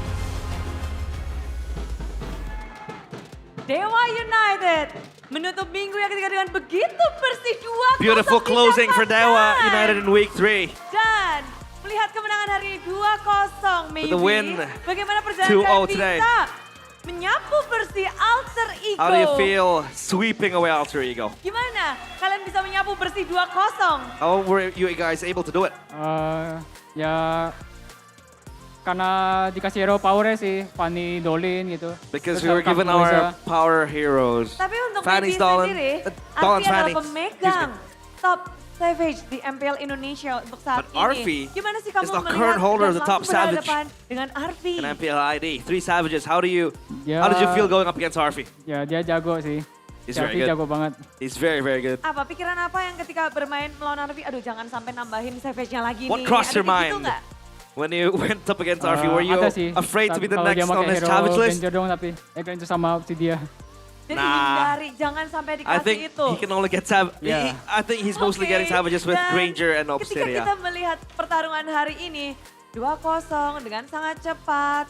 Mungkin yang paling ngeri ini Today, Okta. with all the 2-0s, Okta hari ini Okta.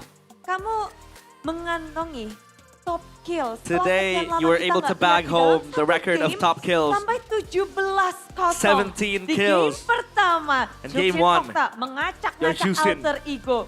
Really Ya, scattered them gara-gara in place. Sky Piercer sama tim kami juga sih, Budi. It's because of Sky Piercer Kai Piercer. and my Sky team, Piercer adalah who helps kunci. me a lot. Ya, benar. Biar maksimal gimana sih Sky Piercer-nya? Dibantu teman-teman how kalau do ada you yang get maximum kalau yang stacks with sekarat, Sky Piercer? Saya minta, Piercer go kayak gitu. And Okta says, well, my teammates drain down the Dikasih HP of the langsung. enemies, Yeah, and I'm just langsung gonna dikasih. go and Langsung secure the dikasih. kill Dan on low HP mengantongi enemies. 17 poin kill di dalam sebuah game. Menurut Okta tuh Man, gimana 17 sih? kills on a singular game. How do you feel about that? Alhamdulillah aja, Budi. Nggak tahu mah Well, gimana-gimana. Tiba-tiba Praise kill to banyak God aja. that I'm able to get Nggak that. kerasa gitu. I didn't Nggak even kerasa realize soalnya Piercernya I was udah 80, about udah to get 17 kills. Buset. And finally I was able to get 17 kills and 80 stacks in Sky Piercer. Rasanya gimana kalau udah full stack gitu? How does it feel when you have Ya, full rasanya stacks? mantep. Well, it's very good. It Rasanya feels good. mantap It feels aja nice. ya. Dan kita ngeliat juga lawanmu hari ini adalah Hijume yang dimainkan. Well, Okta. Apa respon Okta dan juga Going Dewa up against United? Hijume.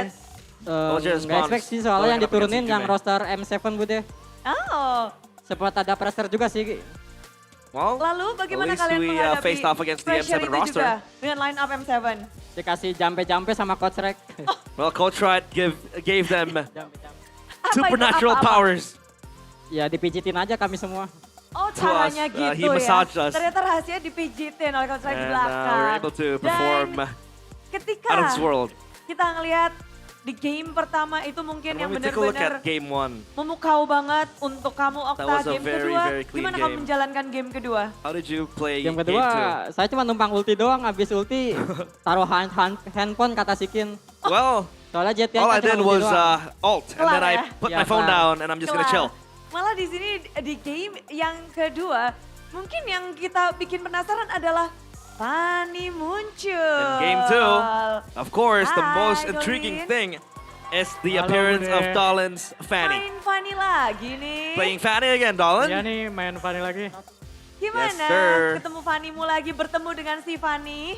How do you feel playing Fanny again? Lumayan seneng sih soalnya kan kemarin KDA-nya 0-0-0 tuh. I'm very happy Makanya baru because match the last time I pertama played Fanny, my main di KDA MPL was kan, 0-0-0. masih grogi-grogi gitu. Sekarang udah week 3 udah And now lumayan terbiasa main. I'm able to get a few Bisa menunjukkan kills full and I'm potential used to Fanny dari playing Dolin Fanny nih. again. Belum sepenuhnya sih. Belum sepenuhnya, tapi kita tahu Well, tidak but I mudah haven't- tentunya I haven't reached my bisa maximum melenggang potential with the bebas di Fanny. early game, memakai Fannymu. Tapi gimana sih, Fanny Dolin itu udah nyaman dari early game dan bisa Well, menguasai how did you map. how were you comfortable playing Fanny from the early game? Dibantu Mueza, And Nolan divisionin said- terus lawannya. Well, I got help from Dibantu terus, Moeza. pokoknya di sini Mueza ya. Tapi Moeza helped me a lot. ngomong tentang hari ini Fanny juga In, ngedapetin poin kemenangan win lagi. Dan Fanny tuh jarang banget dilepas You sebenarnya gotta ya. win again. Untuk kalian sendiri, kita And tahu the Fanny juga pemain is, Fanny, Dolin. It's Gimana sih almost ini never akan- let go. Kalian memang Fanny mau was rebutan almost Fanny, always banned. nggak mau lepas untuk Yasuke juga atau gimana? And this Kalau time you got your Yasuke, hands on the Fanny. Jangan dikasih Fanny, lebih ngeri soalnya Fanny. And Dolan says, well, we're not gonna give the Fanny to Yazuke. kengerianmu Yazuke is gimana? way more scarier with the Fanny. Tadi udah cukup menakut-nakuti alter ego belum dengan Fanny? What do you think about your Fanny? Was it enough to scare alter Masih biasa, ego? masih ditunggu And luar Dolan biasanya says, ya. nah, it's Tapi just, benar it's, sekali it's banyak alright. mata juga tertuju pada Mueza. A lot of eyes Mueza, also di game pertama kamu peeled on menjadi Moeza. GPM tertinggi, the richest. Moeza, you had the highest GPM in game number 1 with the Hellcurt. Hellcurtmu terlepas. Your Hellcurt was Muncul Hellcurt Mueza. available. Iya, udah lama nggak pakai. Yes. Akhirnya It's bisa been a pakai long lagi time gimana since I've Moisa? used the Hellcurt. Ya seneng aja sih. How does it feel Pas like? banget kayak bisa Hellcurt di situ. And Moisa says, Bisa Hellcurt di situ. yeah, it feels Tapi, very nice to kayaknya use the pembebasan Hellcurt. tajir banget tuh di game pertama. Apa rahasianya bisa tajir tuh? How are you so dipercaya rich sama in game teman, number katanya, one? Udah farming aja katanya. Iya. And Pas he lu says, aja yang gendong. gitu. well, my friends saling let bagi-bagi me ya poin. Iya, farm. bagi-bagi. Kasih ke Okta. And we Iya, shared padahal the yang- kills. Iya, padahal yang gendong Okta tadi kan sama King. And it was Okta who carried us in Juga game tadi, number one. Wah, semuanya saling support-mensupport tapi Everybody supporting one another. farming bebas itu. Memang teman-teman udah kamu farming aja The gitu. free katanya udah farm was farming also aja. given. Tapi tanggung jawab deh. But I need to be Apa tanggung responsible. jawab yang tadi kamu emban di game pertama? What was the Siapa responsibility tanggung jawabmu tadi embedded dari in Alter you? Ego? In game one. Ya RV-nya sih paling kayak finishing ke Well, RV-nya tadi. I had to clear out RV. Tapi I had to lock him ini down. 2-0, 2-0-nya Alter Ego.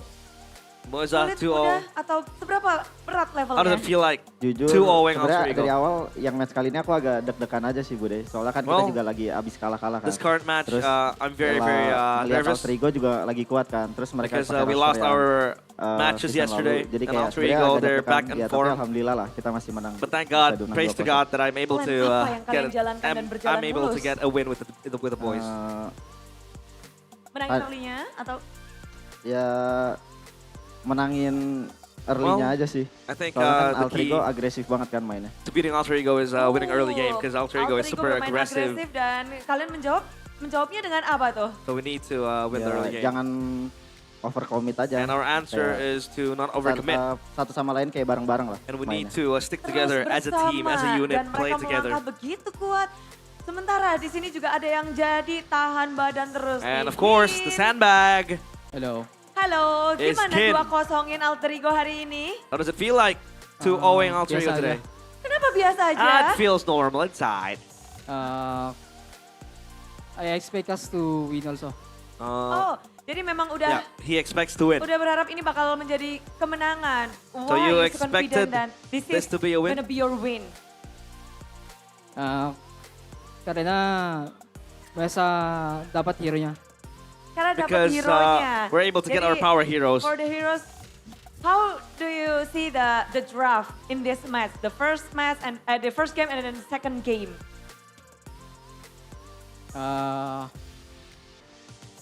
I think our drop is good because even though Alter Ego ban my other hero, I still got the other.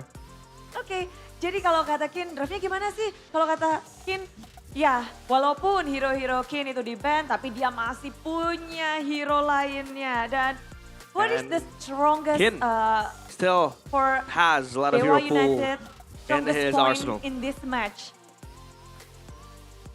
I think the first turtle. Oke, kekuatan dari Dewa United katanya turtle pertama. Di sini Dewa United sangat kuat, but how do you guys manage to do it?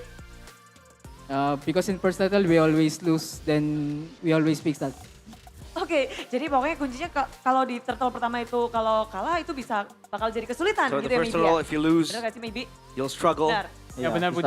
Benar, Is that right? bisa dikit. Ya. Tapi Kin, Kin? bagaimana bahasa Indonesiamu? Udah How's your- bisa Bude, how's tapi your dia bahasa masih malu Indonesia? ini. Dia kalau di GH udah pakai bahasa terus. Enggak. Kompes juga udah bahasa. He can speak bahasa Indonesia, but tapi dia masih malu. he's katanya. still very shy. Masih malu-malu. Super Siapa yang shy. ngajarin bahasa Indonesia, Kin?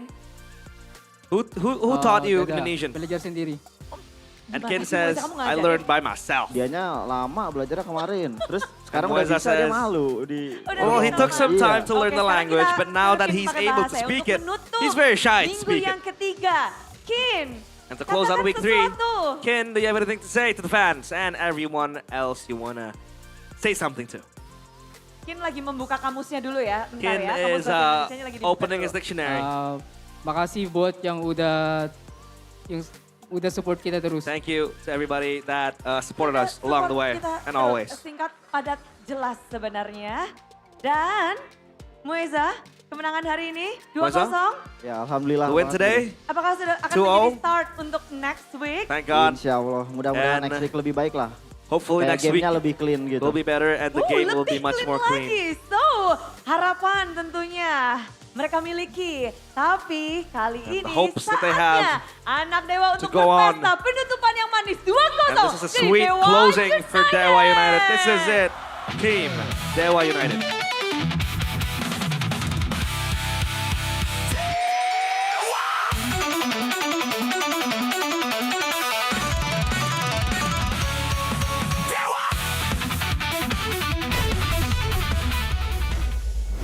That is a sick guitar riff, but an even sicker gameplay, if that is a word. What a game from Dewa. Deserves applause. And one question I have is, how far can this team go? What is their skill ceiling? How far and how high is their potential? Top 3. I think they can definitely make it top 3. I think Why I not agree with top 2 though? I don't know about top 2, but I agree 100% with it being minimum top 3. Okay. Top 3 regular Minimum. season or playoffs? Top playoffs here, you know? We're talking regular season. BTR Why? is number 1. Why are we talking about? I mean, you know. No one cares about regular season. Let's be honest here. You do. No. You get your trophy. I never care about regular season. Ah. That's why this team needs to win playoffs. Yeah. It's all about the playoffs. A team that was ranked 9 was able to win, you know, a certain MPL final. This season, RRQ. Why are you laughing? No, I mean... Why are you laughing? Why are you laughing? Hold on now. No, I mean... Hold on now, why are you laughing? You know, lightning strikes just once, not twice. Say that to TLID. Say that to TLID technically weren't 9, right? No, but like they did the same thing and they did it twice. So are you saying that RRQ needs to swap out their players? I don't think their MDL is doing good either though, so I don't think so. Yikes. At least for TLID at the time, the MDL was doing good. Are we allowed for mid-season shopping? Like, Yes. as in buying Yes. players? They can technically swap out all the RRQ Tora players and all the RRQ Hoshi players. Is it time for Darren to come home? Wow. I think Malaysia's strong enough. They don't want to do that. They don't want to risk ruining the Malaysian RRQ win streak. Yeah. RRQ. Have they met against SRG? No. Oh, it was Bigatron, right? Up against SRG? Yeah. Don't talk about that. Bigatron I'm Malaysia. not a Bigatron Malaysia fan, not gonna lie. Bigatron Malaysia. I'm only a fan of Annabelle and Barbosa, my goats. Barbosa. I'm more of a fan of IG in Malaysia because IG. Bam and Hazel, W, Bam, Hazel, Dyron as well, and RQ. Darren's doing Love good. That, love that. Love to see that. That will be Darren. How's Adi, my boy Adi doing? Oh, with video as well. I think they're not top yeah. right now. They just lost to RQ Tor. Yeah, they lost to Arkitora 2-1. But hey, now let's focus back on this game. Let's see and take a look at this crucial moment here. Yep. Beautiful fight, and Mueza tanking all the damage. Yeah, oh my goodness. This Mueza play. I mean, it's not really a play. It's more of a, like, I am Gatot Kacha. This is why you pick me. Oh, man. I really think the Gatot should have been banned by Alter Ego. There's always an oversight for Alter Ego in the banning phase, second phase. I think a lot of teams have been getting cooked in the second phase because they overthink their draft. Sometimes the easiest answer is the simple one. And in that case, I really think it was Gatot Kacha after the Kaleo pick. Our MVP and 100% our Rookie of the Week is Dolin. What a player. BTR loaned, by the way. What a guy. Dude, this guy's so good. He's so good. He is. He is very good. 9-3-1, 735 GPM. And that magic blade, right? That's the last item to deter the ultimate from the Harley and the Mizuke. Highlights though, anything you want to point out, Mirko? Nothing. Literally nothing. All you need to do is shut up and watch. For everybody back at home, I'm going to shut up and y'all can just watch Dolin do his thing. Because really, it was Dolin doing his thing. It was Kin doing the combo. So, wait, I'm going to wait for the moment where it happens, you know, the crazy cables. Then I'll shut up. But the combo is so good, man. Like I said, the AoE, right? With Gatot, with the Fury of the Phoenix, and then obviously with the Alice. Told you I was going to shut up when it mattered. There you go. And here, this is the combo I was talking about. Kin with Throne of Ruin, and then the all-in. And then I'm going to... Oh, well played by Hijime, though, there. And then, oh, Oh, damn. This is so clean. I was also impressed by his escape. Yes, up top, yes. Up top, yeah, that pit. Wow, that was so smooth. Cable management. Oh,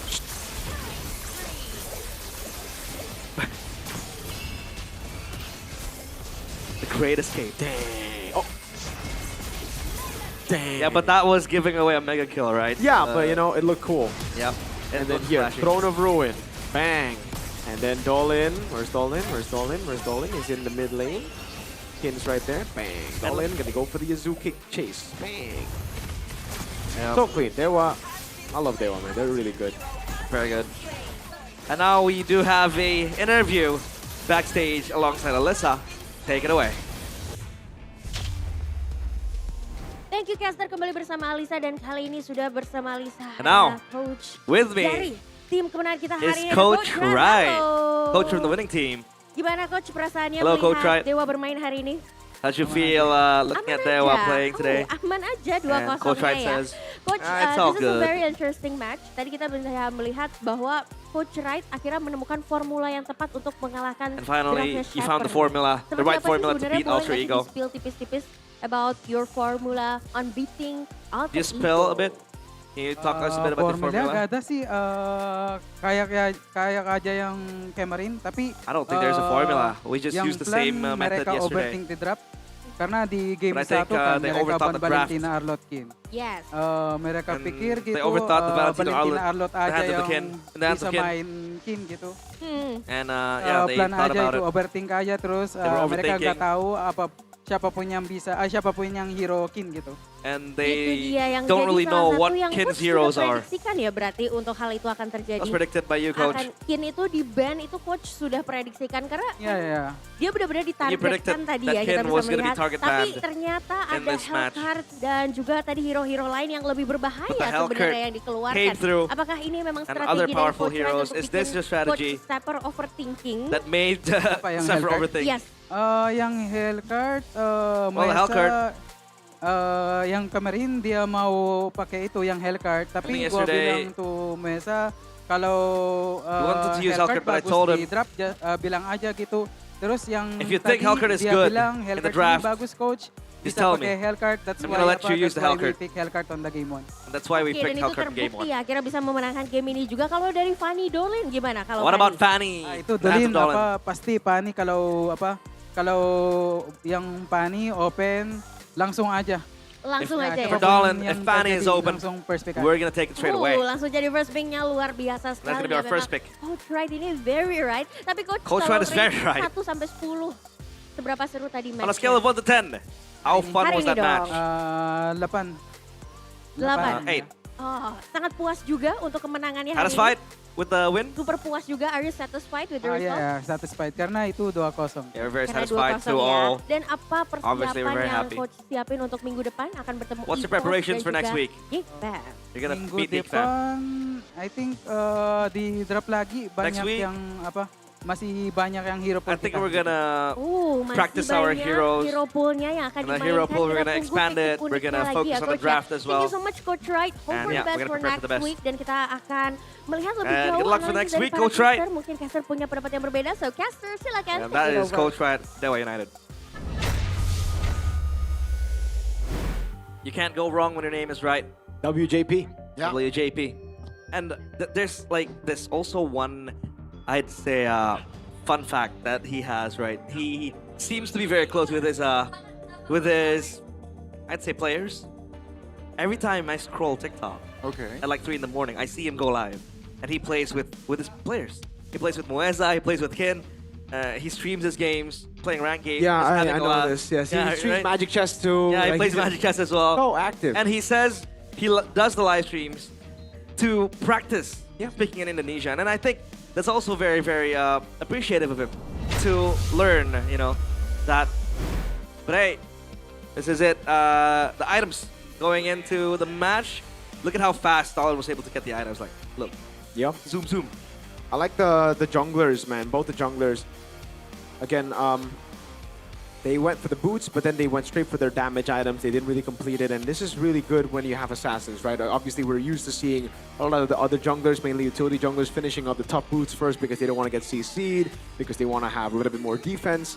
It's just good to see assassins, man, from time to time. And again, when the Fanny gets left open, as Coach Wright says, it'll be that. It'll always be this. I like the Kin rush to the Oracle as well. I like the Nino rush to the Oracle as well. Not going to complete the boots. You got to go straight for those defenses early on, especially when you're a Uranus and an Alice. You got to prioritize these items for that sustain to come through. And especially for the Alice. The Uranus, you kind of need the boots. You need to be, you need to move quick. But when you already have a blink in your kit like Kin has in his kit with the Alice, you can build it all the way there at 9 minutes. He only completed the boots there. The brute force came in before the boots. And again, it's because he already has enough mobility. The blink, the flicker, it's enough for him to get places. On the other side, though, you see the normal people going for these boots early on, like, Weza, maybe, Alec, Arfi. They need that to survive in lane for maybe, and for Arfi was just that. Arfi, he needs the warrior boots, obviously, to defend against the Fanny, man. The Fanny is constantly on him, man. 15 to 10, 15:08 game duration. And let's see GPM. All right, it's normal GPM. No more Muesa in the GPM list. And what's surprising is the fact that the neutral objectives were taken by Dewa. The first turtle was taken by Alter Ego. They really exploited the fact that the Fanny needs to go for purple buff before going for turtle, but then after that, it was just pure control because of the combo of Dewa. Because everybody was level 4 at that time. Fury the Phoenix came through with the Throne of Ruin. That was a combo that we saw last season from Dewa, but now they finally know how to utilize it, because I remember it was very misorganized, miscoordinated last season. Yeah, beautiful combo. And I think maybe also as a sleeping giant in this game, he was quite quiet, farming up the items, getting all the completed slots. And he was wreaking havoc without the presence of Dolan. But now let's take a look and tune in at the mic check from Dewa United. Mau nggak nih? Mau nggak Leo? Ayo, bisa kalau Leo guys. Leo nih, mati. Gua langsung turtle ya. Nice one. Boleh turtle. Gua mati ya, gua trade aja. Ini Freya. Bisa Freya guys. Freya bisa. Bisa. Golti. Sanch leve tuh tat. Gua main di belakang. Lihat nih. Gua atas lagi. Bisa nih. Golti, gas. Dapat nih guys. Gua liat lu dol. Bisa. Mau nyampe nggak sih? Sepek aja mal. Ini mah gua angkat mah. Nice mal. Sepek mal. Dapat nih. Oh nice. Masih bisa nih. Bisa mal. Mal. Gua burst. Gua playing. Gua burst. Gua angkat. Aduh. Ente mal. Alhamdulillah. Reset ya guys. Mau kakin. Bisa set dulu guys. Angkat. Lihat gua. Hari. Nice one. Dapat nyali, kata tapi. Skip. Lihat gua. Moskov. Moskov. Gua tahun 2. Gua tahu. Mati. Nice one. Kalian Gua guys. Harley. Harley, no topic. Ada gua dol, kejarnya. Nah. Gua tahun, nice one.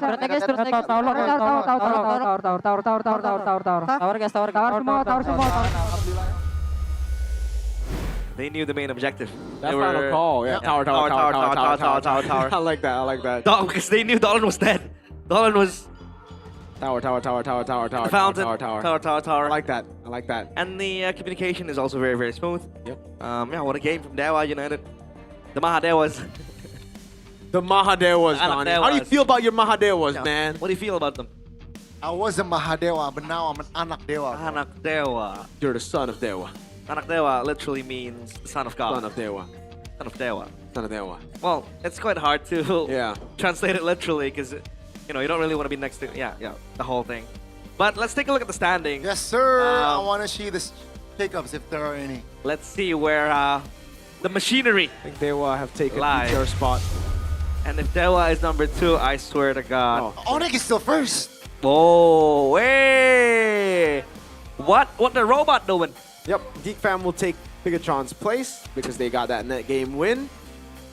Geek Fam as well. Oh wait, Dewa and Geek Fam took Bigatron and Alter Ego spot. Oh no. Dang. And because Alter Ego lost 2-0, they are now at 6th place. And the reason they're not above Bigatron is because Bigatron got the head-to-head win against them. Wow. That's the time for Infinix to climb up. And RQ now, they suffer another defeat, so they're 0-5. RQ might just be the sponsor of MPL at this point. Infinix Hoshi will play next season, and RQ will be presented by RQ Hoshi. Presented by our official gaming phone, RQ Hoshi. And it'll be Infinix in number 9, maybe. Well, let's see. Still first, though. They are. They're still first. You want a trophy for that? Like, Arsenal right now? Or you want to wait for the end of the season, Well, Let's take a look at the rookie of the week, Dolan. I don't think I said insane mechanics and confidence, by the way. Was That it is not your my quote? line. Was it your quote or someone else's quote? It was my quote.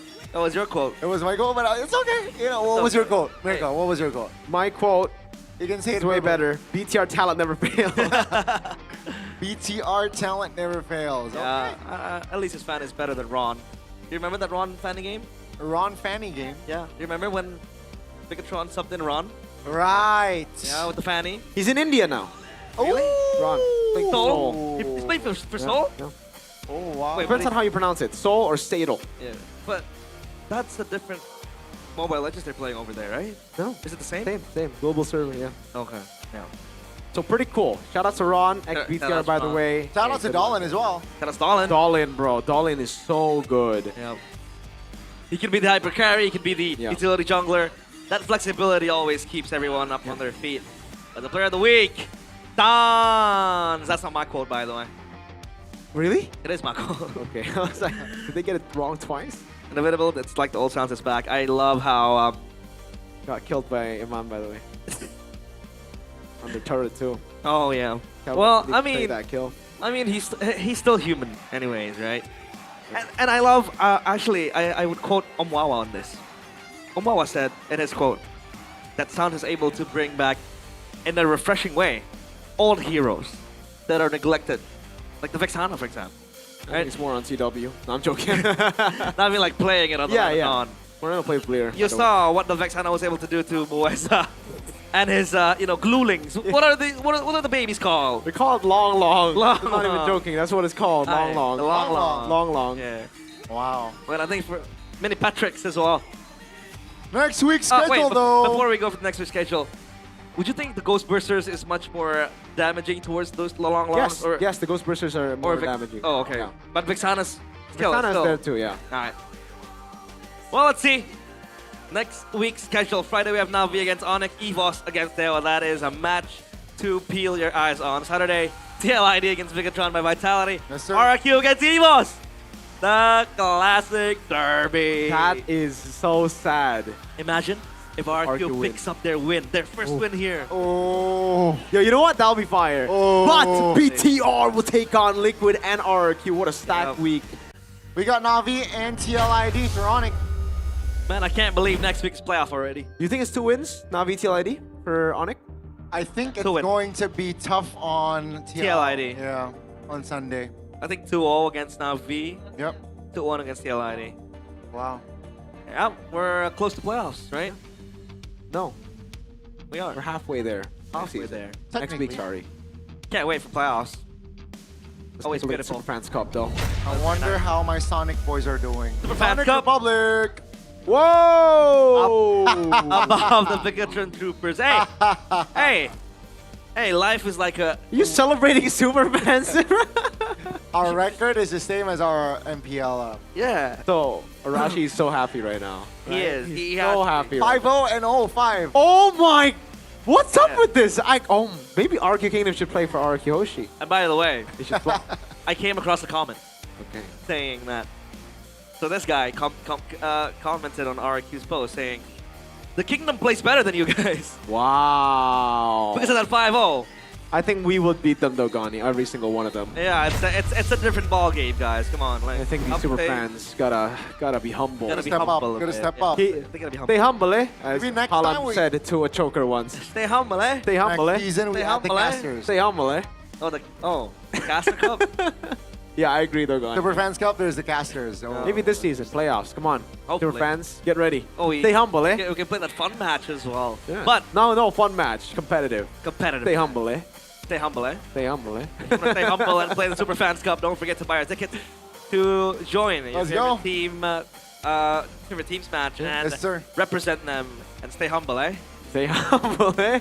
If we lose, you can always just blame the dry grass. Yeah, the dry grass and the humidity of the weather, the ball not properly inflated to a certain barometer. We will practice with a song playing in the background. A with TikTok our coach, edit. With our coach saying, this is the MPL arena. We're playing at the MPL arena. And we're gonna train with a light bulb. Yeah, yeah.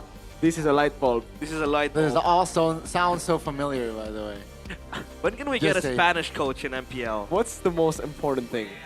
What? The journey or the destination? Realize answer.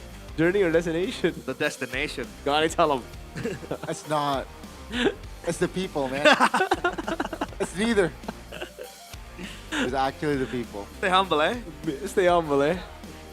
Hey, what Mikel Arteta W, we hate you. Yeah. Number 9's kind of sweaty though. Like number 9 for RQ, 9 points gap for Arsenal. So you know, chased by. You gotta peel your eyes on that. At least Onyx is number 1.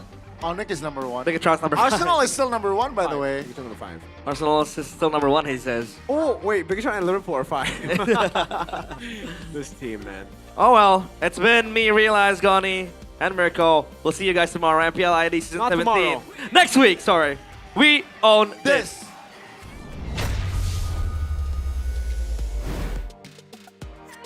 Minggu yang ketiga telah berakhir dengan semua tim berlaga. Mereka berjuang untuk menggoncangkan klasemen sementara. Dan rupanya telah terjadi banyak hal tak terduga. Kita saksikan bersama-sama dan membuat kita bertanya-tanya. Akan seperti apa minggu yang keempat? Karena minggu yang ketiga kita melihat ada win streak yang terpecahkan. Ada lose streak juga yang diberhentikan. Dan ditambah Bude masih belum bertemu satu tim. Dari 9 tim yang ada, akankah Bude bertemu di minggu yang keempat? Masih tanda tanya.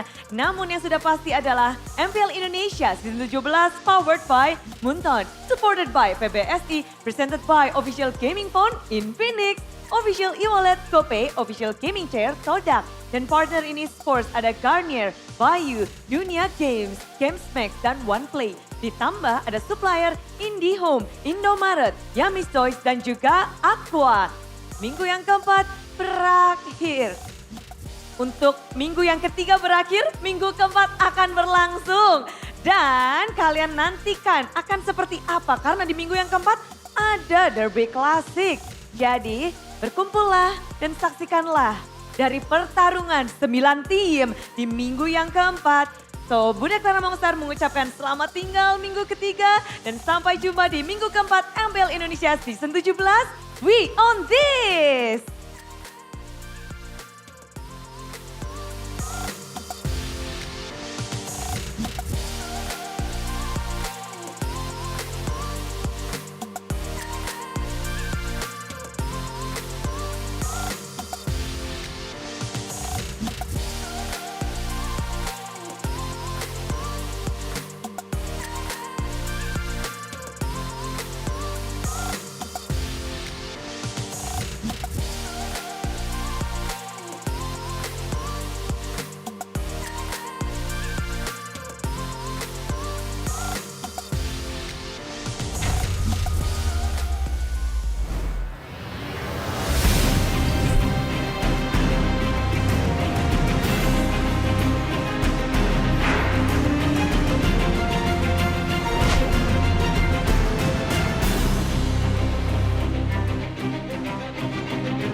Kan berdiri dan terus berlari, terus ke arah puncak tertinggi. Ku takkan berhenti, hanya sampai di sini. Kemenangan abadi menanti. You know we won't miss if we unite our focus. And if you haven't noticed, we all live. Nyalakan apimu, hadapi semua tantangan, hadang semua serangan, jatuh bukan halangan.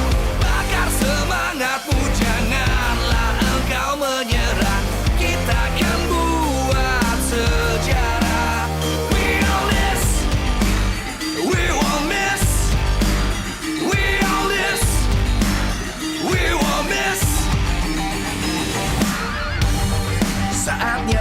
emosi, jalani ambisi, aku kan menyawakan